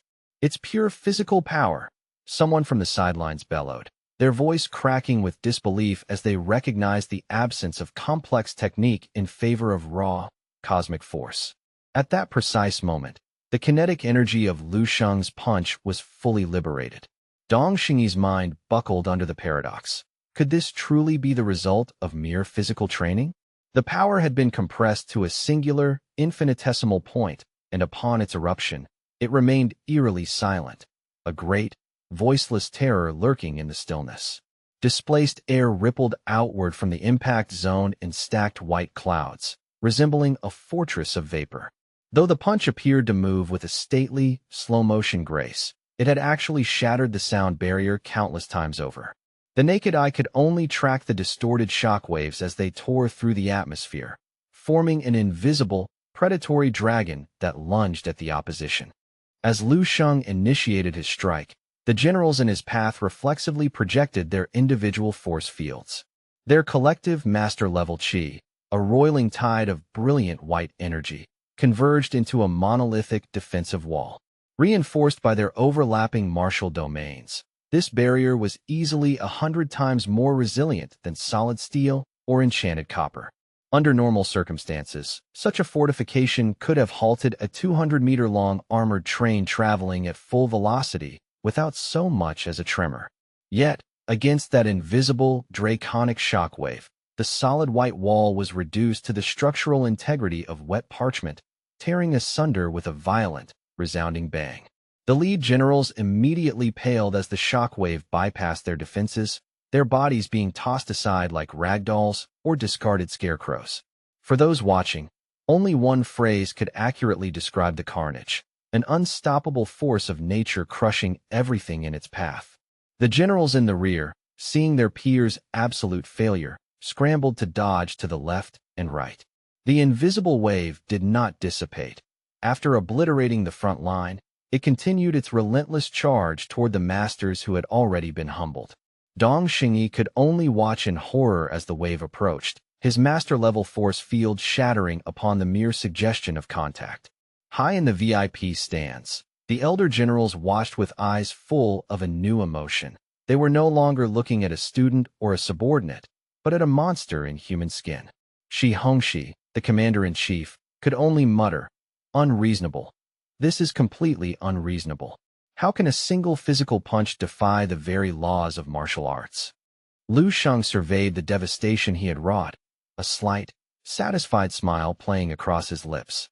During his recent period of intensive cultivation within the Eastern Military Region, he had leveraged his vast accumulation of merits to acquire an unprecedented supply of 8th-grade alien marrow fluid. This investment had paid off spectacularly, allowing him to cultivate 6 immortal cells within his body. Furthermore, he had mastered the 10 complete paths of the martial Tao to the control realm, while secretly augmenting his stellar force output to 50 times its base level. When combined with his divine power, Dharma form, and void state, the resulting synergy was nothing short of apocalyptic. He knew he could end the battle instantly, but his goal was deeper. He intended to dismantle Dong Xingyi's martial heart, layer by agonizing layer. The remaining martial artists stood frozen, their eyes dilated and their mouths agape in a state of catatonic shock. The question of strategy was no longer relevant. They had been scattered and broken by a single casual gesture. Seeing the panicked, noisy confusion of the survivors, the young Lu Sheng let out a bright, almost melodic laugh that echoed through the silent stadium. He looked at the trembling warriors and asked with genuine curiosity, "Tell me, after witnessing that, are you truly prepared to continue, or are you finally ready to surrender?" Dong Xingyi could only stand in the center of the wreckage, his body shaking with a mixture of fear and white-hot rage as he ground his teeth together. After several long seconds of suffocating silence, he let out a guttural roar, his eyes bulging with defiance. A general of the Dragon Country would rather perish in the dirt than live in humiliation. Brothers, do not lose heart. Join your spirits with mine. I shall take the vanguard. Chi transformation, heavenly spear. With a surge of desperate energy, Dong Xingyi channeled his remaining qi into the air, manifesting a wickedly sharp, crystalline long spear that pulsed with the light of his own life force. He leveled the weapon and charged toward Lu Sheng with suicidal intensity. Lu Sheng, you will pay for your arrogance. Taste the full strength of my resolve. As Dong Xingyi led the charge, the collective qi of the remaining generals coalesced around him, turning the martial arts arena into the center of a localized hurricane. The atmospheric pressure surged to terrifying levels, making the hearts of the spectators race as the intensity of the fight climbed 100-fold. In an instant, Lu Sheng appeared like a fragile skiff caught in the middle of a perfect storm, seemingly seconds away from being swallowed by a merciless sea. In the face of this tidal wave of steel and spirit, Lu Sheng remained unervingly serene. He didn't even acknowledge the lesser masters flanking the charge, keeping his unwavering focus solely on Dong Xingyi. He stood there, a calm observer in the eye of the gale, watching the tip of the crystalline spear close the distance until it was mere inches from his chest. Dong Xingyi, Lu Sheng said, his voice cutting through the roar of the wind, prepare yourself. It is time for the second step. In a heartbeat, the aura surrounding Lu Sheng underwent a fundamental transformation. He seemed to merge with the very foundations of the arena, his presence expanding until he appeared majestic and towering in the minds of his opponents. He had transitioned into a towering, immovable obelisk of will, an eternal lighthouse standing defiant against the surging tides of a violent sea. Despite Dong Xingyi unleashing his absolute master force field and pouring his entire martial will into the thrust, the spear came to a dead halt exactly 10 centimeters from Lu Sheng's skin. The tip of the weapon vibrated violently, looking like a frantic insect trapped in ancient amber, unable to penetrate even a fraction of a millimeter further. An invisible, insurmountable force field had manifested around Lu Sheng, a spatial barrier so dense that it rendered the concept of physical penetration moot. No matter how much they strained, the master-level warriors could not hope to breach this divine sanctuary. Dong Xingyi's face turned a bruised purple from the effort as he gritted his teeth. What is this? How can his passive defense be more solid than my ultimate offense? Seeing their leader stalled, the generals behind him surged forward with renewed desperation. Hold on, Dong Xingyi. We'll lend you our strength, they cried out in unison. They slammed their palms onto Dong Xingyi's back, creating a human chain of energy funneled through their leader in a frantic, collective effort to shatter Lu Sheng's singular defense and reclaim their dignity. We cannot let Lu Sheng continue this mockery. Break him. In the blink of an eye, the young man was completely submerged beneath a roaring, white tide of concentrated qi. The hearts of the spectators sank, and many found themselves leaning over the railings, their breath caught in their throats. To face 100 master-level generals in a coordinated strike was a feat deemed impossible. Even a peak grandmaster should have been pulverized by such a concentration of power. It was the classic problem of the elephant and the ants, only these were not ants, but the literal elite of the military. Watching the blinding explosion of light from the stands, Lin Wanwan turned to Dong Qingxue, her voice trembling. I have never seen so many generals collaborate against a single target in my entire life. Surely only a legendary martial saint could survive such a concentrated erasure. Sister, aren't you worried? Your red boy is standing in the middle of a sun. This is the combined, desperate force of the strongest generals in our entire military region, she continued, her eyes wide with fear. Can Lu Sheng truly survive being the target of so much distilled destruction? At the epicenter of the roiling white light, Lu Sheng simply gave his shoulders a slight, casual tremble. That microscopic movement unleashed a massive, radial shockwave that detonated outward, blasting over 100 figures back toward the edges of the arena. When the dust settled, Lu Sheng was standing exactly where he had been, looking like a divine sun that had just emerged from behind a cloud. He was completely unscathed. There wasn't even a single wrinkle or speck of dust on his military attire. This was the result of his immortal cells, the convergence of 10 Grandmaster wills, and a mental power that had already ascended to the 8th rank. Furthermore, he had invoked the ultimate defensive aspect of the immovable Wisdom King Dharma, stacking its ancient protections atop his already legendary Grandmaster force field. The synergy of these powers had elevated his defenses to a level where even the most focused attacks of a peak Grandmaster felt like little more than a gentle breeze. Dong Xingyi stared at the wreckage of his comrades, his mind unable to bridge the gap between reality and what he was seeing. As the dust cloud slowly dissipated, Dong Xingyi looked on with a desperate, manic hope. Did we finally get him? Tell me he's down. But as the air cleared, his heart froze. Lu Sheng was not only standing, but he was actively flexing, his massive muscles bulging with such force that they finally shredded his upper battle suit to ribbons. Wearing only a tight black undershirt that emphasized his god-tier physique, Lu Sheng began to walk forward. He moved with the heavy, rhythmic grace of a dragon, his aura shifting and rumbling like an approaching mountain range. The young man lazily waved a hand through the air as if shooing away a fly. He looked at the gasping, broken generals and asked with a sharp, mocking edge, "Is that it? You lot were barely giving me a tickle. Honestly, you didn't even manage to scratch the itch." The same realization dawned on everyone witnessing the spectacle. Is it possible for one man to be both the sharpest spear and the most impenetrable shield? A veteran observer nearby nodded solemnly. Indeed, he has achieved the paradox. He is the ultimate spear and the ultimate shield in one body. The remaining star generals were so thoroughly intimidated by his presence that they instinctively retreated, their faces pale with the horror of having witnessed 100 of their peers blasted away like chaff. The scene was a psychological nightmare, instilling a profound sense of absolute powerlessness in all who watched. Lu Sheng came to a stop and calmly raised 3 fingers into the air, his gaze locking onto the trembling Dong Xingyi. "Prepare yourself," he said, his voice devoid of warmth. "It is time for the third step." As Lu Sheng's eyes narrowed into slits, the reinforced ground beneath his feet began to spiderweb and shatter into a million pieces.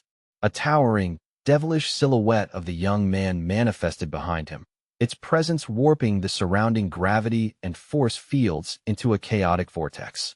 Between his eyebrows, his immortal cells began to shimmer with an ethereal light, generating an endless, torrential stream of pure, unadulterated qi. Dong Xingyi was sweating profusely, his breath coming in ragged gasps. Qi manifestation, but this is different. He's so overwhelmingly powerful that he can condense his very essence from pure energy. The devilish figure looming over the arena looked down with eyes of cold, crystalline ice, radiating a silent promise of total annihilation. With a slow, deliberate motion, the massive spectral figure swung its arm through the air. The resulting pressure wave sent the remaining grandmasters and great grandmasters scrambling across the floor in a blind, primal panic, their dignity forgotten in the face of such cosmic dread. Across the nation, millions of viewers staring at their TV screens were plunged into a state of stunned silence. In the VIP seats, even the white-haired elder of the Eastern region, the High Marshal himself, felt his eyes flash with a rare, intense light. Pure Qi was the ultimate yardstick of a warrior's soul, and Lu Sheng's current output was exceeding all theoretical models of human capability. "What is his battle power?" someone whispered. 30 stars? 50? It's impossible to even measure. The military generals were visibly trembling as golden sunlight bathed the arena, illuminating the godlike figure at its center. Roughly 300 grandmasters remained on the field, yet not a single one of them dared to move. They lay scattered on the ground, defeated by the mere weight of his existence. "Holy crap," a voice whispered from the stands. Every single star general had been neutralized, leaving only Dong Xingyi standing in the middle of a graveyard of ambition. Suddenly, Lu Sheng vanished, reappearing instantly right next to Dong Xingyi's ear. "Step 4, he whispered. Dong Xingyi had no concept of when Lu Sheng had moved. It was as if the young man had simply ceased to exist in one location and materialized in another. Before his neural pathways could even register the shock, Lu Sheng's fist connected with his solar plexus, a punch delivered with enough force to send him skipping across the arena floor like a stone over water. A guttural scream of agony tore from Dong Xingyi's throat as he vomited a spray of bright crimson blood.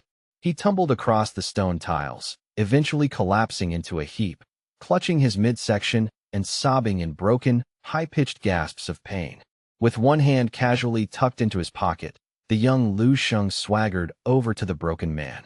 He loomed over the heir of the martial saint, his expression one of bored disappointment. "Tell me, Dong Xingyi, is that enough for you now? Or do you require further instruction?" Dong Xingyi could only stare up with dilated, glassy eyes, unable to form words through the haze of absolute agony. Dong Xingyi let out one final, weak cough before falling into a motionless, twitching state on the pulverized floor. Lu Xing gave him one last cold look before turning his back on the scene. "It seems you can no longer hear me. What a waste." Up in the stands, Shi Hongxi stood up, his face pale with disbelief. A one-punch knockout of a great grandmaster. That wasn't just strength. That was the fourth realm of fist technique, the pinnacle attainable only by those on the verge of sainthood. The generals seated behind, Shi Hongxi leaned forward, their curiosity piqued. "The fourth realm? You mean the legendary state where technique and soul become one?" Shi Hongxi sat back down, his gaze fixed on the retreating back of the young man. "I truly thought we were merely providing a stage for a talented youth today. It turns out we have accidentally presided over the birth of a legend. An Eastern region star general who can command armies and then ascend to the heavens as a saint," the old man declared, his voice full of finality. "Let it be recorded. The Eastern Region Martial Arts Tournament is officially over. There is no longer any need for further competition." The news of the Eastern Military Tournament's shocking conclusion spread like a wildfire across the digital landscape of the nation. Everyone was glued to their screens, scrolling through the leaked footage and official reports. "Lu Sheng takes the championship," read the headlines. While the official military news outlets released only a brief, professional summary, the name of Lu Sheng was exploding through the ranks of the Dragon country's armed forces like a detonating bomb. Meanwhile, in the tranquil gardens of the Wang Manor, Butler Wang approached Lu Sheng carrying a massive, ornate silver chest. "Sir," he said with a respectful bow, "the upgraded weapon you commissioned has been completed by the masters. Please, take a look and see if it meets your requirements." Lu Sheng accepted the chest with a casual nod, popping the heavy latches to reveal the contents within. The moment the lid was lifted, a piercing golden ray of light shot out from the interior. Lu Sheng's eyes lit up with genuine interest as he inspected the heavy weapon resting in the velvet lining. It was a masterpiece of military engineering. Over 90% of its composition was pure star metal alloyed with rare materials. It was, in many ways, even more formidable than the original star weapon he had carried before. "A rank 8 weapon," Lu Xing noted, a tone of satisfaction in his voice. "Excellent work." Butler Wang stood by silently, waiting for the young man to finish his inspection before speaking again. "Sir, the all-army drills are set to begin shortly. The Marshal has requested that you depart within the next few days. A private military jet has been placed at your disposal." Lu Sheng closed the chest and waved a hand. "I'll decline the jet. I'm heading home first to see my family. I'll make my own way to the drills a day or two early."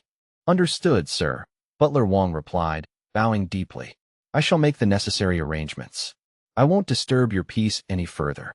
Just as Lu Sheng was turning to enter his room, the figure of Li Dai appeared in the hallway, calling out with a sense of urgency. "Wait, Sir Lu Sheng, please wait a moment." She hurried over to him, her expression earnest and determined. "Sir, I wish to accompany you to the Central Military District Tournament. I want to serve as your personal attendant during the event." Lu Sheng looked at Li Dai, noting her calm, professional demeanor. "Here we go again," he thought to himself, a dry amusement coloring his mind. "Let's see what kind of performance you have planned." Without hesitation, he replied, "Very well. You may come." "Thank you, sir. You won't regret it," Li Dai said, a brief glint of pure joy flashing in her eyes. Lu Sheng maintained a knowing look, a slight smirk playing on his lips as he watched her. "What are you thanking me for exactly?" "You are the one who will be serving me," he said, turning back to give her a bright, blindingly handsome smile. "If anything, I should be the one thanking you for the assistance." Li Dai was instantly taken aback, her entire body tensing as the weight of his charm hit her like a physical blow. A few beads of nervous sweat began to form on her brow as she struggled to maintain her composure. No need for such words, sir, she managed to stammer. Lu Sheng simply smiled and said nothing more. He hoisted the silver chest, walking past her toward the exit. I'm heading out now. Make sure you're ready when the time comes. Li Dai watched his retreating back, taking a deep breath to steady herself before softly replying, Yes, sir. I will be ready.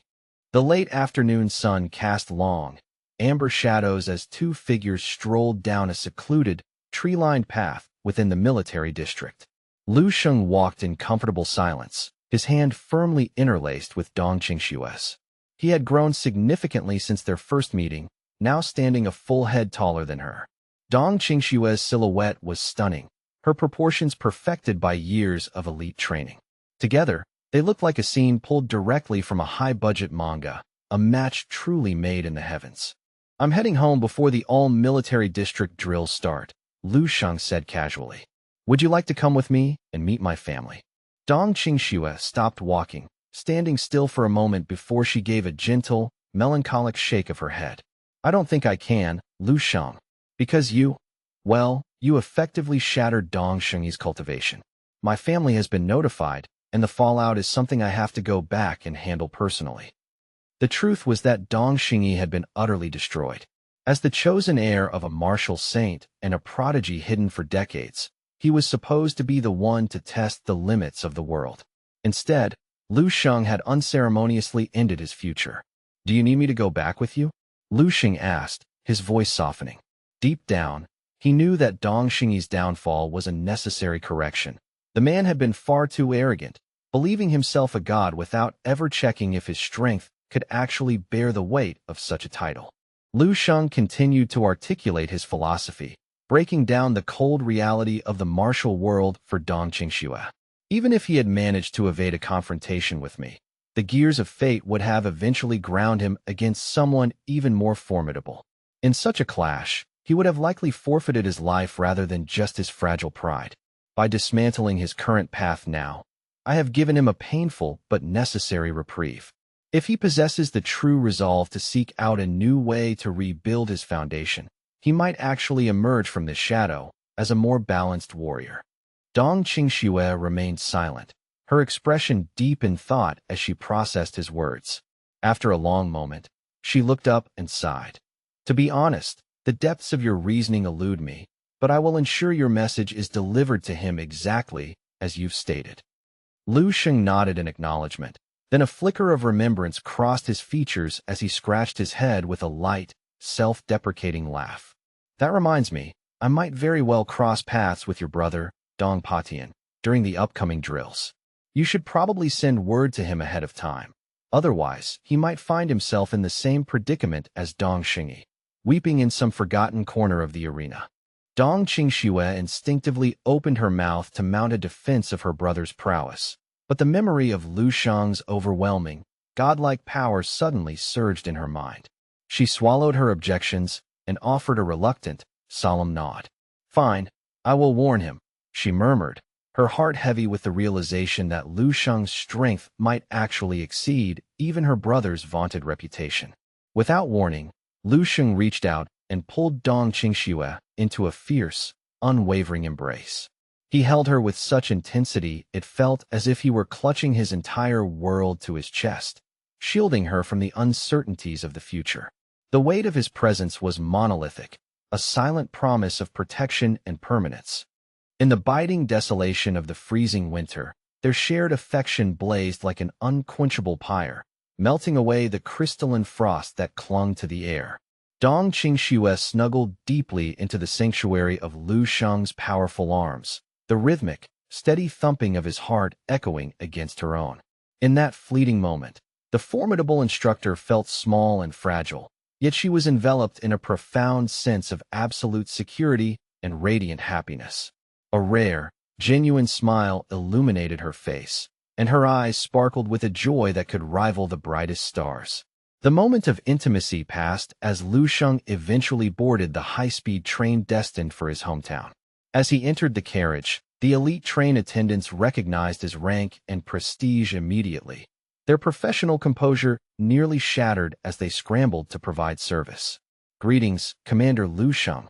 It is an honor to have you on board, they chimed, their voices hushed with reverence. "How is your journey so far? Is there anything at all we can provide for your comfort?"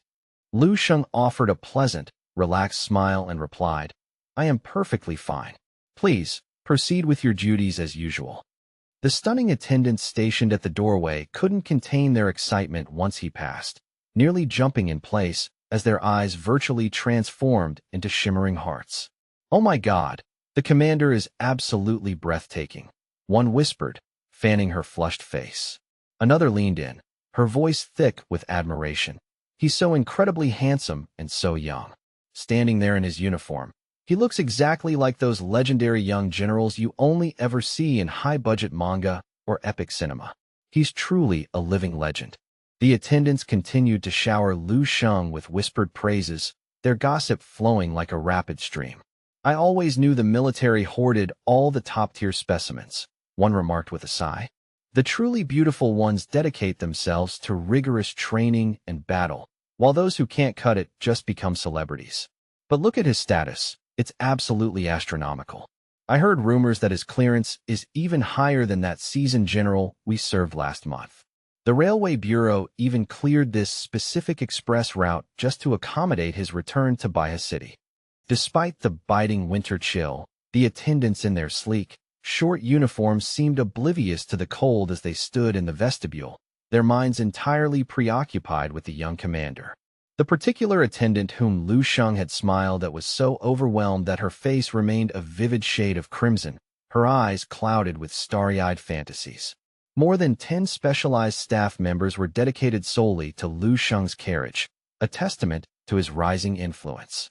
Lu Sheng turned to his attendant, Li Dai, and remarked casually, "The temperature outside is dropping significantly. Pour me another cup of tea, would you?" Li Dai bowed immediately, moving toward the tea room to fetch fresh water and brew a refined blend specifically for Lu Sheng. As the final crystalline drops of water fell into the porcelain cup, a dark, sinister glint flickered across Li Dai's eyes.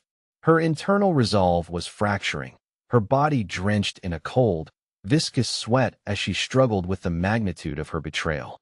Gathering her composure with a desperate effort, Li Dai gripped the teacup and returned to the main cabin to present it to Lu Sheng. "My lord, your tea has been prepared," she said, her voice trembling slightly. The young man didn't look up, his fingers dancing across a digital interface. "I'm currently wading through some military reports. Just leave it there on the table for now." In that moment of quiet, Lu Sheng's thoughts drifted toward healing Su. He considered it was high time he reached out to assist her further, displaying the calm confidence of a true alpha even while contemplating domestic matters. However, his expression shifted into a subtle, almost amused scowl as he scrolled through the training data for his younger sister, Lu Qinghe. "Still hasn't managed to break the 4-star threshold?" he muttered to himself. "How can she possibly sleep soundly with such mediocre strength? I'll have to increase her daily training regimen 5-fold to compensate for this lethargy." Having reached that decision with a touch of grim satisfaction, Lu Sheng continued to browse his mobile device without looking up. He spent several minutes lingering over photos of his companions, his focus entirely elsewhere. Li Dai returned to her seat and lowered her head, but her gaze was fixated like a predator's on the cooling teacup sitting untouched before Lu Sheng. As the minutes ticked by and Lu Sheng showed no inclination to drink, Li Dai's anxiety reached a breaking point. After 3 agonizing minutes, she finally spoke up, her voice strained. "My lord, the tea is beginning to lose its warmth. It would be a shame to let it go cold." Lu Sheng finally looked up, a hint of genuine surprise etching itself onto his handsome features, as if he had truly forgotten the tea existed. Yet, he did not reach for the cup. Instead, he fixed Li Dai with a piercing, knowing smirk. "Li Dai," he said casually, his tone laced with a half-joking edge that didn't quite reach his eyes. "You've never been so insistent about me drinking my tea before. Is there a particular reason for your urgency today?" She hurriedly stammered out an explanation, her heart racing. "You specifically asked for hot tea, sir. I was merely concerned that it would lose its flavor and you wouldn't be able to enjoy it properly when your thirst finally hit you." "Is that so? You are truly very thoughtful, Li Dai." Lu Sheng nodded slowly, finally reaching out to pick up the teacup and bringing the rim to his lips.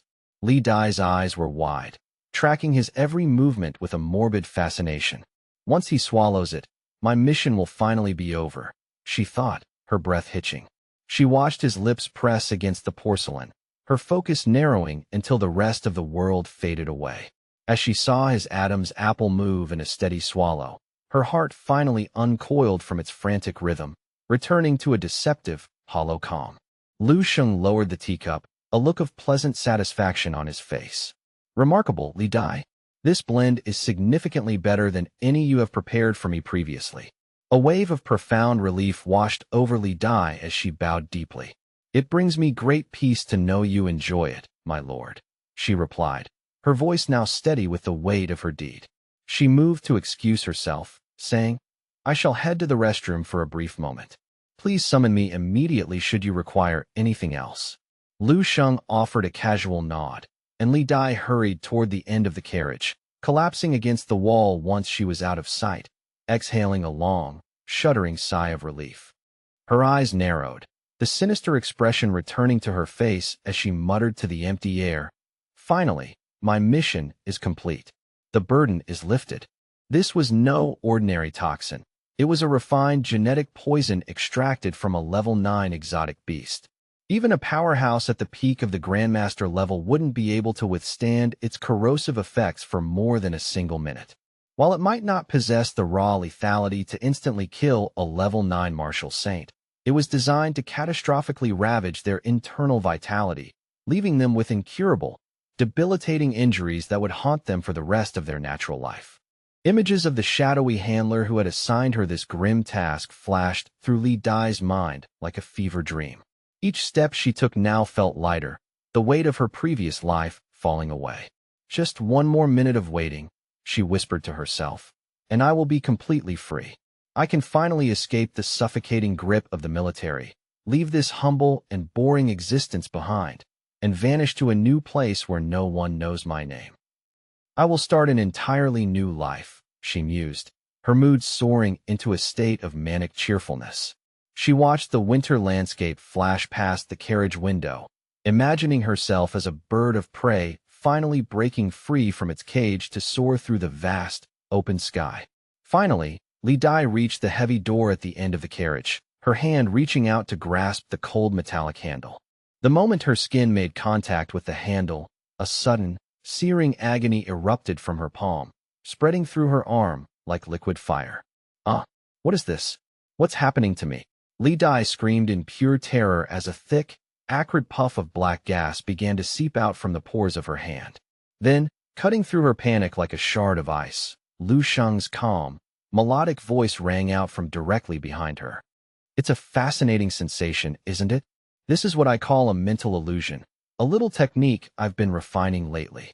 At that very moment, Li Dai realized with a jolt of horror that Lu Sheng was standing right over her, continuously and calmly pouring the poisoned tea directly onto the back of her hand, watching the reaction with clinical detachment.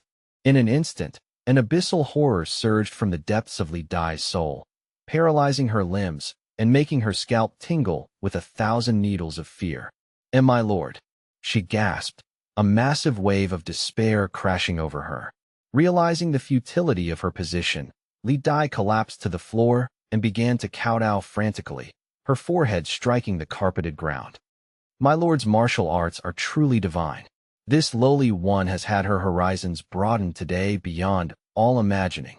Lu Sheng let out a low, dark chuckle as he stretched out his hand. He spread his 5 fingers, and a small glass vial, roughly 4 centimeters in height, manifested in his palm. The vial contained a swirling, viscous dark green liquid that looked deceptively like common medicated oil. "I, too, have had my knowledge expanded today," Lu Sheng said, sighing as he examined the toxin. "I didn't expect to find level 9 pharmaceuticals of this caliber in a martial world that has only existed for 300 years. To think there exists a poison capable of felling a level 9 martial saint so effectively. Saint Slayer oil, an evocative and fitting name for such a potent substance." Lu Sheng raised the vial to the light, turning it slowly between his fingers. He looked down at the trembling woman and asked in a cold, measured tone, "Don't you agree that the name is quite poetic, Li Dai?" Li Dai didn't dare to even lift her gaze from the floor. Seeing the very instrument of her betrayal held so casually in Lu Sheng's hand, her last shreds of composure evaporated. Her face twisted in a mask of total despair, and her eyes brimmed with hot, bitter tears as she realized the depth of her failure. She remained in her kneeling position, her voice cracking as she began to plead for the end. "Please, sir, I beg of you, just kill me now." Lu Sheng ignored her plea, casually waving his hand. An inexplicable, crushing chi emanated from his body, expanding to envelop the entire train carriage in a heavy, silent vacuum. Lu Sheng sat back down on a nearby bench and said with a terrifying nonchalance, "Sit down. We have much to discuss, and I find talking to someone on the floor quite tedious." Li Dai remained frozen in her kneeling posture, her head bowed low, too terrified to look him in the eye. This one wouldn't dare sit in your presence," she stammered. "I know exactly what you wish to ask of me, and I will hide nothing. I will tell you everything you want to know," she began. But before she could finish, the young Lu Sheng interrupted her, his gaze turning as sharp as a whetted blade. "It was the representative from the extreme martial hall who orchestrated this entire farce and gave you the poison, wasn't it?" Li Dai looked up, her eyes dilated with absolute shock. "Sir, you knew? You knew all along. Since when?" Lu Sheng used his mental power to suspend the vial of green poison in midair, letting it hover over his knee as he crossed his arms comfortably. "I've known for about half a month now, though the timing is ultimately irrelevant. Tell me, what kind of astronomical benefits did they promise you to ensure your loyalty?" Lu Sheng pressed her with genuine curiosity. He wasn't interested in cliché platitudes about how well he had treated her. He knew that loyalty was a matter of perspective. He was currently the most dazzling rising star in the Eastern District, a man with the potential to reach the very pinnacle of military authority. What price could the madwoman Lien Su possibly offer to make Li Dai risk the wrath of such a figure? He wanted to measure his own worth in the eyes of his enemies. Hearing Lu Sheng's cold inquiry, Li Dai's face shifted through a kaleidoscope of complex emotions, her heart heavy with an indescribable sense of defeat. They had plotted in the shadows for so long, yet every move was already anticipated and controlled by Lu Sheng's superior intellect. To her, he no longer felt human. He was like a ghost or a god manifesting in the physical world. Drenched in cold sweat, Li Dai stuttered, "Please, wait a moment," before finally stammering out a staggering figure. "They promised me over 5 billion. The mention of such a sum caused Lu Sheng to quirk an eyebrow in genuine surprise. So it seems my life is worth at least 5 billion in their eyes," he mused, his voice devoid of anger. He looked at the vial of oil hovering before him and asked, "This substance itself must have cost a fortune as well, correct?" Li Dai nodded fervently, eager to provide details. "A single drop is worth 500 million. This bottle contains at least 15 drops, if not more." Well, they certainly didn't skimp on the investment. How flattering. Lu Sheng felt a strange sense of relief upon hearing the astronomical price of the sacred poison. Honestly, for a peerless figure of my caliber, it is only fitting that she would be willing to pay such a steep price for my demise. Lu Sheng leaned forward slightly, his eyes narrowing. "Is there anything else you wish to say in your defense at this time?" Li Dai kowtowed repeatedly, her forehead thudding against the floor. "The reward was high, yes, but that wasn't the main reason I agreed. It was because I had so very little to lose in the first place." Lu Sheng paused, a flicker of surprise crossing his face before he fell silent. He recalled Li Dai telling him once that her parents had perished years ago, and she possessed no other relatives or friends in this world. She was a ghost living among the living, and as she said, she had nothing to lose but a life she found hollow. When the opportunity for a desperate gamble arose, she hadn't hesitated. "I know my sins are beyond forgiveness." Lu Sheng's eyes began to radiate a soft, pulsating glow of concentrated mental power. "I will not kill you, Li Dai," he said softly, his voice carrying a strange, hypnotic weight.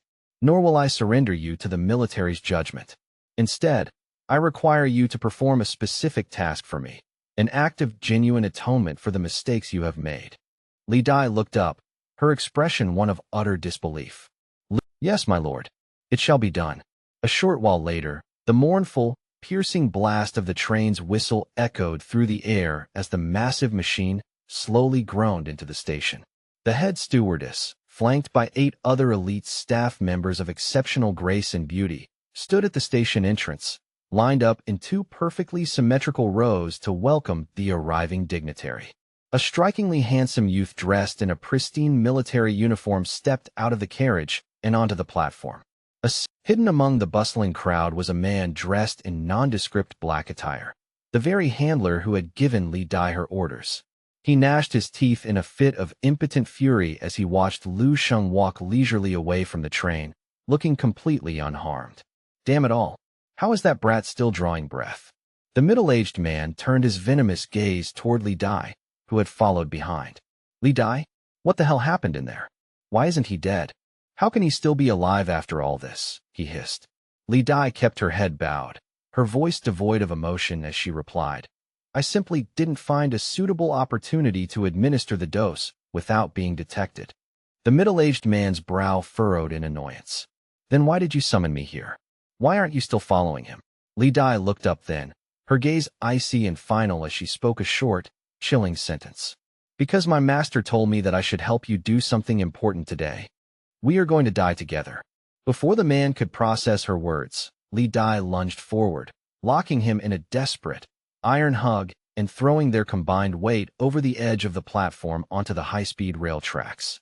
It happened too fast, and with too much focused intent. The black-clad man had no time to mount a defense, letting out a helpless, terrified shout. Damn you! Let me go? Get off me! At that exact moment, the deafening roar of a train barreling toward the station filled the air. In Li Dai's wide, unblinking eyes, the reflection of the snow-white high-speed locomotive grew larger by the microsecond. Her gaze shifted back to the panicked face of the middle-aged man, and she calmly repeated her vow one last time. I said, we will die together. It is finished. The surrounding crowd erupted into a cacophony of screams and panicked shouts as they witnessed the horrific scene. Oh no, someone has thrown themselves onto the tracks. It's a double suicide. Security, get the station master. The platform descended into absolute bedlam as people scrambled to see what had happened. From a secluded shadow in a distant corner of the station, Lu Sheng glanced back at the commotion with cold, murderous eyes. Li Dai should have completed her final mission by now, he muttered to himself.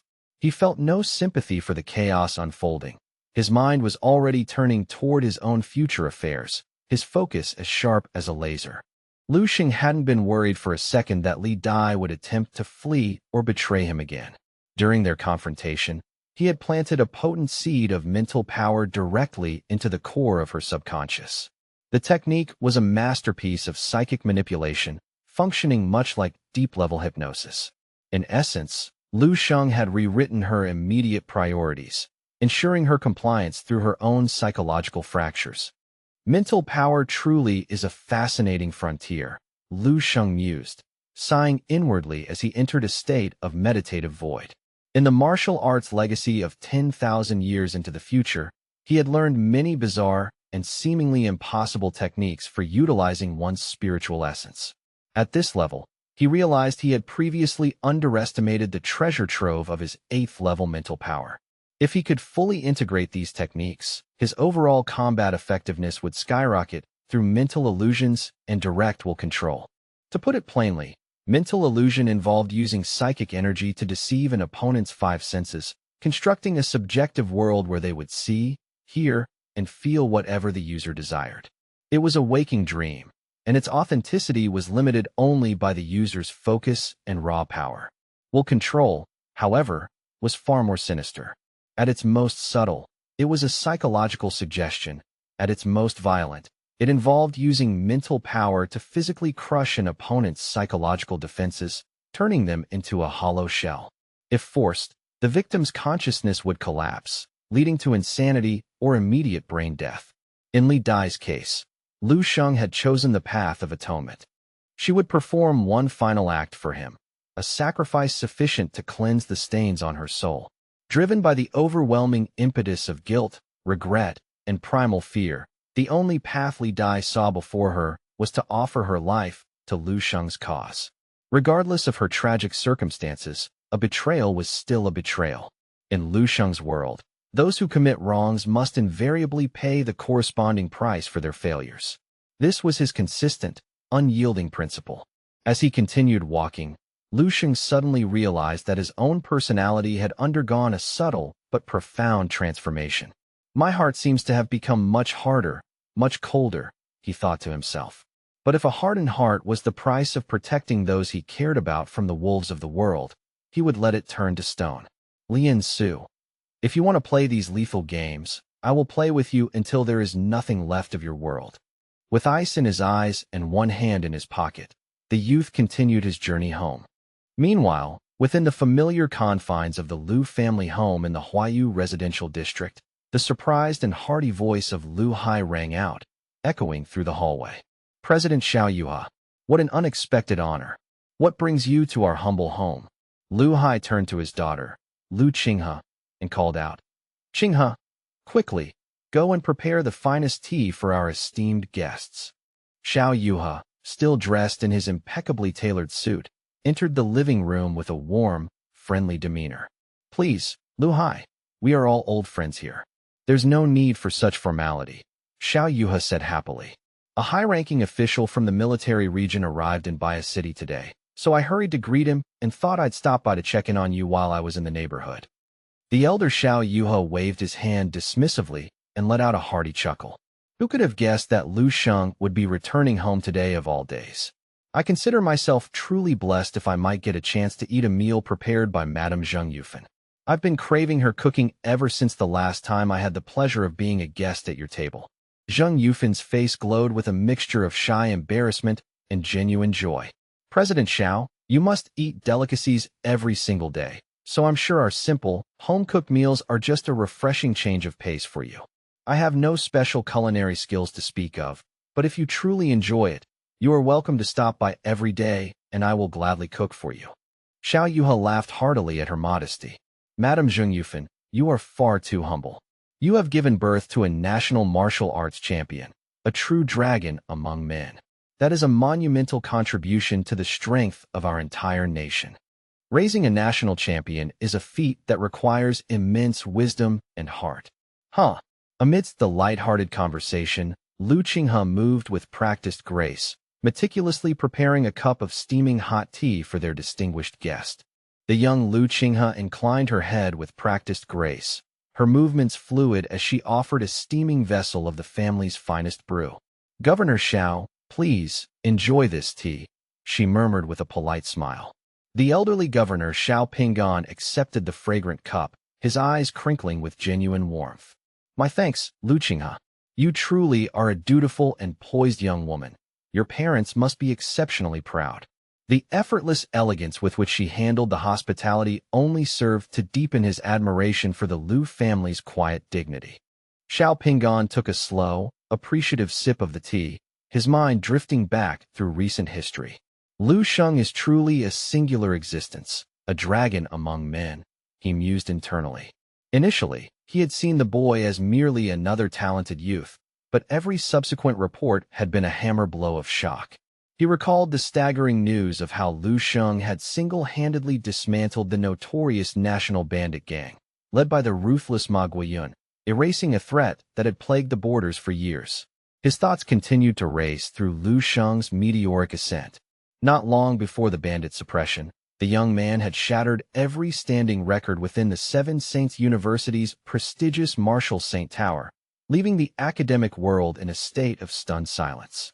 Even further back, during the National College Martial Arts Tournament, he had utterly dominated the field, eclipsing the heralded Gemini stars of the extreme Dao Martial Hall and surpassing the legendary Holy Cat, Chang Wang, with an ease that bordered on the divine. He is a font of endless surprises, Xiao Pingan thought, a faint smile playing on his lips.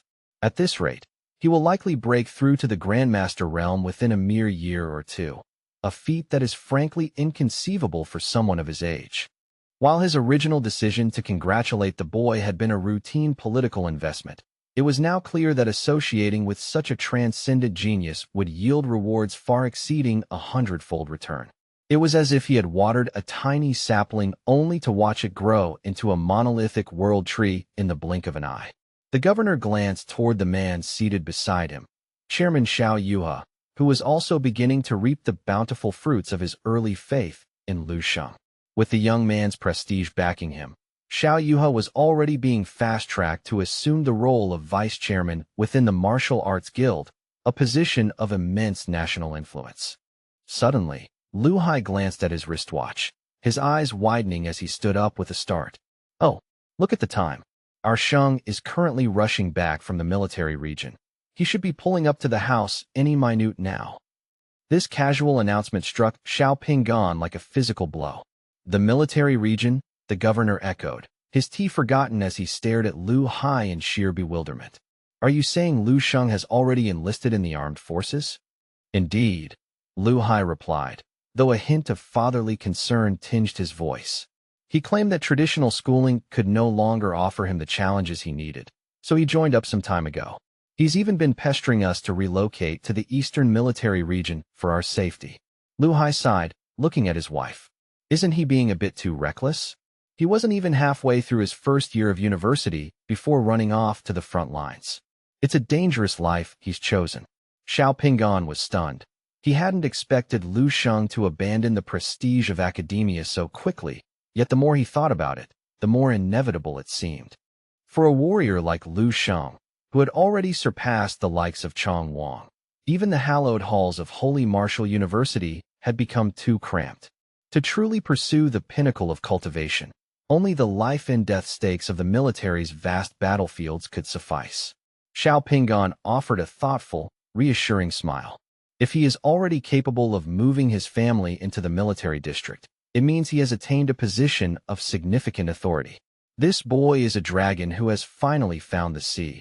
It won't be long before he soars into the highest heavens, beyond our sight.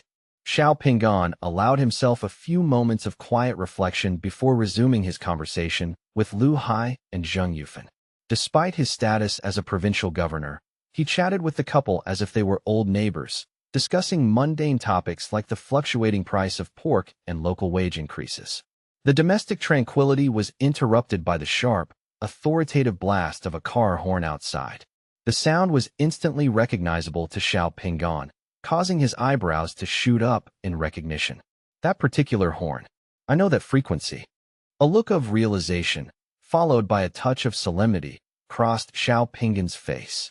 It appears a high-ranking major general from the eastern Ning province has arrived, he explained to the Lu parents, standing up to adjust his suit. If you'll excuse me, I must go out and properly greet such a distinguished guest. Lu Hai, eager to show respect to his son's potential colleagues, stood as well. We'll come with you. We can't let a leader wait at our doorstep. That would be quite rude. Xiao Pinggan nodded, his casual demeanor vanishing as the dignified aura of a governor took hold. Outside, the residential street had been transformed. A pristine red carpet had been unfurled, flanked by 2 rows of bodyguards clad in sharp black suits, standing in perfect, unmoving formation. Their postures were as rigid as steel beams, their eyes scanning the perimeter with predatory focus. The governor's own security detail watched in awe, noting that the formation spacing was measured with surgical precision. The neighbors peered from their windows, whispering in hushed tones about the sheer scale of the security presence. Just as the atmosphere reached its peak of tension, a heavy, armored military transport glided to a halt at the edge of the red carpet. The engine's low hum vibrated through the pavement, signaling the arrival of someone truly significant. General Lan's arrival is always a bit flamboyant, isn't it? Xiao Pinggan remarked with a faint sigh, though a trace of envy was visible in his eyes. General Lan was the primary administrator of the military region in the eastern Ning province, and a longtime associate of the governor. Lu Hai stared at the display of power, his breath hitching. I've never seen anything like this in person. It's a truly magnificent and imposing sight. An officer snapped to attention and pulled open the rear passenger door. A man draped in a crisp, starch-pressed major general's uniform stepped out, his medals catching the afternoon sun. It was General Lan, a face very familiar to Xiao Pinggan. A wide smile broke across the governor's face as he prepared to wave and call out a hearty greeting to his old friend. Xiao Pingan began to descend the steps, intent on closing the distance for a handshake, but he was stopped dead in his tracks. General Lan quickly raised a sharp hand in a halt signal, his expression uncharacteristically tense. "Stop! Keep your voice down and maintain your distance," the general hissed. Xiao Pingan blinked in confusion, falling silent immediately. To his shock, General Lan turned around, stepped aside with a deferential bow, and held the door open with a level of reverence usually reserved for royalty. "General, we have arrived," Lan murmured to the figure still inside the vehicle. Xiao Pingan's heart hammered against his ribs. What? There is someone even more senior than General Lan in that car? He wondered, his mind racing through the military hierarchy. Why would such a titan of the military come directly to a residential area like this? This is beyond strange, it's unprecedented. Xiao Pingan quickly gestured for Lu Sheng's parents and sister to retreat.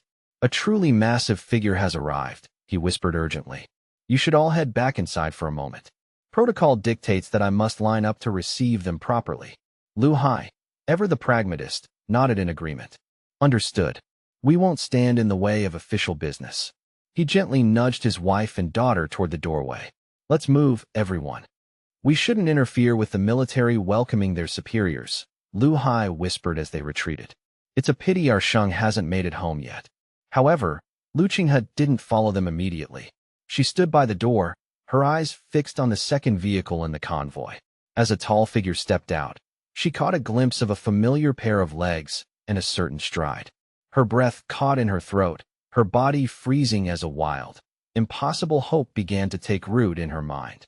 The mystery was solved in an instant as the commanding figure of Lu Sheng stepped fully into the light. Clad in a uniform that seemed to radiate authority, he stood before his home, his presence having undergone a complete metamorphosis since he had last walked these streets. Lu Qinghe's heart nearly leaped out of her chest. The sheer ecstasy she felt was akin to winning a grand lottery. Confirming that the legendary officer before her was indeed her elder brother, she broke free from her father's reach and bolted forward like a joyous songbird. She skidded to a halt in front of him, her eyes shining with stars of pure, unadulterated admiration. "Brother, it really is you," she squealed, her voice thick with emotion. "You look so incredibly handsome in that uniform. You're cooler than any movie star, completely, undeniably cool." "Hey there, little troublemaker," Lu Sheng said, a soft smile breaking through his professional facade. He reached out and gently ruffled Lu Qinghe's hair. "You've grown quite a bit while I was away. You're becoming quite the young lady." Lu Qinghe blushed a deep crimson, leaning into his touch like an obedient puppy. She had indeed grown, her height now approaching 1.7 meters, lending her a certain graceful charm she had lacked before. Lu Xing couldn't help but feel a pang of nostalgia. The skinny, innocent girl of his childhood had blossomed into a beautiful woman. Truly, time was a relentless river. Lu Hai stood on the porch, his jaw hanging open as he struggled to reconcile the image of his son with the high-ranking officer standing on the red carpet. Is that really my boy?" Zheng Yufan was equally stunned, her hands trembling as she wiped away a sudden tear, her gaze locked onto Lu Sheng. The initial shock was overwhelming, but as the reality set in, the Major General labels mattered less than the fact that their son was home. He was their flesh and blood, regardless of the stars on his shoulders. Xiao Pingan stared at the young man, his mind a whirlpool of disbelief and awe. It felt like only yesterday that he was looking at a promising high school student from a small city. Now, that same youth was a high-ranking general with the power of the military at his fingertips. The transition was so rapid it defied all political and martial logic. The governor's gaze drifted to the insignia on Lu Sheng's chest, catching the glint of a unique, diamond-like metal that made his pupils contract in a sudden spasm of shock. That specific dragon-patterned alloy was a restricted military material. Its presence confirmed a rank that Xiao Pingan had only heard of in classified briefings. He realized then that the Supreme General title wasn't an exaggeration, it was a literal description of his standing. Without a moment's hesitation, Xiao Pingan snapped into a stiff, solemn military salute, his posture straighter than it had been in years. "Governor Xiao Pingan of Eastern Ning Province requests an audience with the Supreme General of the military region," General Lu Sheng. His voice was thunderous and clear, carrying no trace of his usual political flattery, only a profound, crystalline respect for a man who had ascended to the pinnacle of martial authority. Despite his own status as a martial Dao grandmaster, Xiao Pingan felt his mental defenses quiver under the weight of Lu Sheng's casual gaze. The young man didn't even need to release his aura. His mere presence carried a gravitational pull that demanded submission. Lu Sheng looked at him with a composed, handsome expression and nodded slightly. Governor Xiao, it has been some time. I trust you have been well. And more importantly, Lu Sheng continued, I must thank you for the care and protection you have extended to my family in my absence. Xiao Pingan quickly lowered his hand, though his heart was still racing. It was merely my duty, General. A small contribution to the stability of our region. Although the winter air in Baihe City was biting and crisp, Lu Sheng seemed completely unaffected. He gestured toward the open door. Please, Governor, let us continue this inside. The cold is no place for a proper conversation. No, I wouldn't dream of it, Xiao Pingan replied, waving his hands with a wry, polite smile as he stepped back. General Lu, you have only just arrived after a long journey. A family reunion is a sacred thing, and an outsider like me should not intrude upon such an intimate moment. We shall visit another day when you are settled. He watched Lu Sheng closely, knowing that the young man's word was now the ultimate law in this city. Lu Sheng didn't press the issue, offering a small, appreciative nod. I understand. That is quite considerate of you. General Lan, I'll be sure to invite you all for tea in the near future. Xiao Pingan bowed deeply in response. We shall look forward to it, General.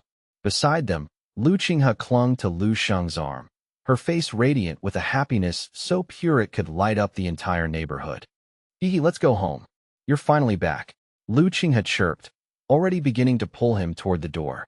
She immediately looked up at him with a mischievous glint in her eyes. By the way, brother, since you're a big shot now, I expect a treat. Where's my present? No treat, no entry. Zheng Yufan, however, was still trying to be the hospitable hostess. Oh, dear leaders, please stay? I've already bought all the ingredients for a feast. Lu Hai interjected, gently pulling her back. Now, honey. Governor Xiao has made his decision. Let's not be overbearing. Let's go inside. I think I finally have a reason to open that special bottle of wine. General Lan, looking much more relaxed now that the formalities were over, gave a friendly wave to the Lu family. Please, Commander, enjoy your time with your loved ones. We shall be on standby. Meanwhile, Xiao Pingan pulled his friend aside, his voice a frantic whisper. You old rogue. How could you keep such a world-shaking secret from me until now? Despite his usual composure, Xiao Pingan's face was slick with a cold sweat as he gripped General Lan's collar. Lan, you need to tell me everything. Right now? What on earth is the story behind this, Commander Lu? How did that boy become a supreme general in the blink of an eye? General Lan was taken aback by the governor's sudden loss of decorum. What do you mean, what's the story? General Lan asked, before a sudden realization hit him. His eyes widened to the size of saucers. Wait a minute, don't tell me. You're saying he's the same martial arts prodigy you were telling me about months ago? The one from the high school exams. Xiao Pingan's expression was a twisted mask of complex emotions as he whispered, What if I told you it is exactly as you suspect? General Lan stared at the closed door of the Lu residence for several seconds, then let out a sharp, muffled curse that would have made a sailor blush. After a moment of stunned silence, a look of profound envy crossed the general's face as he threw a heavy arm around Xiao Pingan's shoulder. Old Xiao, you lucky dog. You've essentially struck gold. Don't you dare forget your brother when you're rising to the top.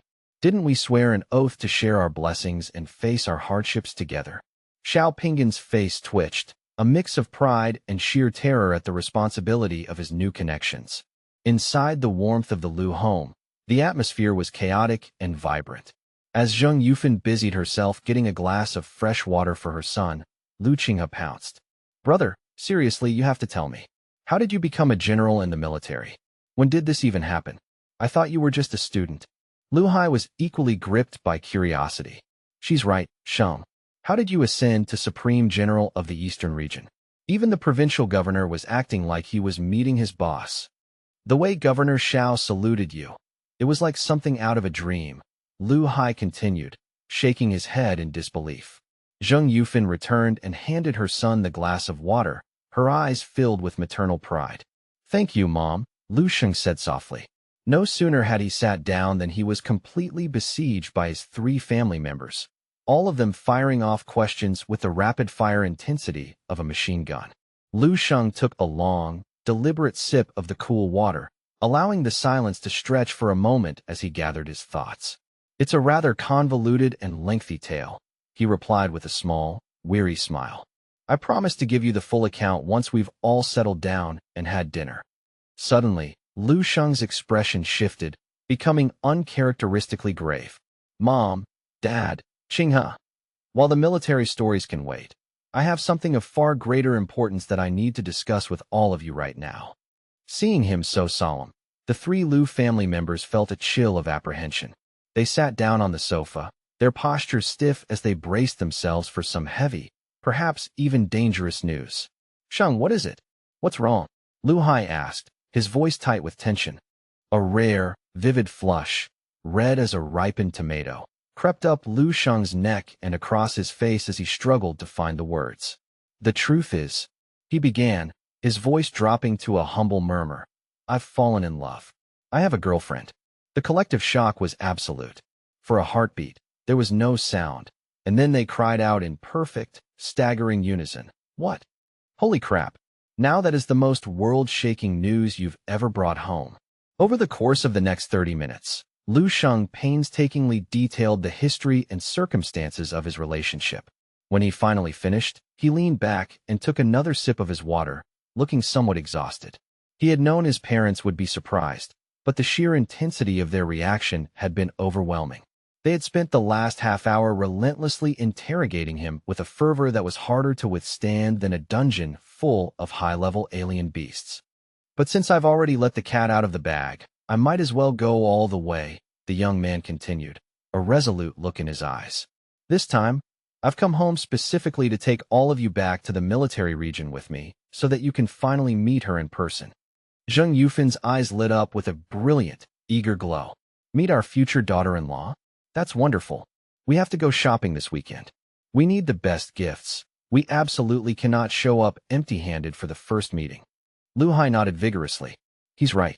I'll need to put in for a leave of absence from the supermarket immediately." Lu Qinghe, who was still enjoying her summer break, grinned broadly. "I'm on vacation anyway, so count me in. I want to see who managed to tame my big brother." However, the one displaying the most urgency wasn't Zheng Yufan, but Lu Sheng himself. "Actually," he interjected, "I was planning on us leaving tomorrow morning." The news hit his parents like another shockwave. "Tomorrow? Why the sudden rush?" Lu Hai and Zheng Yufan both exclaimed, their eyes wide with surprise. Lu Sheng gave a slightly embarrassed cough. "Well, partially because I'm worried if I don't secure her now, she might fly away. Just kidding. The real reason is that she's been incredibly busy with her duties lately and only has a tiny window of time off. If we don't go now, she won't be able to spend any quality time with you all." "In fact," the young man said, pulling out his high-security military phone, "why don't I just let her speak to you herself?" He initiated a video call, and after a few seconds of ringing, the screen flickered to life, revealing the stunning and elegant image of Dong Qingxue. Dong Qingxue's beauty was undeniable, radiating a mix of intelligence, strength, and a natural, quiet grace. Seeing her boyfriend's entire family on the screen, her composed instructor persona finally crumbled, her cheeks flushing a deep pink. "Hello, Auntie, Uncle," she managed to say with a shy smile. "Please, don't worry about bringing anything. Even though it's a military district, we have full amenities, malls, cinemas, and even 5-star resorts nearby. I'll personally take you everywhere once you arrive tomorrow afternoon. I'll be there to pick you up the moment you arrive." Deeply impressed by how considerate and well-spoken their future daughter-in-law appeared to be, Zheng Yufan waved at the screen with a joyful grin. "Of course, dear. We'll definitely be there tomorrow." Lu Hai let out a boisterous laugh, his chest swelling with pride. "She's fantastic. My son truly has an eye for quality." In his excitement, he leaned toward Lu Sheng and whispered loudly, "You see?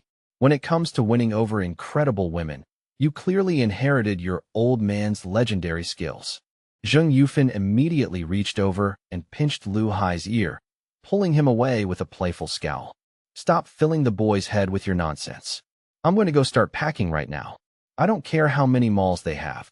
Nothing is as good as the things we have here at home. Lu Hai, reduced to an obedient puppy, winced and hissed. I know. Ow, ow, ow. Easy on the ear, dear. It hurts. I'm going. Hurry up. We have a long day tomorrow. Ouch, be gentle.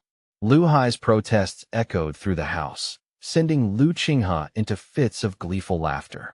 Lu Xing watched his chaotic, dysfunctional family with a look of helpless affection and speechless amusement. Shaking his head with a smirk, he picked up his bags and retreated to the quiet sanctuary of his childhood room. Lu Sheng pondered the situation with a cold, calculating logic. Using the pretext of a family trip to the military region to meet his future daughter-in-law was the most streamlined and effective method at his disposal. His strategy was deceptively simple. Lure his family into the safety of the fortified military district first and handle the explanations later. Once he had permanently excised the threat posed by Lian Su, they could decide at their leisure whether to return to civilian life or settle permanently within the military's embrace. He knew that with his current level of power, convincing his parents to move through conventional means would take far more time and patience than he currently possessed. Thus, he had Dong Qingxue extend the invitation, a maneuver that effectively leveraged his family's excitement against their hesitation. A sudden chill settled in the young man's eyes, his gaze piercing through the mundane surroundings of his childhood home as if looking into a dark future. It has been quite some time since Leo's assassination attempt ended in failure, he muttered to the silent room, his voice a low, dangerous rasp that vibrated with suppressed power. If the gears of cause and effect remain consistent, Lian Su's next move should be manifesting any moment now. She is a woman who thrives on vengeance, and her patience must be wearing thin. He reached into his pocket and produced the small, dark green glass vial, the one that resembled an innocuous bottle of medicated oil but held a far more lethal essence. He manipulated it with effortless dexterity, letting the glass dance between his slender, pale fingers with hypnotic rhythm. Even if her only motivation was to reclaim this Saint Slayer oil, he knew she would never let the matter rest. Lian Su was not the type to accept such a staggering loss with grace. This tiny, unassuming bottle held a market value estimated at over 5 billion credits. Even for the wife of a martial saint, losing such an asset was a wound that cut deep into her pride and resources. He simply wondered how much more blood she was willing to spill in her next desperate gambit. A flicker of self-deprecating amusement flashed briefly in Lu Sheng's eyes, breaking his icy facade for a fleeting second. He shook his head slightly, whispering to himself in the quiet of his room, I'm overthinking this. Why spend time guessing when the answers are literally at my fingertips in the memory bank? With a focused, rhythmic breath, the young man entered a state of deep meditation, centering his consciousness to interface with the vast knowledge of the future within his mind. 60 seconds later, his eyes snapped open, a strange, oscillating light shimmering within the depths of his pupils like a dying star. The clarity of the future had provided a definitive name for the threat, and he spoke it aloud with a grim, echoing finality: the Black Magic Society. Lu Sheng had considered many possibilities, but he hadn't expected Lian Su's backup plan to involve an alliance with the infamous Black Magic Society. The organization wasn't entirely a mystery to him. During his previous liaisons with the Hongyin, he had skimmed through dossiers on various high-profile international criminal syndicates. The Black Magic Society, however, was a breed apart, far more enigmatic, elusive, and spiritually depraved than mercenary groups like Darkstar. Very few in the contemporary world understood its true origins or the depths of the genetic atrocities it committed in the shadows. To most, they were a myth, but within the classified archives of the Fireseed Resource Library, the organization's darkest secrets lay bare, waiting for Lu Sheng to dissect their tactical weaknesses. The Black Magic Society was defined in the records as a fanatical international terrorist cult. They were obsessed with the grotesque modification of human biology, splicing human strands with the volatile, aggressive genes of high-level alien beasts to create what they called magic gods. In their hubris, They adopted the names of the 72 demons of Solomon for their most powerful cadres. Their upper echelon was terrifying, consisting of monstrous entities whose power rivaled ninth-level martial saints. Even more troubling was the revelation that the Black Magic Society operated under the silent patronage of the Shadow of She. This clandestine support from such a powerful, ancient faction was the primary reason the cult had managed to evade extinction for decades, despite the combined efforts of the world's most elite military forces. Lu Sheng lowered his head, his face shrouded in shadow. He remained silent for a long moment, absorbing the tactical data and calculating the probability of survival. It was unfortunate that the records didn't specify exactly which magic god was being dispatched to claim his life, but he ultimately decided that the detail was trivial in the grand scheme of his ascension. Looking down at the vial of Saint Slayer oil in his hand, he spoke in a voice as cold as a winter gale. It matters little. Regardless of the variables, Lien Su has already signed her own death warrant. In every timeline that matters, her life ends by my hand. This assassination attempt is merely a prelude to her inevitable failure and the total collapse of her house. Lu Sheng's grip tightened around the glass vial until his knuckles turned white, his resolve hardening into an obsidian edge. It appears the curtain is finally rising on the decisive confrontation with the extreme Dao Martial Saints faction, he declared. Meanwhile, on the outskirts of Baiha City, a blond man in a nondescript coat walked along the roadside, his hand pressed to his earpiece. "I've reached the insertion point," he signaled to his distant operative. "I've heard rumors through the grapevine that one of the top 10 heavyweights is personally overseeing this operation," the blond man whispered, his eyes scanning the horizon for any sign of military interference. "By the way, do you have the specific profile for the target? Who are we actually hunting in this backwater city?" The response from the other end of the comms was sharp and dismissive, crackling with static. "Your intel is outdated. It's not just one heavyweight. Multiple high-level assets are converging on this single coordinate." The blond man's brow furrowed, a trace of genuine disbelief crossing his face. "Are you serious? Is our target the offspring of one of the Dragon Country's martial saints?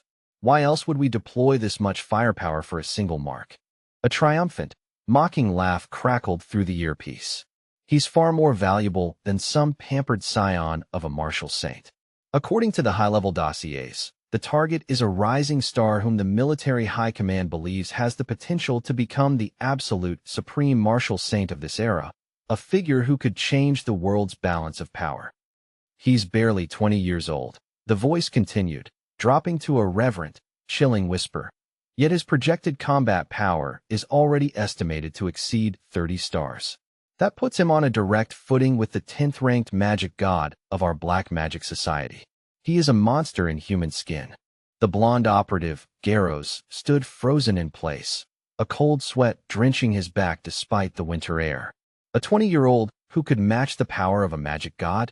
The thought was absurd, yet the source was impeccable. "Are you being serious?" he asked, his voice trembling slightly with newfound anxiety. "If that's the case, who exactly is the client behind this? Who wants a monster like that dead? A genius of that caliber should be a national treasure," Garros continued, his mind reeling from the implications. "Every major organization in the world should be clawing at each other to recruit him." The anonymous handler replied dryly. "Garros, you should know by now that no nation or organization is a unified entity. To the visionaries, he is the hope of humanity, but to those whose interests he threatens, he is a lethal poison that must be neutralized before he grows too powerful." Garros fell into a somber silence, the gravity of the mission finally sinking in. The handler's voice confirmed their grim objective. "Therefore, we must purge this toxin before it can fully saturate the world." The youth known as Lu Sheng has already been marked for total erasure by the Black Magic Society. Failure is not an option. The following morning, the Lu family residence was a hive of activity as Lu Hai, Zheng Yufan, and Lu Qinghe packed their belongings for the journey to the military region. Lu Qinghe waved enthusiastically to her brother, a playful pout on her face. "Lu Sheng, are you really staying behind? You're going to miss out on all the fun."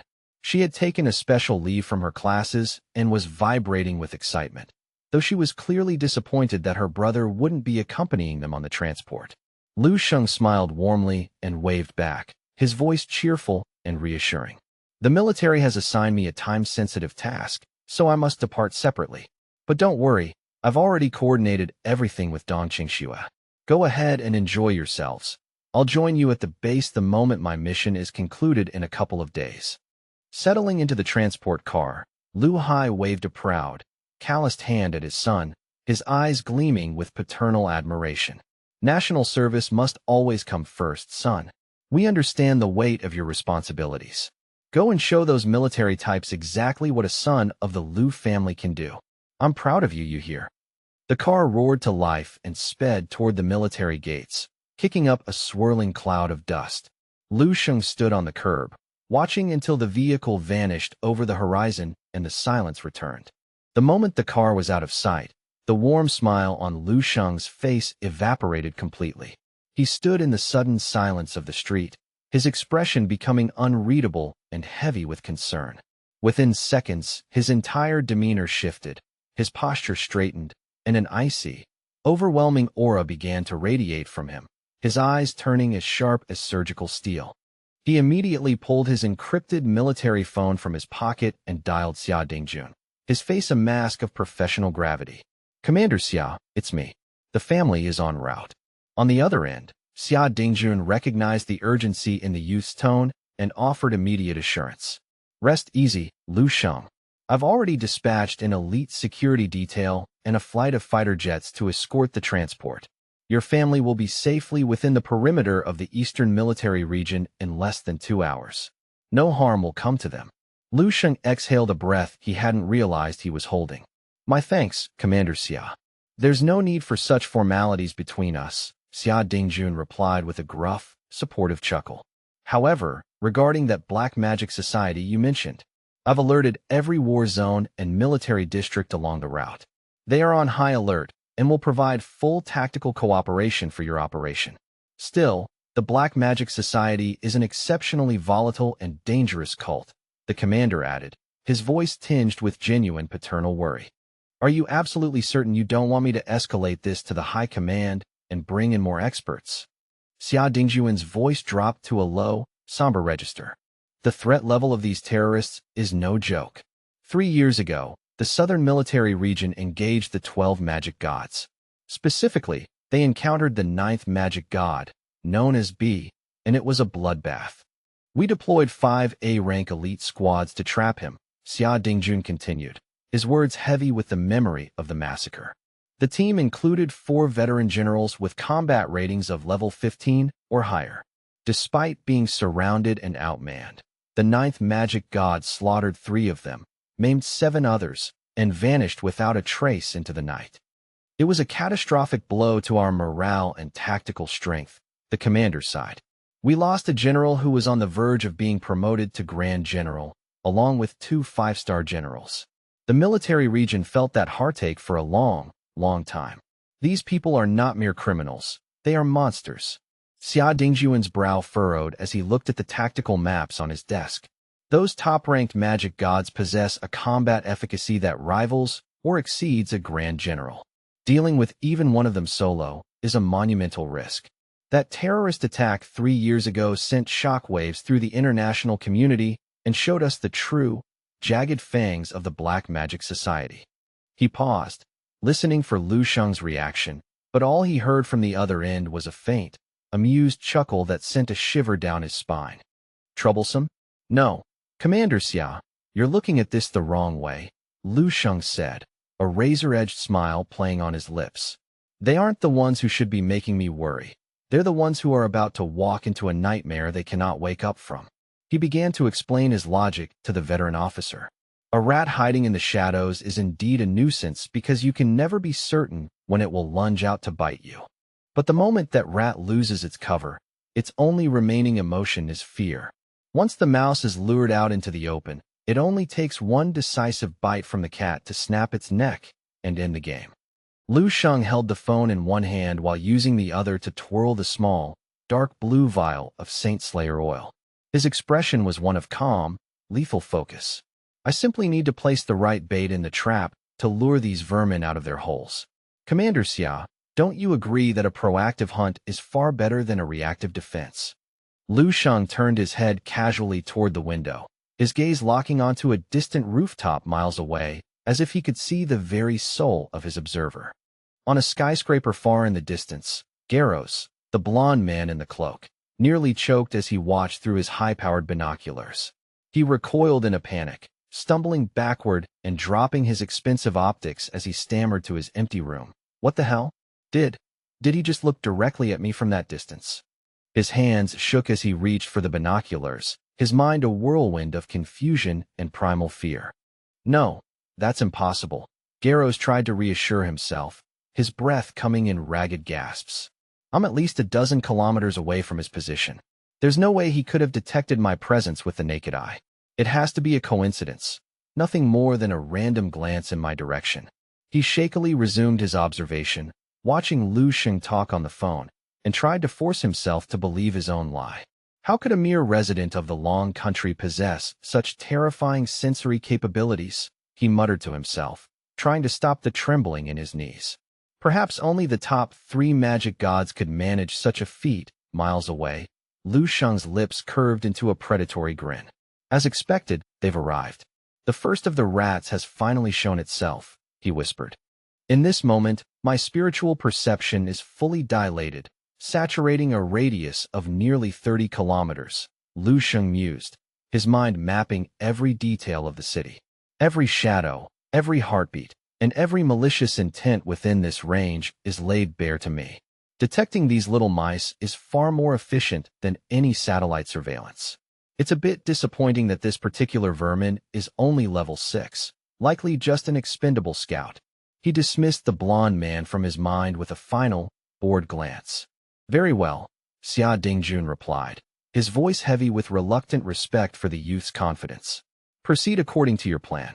I've already authorized the local war zones to provide whatever logistical or tactical support you require for this action. Just, for the love of the country, be careful, Lu Sheng. The youth smiled. My thanks, Commander Xia. As the line went dead, Xia Dingjun sat in his office, his face a mask of complex, troubled emotions. He sat in silence for a long moment before letting out a bitter, self-deprecating laugh. I'm a career general, yet I find myself lacking the sheer decisiveness of a 20-year-old boy. But then again, after seeing Lu Sheng dismantle the elite generals of the Eastern Military Region, I suppose even the top 10 magic gods would find him a nightmare to handle. If he's willing to use himself as the lure, he must have absolute confidence in his trap. Even if he's outnumbered, he has the power to escape. Why am I still worrying like an old grandmother? With that thought, the tension finally drained from Xia Dingjun's shoulders. The memory of Lu Sheng standing over the broken forms of the Eastern region's finest grandmasters was burned into his mind. The way he had ended Dong Xingyi's martial path with a single, casual strike was a display of power that even a grand general would find terrifying. As the commander-in-chief had once said, if he chooses to step back, he will lead our armies as a general. If he chooses to step forward, he will ascend as a saint. Why fret over a monster of that caliber? The old man muttered, a sense of grim anticipation taking hold.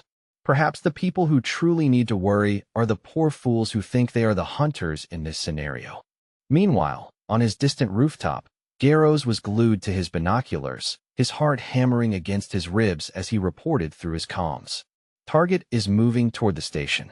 He's leaving Baihe City, likely taking the express rail toward Kyoto province. The crackling reply came back instantly. Copy that. We have eyes on the tracks.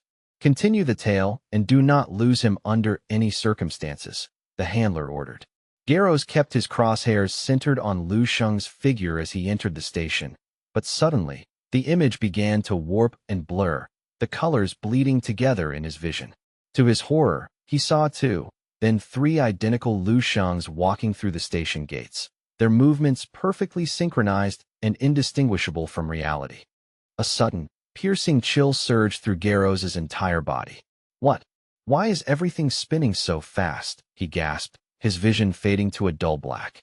A split second later, a wet, sickening sound echoed through the rooftop as Garros's head slid from his shoulders and tumbled away like a dropped coconut, his body collapsing into a heap of useless flesh. Miles away, Lu Sheng retracted his spiritual thread and spoke coldly into his own earpiece. Terrorist asset neutralized at 7 o'clock, 1,000 meters out. Send a cleanup crew to secure the rooftop and scrub the site of any biological traces. The military liaison on the other end nearly choked on his coffee. Wait, 1,000 meters? Are you serious? Sending a recovery team to the site now. 10 minutes later, 3 elite special forces operatives arrived at the designated coordinates. They found Garros's remains splayed across the concrete in a gruesome tableau, the site already smelling of ozone and copper. One of the operatives muttered in disbelief, "This is some supernatural level proficiency. I wouldn't believe a human did this if I weren't looking at the entry wound myself. And the kid is barely 20 years old. What kind of world are we living in where a boy can kill from kilometers away without a visible weapon?" As Lu Sheng settled into his seat on the high-speed rail, he stared out at the passing landscape with cold, calculating eyes. A full day and night of travel to Kyoto, he whispered to the empty cabin. That should provide more than enough opportunities for those rats to crawl out into the light for their execution. The compartment door slid open, and a woman in a crisp military uniform stepped in, snapping a sharp salute. Lieutenant Colonel Gua Aiying, Dongying Military District, reporting for duty, General Lu Sheng. I have been assigned to act as your primary tactical liaison for this operation. I am at your absolute disposal. Just give the word. Lu Sheng noted the beads of nervous sweat on her forehead and the way her hand trembled slightly. Relax, Lieutenant Colonel, he said, his voice surprisingly gentle and calm. You're being far too wound up for a simple transit, he continued, a faint smile on his face. Gua Aiying was momentarily speechless, her mind racing. Is he for real? She thought. We are walking into a potential war zone with international terrorists, and he's acting like we're on a casual commute. How can he be this calm? Lu Sheng pulled a small suitcase onto his lap and opened the latches. No need for the tension. I only require your assistance with a few minor logistical details as we move. I won't be asking for anything beyond your standard capabilities during this phase, he added reassuringly. Yes, General. Gua Aiying nodded, though she still stood as stiffly as a marble statue. Lu Sheng ignored her discomfort, reaching into the suitcase to retrieve a vial of shimmering, multicolored genetic fluid that pulsed with a faint, inner light. He stared at it for a moment, lost in thought. Now that the invitations have been sent to those distant vermin, it's only polite that I prepare myself to host them properly, he mused, his voice dropping to a low hum. Without a moment's hesitation, Lu Sheng popped the seal on the vial and drained the potent fluid in a single, practiced gulp, as if he were simply drinking a common soda after a workout. He wiped his mouth with the back of his hand, a sharp, predatory smirk spreading across his face. 8th grade concentrated genetic fluid, he whispered, feeling the raw energy begin to circulate through his system like liquid lightning. It is finally time to initiate the cultivation of my 7th undying cell and push my physical limits. Deep within Lu Sheng's chest, his blood pill Grandmaster core began to spin with a violent, newfound intensity, drawing in the torrent of energy. The internal pressure built to a fever pitch until, with a silent, crystalline shatter, the core fractured. A tidal wave of primordial blood energy exploded outward, and the spectral image of the demon lord manifested behind him, its eyes glowing with a malevolent light. The resulting aura was so heavy and oppressive that Gua Aiying felt the air being squeezed from her lungs, her knees buckling as she struggled to remain standing in the presence of such a monster. Deep within the shadowed sanctum of a black demon society hideout, the air was thick with the acrid scent of failure and the echoes of vitriolic curses. Damn it all to hell. That useless son of a bitch. One of the operatives roared, his voice cracking with unbridled rage as he tore the communication headset from his ears and smashed it violently against the cold floor, the plastic shattering into a dozen jagged pieces. A blonde-haired man, his features twisted into a grim mask of frustration, ground his teeth with such force that a faint creaking sound filled the quiet room. Saya's signal has gone completely dark, he yelled, his eyes fixed on the flickering static of the monitor. At this point, he isn't just dead, He's likely been reduced to nothing more than a pile of twisted scrap metal and scorched earth. A woman draped in a striking crimson dress, reclining languidly upon the sofa behind him, tilted her head with a predatory curiosity. "What is the target's current status?" she inquired, her voice a sharp contrast to the man's outburst. The blond man snapped his head around, his eyes bloodshot. Based on the final burst of intelligence transmitted by Saya, the target has likely already boarded the high-speed rail departing from Baiha City. Given his specialized status and the security surrounding him, he is undoubtedly utilizing the high-priority specialized route. I've already breached the temporary scheduling databases for all major transit lines across the Dragon Nation and calculated his most probable trajectory. His ultimate destination appears to be the Jingdu province of the Dragon Nation, aligning perfectly with our initial predictive models, the man continued, tapping a key to highlight a glowing red line on the map. With a total travel time estimated at roughly 50 hours, we have a generous window. The woman in the red dress allowed a thin, dangerous smirk to spread across her lips. Over 2 full days? That is more than enough time to orchestrate a proper reception. The red-haired woman leaned forward, her gaze intensifying as she studied the intricate web of the high-speed rail network displayed across the glowing computer screen. Her eyes lingered on a few strategic junctions before she whispered, "He'll be reaching his final destination soon enough." This woman possessed a mane of vibrant, fiery red hair that cascaded over her shoulders, though her facial features were somewhat plain and unremarkable, save for a light dusting of freckles that bridged the span of her nose. The blond man slammed his fist onto the table, causing the hardware to rattle as he glared at the high-resolution image of Lu Sheng flickering on the main screen. "Excellent. The 4th demon god is already en route to intercept," he muttered, his expression suddenly shifting into a sinister, twisted smile. "Those arrogant people of the Dragon Nation actually dared to raise a hand against us. This time, we will ensure they pay a price in blood that they can never hope to afford." Outside, the high-speed train acted as a silver needle stitching through the landscape, cutting through the heavy resistance of the wind as it surged along the magnetic tracks at staggering speeds. Brilliant, midday sunlight cascaded down from a clear sky, reflecting off the polished, metallic surface of the carriages with a blinding luster. Inside the quiet luxury of the cabin, the youth, Lu Sheng, sat in contemplative silence, his mind drifting through a sea of strategic possibilities. The silence was broken only by the low hum of the train's engines until Lu Sheng's gaze shifted toward the young woman beside him, Yahello. She was trembling visibly, her hands clenched so tightly in her lap that her knuckles had turned a ghostly white. Noticing her profound distress, Lu Sheng let out a soft, barely audible sigh and spoke to her with a gentle, calming cadence that belied the power he held. "This is a long journey, Yahello. You cannot afford to remain so incredibly tense for the duration of it," he remarked. Her face instantly flushed a deep, embarrassed red, and beads of cold sweat began to pour down her forehead like rain. Her mind was a whirlwind of anxiety. Her superiors had warned her that he was an exceptionally terrifying figure of immense power, and that she must provide unconditional obedience to his every whim. Yet, the nature of their mission remained shrouded in mystery.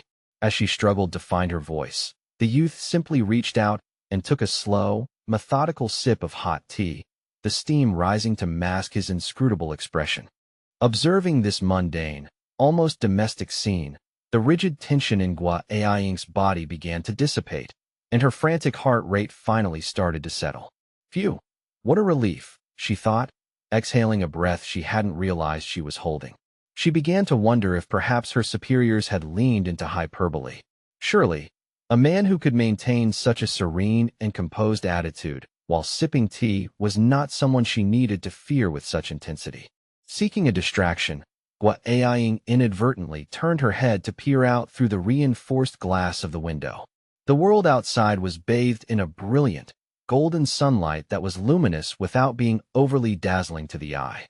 The train was currently hurtling through a vast, open plain, where several majestic, jagged mountain peaks rose in the distance, their silhouettes standing like ancient sentinels against the horizon. Suddenly, a tiny, discordant black speck appeared within Yahello's field of vision. Overcome by a sudden surge of curiosity, she squinted, focusing her eyes to track the object's movement. The black that was descending from the upper atmosphere at an impossible velocity, growing larger with every passing second. Is that something flying directly toward the train? She whispered to herself, her eyes locked on the approaching anomaly. As the shape became clearer, a heavy, cold weight of unease settled in her gut, growing more intense as the object drew nearer. She watched with mounting dread as the black speck magnified into a recognizable form, the confusion on her face morphing into sheer terror. Her eyes widened to their absolute limits, her mind reeling with 1,000 unanswered questions. That is.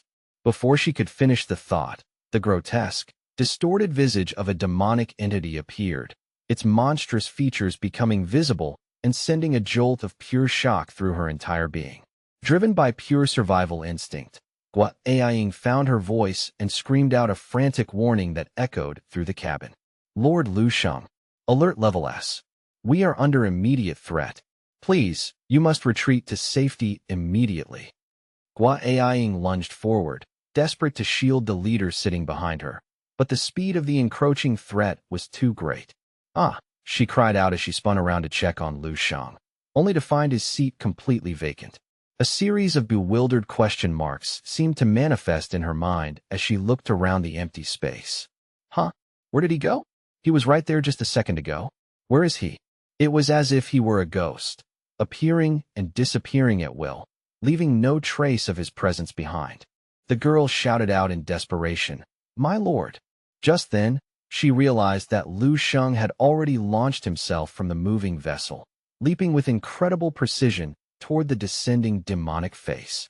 Lu Sheng's eyes were as sharp as tempered steel as he clenched his fist, channeling the immense reserves of his stellar force. A radiant, blinding golden aura erupted around him, illuminating the sky, as he muttered a single, cold sentence. "You're late." With a deceptively light punch, Lu Sheng struck the center of the demonic face. The impact was catastrophic. A massive hole tore through the entity, and it began to shatter into 1,000 jagged fragments, like glass breaking under the weight of a mountain. Below them, Gua Aiying poked her head out of the train's breach, her jaw dropping as she saw Lu Sheng suspended effortlessly in the air. What exactly am I seeing? Is this some kind of high-budget movie shoot? She wondered, completely stunned. Lu Sheng glanced back at her with a casual indifference and instructed, "Just wait here for a moment. I need to go take care of a minor nuisance. I shall return shortly," he added. The girl remained leaned out the window, staring at Lu Sheng with a look of pure, unadulterated disbelief, her sweat pouring down like a summer rain. Huh. We are on a high-speed train moving at peak velocity. How can a human leader simply fly through the air like that? Am I trapped in a dream? Even though she knew Lu Sheng held an extraordinary position, the sheer impossibility of the scene made her face turn a ghostly, ashen pale. Lu Sheng ignored her shock, his gaze fixed on the distance where a solitary figure stood perched atop a high-voltage electric pole, as if waiting for his arrival. The youth's senses tingled as he analyzed the energy signature radiating from the stranger. The aura was discordant and alien. This feeling, is he a foreigner? Lu Sheng mused, his eyes narrowing as he evaluated the potential threat. The man on the pole was emitting an overwhelmingly powerful aura, shrouded in a swirling, bizarre mist of black smoke that seemed to swallow the light. Surprisingly, he bowed his head slightly, showing a perverse form of respect for Lu Sheng after witnessing his aerial display. My deepest apologies for the intrusion. To be able to tread upon the very wind itself. Are you perhaps a telekinetic of some renown? How truly fascinating. Despite his polite words, a predatory, beast-like light flickered within his eyes, betraying his bloodlust. By this time, Lu Sheng had come to a complete halt in midair, hovering several dozen meters away from the foreign adversary. He stood perfectly upright, his posture relaxed yet commanding. Lu Sheng's appearance was strikingly handsome, possessed of a temperament that was as cold as mountain ice and yet entirely otherworldly. His calm, piercing gaze fell upon the man in the black smoke. "Are you alone?" the youth asked, his voice steady and devoid of fear. Suddenly, the foreign man's pupils began to glow with a sickly, unnatural red light. He let out a smug, condescending chuckle. Do you truly believe that what you just witnessed was the extent of my power? I originally came here with the simple intention of ending your life quickly, but I did not expect this little excursion to provide such an unexpected bounty of entertainment. The foreign man continued to speak in a halting, broken version of the Dragon Nation's Mandarin. A sinister and fierce light danced in his eyes as he flashed a devilish grin, revealing rows of long, razor-sharp teeth that meshed together in a terrifying display. You remind me so much of those men in uniforms I encountered during my last visit to the Dragon Nation. They were exactly like you, handsome, young, brimming with misplaced bravery, and as supple as fresh blades of spring grass. The process of tearing them limb from limb is a truly fascinating experience, he continued, his voice rising with a disturbing excitement. That sensation of their lives slipping away, it pleases me more than I can describe. He covered his face with both hands, pulling his features into a grotesque, devilish mask, his posture radiating an insufferable level of pride and contempt for his opponent. The foreign man's grin widened even further, showcasing his brilliant white teeth and a disturbing, unnaturally long snake-like tongue that flickered in the air. I suppose I have forgotten my manners. Allow me to introduce myself before you perish. I am the 9th pillar demon god of the Black Demon Society, Lu Sheng. The handsome young man standing in the sky opposite this monster watched the theatrical display in complete silence. After the man finished his self-important introduction, Lu Sheng finally opened his mouth and asked with a flat, bored tone, "Are you finished talking yet?" The foreign man froze, stunned by the lack of fear, and then watched in confusion as Lu Sheng lowered his head to check the time on his wristwatch. Lu Sheng shook his head slowly, a look of mild annoyance on his face. 1 minute and 20 seconds. Your final words were excessively long, and you have wasted far too much of my precious time. The foreign man's eyebrows shot up in rage, and a look of primal ferocity instantly replaced his smugness. You arrogant brat. It seems you are choosing a painful death.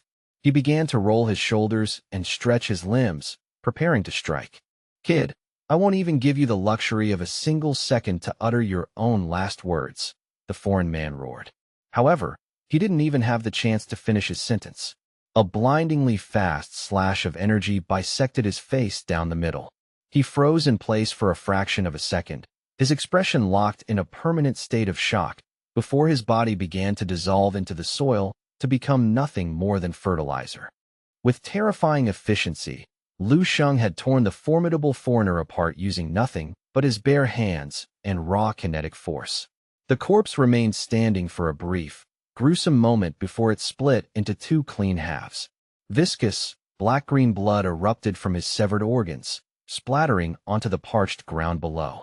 Floating effortlessly in the air, Lu Sheng looked down and coldly declared, 7 immortal cells, a 4th realm blade technique, and various high-level martial arts wills. If I still found it necessary to exchange more than a few blows with someone of your caliber, I might as well just find a place to die, he finished. The young man playfully held up 2 fingers, a gesture illustrating just how insurmountable the gap in power was between them. What was his title again? Which number did he claim to be in that society of his? Lu Sheng paused for a moment, trying to recall the man's long-winded introduction, but he couldn't quite remember the details and simply shrugged it off as unimportant. Whatever. It doesn't matter. I'll just expand my senses to see if any of his associates are lurking nearby and take care of them all at once. With ice-cold, focused eyes, Lu Sheng unleashed a tidal wave of his spirit energy, blanket covering the entire region in an instant. Lu Sheng initiated a high-precision spiritual scan of the surrounding miles. It wasn't long before he pinpointed their hidden signatures. So, they are here after all, though they are positioned quite a distance away. What a tedious chore, he muttered. Regardless, I will simply wait for them to come and deliver themselves to their deaths. I truly feel as though I am drifting further and further away from the reality of ordinary people, and even from the limitations of ordinary martial artists. Lu Sheng utilized his spirit energy to condense the air, creating a series of invisible, solid staircases in the sky, allowing him to fully unleash his staggering movement speed. Even most grandmasters cannot achieve what I am doing now. I am on the verge of turning this high martial world into a true Xuanhuan world, he mused. With a sigh, he blurred into motion, instantly catching up to the high-speed train that had been miles ahead. In less than the blink of an eye, Lu Sheng had reappeared back inside the high-speed train carriage. The young man, with his hands casually tucked into his pockets, strolled down the aisle as if he had merely gone for a brief walk. Gua Aiying looked at him with eyes that seemed ready to pop out of her head, her mouth hanging wide open in a state of total cognitive dissonance. You're actually back?" she stammered. Lu Sheng ignored the question and sat back down by the window, lost in thought. From Baihe City to Jingdu Province by high-speed rail is a distance of over 8,000 kilometers. I have traveled across such a vast expanse just to find and eliminate you. That shows a significant amount of sincerity, wouldn't you agree? Gua Aiying continued to tremble as she stared at Lu Sheng, her mind racing with impossible logic. How did he just travel at 200 kilometers per hour through the air? This is a high-speed train, not some local bus where you can just hop on and off at your convenience. He moves with such absolute freedom. It's far too surreal to be real. Her face was a mask of utter confusion and awe. Suddenly, as if a thought had just occurred to him, Lu Sheng turned around and exclaimed, "Oh, that's right." The sudden movement caused Gua Aiying to flinch violently. Yes, Chief. I am listening." "What are your specific orders, sir?" she asked, her voice high-pitched with nerves. Lu Sheng stepped forward and placed a reassuring hand on her shoulder, giving it a firm pat. "Wait here while I go handle one last detail. I will return shortly." He then provided her with a set of precise geographic coordinates. "Also, relay these coordinates to the Regional Army Command immediately. Tell them to take a trip to this location." "Yes, sir," Gua Aiying replied, finally regaining a shred of her military composure. "Chief, once that is done, what is my next step in the operation?" Gua Aiying's eyes sparkled with a newfound determination as she looked at Lu Sheng, eagerly awaiting a complex mission. But the youth merely gave a calm, almost dismissive reply. "There is no next step for you. In fact, the next step has likely already concluded. Just take this time to rest well. I will contact you if I require your assistance in the future." Gua Aiying felt a sudden, profound sense of loss, as if she had swung a full-force punch only to hit nothing but thin air. Cold sweat continued to drip down her face as she muttered to herself, "That's it? It's really over." Meanwhile, the young Lu Sheng casually turned and walked away, his tall, imposing figure casting a long shadow as he disappeared from the carriage. In her mind, she couldn't help but compare Lu Sheng's casual tone to the way her father used to speak when he dropped her off at the bus station for school. "Wait here. I'm just going to buy some tangerines, and I'll be right back." The only difference, she realized with a shudder, was that her father went to buy fruit, while Lu Sheng went to. She stopped herself there, not daring to let her imagination follow that train of thought any further. Simultaneously, in a different location entirely, a massive crimson warning icon flashed across a series of large monitors. The subject of this high-priority alert was none other than the unfortunate foreigner, the ninth pillar, whom Lu Sheng had bisected with his bare hands just moments prior. The blonde operative raised his head, staring at the screen with eyes wide with terror, his entire body beginning to shake. FCK. Lord Paimon. The life signal of Lord Paimon has completely vanished from the network. He's been flatlined. What? How is that even remotely possible? The red-haired woman shrieked. She instantly threw away the snacks she had been eating and rushed toward the computer desk like a localized tornado. Her expression turned deadly serious as she stared at the flatline on the screen. A wave of profound shock washed over her features, but she fought with everything she had to maintain a modicum of professional calm. Realizing the gravity of the situation, she turned to run out of the room. "I'm going to inform the Lord immediately. You stay here and maintain absolute surveillance on that sector." The blonde man, still reeling from the news, could only offer a weak, "Yes, ma'am." As she ran, the red-haired woman pulled out her cell phone and frantically dialed a restricted number. "Report. Lord Paimon is confirmed dead. The cause and the process of his elimination are currently unknown," she shouted into the receiver. "Exercise extreme caution. This target is far more dangerous than our initial assessment suggested." On the other end of the line, A woman with intricate braids listened, a sinister, knowing smile playing across her lips. "He's nothing like that fool Paimon," the woman on the phone replied, her voice smooth and dangerous. "Please, do not insult us by comparing us to an idiot like him. While the Dragon Nation is perceived as weak, our last major operation there drew significant attention from the local powers. If you swagger into their territory with such arrogance, being ambushed is a natural consequence." She paused, her voice turning cold as steel. "Do not worry. We will bring the target's head to you before the sun rises tomorrow." "Understood," the red-haired woman replied before hanging up the call. She looked back at the photo of Lu Sheng pinned to the digital blacklist, a frown deepening on her face. "Why is it that I feel this inexplicable surge of primal fear just by looking at his photograph? Isn't he supposed to be just another 20-year-old martial arts genius? Why does it feel this way? We are clearly the hunters in this scenario, yet I cannot shake the feeling that we are the ones being watched by the Grim Reaper himself." In her mind's eye, she visualized Lu Sheng not as a young man, but as a colossal, unstoppable demon king, reaching out a hand to crush their entire world into dust. Far away at the Eastern Military District headquarters, a duty officer staring intently at his monitor suddenly jumped back, his chair screeching against the floor. "WTF? What in the world is this energy reading?" he blurted out, his voice cracking as he scrambled to report the anomaly to his superiors in the back office. "Urgent directives are manifesting. Stand to attention." The atmosphere within the command center ignited instantly.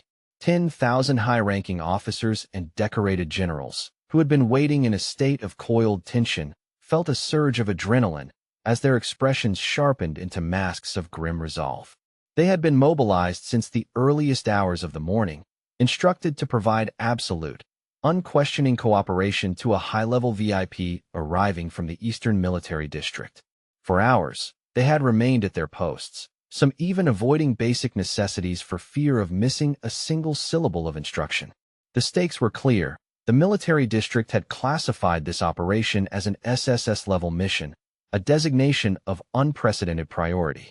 The district commander, a formidable figure with a square jaw and a frame like tempered steel, scanned the decrypted file before barking out a command that shook the room. "This is an SSS-level priority. Deploy the elite Wolf, Fang, and Blade Squad Special Forces to these specific coordinates with maximum velocity. Move." On the command deck overlooking the bustling pit of activity, the presiding officer's voice cut through the noise like a serrated blade. "Divisions 5, 7, and 8, initialize full combat readiness. You are to be mobilized the moment the signal is given." A unified roar of "Roger" erupted, a sonic wave that caused the very foundations of the massive command center to vibrate. Amidst the frantic movement, whispers began to circulate among the lower ranks. "This level of mobilization is insane," one operative muttered, eyes wide. "Does anyone actually know what we're hunting?" The officer beside him turned, his face pale and etched with concern. "I've heard rumors. It's a shadow cell from the Lion Nation, a radical terrorist collective known as the Black Demon Society." The first operative recoiled, his composure momentarily shattered by the name. The Black Demon Society? That is terrifying beyond measure. In an instant, his features shifted from mere professional focus to a deep, funereal gravity. He turned to his companion, his voice dropping to a harsh whisper. "Are you absolutely certain it involves them?" The other man, unsettled by the sudden shift in demeanor, nodded slowly. "That's the word from high-level intel." "Why? What do you know?" The first operative let out a bitter, hollow laugh, a sound devoid of any humor. "If the Black Demon Society is involved, then this isn't just a mission. It's a walk through the valley of the shadow of death." He leaned in closer, the memories clearly weighing heavy on his mind. 3 years ago, the Southern Military District was devastated by a coordinated terror strike orchestrated by the Black Demon Society. I was serving in the Frontline Anti-Terrorism Division back then. We were folded into the Southern Military District's command to participate in a scorched earth suppression campaign to wipe them out once and for all. He paused, looking his colleague directly in the eye. "Do you have any idea how much manpower we committed to that single operation? Do you know the sheer scale of the force we deployed just to trap them?" Without waiting for an answer, he continued, his voice trembling slightly.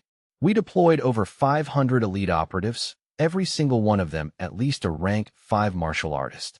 And that's not even counting the specialized heavy infantry and armored divisions provided by the Southern District.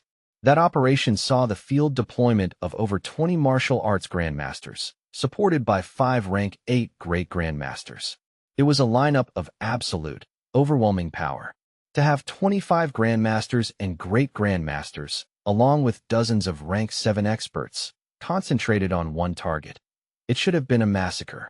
But in the end, the primary target, their leader, tore through our net and vanished into the night.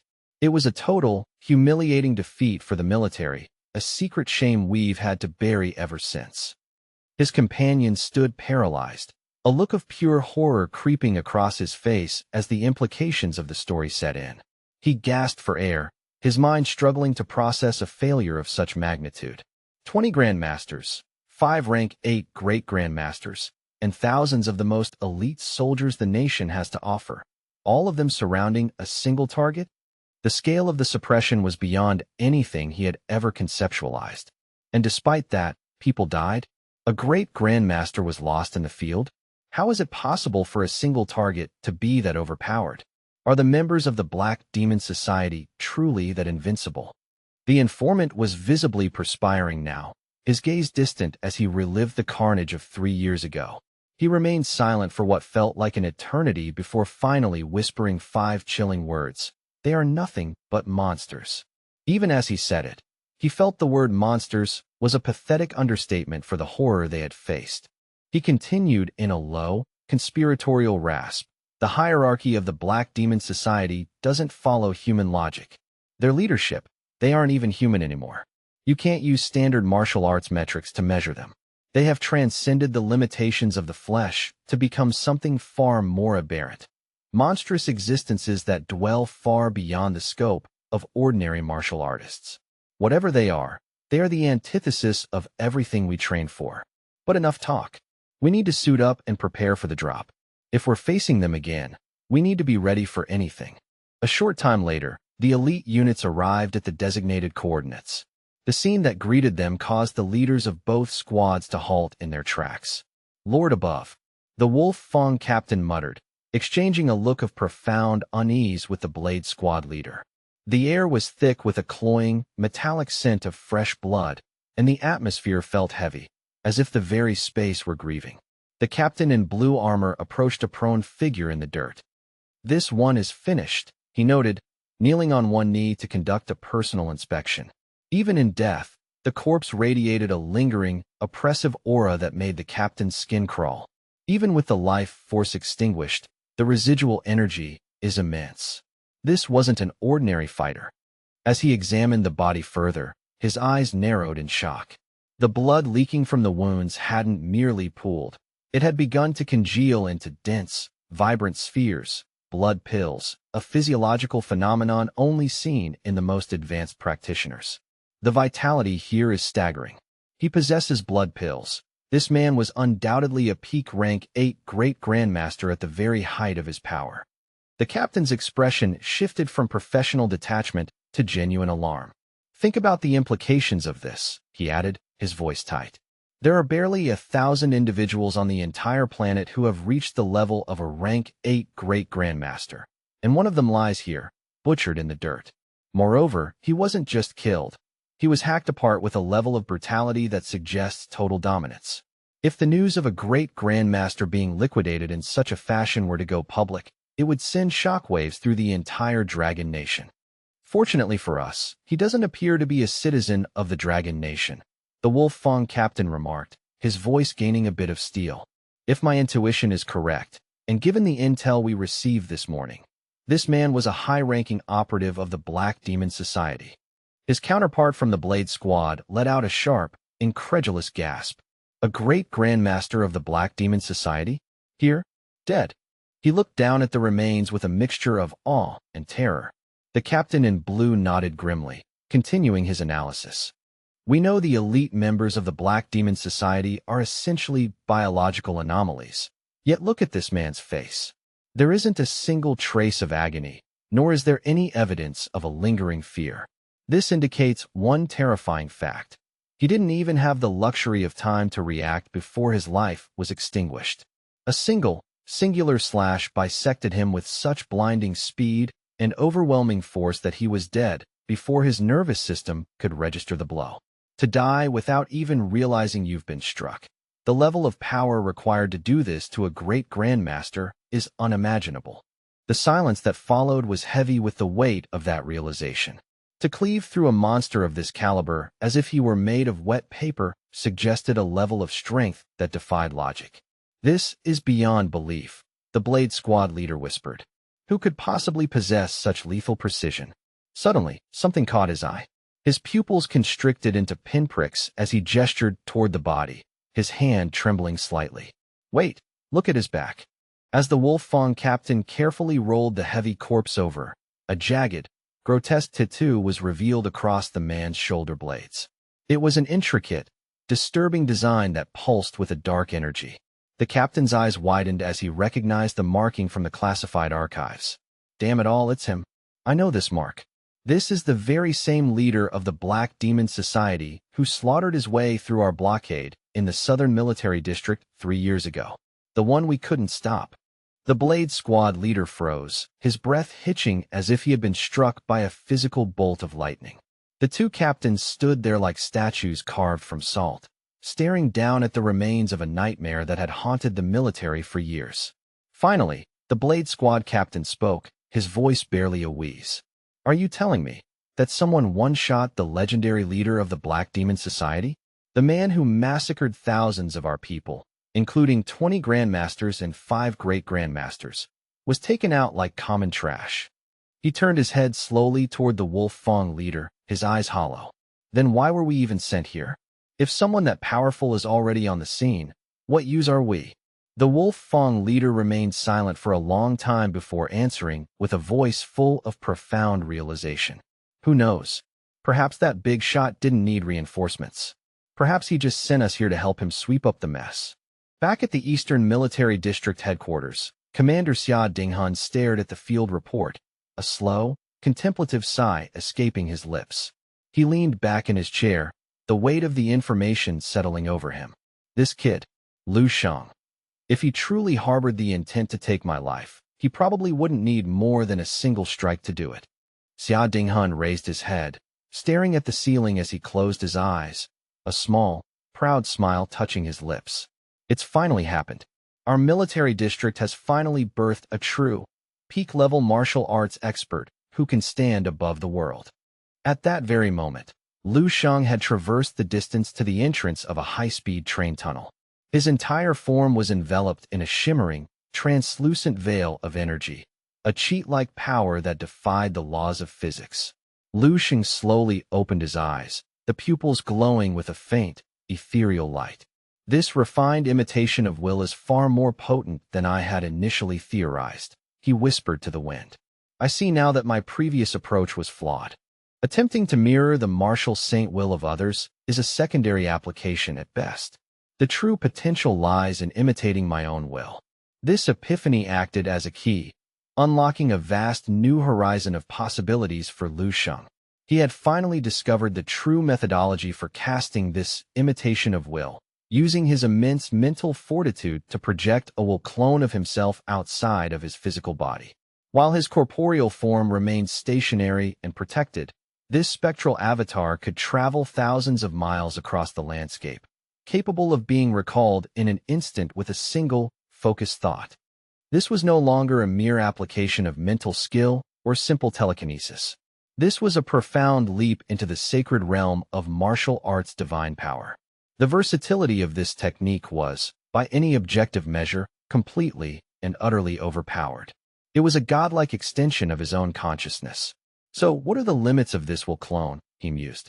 To put it simply, there are none. It can achieve feats that my physical body would find cumbersome or politically difficult to execute.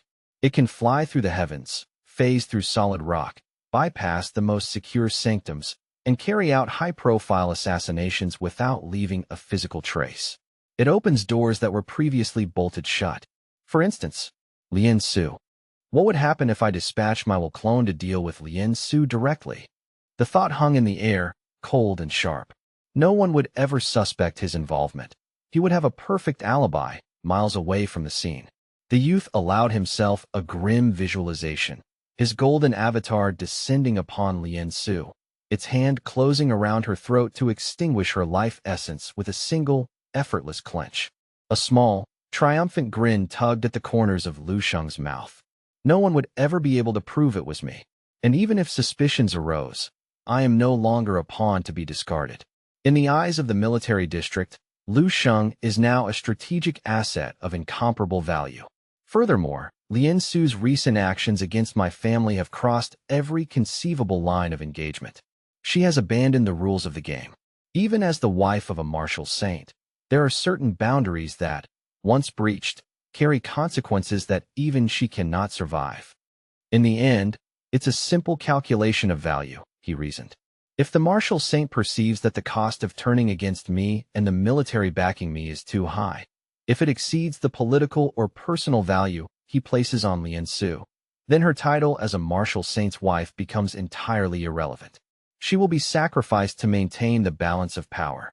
Lu Sheng meticulously analyzed the connection between his own rise and Lien Su's desperate maneuvers. He realized that her current deranged and erratic behavior was likely a symptom of her losing control. She's likely dragged the poisoned saint into her mess and is actively colluding with the Black Demon Society to maintain her grip. He deduced with the sharp logic of a natural strategist. Such a betrayal of the nation's security must be infuriating to the martial saint himself. These twin realizations stripped away any lingering hesitation or mental baggage Lu Sheng might have felt. He looked toward the horizon with a steely, uncompromising gaze. Lien Su has forfeited her right to exist. She deserves to die, and it is time for her to finally kick the bucket. He decided then and there that this execution would be carried out as soon as humanly possible. The youth began to activate his mental faculties, focusing his consciousness into a singular point of pressure. First, I must test the range and fidelity of this will projection. Lu Sheng unleashed a massive wave of mental energy, which radiated outward like a ripple in a pond, covering a radius of approximately 30 kilometers. Simulating his own will was infinitely easier than mimicking another's, for no one understood the intricacies of his soul better than himself. Through the darkness of the night, he could sense the high-speed train zooming along the tracks nearly 30 kilometers away. Within the heavy shroud of the midnight darkness, a single point of brilliant light suddenly flickered into existence. Then, another appeared, followed by dozens more, as if a swarm of ethereal fireflies were gathering in the void to form something magnificent. Lu Sheng's eyes snapped open, a fierce light dancing within them. "Here they come," he whispered. The timing is impeccable. While he was still uncertain of the exact combat efficacy of this will projection, these two approaching Black Demon Society novices would serve as the perfect stress test. The youth manipulated the air around his projection, creating a localized whirlwind that began to surge toward the two interlopers. Meanwhile, several miles away, a foreign operative checked his watch with frantic movements. "We are running out of time," he hissed to his partner. "The target's high-speed rail transport is scheduled to pass through this sector any minute now." The man and his female companion were currently positioned at the mouth of the tunnel, acting as a lethal roadblock. The woman nodded curtly, checking her weapon. "Then we make our stand here. We finish this quickly and extract. Let's end this and get back to base," she added. Unbeknownst to them, the spectral whirlwind of Lu Sheng's will clone was closing the distance with terrifying speed. Suddenly, the foreign man felt a cold shiver run down his spine, and he began to sweat bullets. His survival instincts screamed at him as his pupils contracted into pinpricks of pure alarm. His eyes went wide with a primal fear. "Intense danger incoming. Prepare for immediate engagement," the foreign man bellowed. "Black Demon God, grant us your protection."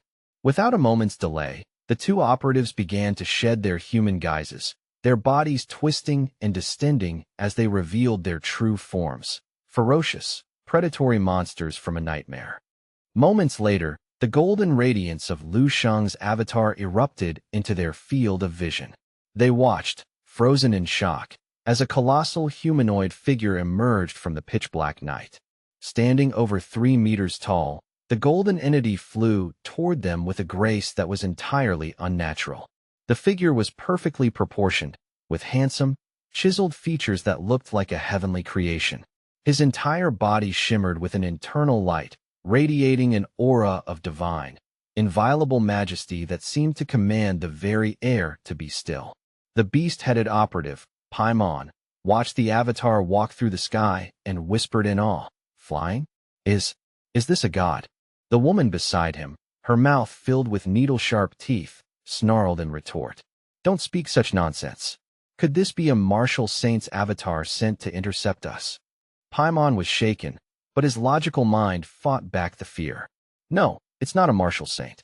An avatar of that level would feel far more oppressive than this.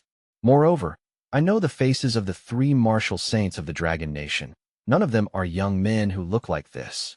The woman stared at him, her voice trembling. "Then what in the hell is this thing?" The golden humanoid surged forward, stopping directly in front of them as the weight of his divine majesty intensified. Had the aura been any stronger, the 2 monsters would have been physically forced to their knees. The golden figure, looking like a masterpiece carved from living crystal, gazed down at them with cold, detached eyes. "Who are you to stand in my path?" he asked. His voice didn't sound like human speech. It was like the harmonic clashing of crystal bells, a strange and gentle symphony that vibrated in their very marrow. Suddenly, the golden avatar's voice shifted, erupting like a crack of thunder across the night sky. "Who dares to obstruct justice in this place?" A massive, spectral hand began to descend from the clouds, and the sudden increase in atmospheric pressure was too much to bear. Both foreign operatives collapsed, their legs buckling as they were forced to kneel against the hard ground. Paimon, caught completely off guard and his ears ringing from the sonic boom of the voice, stared up at the golden giant. "You? Who are you?" he stammered in broken Mandarin. "What kind of sorcery is this? What technique are you using?" Lu Sheng's golden avatar let out a hollow, booming laugh. "Insolent. A mere mortal dares to demand my name? I am the Night Wanderer God, the Watcher of the Threshold," the avatar proclaimed.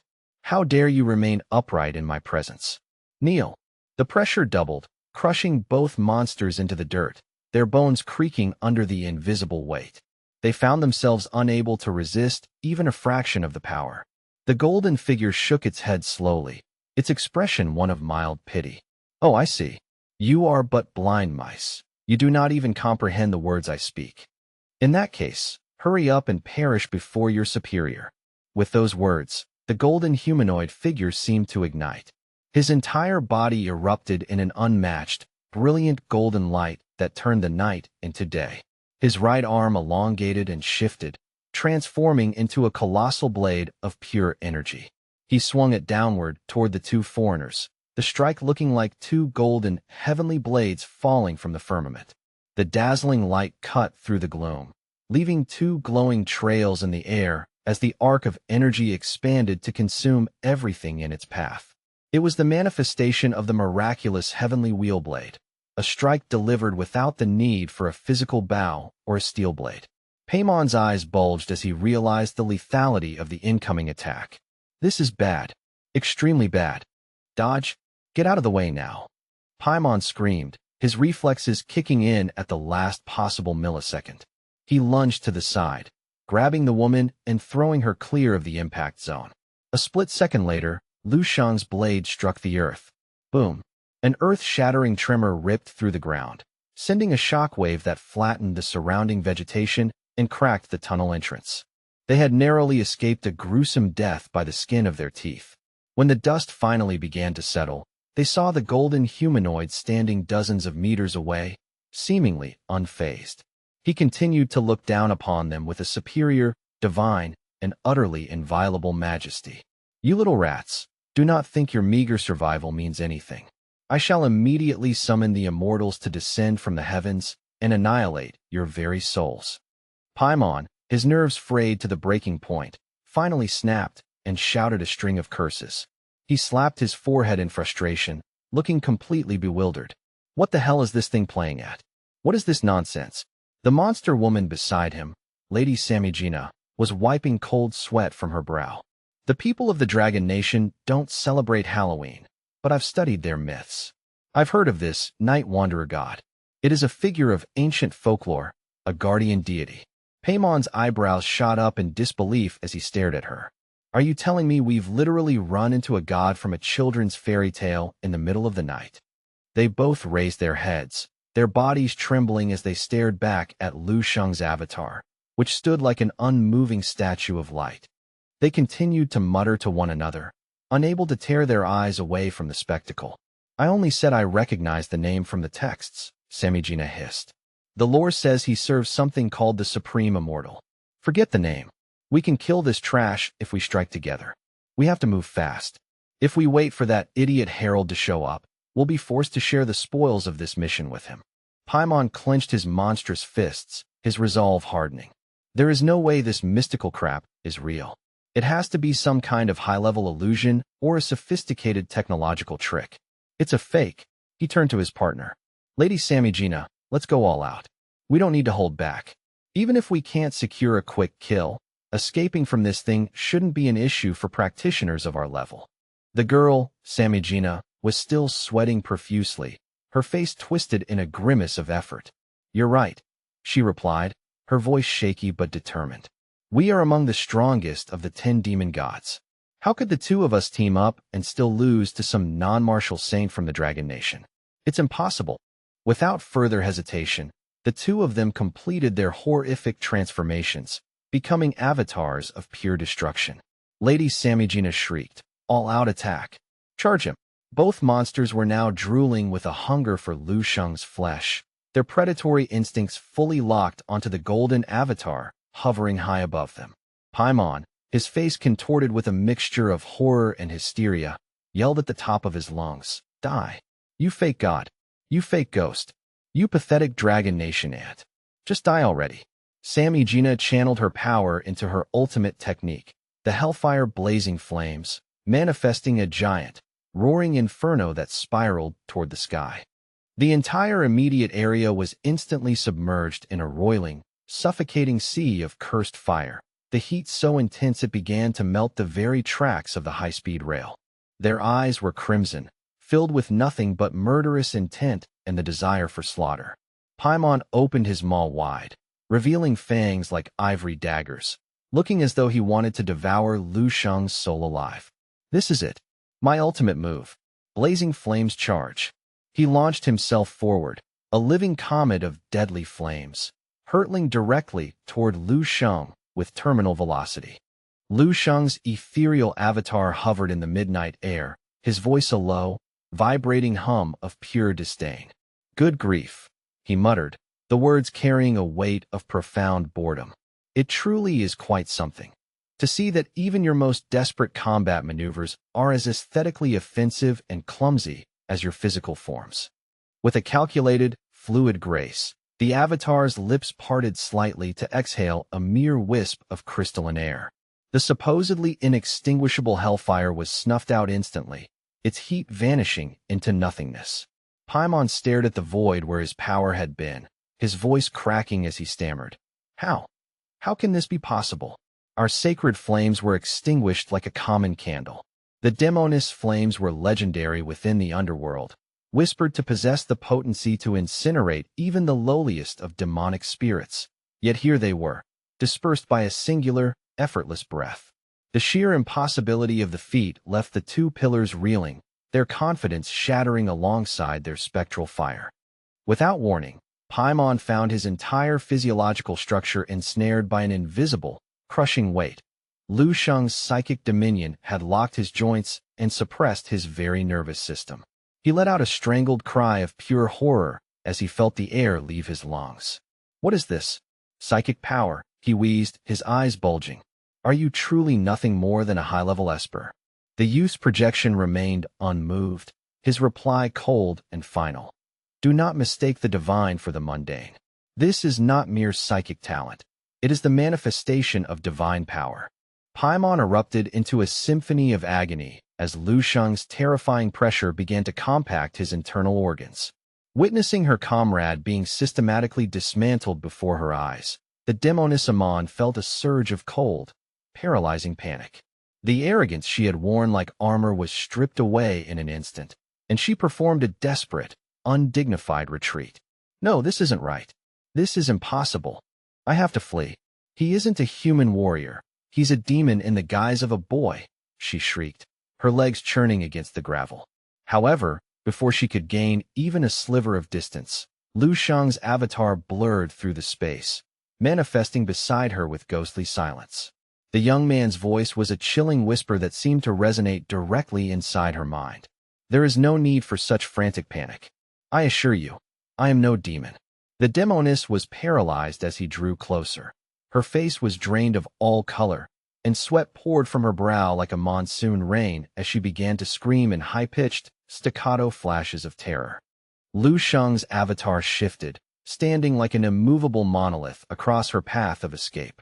I believe it is only fair, Lu Sheng announced, his tone devoid of mercy, that you barbarians are granted a taste of the traditional Dragon Nation dismemberment punishment. Simultaneously, miles away on the high-speed rail hurtling through the dark, the young Hua Ang was pacing the carriage, her eyes darting frantically as she searched for any sign of Lu Sheng. Yet the youth seemed to have vanished into the very atmosphere. Anxiety gnawed at her as she questioned the empty air. Where could the master have gone so suddenly? Why has he not yet returned to his seat? She began to wonder if her understanding of the mission was flawed. Is this simple observation truly all there is to this high-priority assignment? Or have I already failed in my duties? Is something the matter? Were you perhaps searching for Lu Sheng only to find a shadow in his place? The sudden, calm voice appearing right at her shoulder caused her to jump nearly out of her skin. She spun around, her heart hammering against her ribs. Master Lu Sheng? You startled me. When exactly did you return? She asked, her breath hitching. The young man stood there with a terrifyingly serene composure, idly holding a roll of thin, shimmering string in his hand. I simply finished a few necessary bits of needlework and made my way back, he replied casually. Hua Aing's brow furrowed in utter confusion, the terminology making no sense in the context of a battlefield. Needlework? Sewing? The young man's lips curled into a faint, enigmatic smile. Precisely. A bit of structural sewing. Not far from the train's current location, the two demon god pillars were bound in a grotesque display to the heavy structural pillars situated between the converging tracks. They were lashed together with an unnatural tightness, resembling human rice cakes wrapped for a feast. Paimon struggled against the bonds, his voice a frantic wheeze. What is happening? These threads, they are unbreakable. Is this entire construct forged from high-density spirit essence? The demoness Amon followed Paimon's gaze and felt her remaining sanity fracture. Oh gods, that is... At that precise moment, the distant, rhythmic thunder of two high-speed trains began to vibrate through the earth, approaching from opposite directions with the weight of gods. As the two massive iron beasts began to converge upon the central point where the pillars stood, Lu Sheng, sitting comfortably in his carriage, channeled a thread of his psychic intent. It would seem that your time has reached its inevitable conclusion, he whispered. Lu Sheng sat back in his cushioned seat, a sinister, razor-sharp smile playing across his features. Let the execution commence, he murmured, his eyes glowing as his psychic power was fully activated. The shimmering strings binding the demoness and Paimon began to vibrate with a life of their own, responding to his will. Amon's eyes widened in sheer, helpless surprise. The string, it's moving. It's tightening by its own volition. With a violent jerk of his mental command, the ends of the wires were suddenly lashed around the leading edges of the passing trains. The high-speed locomotives, moving at an insane, unstoppable pace, began to drag the shimmering wire in opposite directions with the force of 10,000 horses. Then, there was nothing left but the terrifying visual of the two figures being ensnared by the wire as it pulled taut with several tons of force. A singular, agonizing scream was cut short as the laws of physics took hold of their biological forms. In the mere blink of an eye, both the sixth and seventh pillars were violently liquidated. Their faces were twisted into unrecognizable masks of agony, their eyes bulging from the internal pressure. A truly macabre scene unfolded upon the rails, a testament to the youth's pitiless judgment. The pitch-black night seemed to expand, swallowing the remains and the memory of the scream. The dense, cloying darkness sent a primal shiver down the spine of anyone nearby. As the rear of the two trains finally passed one another and the thunder faded, only two massive, steaming pools of obsidian blood remained at the site of the execution. The young man, Lu Sheng, mused quietly to himself as he watched the scenery blur past. I suppose this serves as a modern interpretation of the ancient torn-apart penalty.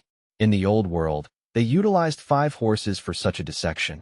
I find that 2 high-speed trains provide a much more efficient result. Let this stand as a stern, undeniable warning from me to the Black Demon Society. Anyone who dares to invade my space or threaten my peace must face the same inevitable end. Gui Aing, having heard the strange, rhythmic thuds outside, approached him from the aisle, offering a crisp and disciplined military salute. Reporting, Chief. I detected an unusual acoustic anomaly in the vicinity. For the sake of your absolute safety and to expedite our arrival, should I arrange for a tactical helicopter extraction? It can ferry you directly to Jingdu province without further delay. The young man looked up, a hint of genuine amusement at her dedication. Lu Sheng, knowing full well the gruesome origin of the noise, merely shook his head. There is no need for such measures. In all honesty, there is no mechanical means of transportation currently in existence that could move faster than I can travel by my own power. The young man turned his back to her, casually offering a peace sign with 2 fingers as he issued his final instruction for the night. 2 individuals met their end where the tracks intersected back there. Ensure you dispatch a recovery and investigation team to process the site. Gua Aing gasped, her breath catching in her throat at the revelation. She felt a sharp, electric tingle of fear crawl up her scalp, and she quickly averted her gaze to the floor, replying with a solemn, shaky voice. Understood, Chief. I will handle it immediately. Within the hidden operations center of the Black Demon Society, the blonde technician stared at his console in a state of catatonic shock. He stumbled backward, his legs giving out as he collapsed into his chair, his mind reeling. What in the name of hell is happening out there? This makes no sense. His eyes remained glued to the scrolling data on the computer screen, his entire body rigid as if frozen in ice. Through the digital interface, he watched as a secondary emergency signal pulsed and then died. He stammered, Lord 6th and Lord 7th. Their biological signatures, they vanished simultaneously. It was instantaneous. The woman in the crimson dress stepped out of the shadows, her voice adding a chilling layer of dread to the air. The top 10 demon god pillars are supposed to be godlike figures of myth, she whispered, her voice trembling. Each of them controls an extremely terrifying beast and possesses power that defies human limits.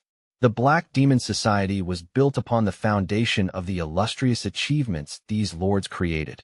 The blond man, his features distorted by a mask of disbelief, continued to mutter. It hasn't even been a full 24 hours, and 3 of them have fallen in rapid succession. Has the Dragon Nation deployed a Marshal Saint-level powerhouse in secret? The red-haired woman stood before the blonde operative, her silence lasting for a long, heavy minute. While her eyes betrayed her shock, she appeared significantly more composed than she had been during Saya's demise. She began to methodically process the information. It cannot be a Marshal Saint. The 3 known saints have no personal or political grudge with our target.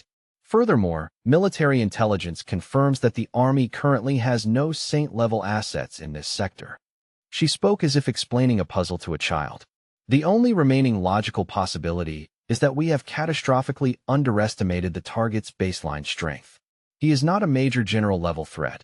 He is operating at a Marshal Master level, if not higher. As the woman in the red dress delivered her analysis, the blonde operative broke out in a cold, visceral sweat. A Martial Master? But he is barely 20 years old. God, he is a monstrous martial arts prodigy who defies every law of common sense. What is our course of action? We have lost 3 of our top 10 pillars. Even if the contract rewards were increased tenfold, it wouldn't begin to compensate for such a devastating loss. He looked at her with pleading eyes. Should we retreat? Should we cut our losses and attempt to limit the damage before he finds us? As he spoke, his heart hammered in his chest. To him, the pillars were deities, and seeing them fall so easily had shattered his worldview. The red-dressed woman's gaze sharpened, her voice taking on an uncompromising edge. Indeed, we must minimize our damage, but that will not be achieved through a cowardly retreat. We must continue until the mission is complete. If we allow him to survive after the Black Demon Society has hunted him like this, do you truly believe he won't seek a bloody revenge once he reaches his full maturity? The blonde operative instinctively shouted. Then we must contact the High Command immediately. We need reinforcements. We need the elders. The red-haired woman shook her head slowly, a calm, almost fanatical light in her eyes. No, that will not be necessary. We still have the fourth pillar, Lady Samijina, within our reach. She spoke with a terrifying certainty. With her specific brand of power, she will undoubtedly be the one to end the target's life. She firmly believed that the scales were still tipped in their favor. Can you still maintain a lock on the target's exact coordinates? Yes, I still have him, the operative replied, glancing at the glowing dot on the monitor. He nodded quickly, though his voice remained hesitant. However, the organization never provided us with a direct contact method for Lady Samijina. How are we supposed to coordinate with her?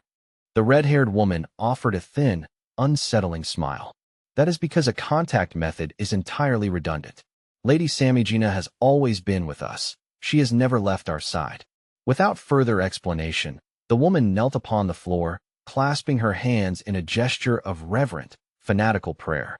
The blonde operative felt a wave of goosebumps erupt across his skin as the weight of her words settled into the room. Lord Samijina has been with us this entire time. Wait, what are you talking about? He asked, his voice trembling. As the red-haired woman remained knelt, her head tilted back to stare at the ceiling. Her gaze became vacant and glassy. She began to chant in a voice that sounded like grinding stones. We respectfully invite the fourth demon god pillar, the great Lady Samijina, to descend upon this vessel. Suddenly, the woman's eyes snapped wide, their color shifting to a deep, bruised purple. A series of sickening, wet cracking sounds began to emanate from the red-haired woman's skeletal structure, as if her bones were being forcefully rearranged by an unseen hand. Her body contorted at impossible angles, and she began to violently retch. Witnessing the visceral transformation, the blonde operative cried out in pure terror. Hey, stop! What are you doing to yourself? The woman's jaw unhinged to a grotesque degree, and to the blonde man's horror, a second head, blonde and pristine, gradually began to emerge from the red-haired woman's throat. In a final, violent spasm of biological displacement, the red-haired shell spewed out the complete form of the fourth pillar, Lady Samijina. She soared briefly into the air, a vision of terrifying beauty, before landing softly on the floor, leaving the blonde technician in a state of absolute, catatonic shock. The newly manifested goddess offered a casual, chilling greeting as a wave of oppressive aura erupted from her form. The sheer pressure of her presence acted like a physical tide, sweeping across the room and violently pushing aside the heavy furniture, sending monitors and equipment crashing to the floor. The blonde youth was pinned against the wall by the weight of her terrifying presence, his face a mask of disbelief as he struggled to even draw breath. Lady Samijina looked at him with eyes that held no humanity and said coldly, I have no time for your fear. Transmit the target's coordinates to me immediately. Lady Samijina stood as a figure of breathtaking contradiction. She possessed a tall, slender physique and skin as pale as fine porcelain. Her face was a perfect V-shape, framed by cascading blonde hair that shimmered with a charming, almost hypnotic allure. She was, in every objective sense, a masterpiece of both figure and appearance, a deadly predator draped in the guise of an angel. Back on the train, Lu Sheng finished wiping a smear of dark residue from his hands, his expression one of mild annoyance. It turns out that Loudmouth was nothing more than the Three Blades level of trash, he muttered. The Black Demon Society had certainly made a grand entrance, but thus far, they had proven themselves to be little more than a collection of nuisance-level trash mobs. With his eagle-eyed perception, Lu Sheng noticed a small, high-tech communication device that had fallen from one of the operatives. He picked it up, analyzing the circuitry with a practiced eye. If the Black Demon Society is utilizing these specialized beacons for their tactical communications, they must also be employing an active tracking mesh. Carrying this device is essentially an invitation for them to locate me with ease. He clenched his fist around the device, his voice echoing with a cold, confident challenge to the empty carriage. Is there anyone else left who harbors a desire for death? If so, I suggest you step forward now. Once the sun rises tomorrow, I will no longer be in the mood to entertain these tedious little games. Lu Sheng began to run the internal calculations for his next move. At my current cruising speed, it would take approximately 5 hours to reach the capital. However, if I decide to truly unleash my potential, I can bridge that gap in two, effectively making me faster than a commercial aircraft. By utilizing the advanced footwork of the new moon divine wind flow in its fourth realm, his velocity would become something truly unreal. His eyes turned into chips of frozen ice as his mind was made up. The primary goal remained the assassination of Lien Su, and he needed to be in peak physical condition should the situation escalate. Furthermore, he needed to maintain a specific pace to allow the remaining members of the Black Demon Society to catch up. Moving too fast would leave his pursuers in the dust. While killing Lien Su is a necessary task, I must remember she is still the woman of the saint, Zhao Ji. I should afford that position a certain level of strategic respect. I cannot be too obvious in my execution. At the very least, it shouldn't be immediately apparent that I was the hand behind the blade. He shoved his hands into his pockets, strolling coolly down the aisle as he pondered the logistics of a perfect murder. Suddenly, a spark of inspiration flashed in Lu Sheng's eyes, and a wide, predatory grin spread across his face. That's it. To ensure that the blame never lands on my shoulders, I simply need to construct a perfect, ironclad alibi. The ideal scenario is one where, at the exact moment Lien Su draws her final breath, I am busy causing a massive, public ruckus in a completely different location. The larger the commotion, the better. I need a scene of such total chaos that no one would ever dream of suspecting me. With my current glitched out, or rather, my transcended, speed, I can easily manipulate the time difference to my advantage. Now, I just need to find a suitable stage for my grand performance. Lu Sheng's mind raced through a list of upcoming social and political events until he found the perfect candidate. He whipped out his smartphone and dialed a familiar number, deciding to take the initiative before the opportunity passed. Hey there, wifey. Hello. He corrected himself with a mischievous lilt in his voice. On the other end of the line, the calm, composed voice of He Lingsu replied, Lu Sheng? Why are you calling me at this hour? What is it? Lu Sheng didn't waste time with pleasantries. He Lingsu, remind me, when exactly is the Chun family's upcoming birthday banquet scheduled for? He Lingsu was taken completely aback by the non sequitur. It's tomorrow night. But why on earth are you asking about that? She questioned. The youth immediately spun a plausible, if somewhat dramatic, excuse that would hold up under casual scrutiny. I've been thinking, and I'm concerned that someone might try to bully you there.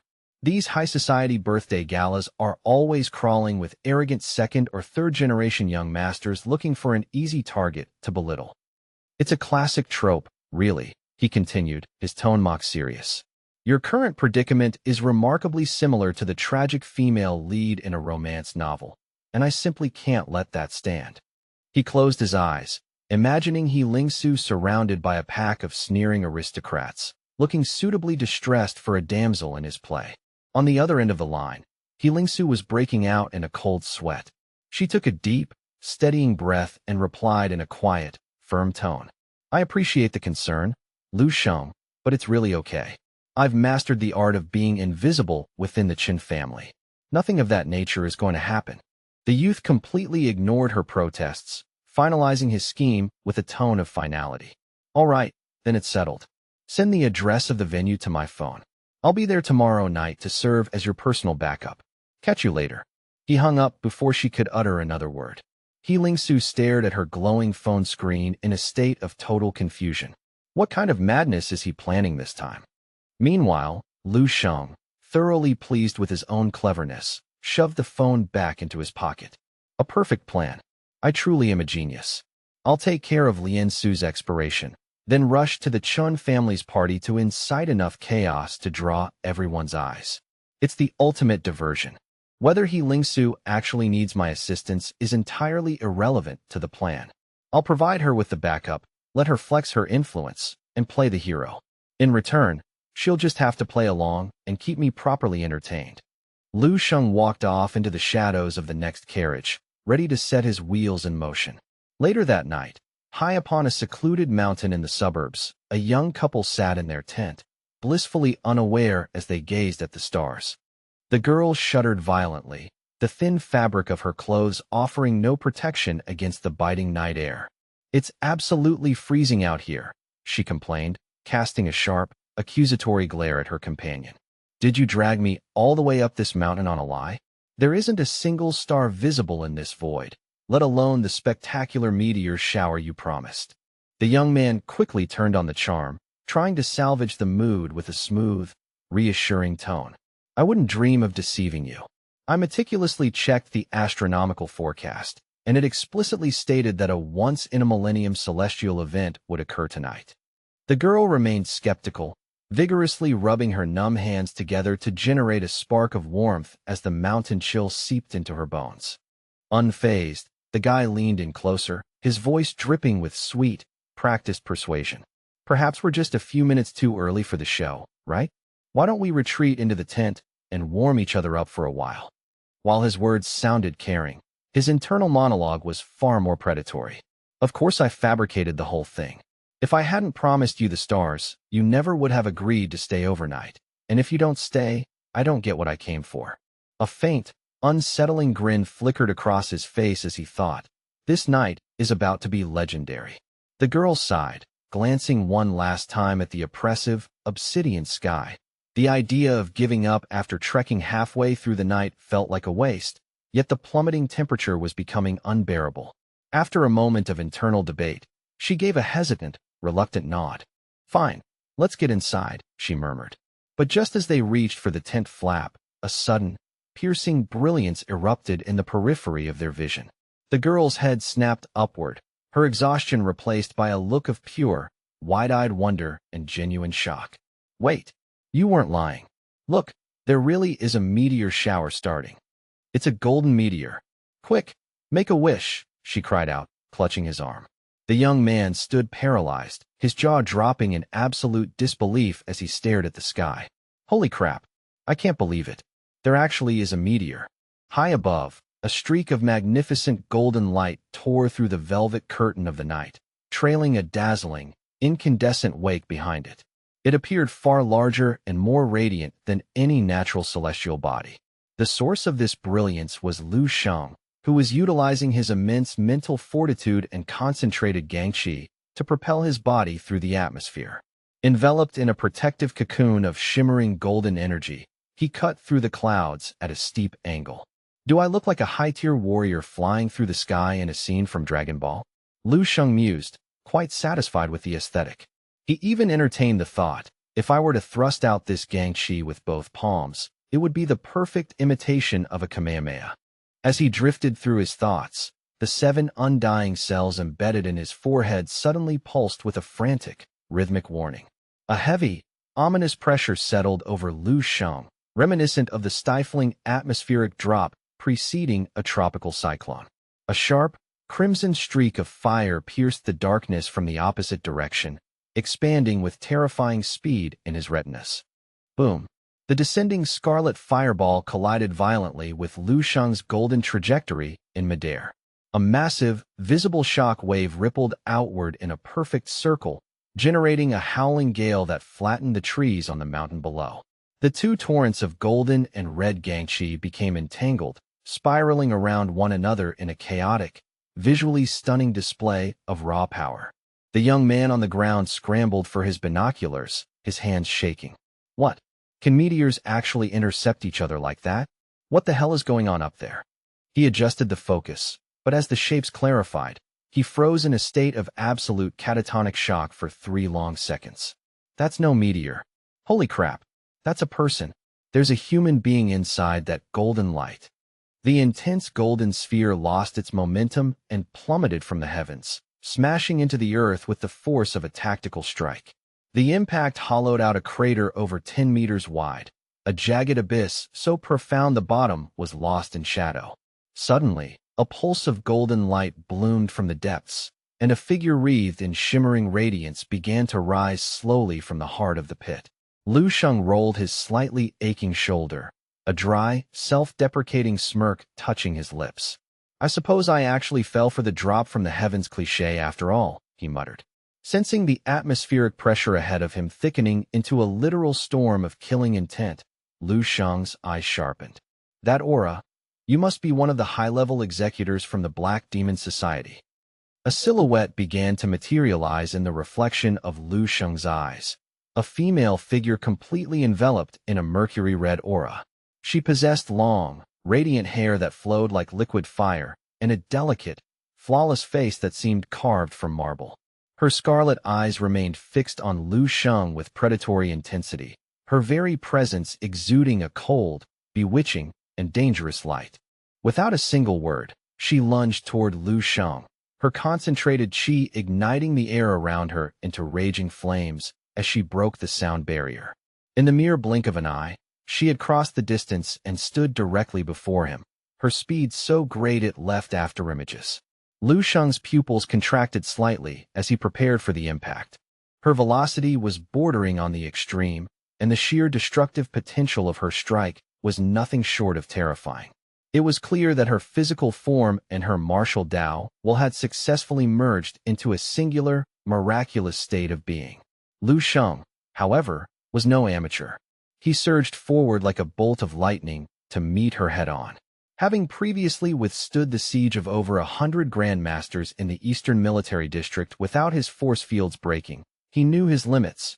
Yet the ultra-high-frequency nature of this golden-haired woman's assault forced him to adopt a more cautious stance. The woman's prowess was undeniably at the peak of the Grandmaster level, already reaching out to touch the hallowed realm of the Rank 9 Martial Saint. My Rank 9 technical data hasn't been fully updated in the Fireseed resource library yet, Lu Sheng thought, so my understanding of a true martial saint remains somewhat theoretical. He only possessed the fragmented memories of the Jidao martial saints killing Dao to guide him. He looked at the woman with a flicker of genuine respect. "Your strength is quite impressive for a mere mercenary." Lu Sheng continued his mental analysis. The pivotal requirement for a Rank 8 practitioner to ascend to Rank 9 is the total fusion of the three essence spirits. This unification allows one to communicate directly with the heavens and the earth, borrowing the vast natural energy of the cosmos to manifest a martial Tao Dharma idol. Essentially, it is the ultimate sublimation of the soul. "It's clear you've developed your own unique imprint," Lu Sheng remarked, his voice steady. "But you are still missing that final, crucial step to solidify your martial Tao imprint." The fourth demon god pillar, Lady Samijina, offered Lu Sheng a chillingly polite compliment in return. "It is no wonder my brothers fell at your hands. Your foundation is monstrous." Lu Sheng smiled back, though his eyes remained cold. "Flattery will only get you so far. If this is the extent of your power, you'll be returning to your organization empty-handed tonight, provided you return at all." The woman's radiant golden hair danced in the nocturnal breeze as she tilted her head to the side, observing Lu Sheng with a playful, almost feline curiosity. "Is that bravado just now what you're truly relying on to save you?" she asked. A sudden, enchanting smile spread across her face, her flawless features instantly radiating an aura of irresistible charm and lethal seduction. She lightly licked her crimson lips with the tip of her tongue before lowering her gaze and murmuring, "What a pity. You won't have the breath to speak such arrogant words in a few moments," she whispered. "Consider yourself fortunate. In the past 5 years, you are the very first soul permitted to witness my true, unfettered form." The moment she finished speaking, an indescribably oppressive and terrifying aura erupted from her, and her physical form began to undergo a rapid, violent metamorphosis. Her pale skin took on a lustrous, porcelain glow, reflecting the moonlight with an eerie brilliance. The stars above seemed to dim in her presence, as if retreating behind the clouds in fear. The woman let out a low, guttural growl that vibrated in Lu Sheng's chest. "Tell me, little hero, are you prepared to embrace your death?" The icy, clinical coldness in her voice shattered the last remnants of the night's beauty. Her transformation was complete. She now stood as a terrifying centaur-like entity, possessing the graceful upper torso of a human woman and the powerful, muscular lower body of a warhorse. A singular, jagged ivory horn had sprouted from the center of her forehead. Lu Sheng raised an eyebrow in genuine surprise. Oh, so the Black Demon Society still has a few genuine masters in its ranks. In a blur of motion faster than the eye could track, she appeared in his personal space, her eyes glowing with a strange, hypnotic radiance. Lu Sheng stiffened, caught off guard by the sheer acceleration. That's remarkably fast, he barely managed to think. Before the words could even form in his mind, Lu Sheng was struck by a force that felt as though a mountain had been dropped on him. The centaur's powerful hind legs delivered a devastating kick, channeling pure destructive energy into his frame. With an earth-shattering bang, Lu Sheng's body was launched like a projectile, cutting a straight, smoking line through the air. Before he could even stabilize his flight, the centaur was upon him again, her hooves gleaming with lethal intent. A front kick, delivered with the speed of a lightning strike and the roar of thunder, slammed directly into Lu Sheng's chest. He was sent spiraling through the sky like a kite with a severed string, eventually crashing heavily into the distant mountainside. The earth groaned and buckled under the impact, a massive fissure opening as dust and debris billowed upward to mask his position. Standing amidst the hazy fallout, Lady Samigina, her eyes swirling with dark, necrotic gases, growled with a singular, murderous intent. "Perish, mortal!" The centaur reared up and stomped her front hooves into the ground, unleashing her ultimate technique. At the point of impact, a massive, intricate magic circle erupted into existence, glowing with a fanatical, blinding light. Purple-black lightning bolts, writhing like venomous serpents, hissed as they spread across the terrain.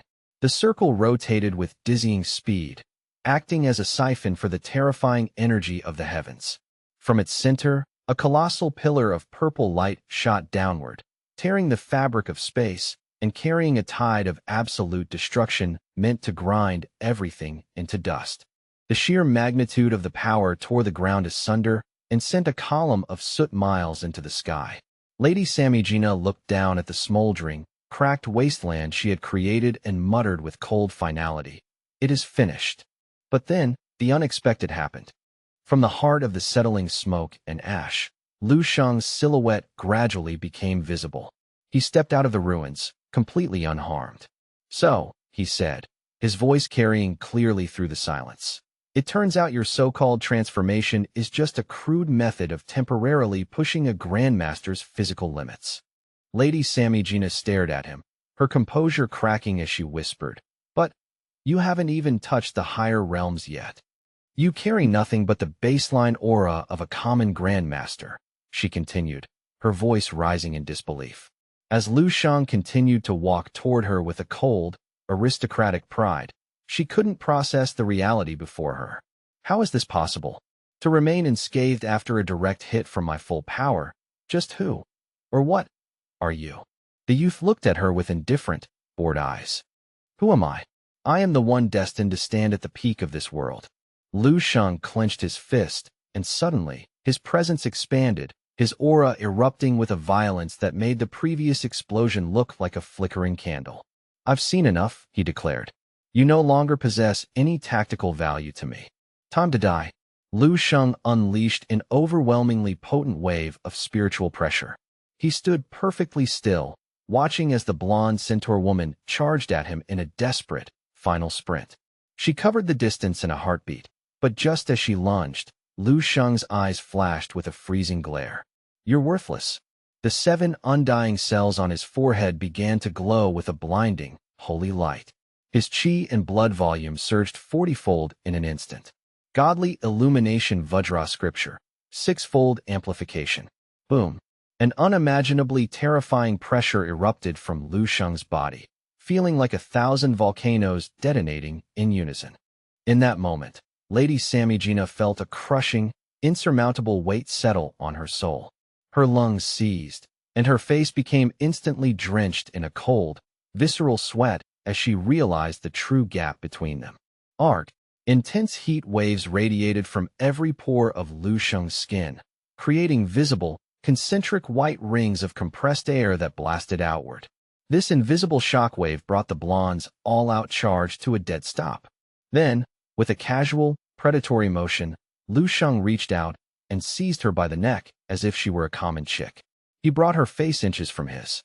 Lady Samijina's exquisite, perfect face was now a mask of pure, unadulterated terror and total disbelief. In her final moments, she likely couldn't comprehend how a man who appeared so deceptively weak, someone she thought she was dominating only moments ago, could suddenly manifest such a terrifying and absolute crushing power.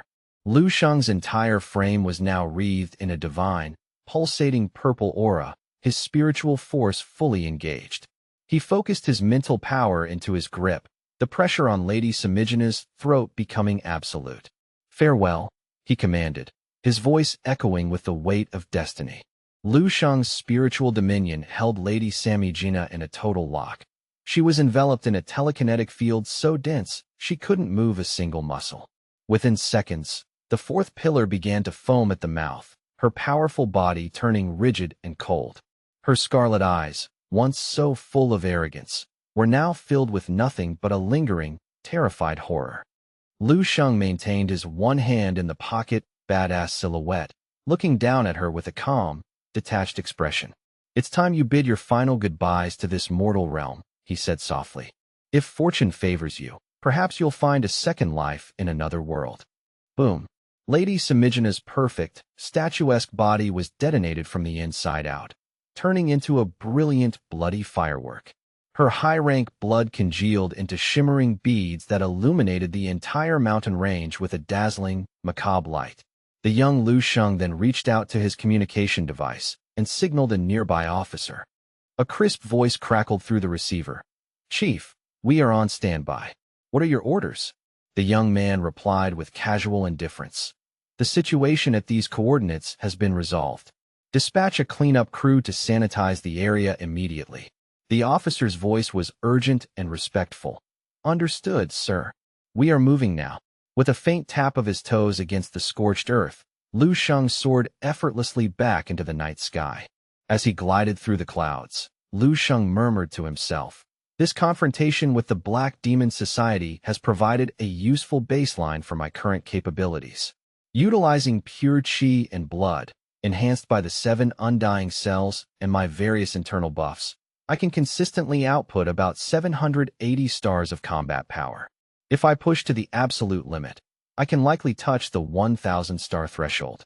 Lu Sheng hesitated for a brief second, a thought crossing his mind. "But I have to wonder, exactly how vast is the chasm between 1,000 stars of combat power and the true, untainted strength of a rank 9 martial saint?" Lu Sheng wasn't entirely certain. His current, abnormal combat power, which seemed to defy the very laws of martial progression, was a direct result of his incredibly deep and multifaceted foundation. He continued to drift across the city's rooftops, moving with the ease of a tourist taking in the sights. "My actual cultivation realm has only just breached the Grandmaster level," he reminded himself. "My essence, qi, and spirit have yet to be fully tempered. I am still far from establishing a martial Dao Dharma idol. The path to becoming a true saint is a long, arduous road, and in the grand scheme of things, I am still too weak." The cool night breeze brushed against his face, calming his racing thoughts. He realized he was being far too impatient. Achieving this level of power in just over a year was already a miracle that would stagger any historian. He was young and had decades to solidify his path. "As long as I take it one step at a time, I will eventually match the power of a saint. Then, defeating those 8 or 9 ranks above me will be as natural as breathing. I just need a little more time." Simultaneously, within the opulence of her private villa, Lien Su, draped in a luxurious crimson brocade dress, erupted in a fit of pure, unbridled rage. "Failed? You failed?" she screamed, smashing a crystal glass against the floor. "I paid an exorbitant price and risked everything to recruit your organization. And now you have the audacity to tell me you failed to kill a single boy." The low, apologetic voice of an elderly man emanated from the tablet screen on her desk. Madam Su, please, you must compose yourself. We offer our deepest apologies for this setback, but I assure you, this was not the outcome anyone desired. In fact, the voice continued, tinged with its own bitterness. Our own losses in this venture have been catastrophic. The target you provided has already cost us 4 of our most powerful demon god pillars. At this news, Lien Su's brow furrowed in momentary surprise, but her vicious expression returned almost instantly. That is your logistical failure, not mine, she snapped. Lien Su sneered at the screen, her teeth gritted in a snarl. If your losses are truly so heavy, then that is all the more reason to ensure that Kid is completely eradicated. I refuse to believe the world-renowned Black Demon Society is incapable of dealing with a measly rank 8 martial artist. The voice on the other end responded with renewed, cold confidence. Of course, his death is inevitable. Any of our top 3 pillar demon gods could easily crush him like a common ant underfoot. Lien Su immediately pressed her advantage. Then why hesitate? Deploy the top 3 pillars to intercept him this very instant. The old man on the screen raised a single hand, signaling for silence, and stated a cold figure. We can certainly do that, Madam Su. However, for a deployment of that magnitude, you will be required to pay 20 times the original agreed-upon price. What? Lien Su shrieked, her face turning purple. You want me to pay even more after your constant failures? 20 times the original commission? Lien Su's voice cracked with indignant shock. The elder on the screen remained unmoved, his expression like weathered stone. Precisely. You must understand that any deployment involving our top 3 pillar demon gods across the borders of the Long Nation constitutes a major geopolitical shift. Such a concentrated surge of dark energy could easily trigger the sensory alarms of the 3 rank 9 martial saints. The catastrophic implications of such an encounter are beyond simple explanation. The Black Demon Society, after all, is a global powerhouse with interests far exceeding a common assassination contract. Our continued cooperation in this matter is primarily a gesture of respect toward the influential figures standing behind you, the old man added, his tone bordering on condescending. Lien Su was so consumed by fury at his blatant extortion that her chest heaved with violent, ragged breaths. Incapable of containing her rage, she snatched the tablet from the desk and hurled it against the marble floor. Get out, every last one of you. Scram, she shrieked, her voice echoing off the vaulted ceilings. You're nothing but a pack of treacherous, self-serving bastards. The tablet screen spiderwebbed into 1,000 shards upon impact, yet the internal speakers continued to broadcast the elder's dry rasp. Oh, and one more thing, Madam Su. The Black Demon Society expects full restitution for the operational losses incurred during this failed venture. I shall have the finalized indemnity amount sent to your secure mailbox within 48 hours. Ensure the transfer is prompt. Lien Su ground her teeth so hard it sent a shooting pain through her jaw. Vermin, you dare demand compensation for your own incompetence? Is this the legendary strength of the world's elite? With a final growl of disgust, she brought her heel down, crushing the shattered remains of the tablet into dust. Lien Su stood alone in the center of the opulent room, her head bowed as she muttered a rhythmic, obsessive string of curses. Damn him! Damn that boy to the deepest pits of hell. She felt as though her very spirit was fraying at the edges. Her pursuit of vengeance had pushed her to the precipice of her sanity, only to result in this hollow, humiliating defeat. She clutched at her chest, feeling a dull, throbbing ache where her pride used to be. The reality was that Lien Su harbored no genuine maternal warmth for Lien Jibei or his son. They were merely extensions of her own vanity. The Lien family was a breeding ground for cold-blooded sociopaths, a lineage marked by selfishness and a cruelty that spared no one, not even their own flesh and blood. Lien Su's world revolved entirely around the maintenance of her prestigious reputation. She wasn't the type to waste energy on a vendetta simply because some insignificant commoner offended a distant relative. Her true motivation was the preservation of her social standing. She had dispatched the puppet, her husband, the martial Saint Zhao Ji, as a tool of her will, a move he likely sanctioned in his own detached, indifferent way. The memory of her previous failure with the puppet left a bitter, metallic taste in her mouth. She had hoped those country hicks would have been erased from existence by now. If Lu Sheng had simply perished as intended, her world would be perfect. Her reputation and the supremacy of the ultimate first gym would be unassailable. Instead, the resilient Lu Sheng had not only survived, but his family remained untouched, flourishing under the shadow of his growing power. To add insult to injury, he had dismantled her precious puppet with ease, and now the Long Nation military was shielding him with an unprecedented intensity. She was being forced to retreat like a common coward. Frustrated beyond words, Lien Su collapsed onto her bed, tears of pure, unadulterated spite staining the silk sheets. Zhao Ji warned me to abandon this path, but the humiliation is like a hot coal in my throat. She sobbed into her pillow. No matter the cost, Lien Su refused to accept this monumental loss. Only the sight of Lu Sheng's lifeless body would ever truly satiate the furnace of her rage. I am so incredibly angry. Why does the universe conspire against me? He's just a peasant, a backwater scrub with no lineage. I refuse to accept this reality. I absolutely refuse. Eventually, her emotional exhaustion claimed her, and Lien Su drifted into a fitful, heavy sleep. The maids, peeking through the cracked door, saw her sprawled across the bed and whispered in hushed tones. Madam has finally succumbed to her fatigue. It's a blessing. This is her nightly ritual lately. Rage until she collapses, then sleep it off. Prepare the morning banquet now. She'll be famished when she rouses. As midnight struck, the moon hung high and silver in the sky. Sister, sister, a faint, melodic voice began to pull Lien Su from the depths of her half-slumber. Lien Su's eyelids fluttered open. She groaned, rubbing her aching forehead as she tried to clear the fog of sleep from her mind.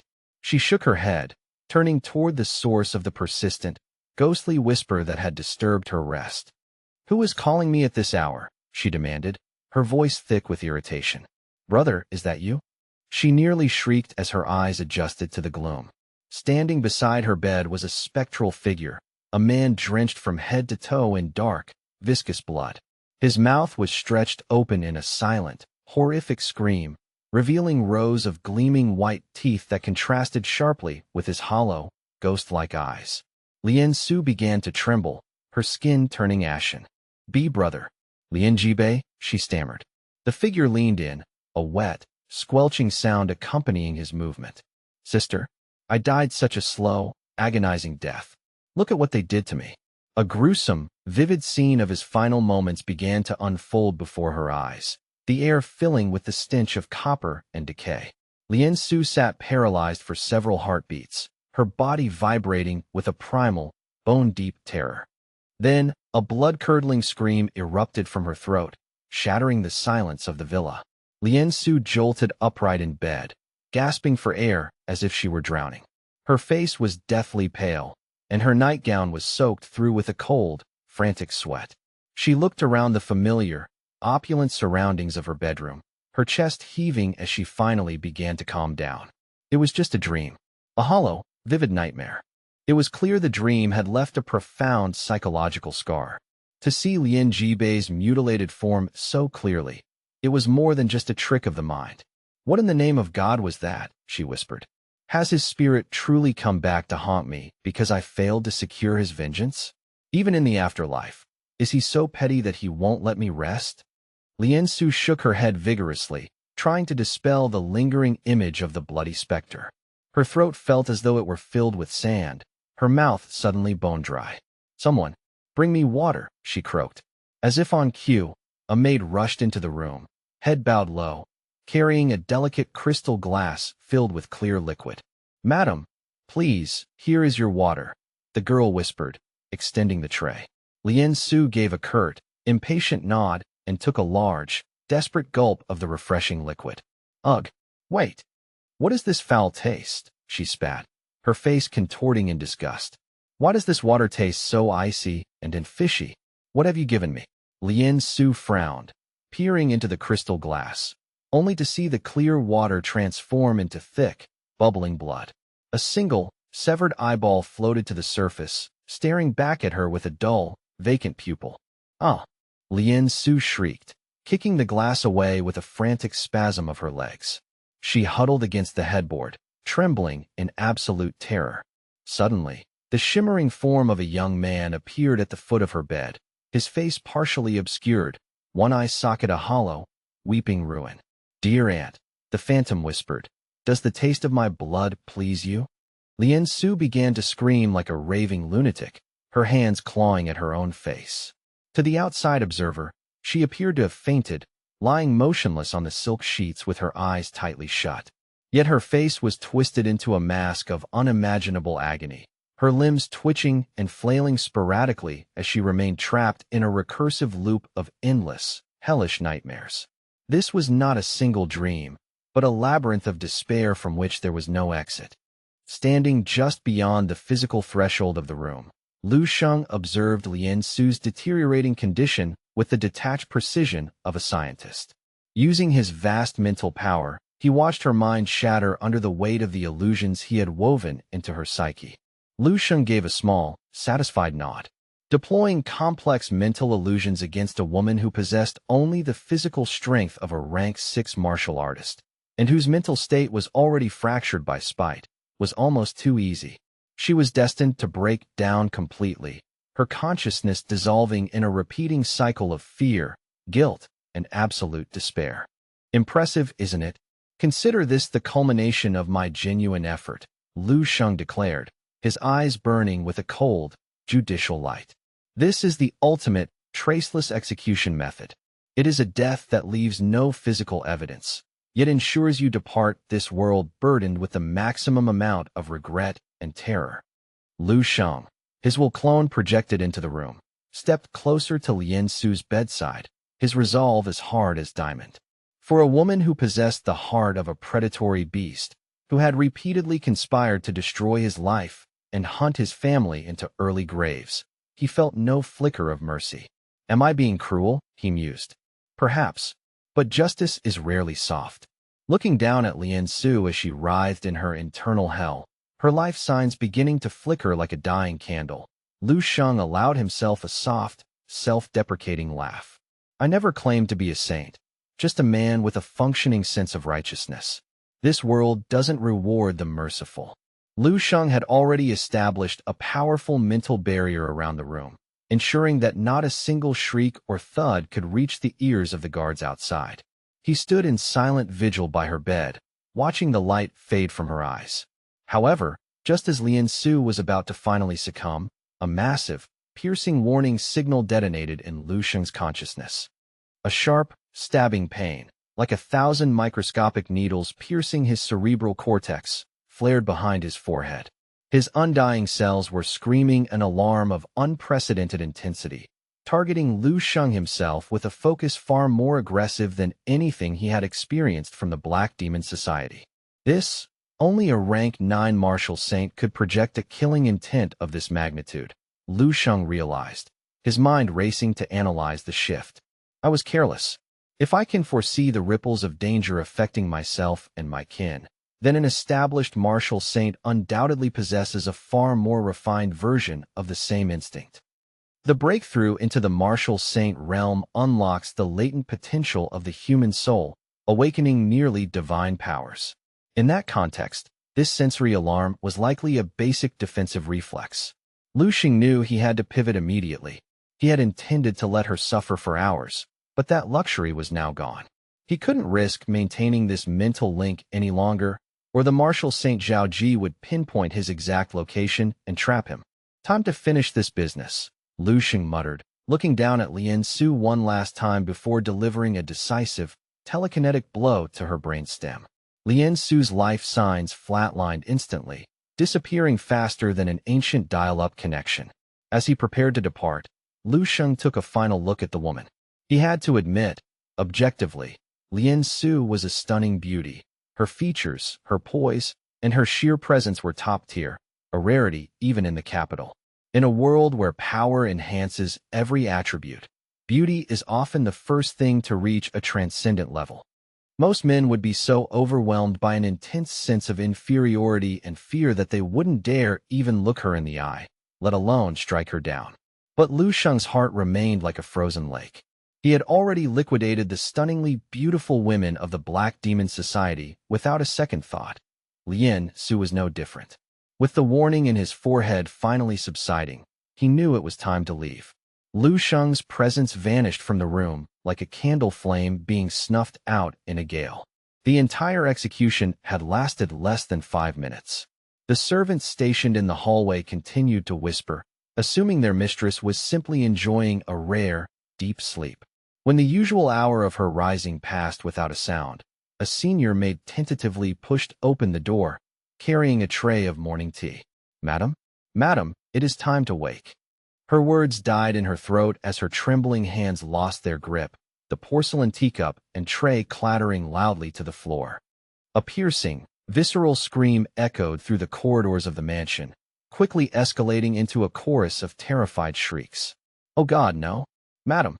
Madam is dead." Meanwhile, at the ancient and sprawling Chun family estate in the heart of Jingdu, the celebrations for the family patriarch's birthday were already in full swing. The high society guests were a flurry of gossip as they watched a stream of influential figures arrive at the banquet hall. "Look there. An actual martial arts grandmaster has traveled all this way for Old Man Chen's birthday feast. His social network is truly formidable." "You clearly don't know the half of it," her companion whispered. "The patriarch himself is a grandmaster of renown, with ties to the Martial Artist Association, the central government, and the high command. I heard some of his former brothers-in-arms are rank 8 grandmasters." "Rank 8. The first woman gasped, her voice trailing off. "I've never even been in the same city as a rank 8 expert before." "Well, tonight you'll be breathing the same air," her friend replied, puffing out her chest with a radiant, predatory smile. Her eyes scanned the room like tactical radar. "This is our golden ticket. If we can just catch the attention of a single high-ranking bachelor, we've secured our future." The women began to strut like peacocks, flaunting their expensive jewelry and assets as they made their graceful entrance. On the far side of the entrance, Heelingsu stepped out of her vehicle, looking visibly exhausted by the sheer vanity of the scene. "Is this what passes for high society? It's so incredibly cringe," she muttered to herself. She performed a weary facepalm, already deeply regretting her decision to attend the patriarch's birthday gala. A man's hand reached out to her, and a warm, familiar voice broke her reverie. "Lingsu, I understand this is your first time at the main estate, so the spectacle can be a bit overwhelming. Why don't we head inside together?" Lingsu shook her head, taking 2 deliberate steps back to maintain a polite but undeniable distance. "There's no need for that, Cousin E. I'm actually waiting for a close friend to arrive. You go on ahead. I'll follow you in shortly," she added. The handsome man, Chen E, looked genuinely surprised. "I wasn't aware you had made any acquaintances in Jingdu so quickly. I'll be curious to meet them later." He paused, his gaze lingering. "Very well, but please be mindful. The wind is biting tonight, and as a rank 2 martial artist, your constitution isn't built for prolonged exposure." "I appreciate the concern, cousin."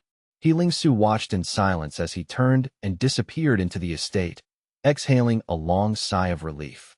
This man, Chen E, had been suffocatingly attentive since her arrival. Ever since she had joined the Chen family, his enthusiasm had felt forced and overly theatrical.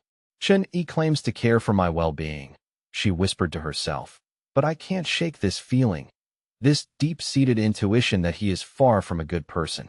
It's as if every smile hides a calculated motive." "That's exactly right. Trust your instincts," a voice said. She spun around sharply to find a tall, exceptionally handsome young man with a cold, piercing gaze standing right behind her. Lingsu's eyes widened in shock. "Lu Sheng? You actually showed up?" Lu Sheng surveyed the opulent grounds with a casual, unimpressed air before a small grin touched his lips. "I told you I'd be here to provide some support, didn't I? I always keep my word." Lu Sheng looked at Lingsu and thought to himself, the distance from Lingsu's current residence to the Chun estate is at least 1,000 kilometers. I crossed that gap in under 5 minutes, over 10 times the speed of sound. Now that is efficiency. "I already told you that I don't require your support," Lingsu said, her voice a mix of exasperation and relief. "This isn't some dramatic novel plot you've cooked up in your head. The Chun family has been relatively decent to me. It's a bit of an adjustment, but I think they're genuinely trying to accept me. Yet, despite her words, seeing Lu Sheng's familiar face brought a sudden, inexplicable warmth to her heart. It was a strange, fluttering sensation she hadn't felt in a long time. Lu Sheng interrupted her thoughts, his gaze turning serious as he looked her in the eye. They aren't trying to accept you, He Lingsu. They are trying to accept your considerable wealth. He Lingsu's posture stiffened, her voice dying in her throat as she fell into a sudden, heavy silence. There is always a steep price to pay for being welcomed back into the fold, Lu Sheng added. He looked at her and realized, with a start, how little he truly knew about her inner life. He had expected her to be a warrior who would fight until the bitter end, yet she had chosen the path of compromise. Perhaps she simply craved the void of a family to fill her own emptiness. He understood the reasoning, but understanding didn't mean he agreed. Whether she could actually withstand the emotional toll of their acceptance was another story entirely. It's fine, Lu Sheng said, casually waving off her concerns with a flick of his wrist. Tonight, I'm going to make the right choice on your behalf, whether you realize it yet or not. He Lingsu looked up at him, her curiosity piqued. And what exactly do you mean by that? But Lu Sheng had already turned away, his eyes scanning the crowd and the surrounding architecture like a predator hunting for a specific scent. Ever since he arrived, he had been on a search. He Lingsu couldn't help but ask again, Lu Sheng, what on earth are you looking for? His gaze suddenly snapped into focus, his eyes lighting up with a dangerous glint. I'm looking for a suitable dumbass, he answered without a second thought. He Lingsu stood there, her mind filled with a swarm of question marks. Lu Sheng's presence at the Chun family's birthday bash was purely a means to feel the pulse of reality again after his clinical execution of Lian Su. Having crossed 1,000 miles in minutes, he felt the natural urge to make a lasting impression. Before he even stepped onto the main stage, he knew that creating a significant buzz was essential for his alibi. He had been scoping the guest list for the perfect mark, and now, he had finally pinpointed him. Who is it? Lu Sheng asked himself, before pointing a finger toward the driveway. There, a young man was swaggering toward the entrance, a beautiful woman draped over each arm like living trophies. The servants and greeters immediately bowed low, their voices raised in a chorus of fawning adoration. Young Master Chu has arrived. 1,000 welcomes to you, sir. Welcome, this way please. The man was Chu Yuming, the notorious second young master of the powerful Chu clan. He Lingsu, recognizing him, began to rattle off her intelligence on the capital's power players. That's Chu Yuming. The Chu family is one of the premier elite lineages on the outskirts of Jingdu, with influence that vastly eclipses even our own Qin family. But Chu Yuming himself is a total degenerate, nothing but a vapid playboy. His elder brother, Chu Yilin, on the other hand. Before she could finish her assessment, Lu Sheng cut her off with a sharp question. Since when did it become our Qin family? He asked pointedly. He Lingsu realized her slip of the tongue and felt her face turn a deep, ripe tomato red. She was momentarily speechless with sheer embarrassment. Ah, Lu Sheng sighed, reaching out to gently take her hand. His touch was soft but firm. You're allowing yourself to get caught up in these pointless social games. It's a distraction that is only holding you back from achieving true strength. The youth offered her a wide, confident grin, his demeanor shifting into something chummy and deceptively friendly. Don't you worry about a thing. I'm going to handle everything for you tonight, and it's going to be absolutely perfect. He Lingsu froze, her mind a whirlwind of confusion. Wait, what? Handle what? But Lu Sheng had no intention of elaborating. He shifted his weight and took a deliberate, calculated step toward the advancing playboy. Young Master Chu, have you seen the portfolio for this one? Please, young Master Chu, I represent Fire Earth Productions. Two middle-aged men with prominent beer bellies, dressed in ill-fitting expensive suits in a desperate attempt to look like high-powered CEOs, were currently bowing and scraping before the young aristocrat. Chu Yuming looked at them with pure, unadulterated impatience. Get lost, all of you. I already told you to scram. It was at this moment that Lu Sheng stepped into his path. When Chu Yuming looked up, he was visibly startled. He found himself staring at a tall, imposing figure who seemed to radiate an overwhelming sense of pressure through his sheer stature, his striking looks, and his undeniable aura of authority. Chu Yuming instinctively tightened his grip on the women at his side, his eyes narrowing with a cautious, defensive glare. "And who the hell are you supposed to be?" Lu Sheng's eyes drifted casually over the young master, moving as if he were looking through him rather than at him, before finally settling on the vehicle parked behind him. "Is that your car?" Lu Sheng asked, his voice conversational. Chu Yuming's expression morphed into one of total, bewildered confusion. "So what if it actually is?"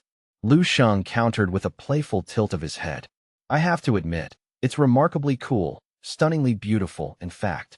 He allowed his gaze to wander over the vehicle's sleek, polished curves with eyes that shimmered with a feigned envy. "A machine like this, how much did it set you back?" Chu Yuming blinked, a slow wave of realization washing over him as he processed the situation.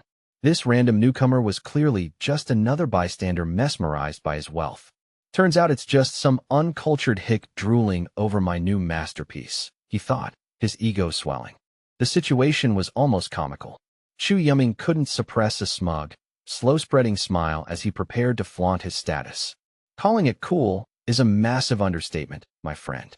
This beauty cost upwards of 80 million, and it stands as a unique gem, the only one of its kind in the entirety of Long Country." Lu Sheng let out an audible click of his tongue, his face contorting into an expression of profound shock. 80-some million? My goodness, he breathed out, even going so far as to lean in, his fingers hovering as if he were about to stroke the pristine paintwork to get a better look. Chu Yuming's smugness reached its zenith, his chest puffing out as he watched the display. Just as I suspected. A total country bumpkin who's never seen real luxury. He felt completely in control of the interaction, relishing the awe he believed he had inspired. However, without warning, the atmosphere shifted. Lu Sheng's tone dropped several octaves, losing its boyish wonder and turning unervingly sharp. "The car is truly excellent, don't get me wrong. But unfortunately, brother, I have a bit of a confession to make. I'm incredibly jealous." As the words left his lips, an invisible, overwhelming surge of spiritual power erupted from Lu Sheng like a tidal wave. Chu Yuming's smirk vanished, replaced by a confused frown. "Huh." Before he could even process the sensation of the air growing heavy, the impossible happened. 1 second later, the multi-million-dollar vehicle was violently crumpled and crushed flat by the sheer weight of Lu Sheng's psychic pressure. Chu Yuming let out a high-pitched, hysterical scream. "Ah, my car. My beautiful car." Lu Sheng casually dusted off his palms as if he had just finished a minor chore, then tucked his hands into his pockets. He spared a fleeting, pitying glance at the devastated Chu Yuming, exhaling a long sigh of genuine relief. "Ah, I feel significantly better now. That was quite therapeutic." Chu Yuming's entire frame began to tremble uncontrollably, his face twisted into a mask of pure agony, his complexion cycling through shades of red and purple before he finally took a ragged, deep breath, glaring at Lu Sheng with teeth ground together so hard they threatened to crack. "You, buddy, what the hell is your problem? Are you actively looking for a death sentence?" The words were spat out with venomous intent. "Who exactly are you calling your buddy?" Lu Sheng countered, unleashing a second, even more potent wave of spiritual energy. The sheer, concentrated force of his presence made Chu Yuming feel as though Lu Sheng were physically expanding, towering over him like a vengeful deity. A chilling, primordial aura washed over the young master, draining the color from his face until he was deathly pale. Terrified and breathless, he began to stumble backward. Lu Sheng began to close the distance, his movements slow and predatory, his voice dropping to a cold, clinical tone as he introduced himself. "The name is Lu Sheng, and I happen to be a very close associate of He Lingsu from the Qin family." He continued to advance, his jaw set in a hard line. "If you find that you have a lingering problem with my actions, please, feel free to track me down at your earliest convenience." Having delivered his ultimatum, Lu Sheng turned and pointed a thumb toward the bewildered, wide-eyed He Lingsu. "There, that's her. That is He Lingsu." Chu Yuming, along with the burgeoning crowd of onlookers, all turned their heads in a synchronized motion, their expressions reflecting a state of total, utter confusion. "Wait, what? Who is he? Who is this absolute madman?" The questions buzzed through the air like a swarm of insects. Even He Lingsu stood paralyzed, her finger trembling as she pointed at herself in a silent, desperate inquiry. Me? Is he seriously dragging me into the middle of this disaster right now? The Chu Scion was currently clutching his head in his hands, his screams echoing off the pavement as he looked down at his car, which was now flatter than a discarded pancake. Meanwhile, Lu Sheng remained the eye of the storm, standing with his hands tucked into his pockets as if he were merely waiting for a bus rather than standing over the ruins of a luxury vehicle. He Lingsu looked on in horror, unable to believe her eyes, staring at the tangled heap of metal while cold sweat began to bead on her forehead. She managed a weak, stammered, what is this?" while Chu Yuming continued to lose his mind beside the remains of his prized possession. Lu Sheng decided the moment needed a bit more spice. He dusted his hands once more, a playful smirk dancing on his lips. "Truly my apologies. But you have to understand, how could I possibly resist such a petty surge of jealousy over the young master's enviable love life?" Chu Yuming's eyes were now streaming with tears of rage, his teeth gritted as he directed a murderous, soul-piercing stare toward He Lingsu. "He Lingsu of the He family, is it? And you bastard. I will ensure I remember this day for the rest of my life." The threat hung heavy in the air. He Lingsu was completely at a loss, her hands flying up to point at her own chest in a frantic gesture of innocence. "Me? What in the world did I do? How in the hell am I suddenly the villain in this scenario?" She looked like she wanted the earth to open up and swallow her whole. Before she could protest further, Lu Sheng reached out and threw a possessive arm around her waist, pulling her close. "Come on, let's bounce. There's no point in wasting any more of our precious time on a person like him." He Lingsu was completely blindsided by the sudden physical intimacy and the sheer audacity of his exit strategy. She began to stammer. Hey, wait a second. What is the big idea here? Where do you think you're taking me?" As they turned their backs and headed toward the entrance, Chu Yuming's personal butler stood frozen, his brow dripping with cold sweat. Who on earth are Lu Sheng and He Lingsu to dare provoke the young master of the Chu family with such reckless abandon? To the butler, this was more than just a fight. It was a legendary display of fearlessness. That is some next-level audacity right there. Absolute legends. Lu Sheng took full advantage of the chaos, keeping his arm firmly draped around the beauty as they crossed the threshold into the main hall. The moment they cleared the doorway and entered the relative privacy of the interior, He Lingsu violently shoved Lu Sheng away, her face flushed with indignation. "What is it that you actually want from me?" she demanded, her voice rising in pitch. Seeing him so nonchalantly stirring up a hornet's nest, she began to grill him relentlessly. "You just completely obliterated his car. Then, you have the nerve to taunt him and use my name as if I'm your accomplice. Do you have any idea what you've done? Are you actively trying to get me assassinated?" she hissed, her eyes wide with panic. Lu Sheng merely let out a long, weary sigh and offered a casual, dismissive shrug. "Not at all. I was simply trying to help you out of a tight spot." Hearing such a transparently weak excuse, He Lingsu planted her hands on her hips, her temper reaching a boiling point. "Help me out? In what possible universe did I need that kind of help? Give me a reason, Lu Sheng. Give me one single, logical reason for this madness." While He Lingsu continued to glare at him with literal daggers in her eyes, Lu Sheng took a moment to glance around the opulent room, his mind racing for a justification. A reason, he mused internally, searching for something that would sound even remotely plausible to a woman who was currently 2 seconds away from screaming. Got it. Lu Sheng conjured an image of Chu Yuming harboring some truly depraved, messed up intentions. "That girl is absolute fire," he imagined the brat saying. With that mental anchor, Lu Sheng turned back to He Lingsu with newfound confidence. "Well, just look at that guy. It's written all over his face. He's nothing but trouble. A spoiled, entitled brat. You look exceptionally radiant today," and he was bound to notice. He'd get some nasty ideas and try to claim you by any means necessary. He finished his explanation by patronizingly patting her on the head as if he were a wise elder. "You're simply too naive for your own good. In the eyes of predators and creeps like him, you are the ultimate prime target." Lu Sheng maintained his overly familiar, touchy-feely act, leaning in closer. That's exactly how the plot goes in all those web novels. I'm just being proactive here, nipping the danger in the bud before it can bloom. No need to thank me.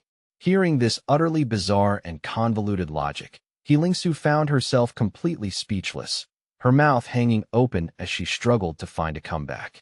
She stood there, replaying his words over and over in her mind, trying to find the flaw. After mentally dissecting his statement at least 7,749 times, Heelingsu found she couldn't entirely deny the possibility that Lu Sheng might actually be looking out for her in his own twisted way. She finally sighed, throwing up a half-hearted thumbs-up gesture. Whatever. Fine. You're the boss. As they moved deeper into the main hall, the buzzing atmosphere of the banquet began to envelop them. The formal banquet was on the verge of its official commencement, and a steady stream of elite guests continued to pour through the gilded doors. The crowd was swelling by the minute, filling the space with the scent of expensive perfume and the clinking of crystal. Among the sea of faces, Chu Yumming appeared, still visibly fuming, his eyes scanning the room like a searchlight until they locked onto Lu Sheng and Heelingsu with murderous intent. It wasn't long before Heelingsu's notoriously arrogant and useless cousin spotted them as well. Oh, so there they are. His face darkened instantly as he began to stride toward them with a purposeful, aggressive gait. Lingsu, he called out, his voice sharp as he approached the pair. His eyes made a quick, judgmental sweep over Lu Sheng's attire before settling back on Heelingsu with a look of stern disapproval. Heelingsu reflexively lowered her gaze, whispering, "Cousin." The man gestured toward Lu Sheng with a sneer, asking, "Aren't you going to introduce this colorful friend of yours?" "Oh, I heard all about it.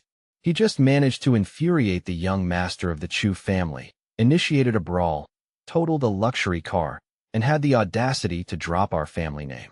What an absolute champion." He finished his sentence with a cold, thinly veiled threat directed squarely at Lu Sheng.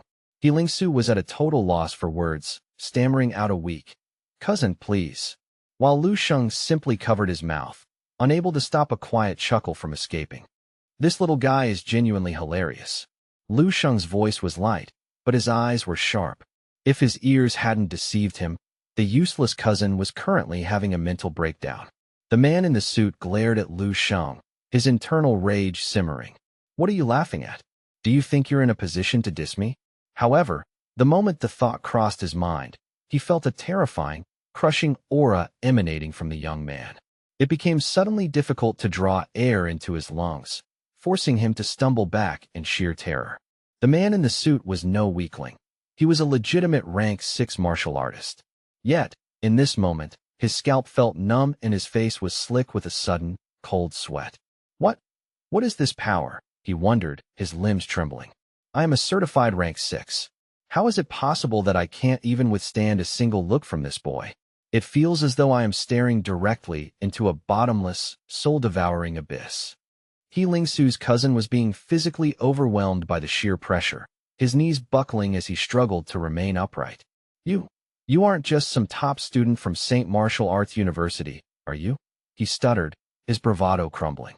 "A rare genius with the potential to become a grandmaster. So what? So what if you're talented? Our Chen family is backed by a rank 8 grandmaster. What do you think you can possibly achieve against that? You will live to regret every single action you've taken today. Mark my words." As soon as the words left his mouth, the suited man turned tail and began to sprint away as fast as his legs would carry him, not even daring to glance back over his shoulder. However, he had only covered a few feet before he was suddenly jerked backward with violent force. "Huh? What's happening? Why can't I run? What the hell is this?" He was straining with every fiber of his being, his muscles bulging, but he remained rooted to the spot as if held by invisible iron chains. Lu Sheng's eyes glowed with the activation of his mental energy. "Did I give you permission to leave?" With a flick of his will, the cousin was hoisted into the air, dangling like a puppet. The man began to freak out, screaming toward Heelingsu. "Stop him! Help me! Help me, please!" Lu Sheng's fingers curled into a tight fist, his eyes turning to chips of blue ice as he prepared to escalate the chaos. "I'm asking you again, were you trying to diss me? What was the point of all that pathetic garbage talk?" Heelingsu stood stunned, her mind struggling to keep up with the pace of the violence. She finally found her voice, shouting, "Lu Sheng, stop. Don't cause any more trouble here. Put him down immediately. Don't turn this into a public scene." Lu Sheng spared a brief, calculating glance at He Lingsu before offering a small shrug. "Fine, since you're asking so nicely. Where would you like me to put him?" His gaze drifted toward the grand entrance of the hall. With a hyped, predatory expression, Lu Sheng flicked his finger, and the suited cousin was launched like a projectile, screaming as he hurtled toward the banquet hall wall. The arrogant cousin's body smashed through the drywall with a resounding crack, flying straight into the center of the formal banquet. It was total, unmitigated chaos. Trays of hors d'oeuvres were upended, and bottles of vintage, expensive liquor shattered on impact. It was an epic, humiliating failure of a landing. The distinguished guests began to scream in panic as they scrambled away. What was that? What just flew in here? It took several seconds of stunned silence before they realized it was a human being sprawled out in the wreckage, moaning in agonizing pain. He Lingsu's eyes went completely glazed, the color draining from her face until she looked like a ghost. "It's over. It's all over." She clutched her head in both hands, her mind reeling in disbelief. All those years of meticulous planning, the exhausting hard work she had put in to finally earn a modicum of respect and approval from the Chin family, it had all evaporated in a single, chaotic afternoon. Just as the silence began to settle, a booming, authoritative shout reclaimed the room's attention. "Get out of the way. Everyone, clear a path. Make way for young Master Chu." Chu Yumming, his face a contorted mask of fury, came storming into the hall flanked by a squad of burly, dangerous-looking goons. He was clearly out for blood, driven by the stinging humiliation Lu Sheng had dealt him earlier. He raised a trembling finger and pointed it directly at Lu Sheng's chest, his voice cracking with rage. "There he is. That's the one." The goons immediately locked onto their target, their eyes cold and professional. Chu Yumming shouted over the murmurs of the crowd. "You ignorant, low-born brat. Do you truly think you're a big shot just because you won some national martial arts tournament? You think a sliver of talent makes you untouchable in this world?" He let out a sharp, jagged sneer. "I was merely playing along with your little game earlier to be polite. Now, you're going to die, you pathetic little punk." He then shifted his lecherous gaze toward He Lingsu. "And as for you, my little beauty, once I've finished breaking this boy, I'll decide exactly how I'm going to handle you." He glared at the pair with pure vitriol. "You're just the daughter of some distant, insignificant Chen relative. If the family wasn't eyeing your business assets, a hybrid like you wouldn't even be allowed to breathe the air in this room." Suddenly, a hand waved urgently from behind the wall of people, followed by a loud, piercing call. "Lingsu." From the thick of the Chun family's inner circle, a figure came rushing out toward them. It was a middle-aged woman in her 40s, undeniably beautiful with fair skin and a commanding, aristocratic presence. She bore a striking resemblance to He Lingsu, but her eyes were cold as she began to scold the girl. "Why on earth are you associating with trash like this? Are you trying to get us permanently exiled? Tell this brat to scram this instant." Without waiting for an answer, she lunged forward and grabbed He Lingsu's hand, attempting to drag her away from the scene. "Come here. You are coming with your mother right now. We are going to personally offer our deepest apologies to young Master Chu and resolve this misunderstanding before it's too late." He Lingsu stared at the woman with her mouth agape, her heart sinking as she tried to find words, but all she could manage was a weak, airy sound. "Ah." In that moment of hesitation, Lu Sheng's voice whispered directly into He Lingsu's ear, his tone light and mocking. "What is this, some kind of weird soap opera drama?" He looked at her with a knowing smirk. "See? I told you. Just like in the novels, a female lead like you is destined to be a target in a place like this, oppressed by everyone until a forced takeover. It's classic." He Lingsu's mother turned on him with a fierce glare, screaming, "Shut your mouth, you insolent brat. Don't you dare spout your nonsense in this house." In the blink of an eye, He Lingsu was gone from her mother's grasp. The movement was too fast for the human eye to follow, dangerously swift.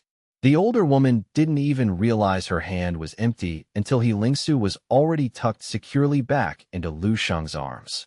"Good thing you have me around to protect you," Lu Sheng said, his voice smooth. He Lingsu was utterly speechless, completely done with his bravado. Protection? Isn't this entire disaster because of you? If you hadn't started this trouble, would we be social pariahs right now? You lowly, disgusting thing. The woman continued to shriek, her composure crumbling. Healing Sue, listen to your mother. Cut all ties with this boy immediately. Come back here and be obedient. If you agree to the terms I laid out for you before, the family will naturally provide protection and overlook this massive lapse in judgment. Healing Sue's eyes widened as she looked up at Lu Sheng, her mind racing as she pondered the weight of the moment. She remained silent for several long seconds, the tension in the room thick enough to cut. Finally, she raised her head, facing the middle-aged beauty with a newfound, icy calm. I'm sorry, Madam Chun, but I'm afraid I simply cannot agree to the exploitative conditions you offered me previously. The middle-aged woman's face contorted into an ugly, hateful mask. She waved her hand furiously, her eyes turning as cold as a grave. Ungrateful wretch. Seeing the signal, Chu Yuming wasted no time.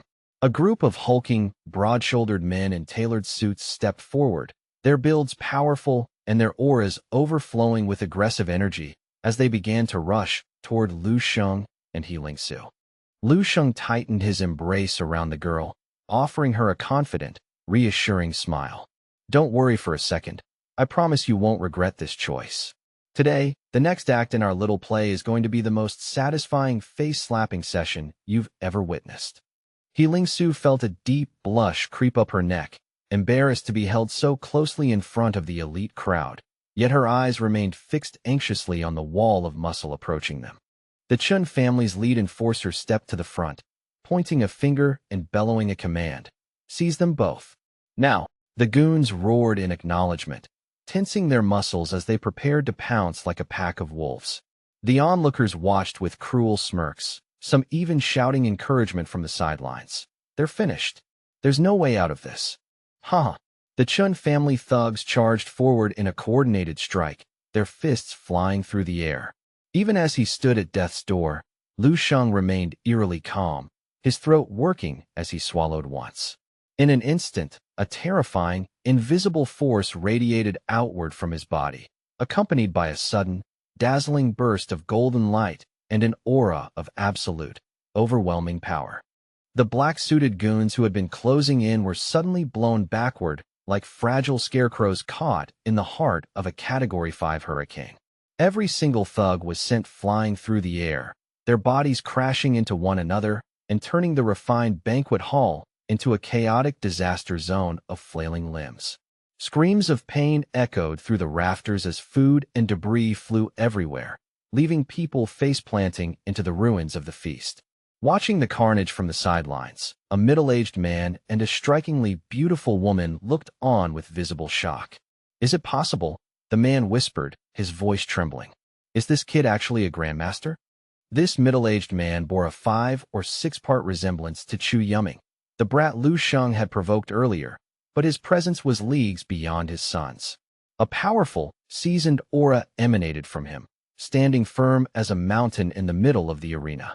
He casually flicked an imaginary speck of dust from his sleeve and let out a cold smirk. Interesting. I didn't expect to encounter such an amusing little opponent at a trivial party. But before he could even finish his thought, his pupils suddenly constricted into pinpricks. A pale, incredibly powerful hand tore through the air with a sharp, whistling sound, rapidly expanding in his vision. In the space of a heartbeat, Lu Sheng had closed the distance and locked his hand around the man's wrist. The older man could only let out a ragged, high-pitched scream of pure agony as his bones began to creak under the pressure. It hurts. God, it hurts. My hand. Let go of my hand. The man's desperate cries were met with a single, devastating word. Get lost. The command echoed through the banquet hall like a clap of thunder. Without an ounce of effort, the young Lu Sheng treated the powerful Chu Jilin as if he were nothing more than a common soccer ball, casually punting him across the room with a focused strike.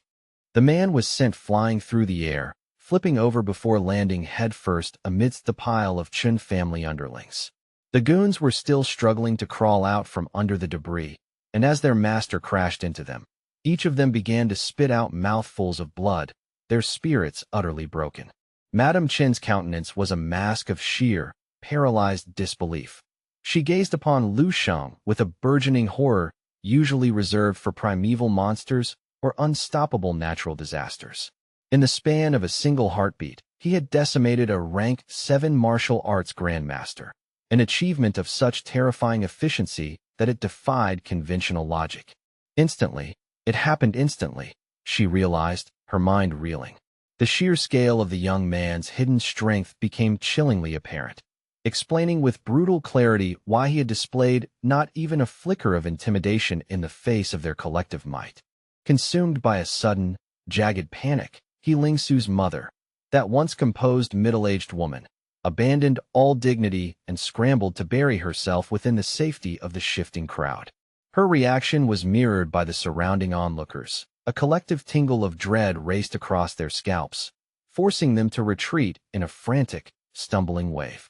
Another man from the Chun lineage, his voice cracking with a high-pitched terror, began to wail an appeal to the room at large, desperate for any shred of protection. Grandmasters, is there not a single soul among you with the courage to act righteously and strike down this interloper? The man shrieked, his eyes darting wildly. The Chun family pledges to reward any champion with riches beyond measure. Despite the lucrative offer, the several middle-aged men of extraordinary bearing, individuals who normally commanded immense respect, swiftly averted their gazes and lowered their heads, seized by a sudden, overwhelming fear of catching Lu Sheng's attention. A few of these supposed elites went so far as to slip quietly into the deepest shadows of the hall, seeking the anonymity of the back rows. The dignified representative of the Chun family continued to bellow his plea for intervention, his voice echoing hollowly against the ceiling. However, instead of a heroic champion stepping forward, the only response was the sound of the crowd shuffling further away, creating a wide, barren circle of isolation around the Chun clansman. Beads of icy sweat erupted across his forehead, his pupils constricting into pinpricks as he witnessed the total collapse of his family's social standing. What is happening? Why is everyone cowering? He stammered, his worldview fracturing. Meanwhile, the young Lu Sheng reached out and took Lingsu's hand with surprising gentleness. Do you see it now? He asked softly, his gaze locking onto her before he pointed a long, steady finger at the circle of pale, frightened faces that surrounded them. This, Lu Sheng stated with a chilling indifference, his voice cutting through the silence, is the supposedly powerful family you spent your entire life wishing to rely upon. Lingsu stood in a daze, the world around her blurring into a series of incomprehensible shapes. It was doubtful she even processed his words. The silence was suddenly shattered by a firm, sonorous voice that boomed from the hall's entrance, vibrating with authority. Who dares to bring such insolent chaos to the birthday celebration of Chun Jingnan? At the sound of that commanding voice, the faces of the beleaguered Chun family members lit up with a surge of ecstatic relief, and every head in the banquet hall whipped toward the entryway. Like the parting of a dark sea, the crowd blocking the doors automatically scrambled to the sides, creating a clear thoroughfare for 3 formidable figures who were striding in from the outer courtyard with purposeful intent. Each newcomer radiated an almost tangible pressure of powerful qi, their combined auras pressing down on the room like a heavy physical weight. One was draped in a dark blue military general's uniform, while another exuded the polished arrogance of a high society suit. The crowd gasped in unison. Old Master Chun has arrived. Standing between the two was the protagonist of the evening himself, Chun Jingnan, the patriarch of the family. To his right stood a general with a piercing gaze, and to his left was a balding elder in a traditional Zhongshan suit, whose aura was undeniably the most potent and suffocating of the 3. The identities of the trio began to ripple through the crowd in hushed, awe-stricken tones. Good heavens! I had no idea old Master Chen possessed such deep-seated connections within the military high command. That's a 7-star general, a veritable titan of the 5th war zone. Others pointed toward the elder in the traditional suit, whispering, and that's Tang Maolin, the vice president of the Capital Province Martial Artist Association. He's a legendary rank 8 grandmaster whose name carries the weight of a mountain. The realization of the Chun family's profound foundations sparked a wave of wild, vengeful joy among the clansmen. The dignified man who had previously been reduced to begging for scraps of help now spun around to face Lu Sheng, a hideous sneer twisting his features. His posture was one of triumphant mockery as he pointed a shaking finger at the youth. Haha, you arrogant little brat, you're finally done for. Lu Sheng merely narrowed his eyes, his calm gaze sweeping over the approaching trio. He barely spared a glance for the general on the right, his focus shifting elsewhere. His attention settled firmly on Tang Maolin, the elder in the Zhongshan suit. Memory flickered in Lu Sheng's mind. Tang Maolin had been the official host of the National College Martial Arts Tournament. It was a fraught history. Back then, Lu Sheng had slain Lian Jibei in a display of overwhelming force that had nearly provoked a direct confrontation with the vice president himself. I certainly didn't expect to cross paths with that old man in a place like this, Lu Sheng mused inwardly. Suddenly, a small, frantic figure rushed toward him. He Lingsu lunged forward, her hands pushing against his arms and back with desperate, futile strength. Lu Sheng, you have to run. Use the confusion of their arrival to slip away. Go now. In the face of imminent disaster, He Lingsu had reclaimed the sharp decisiveness of her former life as a high-powered career woman. I will stay behind to distract them and negotiate with the Chun family elders, she hissed, her voice low and urgent. With my mother's connections and a significant financial offering, I can resolve this mess. Please just go. She looked at the two rank 8 grandmasters and the sea of rank 7 experts. No matter how much hidden power Lu Sheng had displayed, she couldn't see a single path to victory for him.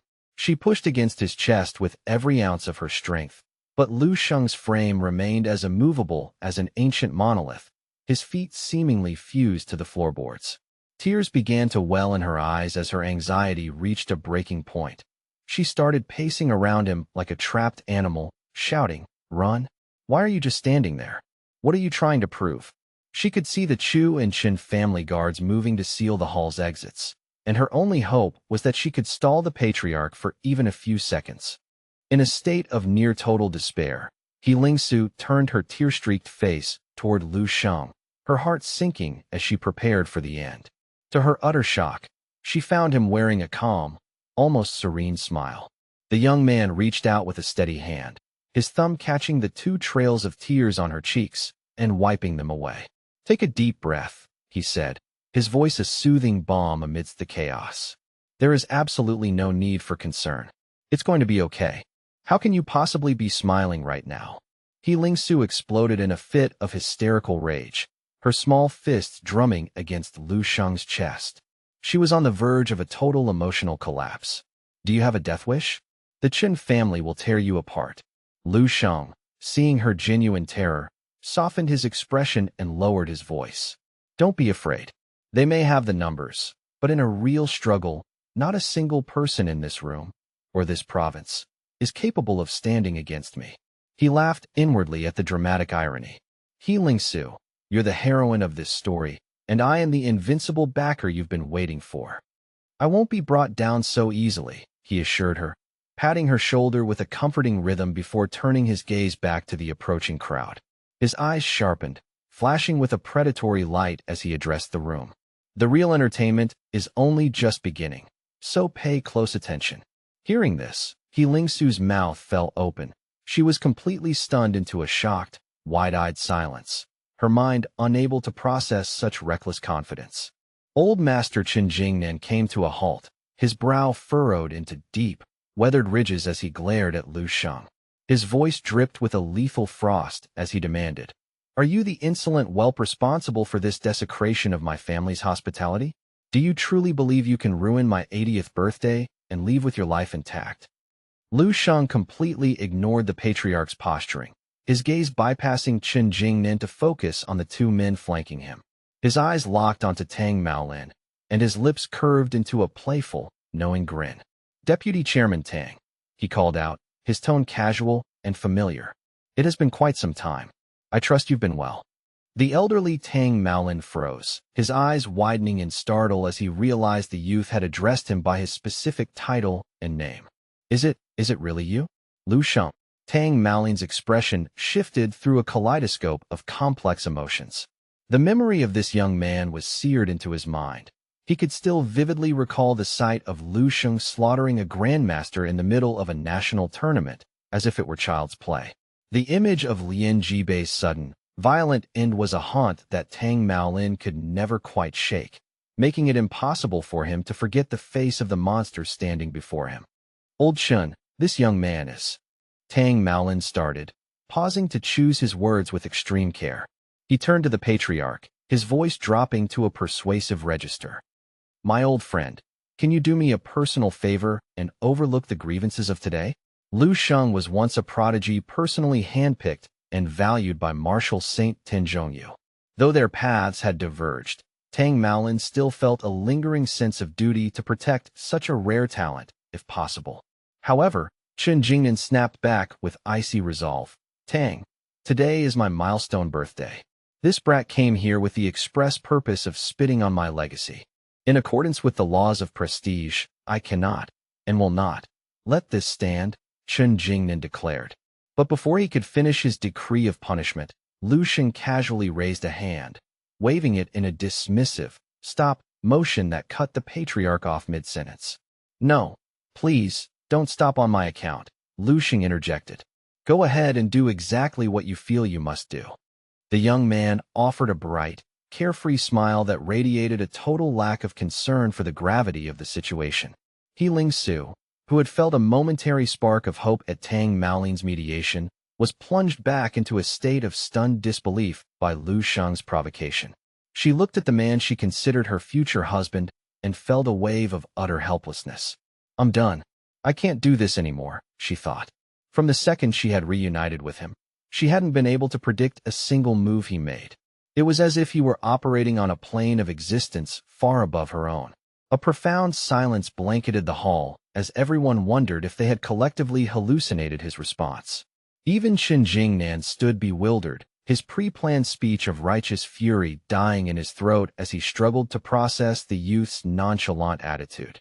Tang Maolin's face twitched with a mixture of surprise and mounting irritation. Huh? He won't even accept the lifeline I'm throwing him, he thought, wondering if Lu Sheng had simply lost his mind or if he was following a script only he could see. Feeling the weight of the crowd's expectations and desperate to reclaim his lost face, Chen Jingnan narrowed his eyes and glared with a renewed, murderous ferocity. Young man, he hissed, his voice trembling with suppressed rage. Are you absolutely certain you wish to take this path? He paused, giving Lu Sheng one final, lingering chance to reconsider the lethality of the forces arrayed against him. Lu Sheng merely took a moment to slowly and languidly stretch his limbs, his gaze drifting over the patriarch's group with the bored curiosity of someone watching ants. He raised one arm high above his head and replied with a calm, flat certainty, I am sure. Definitely, absolutely, 100% certain. Now, let's hurry this along. If you intend to make a move, then all of you should come at me together. I really don't have much time to waste on such trivialities. Deputy Chairman Tang. Chen Jingnan glanced instinctively at his old friend, seeking a final confirmation. Tang Maolin's expression was a mask of complex resignation. He remained silent, which in the unspoken language of the martial world was equivalent to a tacit withdrawal of his protection. As the deputy chairman of the association, his attempt at leniency had been openly mocked, and his pride would not allow him to plead a second time for someone so arrogant. Seeing the path was clear, Chen Jingnan's face contorted with a lethal, murderous intent. Fine, he roared. If you are so eager for a lesson in humility, I shall gladly provide it. As he prepared to strike, the atmosphere in the room began to crackle, and Lu Sheng's own chi started to ripple outward, invisible yet heavy, signaling the imminent commencement of a bloodbath. Just as the first blow was about to be struck, the middle-aged man in the seven-star general's uniform, who had been standing silently in the center of the elite group, suddenly broke his silence. He took a sharp, crisp step forward, cutting off the patriarch's line of attack. To the absolute shock of everyone present, the general snapped his heels together and delivered a perfect, rigid military salute directly to Lu Sheng. Duan Jun, Lieutenant General of the 5th War Zone, Eastern Military Region, pays his humblest respects to Lord Lu Sheng. The effect was instantaneous. The entire banquet hall felt as if the mute button had been pressed. The bustling, noisy room fell into a silence so profound it felt like a physical weight. Even Lu Sheng was caught off guard by the sudden formality, blinking in momentary confusion. He took a second to process the face of the man saluting him. Ah, for heaven's sake, he thought to himself, a wry internal smile forming. To think I'd actually run into someone from the Eastern Military Region in a place as far-flung as this. What a bizarre coincidence, Lu Sheng mused. Noticing the hesitant, searching look on Lu Sheng's face, the lieutenant general quickly spoke up to bridge the gap. Lord Lu, we have had the honor of meeting before, Duan Jun explained with deep reverence. At the Eastern Military Region tournament, Dong Xingyi and I attempted to join forces against you, only to be sent flying off the arena stage by a single, casual punch from your lordship. Has Lord Lu perhaps forgotten that encounter? A look of faint recognition finally crossed Lu Sheng's features, and he gave a slow, slightly sheepish nod. Oh, right. I remember now. Sorry about the, rough landing. While his words were polite, his internal monologue was much more blunt. I don't remember him at all. During that tournament, I knocked out so many generals with my bare hands that they all just blend into a blur of uniforms. How could I possibly keep track of every face? Chun Jingnan stood frozen, a completely blank expression on his face as he looked back and forth between the dismissive Lu Sheng and the bowing lieutenant general. The sight of a 7-star general, a man he had worked so hard to invite, worshipping a youth was a reality his brain refused to accept. Ahem, Lieutenant General Duan. He coughed out, his voice weak. Do you actually know this Lu Sheng? Duan Jun nodded with a natural, unshakable conviction. Lord Lu Sheng is the most dazzling son of our Eastern Military Region. He is the undisputed king of generals of the entire East. During the all-military region martial arts performance, I was merely one of the many following in his lordship's wake. The moment Duan Jun finished speaking, the faces of every guest in the banquet hall began to twitch with a violent, involuntary shock. Sharp gasps of cold air hissed through the venue as the titles sank in. The most dazzling son of the East, the king of generals.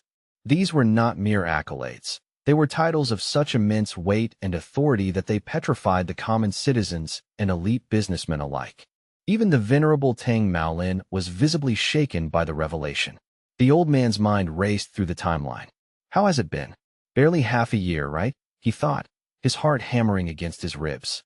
In that short span, Lu Sheng has already broken into the Grandmaster realm, ascended to rank 8, and apparently climbed to the very peak of the military hierarchy.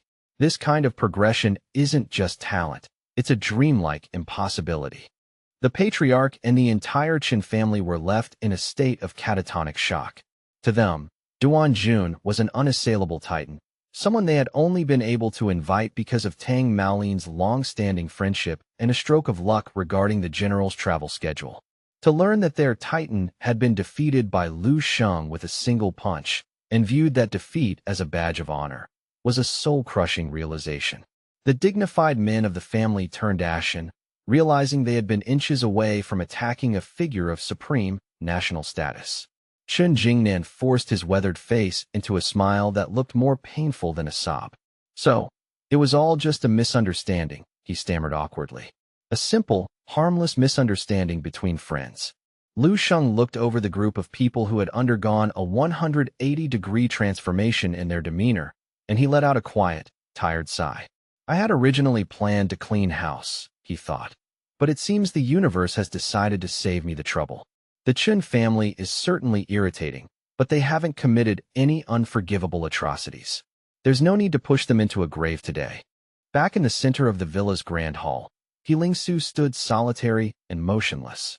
The events of the day had been a relentless series of seismic shocks, leaving her mind blurred and her senses dulled, as if her consciousness had entered a protective state of emergency shutdown. Lu Sheng walked over to her with a slow, rhythmic pace, gazing at her blank expression before offering a half-joking, "Shall we go?"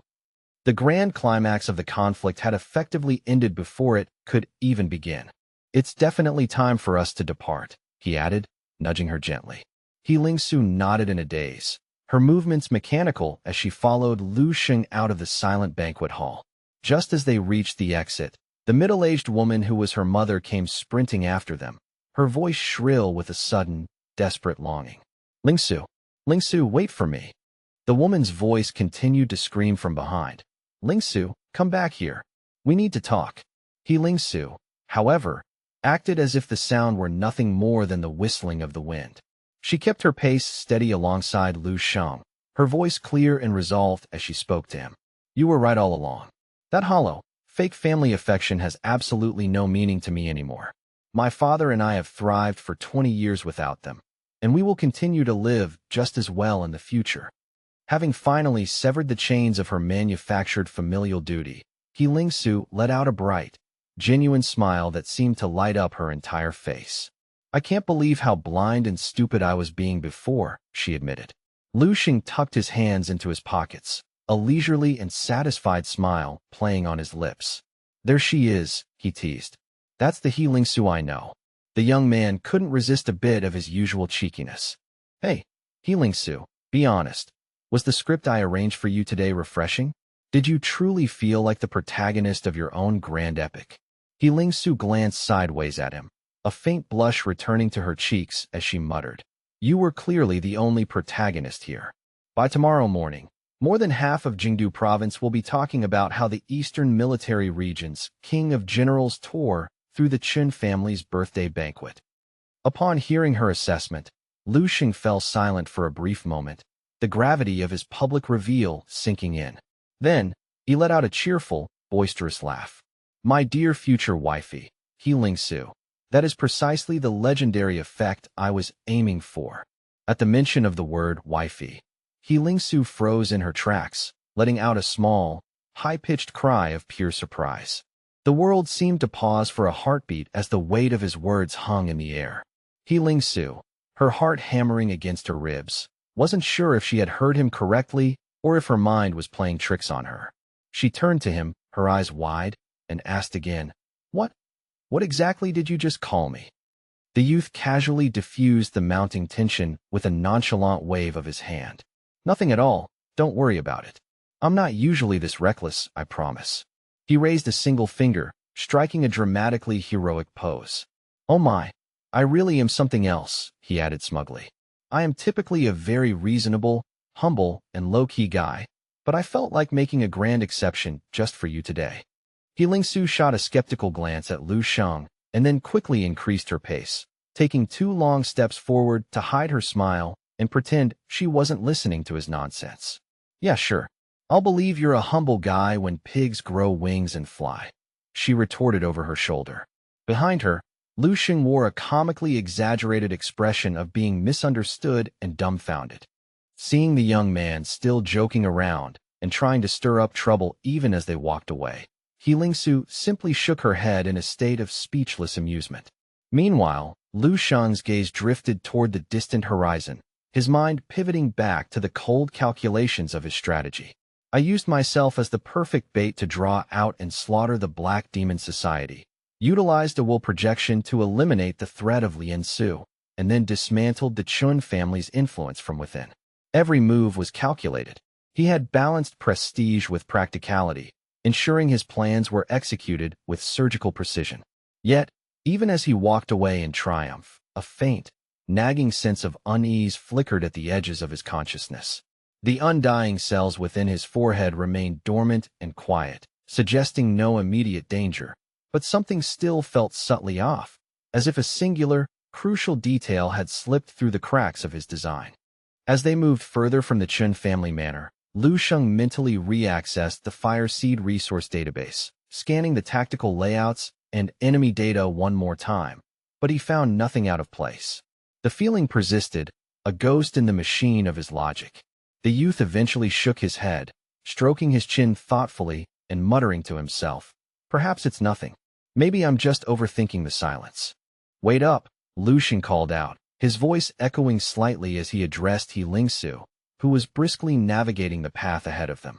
Lingsu, since we find ourselves with a momentary lull in the action, why don't we utilize this time to deliberate on the specifications for our next pharmaceutical formula?